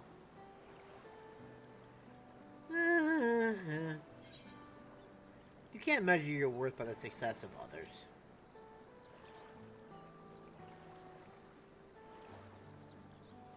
How can I not? Should my work not meet the same exacting standards, no new commissions will be forthcoming.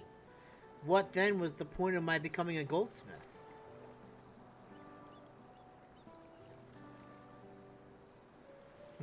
Looking back, 'twas my father who inspired me to take up the trade. His exquisite creations brought radiant smiles to the faces of his clients, and I admired him deeply for it. But in the course of striving to be as great a blacksmith as him, I lost sight of my original motivation. All I ever wanted was to spread joy through my craft as he did. Perhaps I'll give this one last try. Thank you both for reminding me of what is truly important.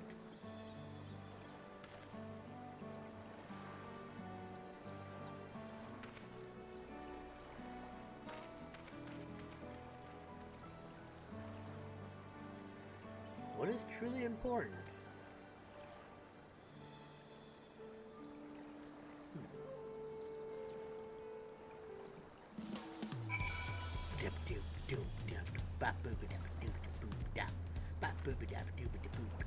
Oh, sorry, Matsumi, I didn't mean to ignore you. But yes, I'm glad to see Fontaine is giving himself another chance.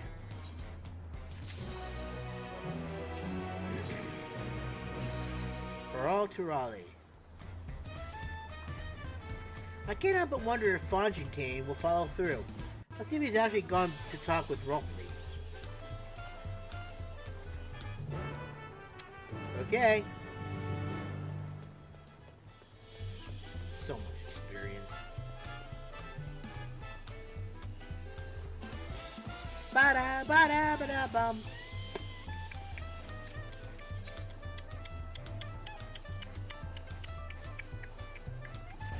Welcome, Mackie Mac. Yeah. Let's do a happy fun. Yeah. But a script exchange? I found this already? Begging your pardon, sir, but how to stipulate that I only served those with prior approval? Well, screw you. 'Twas kind of you to come, but you needn't worry. I found my courage.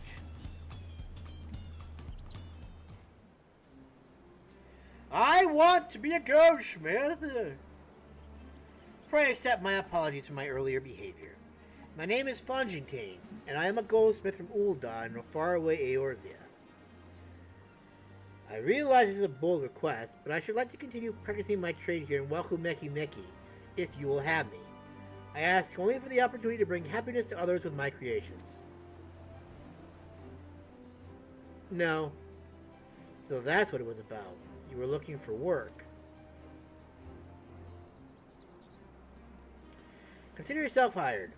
Wakumeki is always in need of skilled craftsmen and women. I'll handle the necessary paperwork. Can you start tomorrow? Ah, yes! Yes, of course! I must thank you both again for your sage and timely advice. I don't know that I was all that helpful. But you were. Had you not come to speak with me, I would not have had the moment of much-needed self-reflection.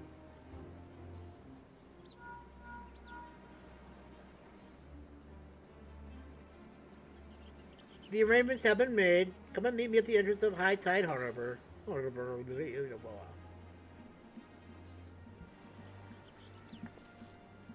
I almost forgot. Do you have my axe ready, roleplay? Ready and waiting. Behold! The sublime touch of a Wakumeki artisan!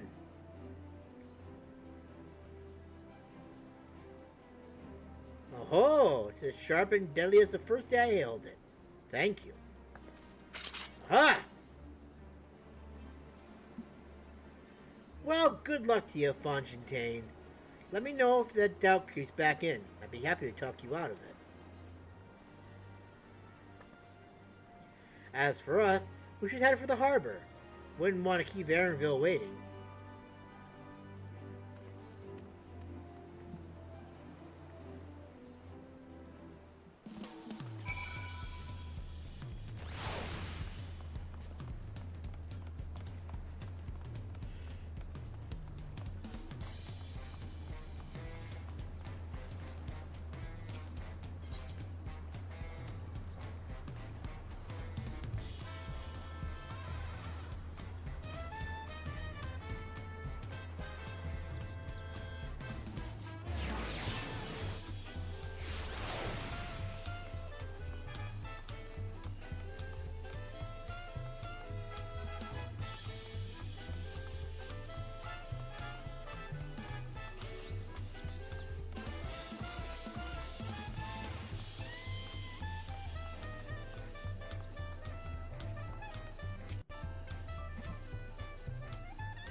Enough of the secrecy. What's this big plan of yours?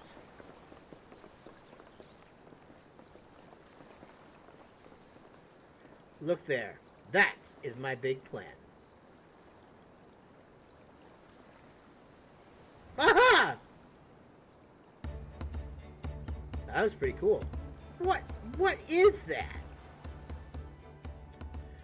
It's a Punuti. Should be pulling our boat upriver. How do you know she won't thrash about and sink us instead? They're gentle and timid creatures for the most part. She's unlikely to cause a fuss unless you give her reason to.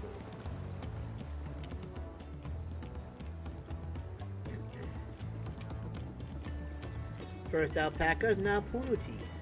We're relying on a lot of animals for this journey. We should be thankful we have an animal expert as our guide then.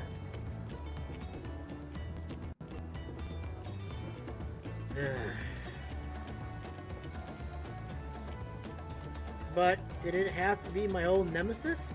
Another boat? Well, I took you for someone who was up to the challenge. Was I wrong?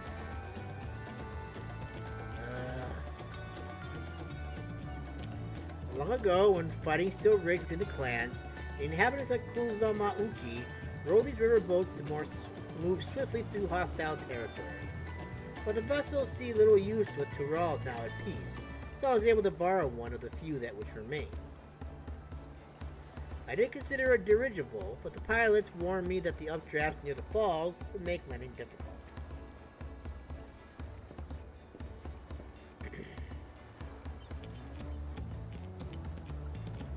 You said you borrowed one, yet there appear to be several on the water. Oh. Kona!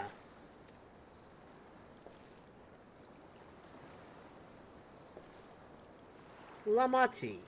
Traveling up the river, I presume. Seems that way. Does this mean you've earned 2 keystones already? I can't believe how well you managed it despite undertaking the contest alone.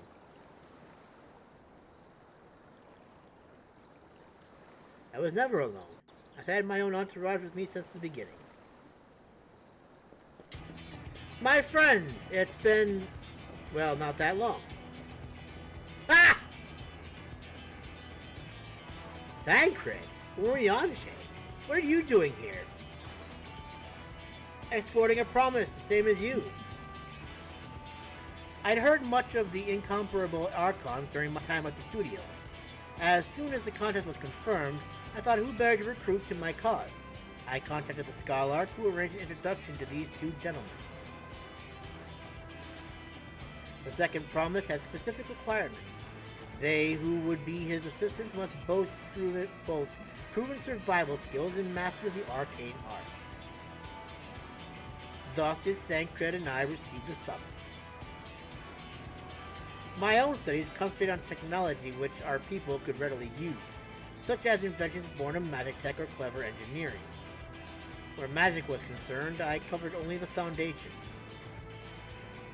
Knowing you two, I expect you had other reasons for accepting the job. A few. The nation of Tuliolal spans an entire continent. Depending on who wins the throne, the world may be plunged into instability once more. Even have we striven to preserve peace, where is our place if not here and now?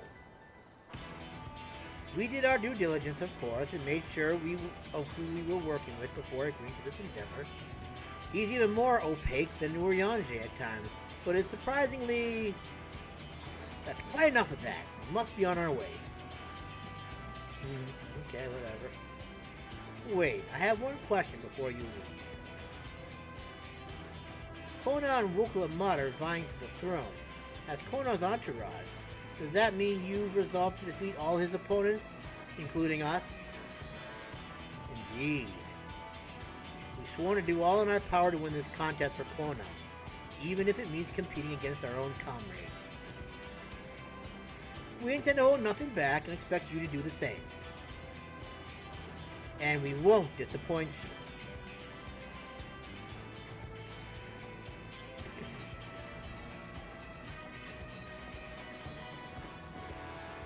I thought you were taking a boat. If even you have been forced to travel on water, then the others will be doing the same. I'd rather walk than risk a confrontation on a leaky barge with no possibility of retreat.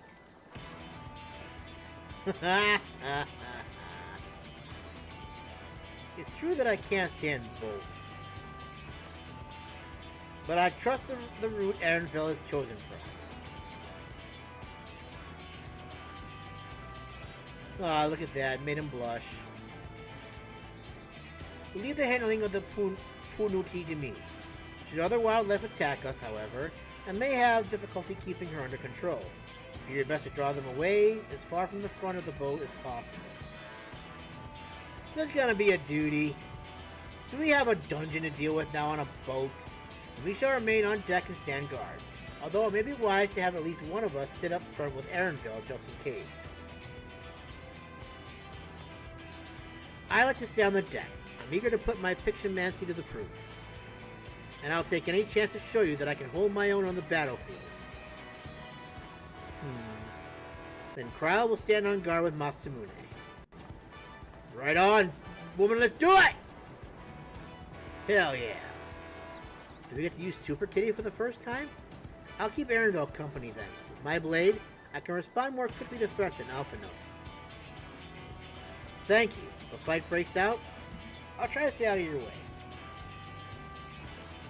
Then I shall endeavor to provide aid where it is needed. I can do that as well.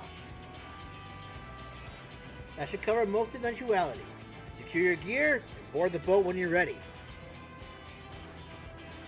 Haha! Do we get to hit our first dungeon of the game before the stream ends today? How cool would that be? Oh, it's you.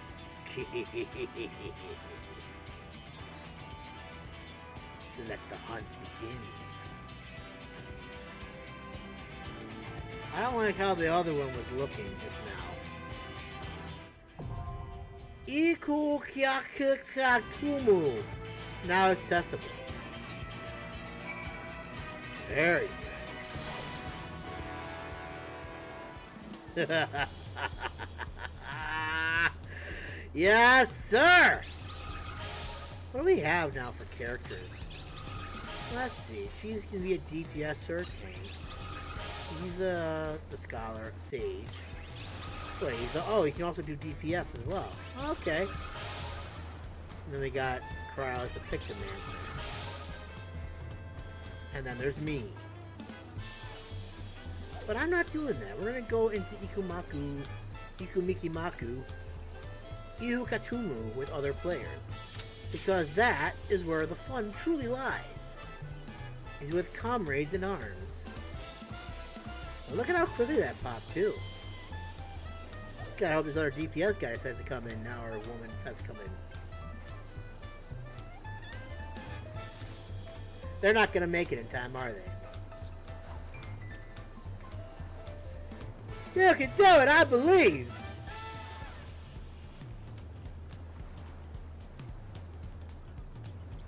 Yes!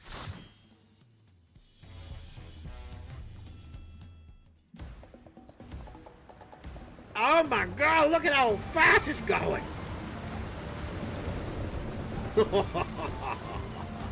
They're chasing us, aren't they?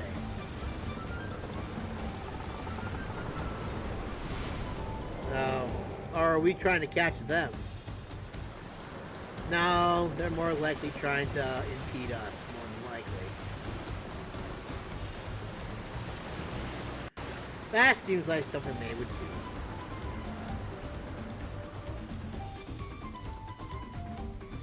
Alright, let's do this.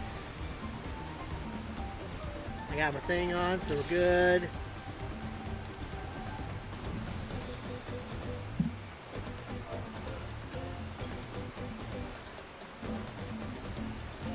Okay.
Is there no Viper here yet? Nope, forgot the Reaper and the Samurai.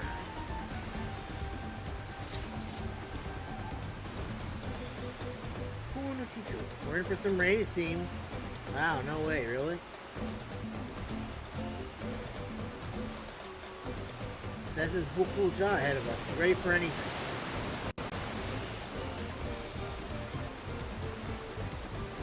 Ah, yeah, come closer. We have something for you. A gift, courtesy of the blessed... Oh, shit.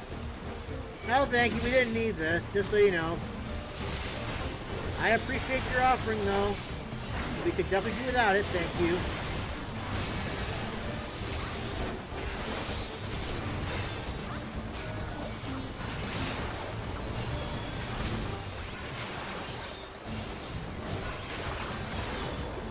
like that one's not even doing anything, it's just standing there.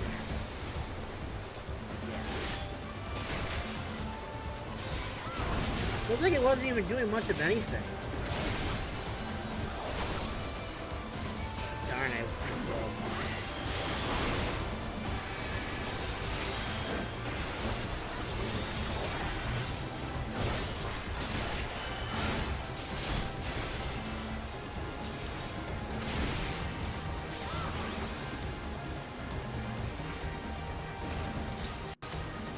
God, it's not going to plan. We'll just have to improvise.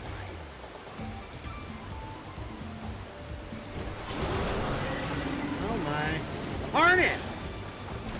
Trade off fair. See you upriver. You make it that far. Okay, crippling our boat was a cowardly move. That's him. That's Buffalo's job for you. Aaronville, we're losing speed. Amongst other things. The harness is broken. Sorry, but we'll have to pull over to the bank. You know what? Screw you, bro. We're not going anywhere until we can make repairs. Okay, bye. I mean, she's just talking, we're just gone. Ah, that's our first boss, huh? Oh, look at this.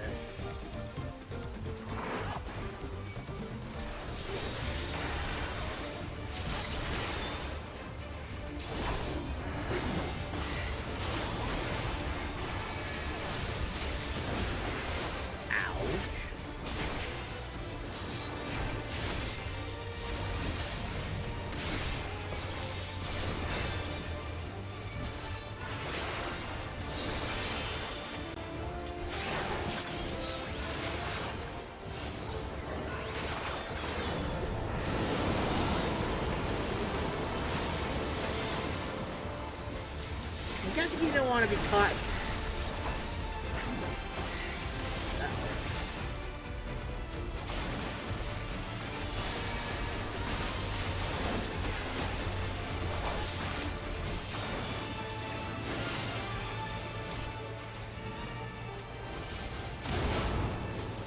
Ha ha ha!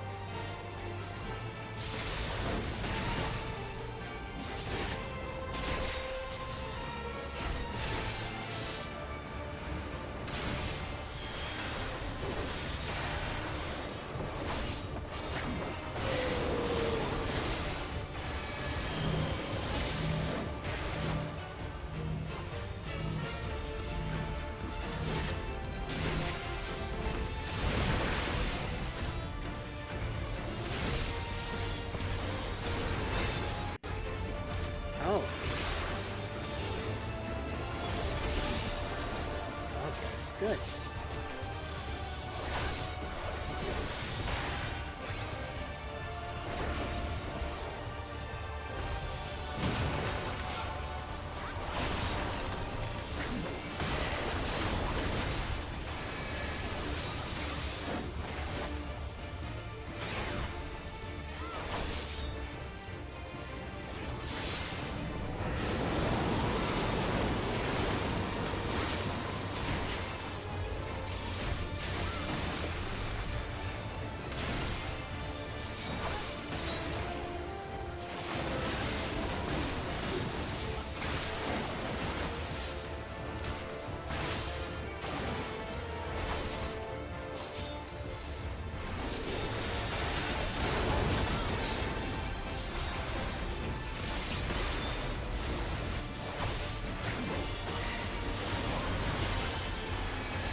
Purity breath.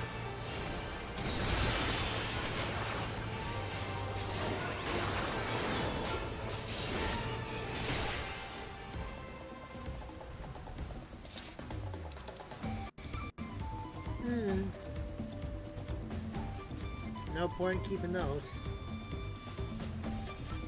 Not even good for me.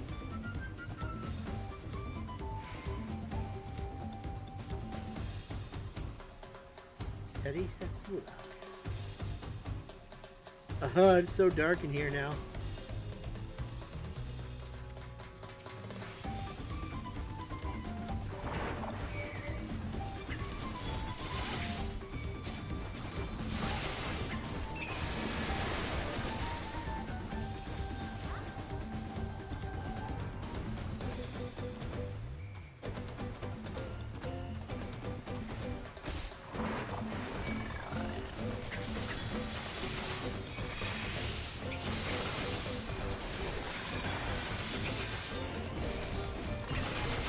Let's see if I regret this.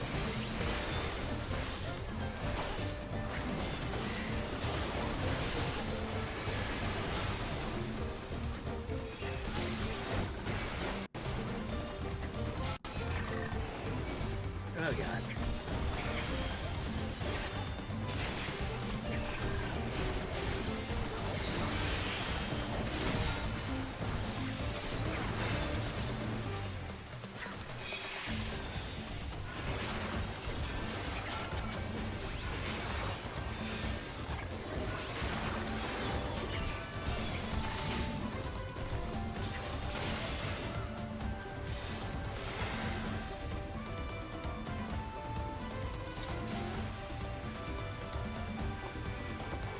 Huh, interesting.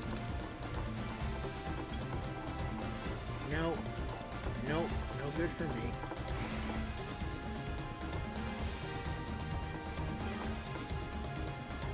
Alright then, moving on. Oh my god, what strange happenstance has the misfortune befallen upon thy vessel? Ow! God damn you, Oriange! Or Thancred, I guess I should blame.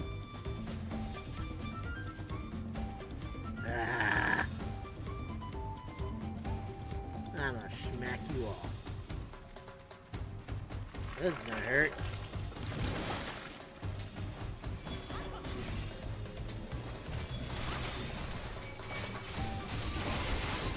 Huh. Seems like Krau's Pictomancy is getting put to use over here. In the wrong way!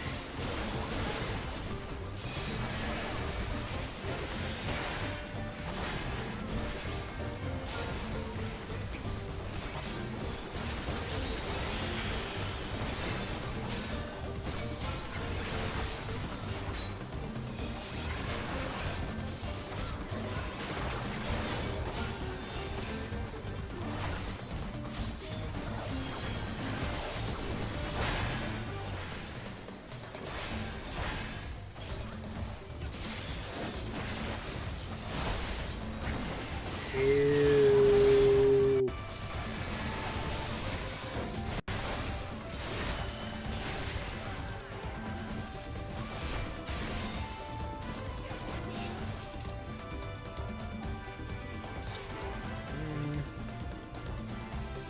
What the hell? Yeah, okay. That's even gonna work. What's the item level right now, anyways? 645, so it might be a little something useful for me, but more than likely not. Oh. Yawn.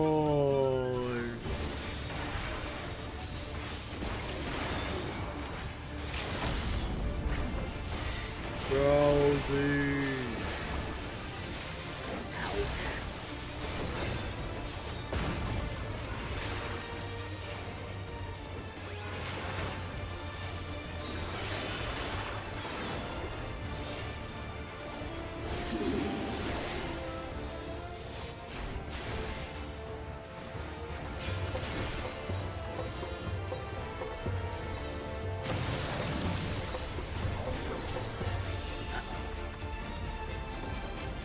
That's not good.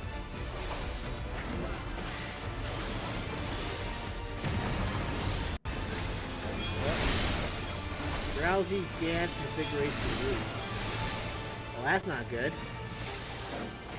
Oh, okay, I see how it is.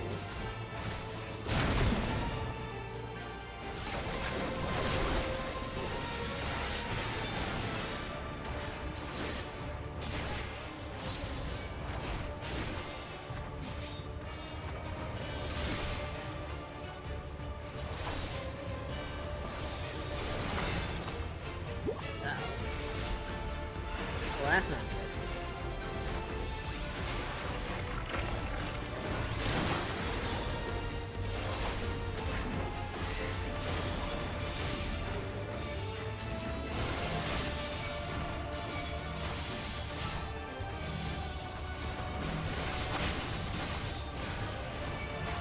Well, that's sad. Oh well. That's a bummer.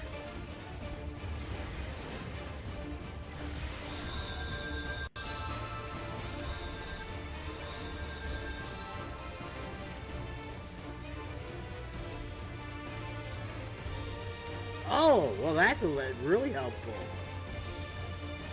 Oh, that's cool. Huh.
Holy! Oh.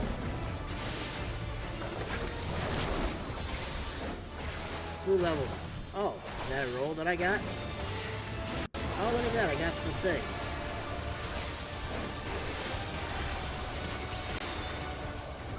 God, spit upon me. Many, many.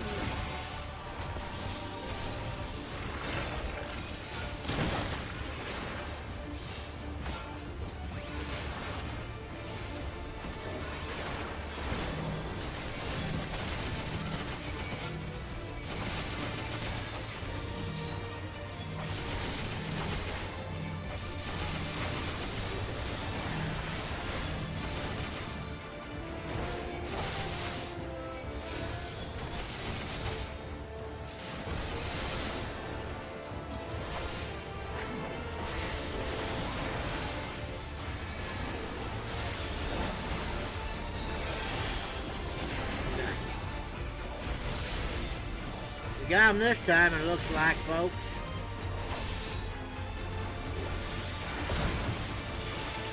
And of course, I go outside my regular.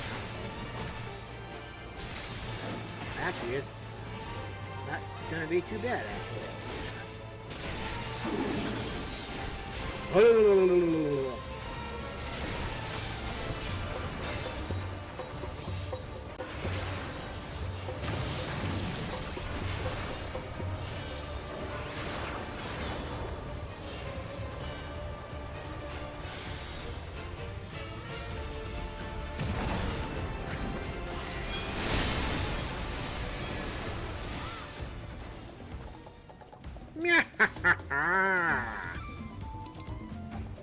Alright, none of this is for me, so goodbye.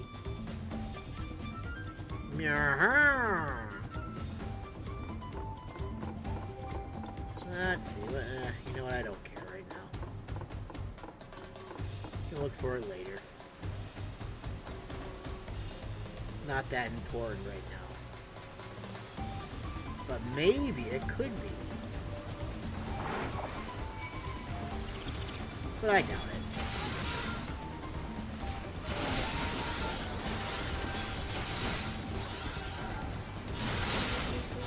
I hope that's not the healer. Okay, good. I thought the healer back there. What's going on with that other person back there? Looks like they kind of lost their fire.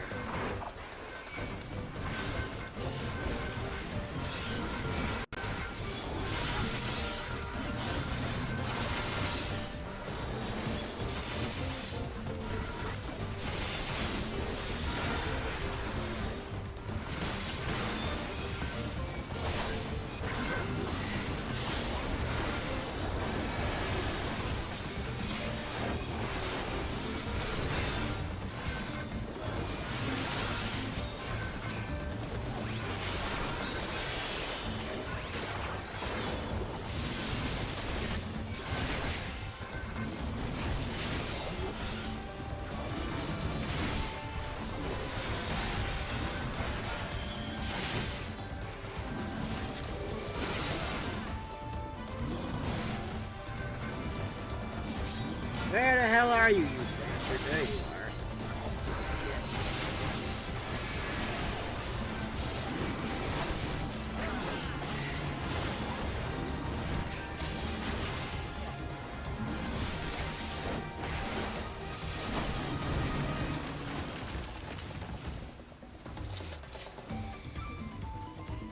Oh yeah. Nope. And nope. Oh, it flew away. I guess that's our boss we're fighting, aren't we? Isn't it?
Uh-oh.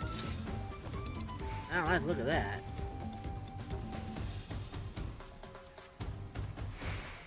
Okay, what's this now?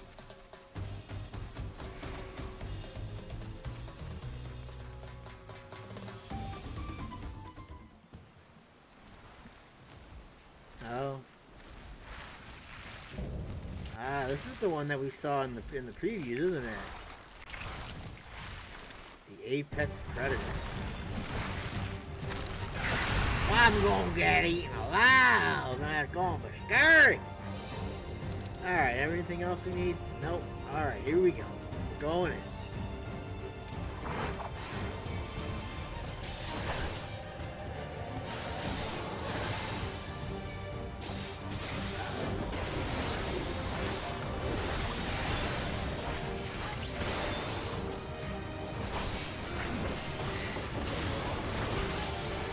I'm gonna level up, man. How cool is that?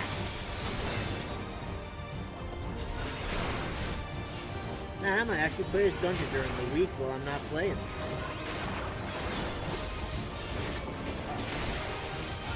That's not good. Oh, they're not even... I guess they were working with us. Oh. Feeding on the beast to drink. Oh, okay.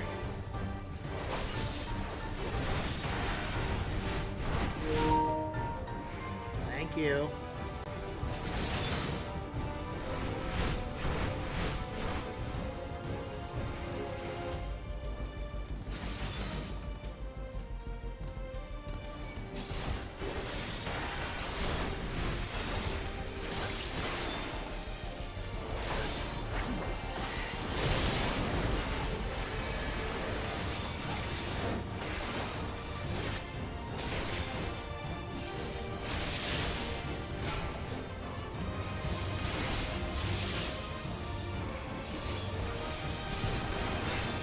Oh no, we lost Core's light.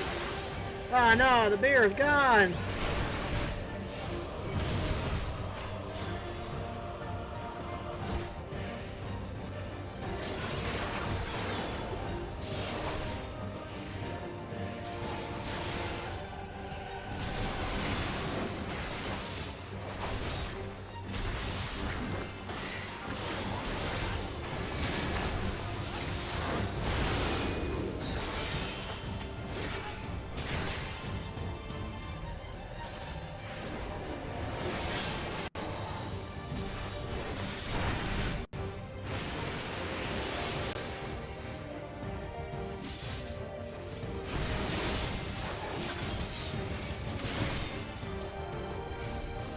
No, I don't have enough to...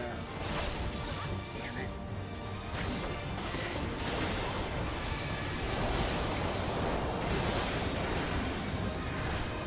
Get it wrong again.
Well, that's a bummer.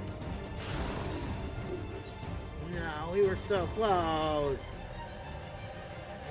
Oh, damn it. Ah, bummer. We did so good, too.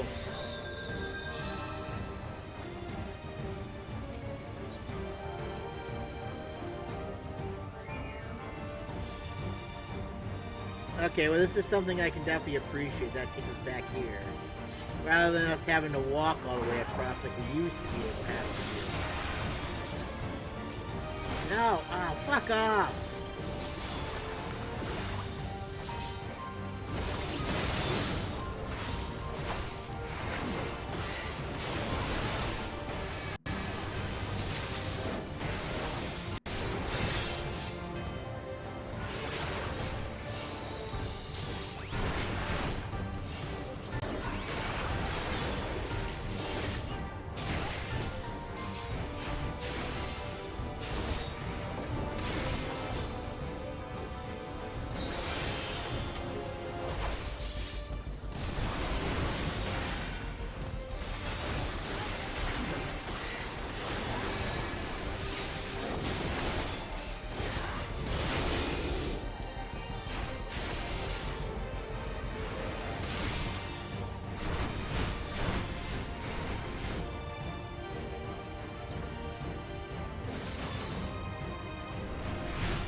Sorry. Oh god, no, stop following me!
We did it! Yes!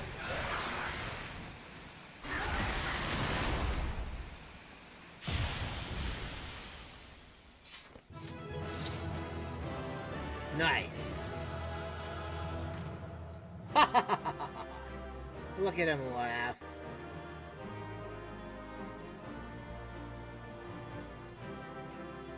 Phew. Alright. Now, fine. You're the other one here anyways.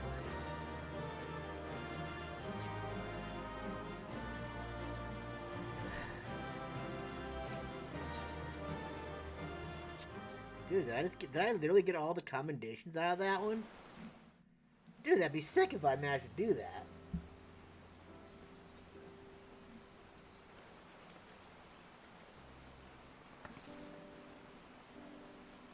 This is as far as we can go on foot, it seems.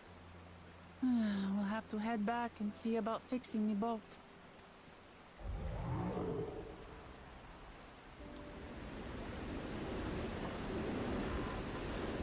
Hey! Everyone all right? I guess.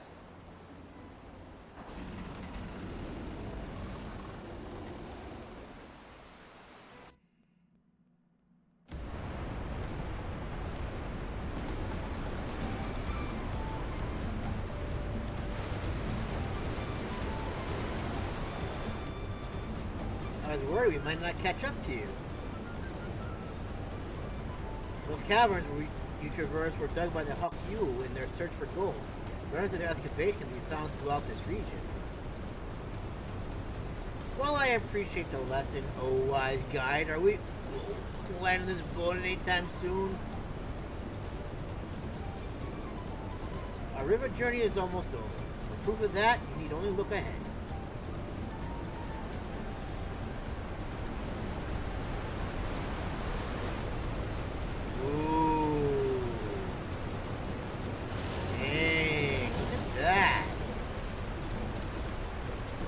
Were impressive enough from a distance, but it's almost too much now.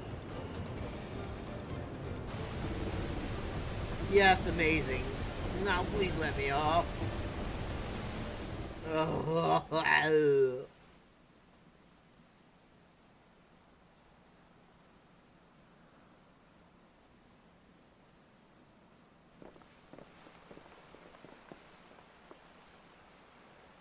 No. No more boats.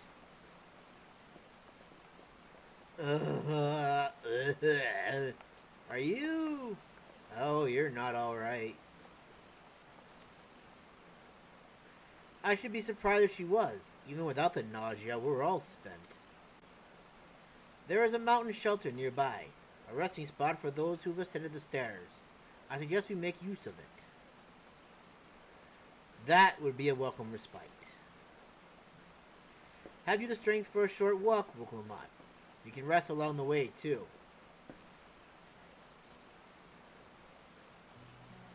Damn it all. A promise is meant to lead from the front, not mule and moan like a sick kitten.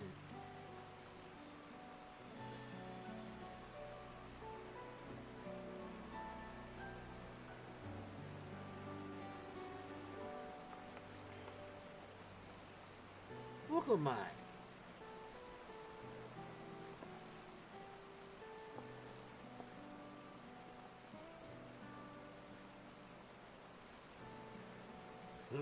Ignore me. It's the nausea talking.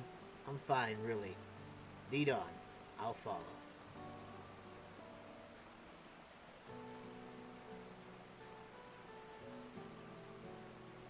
Very well. And if I might say one thing. Just because you're a promise or a claimant for the throne doesn't mean you can't be seen to struggle. You needn't bear this burden alone, so please don't hesitate to talk to us. We're always willing to lend an ear.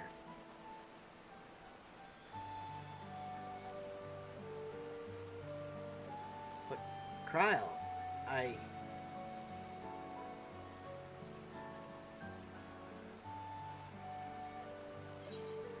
Everyone's allowed to be weak sometimes. I like this one better. It sounds more leaderish.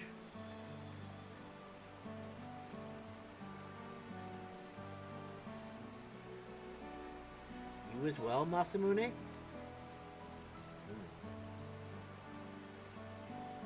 always believe this is my problem alone, but perhaps you have the right of it.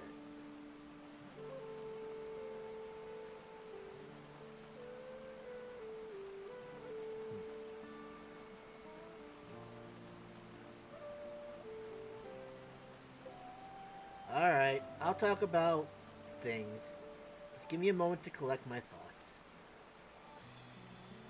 Of course, as long as you need. We'll be waiting at the shelter when you're ready.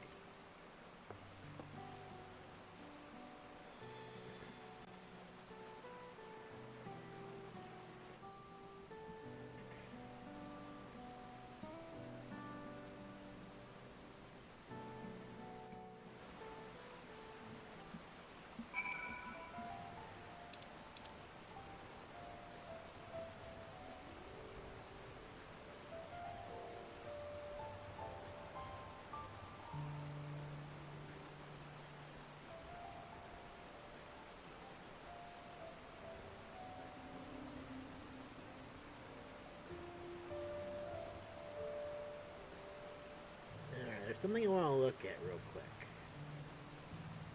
I did get all 3 of the commendations. Wow, that's a first. I don't think I've ever gotten all 3 before. That's amazing. Anyway, let's get Wuk Lamat. Let's get this all figured out now. I've long felt that I could never tell anyone when I was confused or hurting. That admitting to weakness would bring shame to Papa's name. But if you're saying you're willing to listen...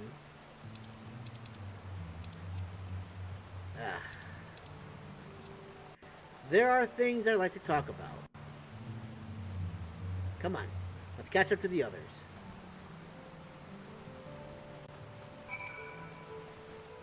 Alright. So now we're on the bottom side of the map, which means we can get the rest of our ether currents and stuff like that. Which is probably something we'll worry about maybe on the 4th. Because we'll have off that day. And then we'll continue on then, I think.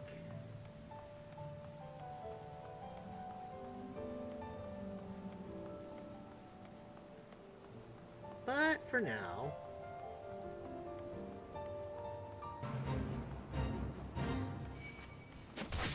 I don't know why you're attacking me. I don't want to get in the middle of this. I don't want to deny the Ravager the joy of completing it on their own.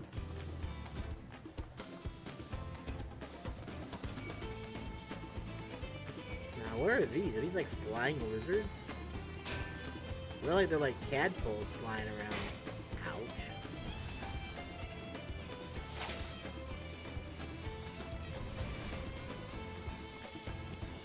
Alright.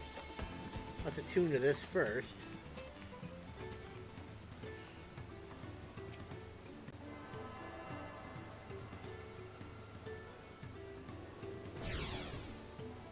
Alright.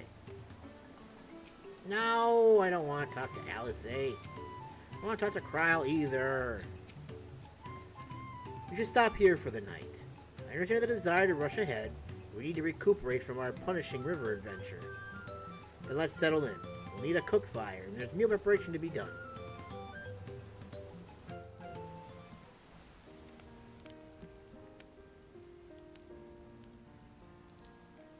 I've been meaning to ask, but how does one become the adopted child of the Dawn Servant? I was but a ball of fuzz at the time, so I don't remember much. My earliest memories are of life in the palace. All I know is that I was born in Ikbrash, a village in Yaktel. But I've never bothered to return there. As far as I'm concerned, Ulul Jaja is my only parent. I quite understand. I have no memories of my birth parents either. For a while, I wanted to learn who they were. But over time, that curiosity waned. Galuf was my dear grandfather, and he was all I needed. So our situations were quite similar.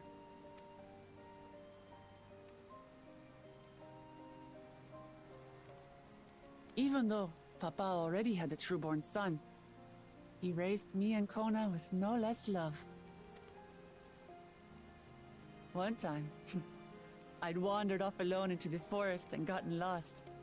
Before I became a meal for some beast, Papa dropped everything and came to my rescue.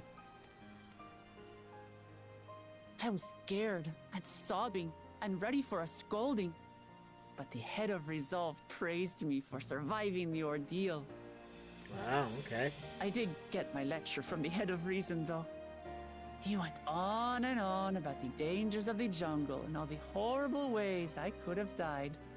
But she didn't. Growing up, Papa was kind and patient, but a tyrant when it came to training.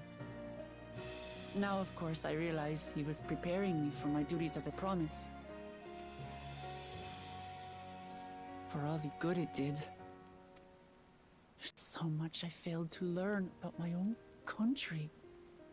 Whether it's alpacas or Ihihana, I hardly know anything. I've lived such a sheltered life, yet convinced myself I understood Tural and its people.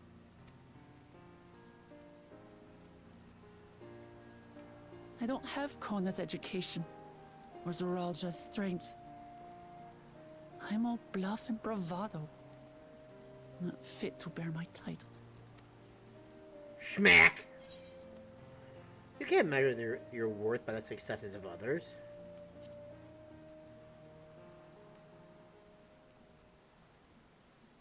Don't compare myself to my siblings, you mean?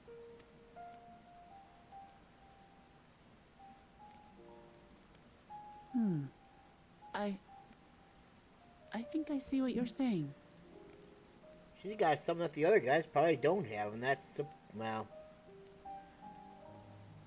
She's a kind-hearted soul. And she does have her own fair share of support from the people. My reasons for joining the contest have nothing to do with my brothers. It's always been about the Turali, and what I can do for them. You said it yourself.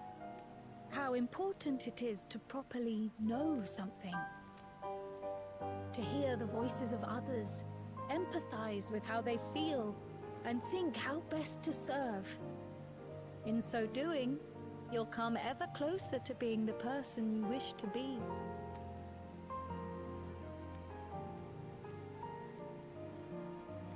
I'm sorry, everyone. I've been a fool. From this moment on, I'll stop trying to be the promise I'm not. I won't feign strength to hide my weaknesses. Step by step, I'll learn all there is to know and love about Tulihyolal and my fellow Turali. It might not be the smoothest path, but it'll be a path of my own making. There you go. I will find the city of gold for all of us, along with the answers you seek about your grandfather, Kryl. I swear. I appreciate it, Wuk Lamat. But you needn't take on that burden as well. But she's gonna, that's what she does. Galuf Baldessian dedicated his life to protecting people from all manner of threats. As his granddaughter, I wouldn't wish to endanger others for the sake of a personal investigation. So let's just concentrate on winning the contest. We have a shared goal, and, if at all possible, I'd rather we enjoy the journey.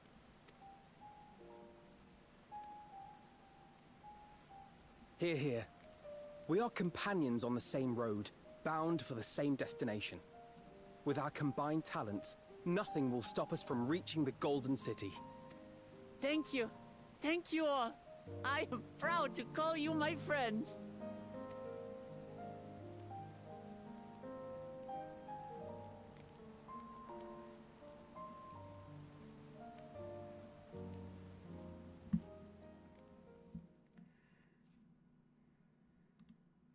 Meanwhile, in the Second Promises camp.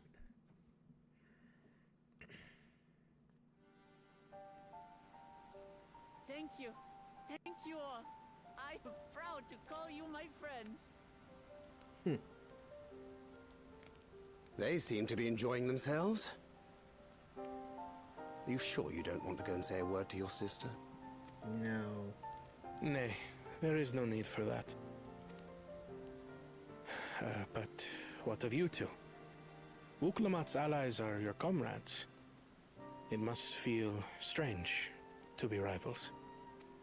Helping you has made us rivals, aye. But we're not about to break into fisticuffs over it. Unless, of course, it is a matter of winning or losing the contest. Then I'll have no qualms about putting Alizé on her rear. Despite our long history, never have I been given the chance to test myself against our companions. The thought stirreth within me a most unexpected sense of competition.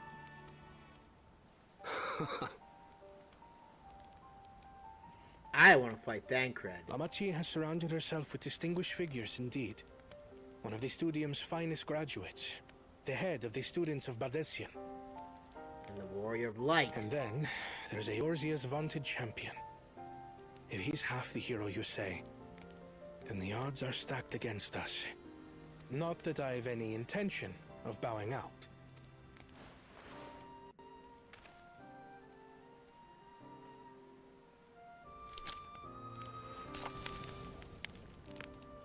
Our time in Urkelpacha only served to strengthen my resolve. We saw how a single storm cut off the alpaca roots and threw my people's lives into disarray.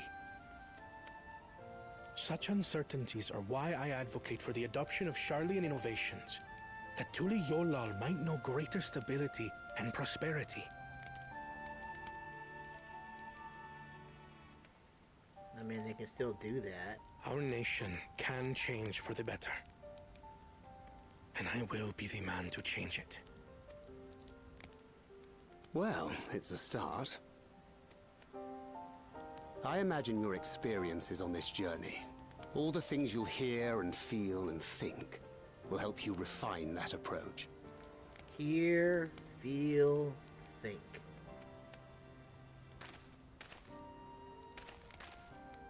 Hydaelyn's here even when she's not here. But to return to the subject of the Rite, I'm a touch concerned by the condition for victory. The claimant who breaks the seal becomes Dawn Servant, not the one who performed the 7 feats first. The would-be victor need only possess the 7 keystones. That is correct. As the contest wears on, we must brace ourselves for greater conflict.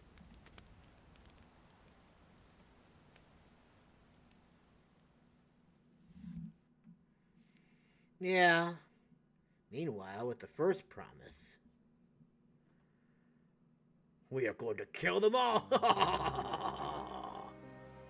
Oh, they get a fancy place. Your rivals still lag behind. The second and third promise may have recruited competent lackeys, but none compared to you. How can they hope to compete with the resilient son? The only child ever sired by a two-head. Only the ignorant or foolish could fail to see that you were born to be Dawn Servant. Such titles mean nothing.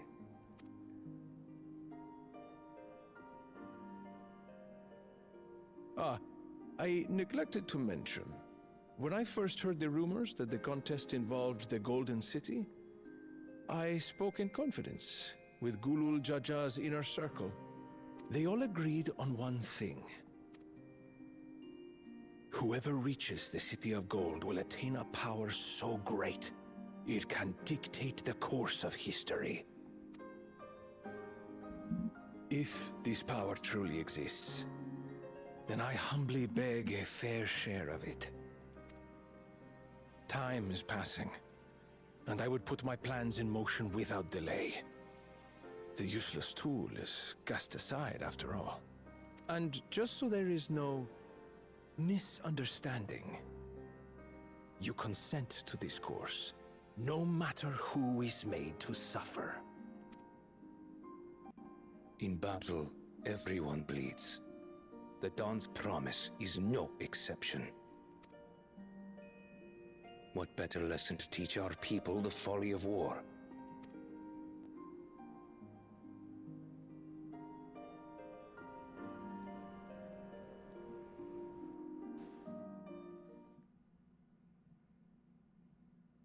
Earlier, with Bakul Jaja.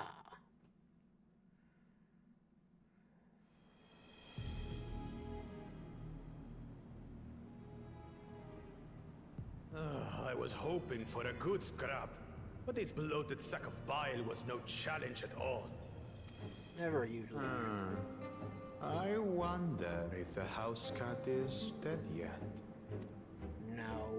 Be ashamed to lose a plaything, but we'd still have 2 more. If I may ask, Chosen One, what are your plans for Tuliyollal after you take the throne? Plans? What makes you think we care about all that?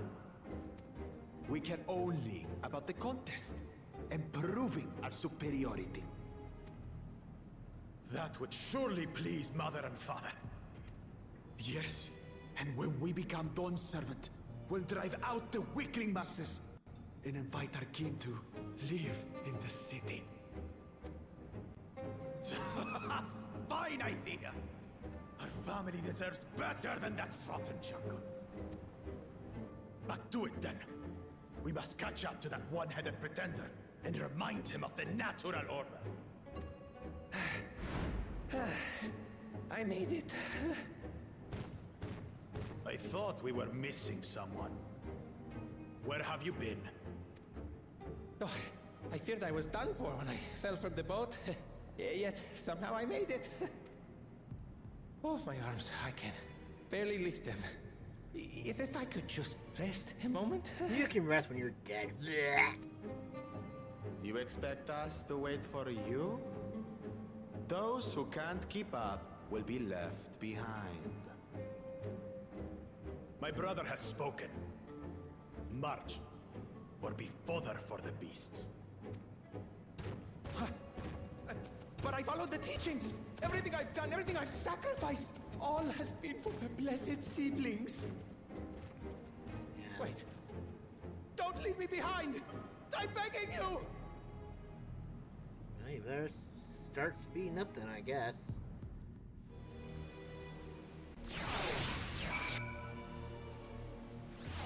Aha!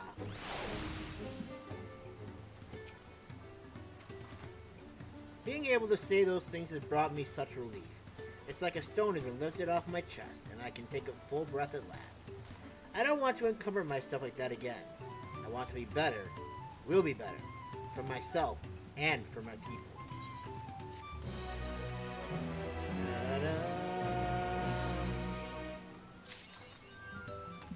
Oh man, that's awesome. But we have to go ahead and call it a night. So thank you guys so much for stopping in. I hope you guys enjoyed it. I'm going to be working on chaptering this now the stream is over. So, like I said, we'll probably do a stream on the 4th.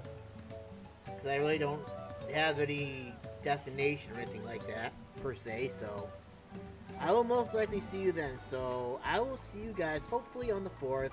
Till then, you have a good one. And I'll see you in the next stream.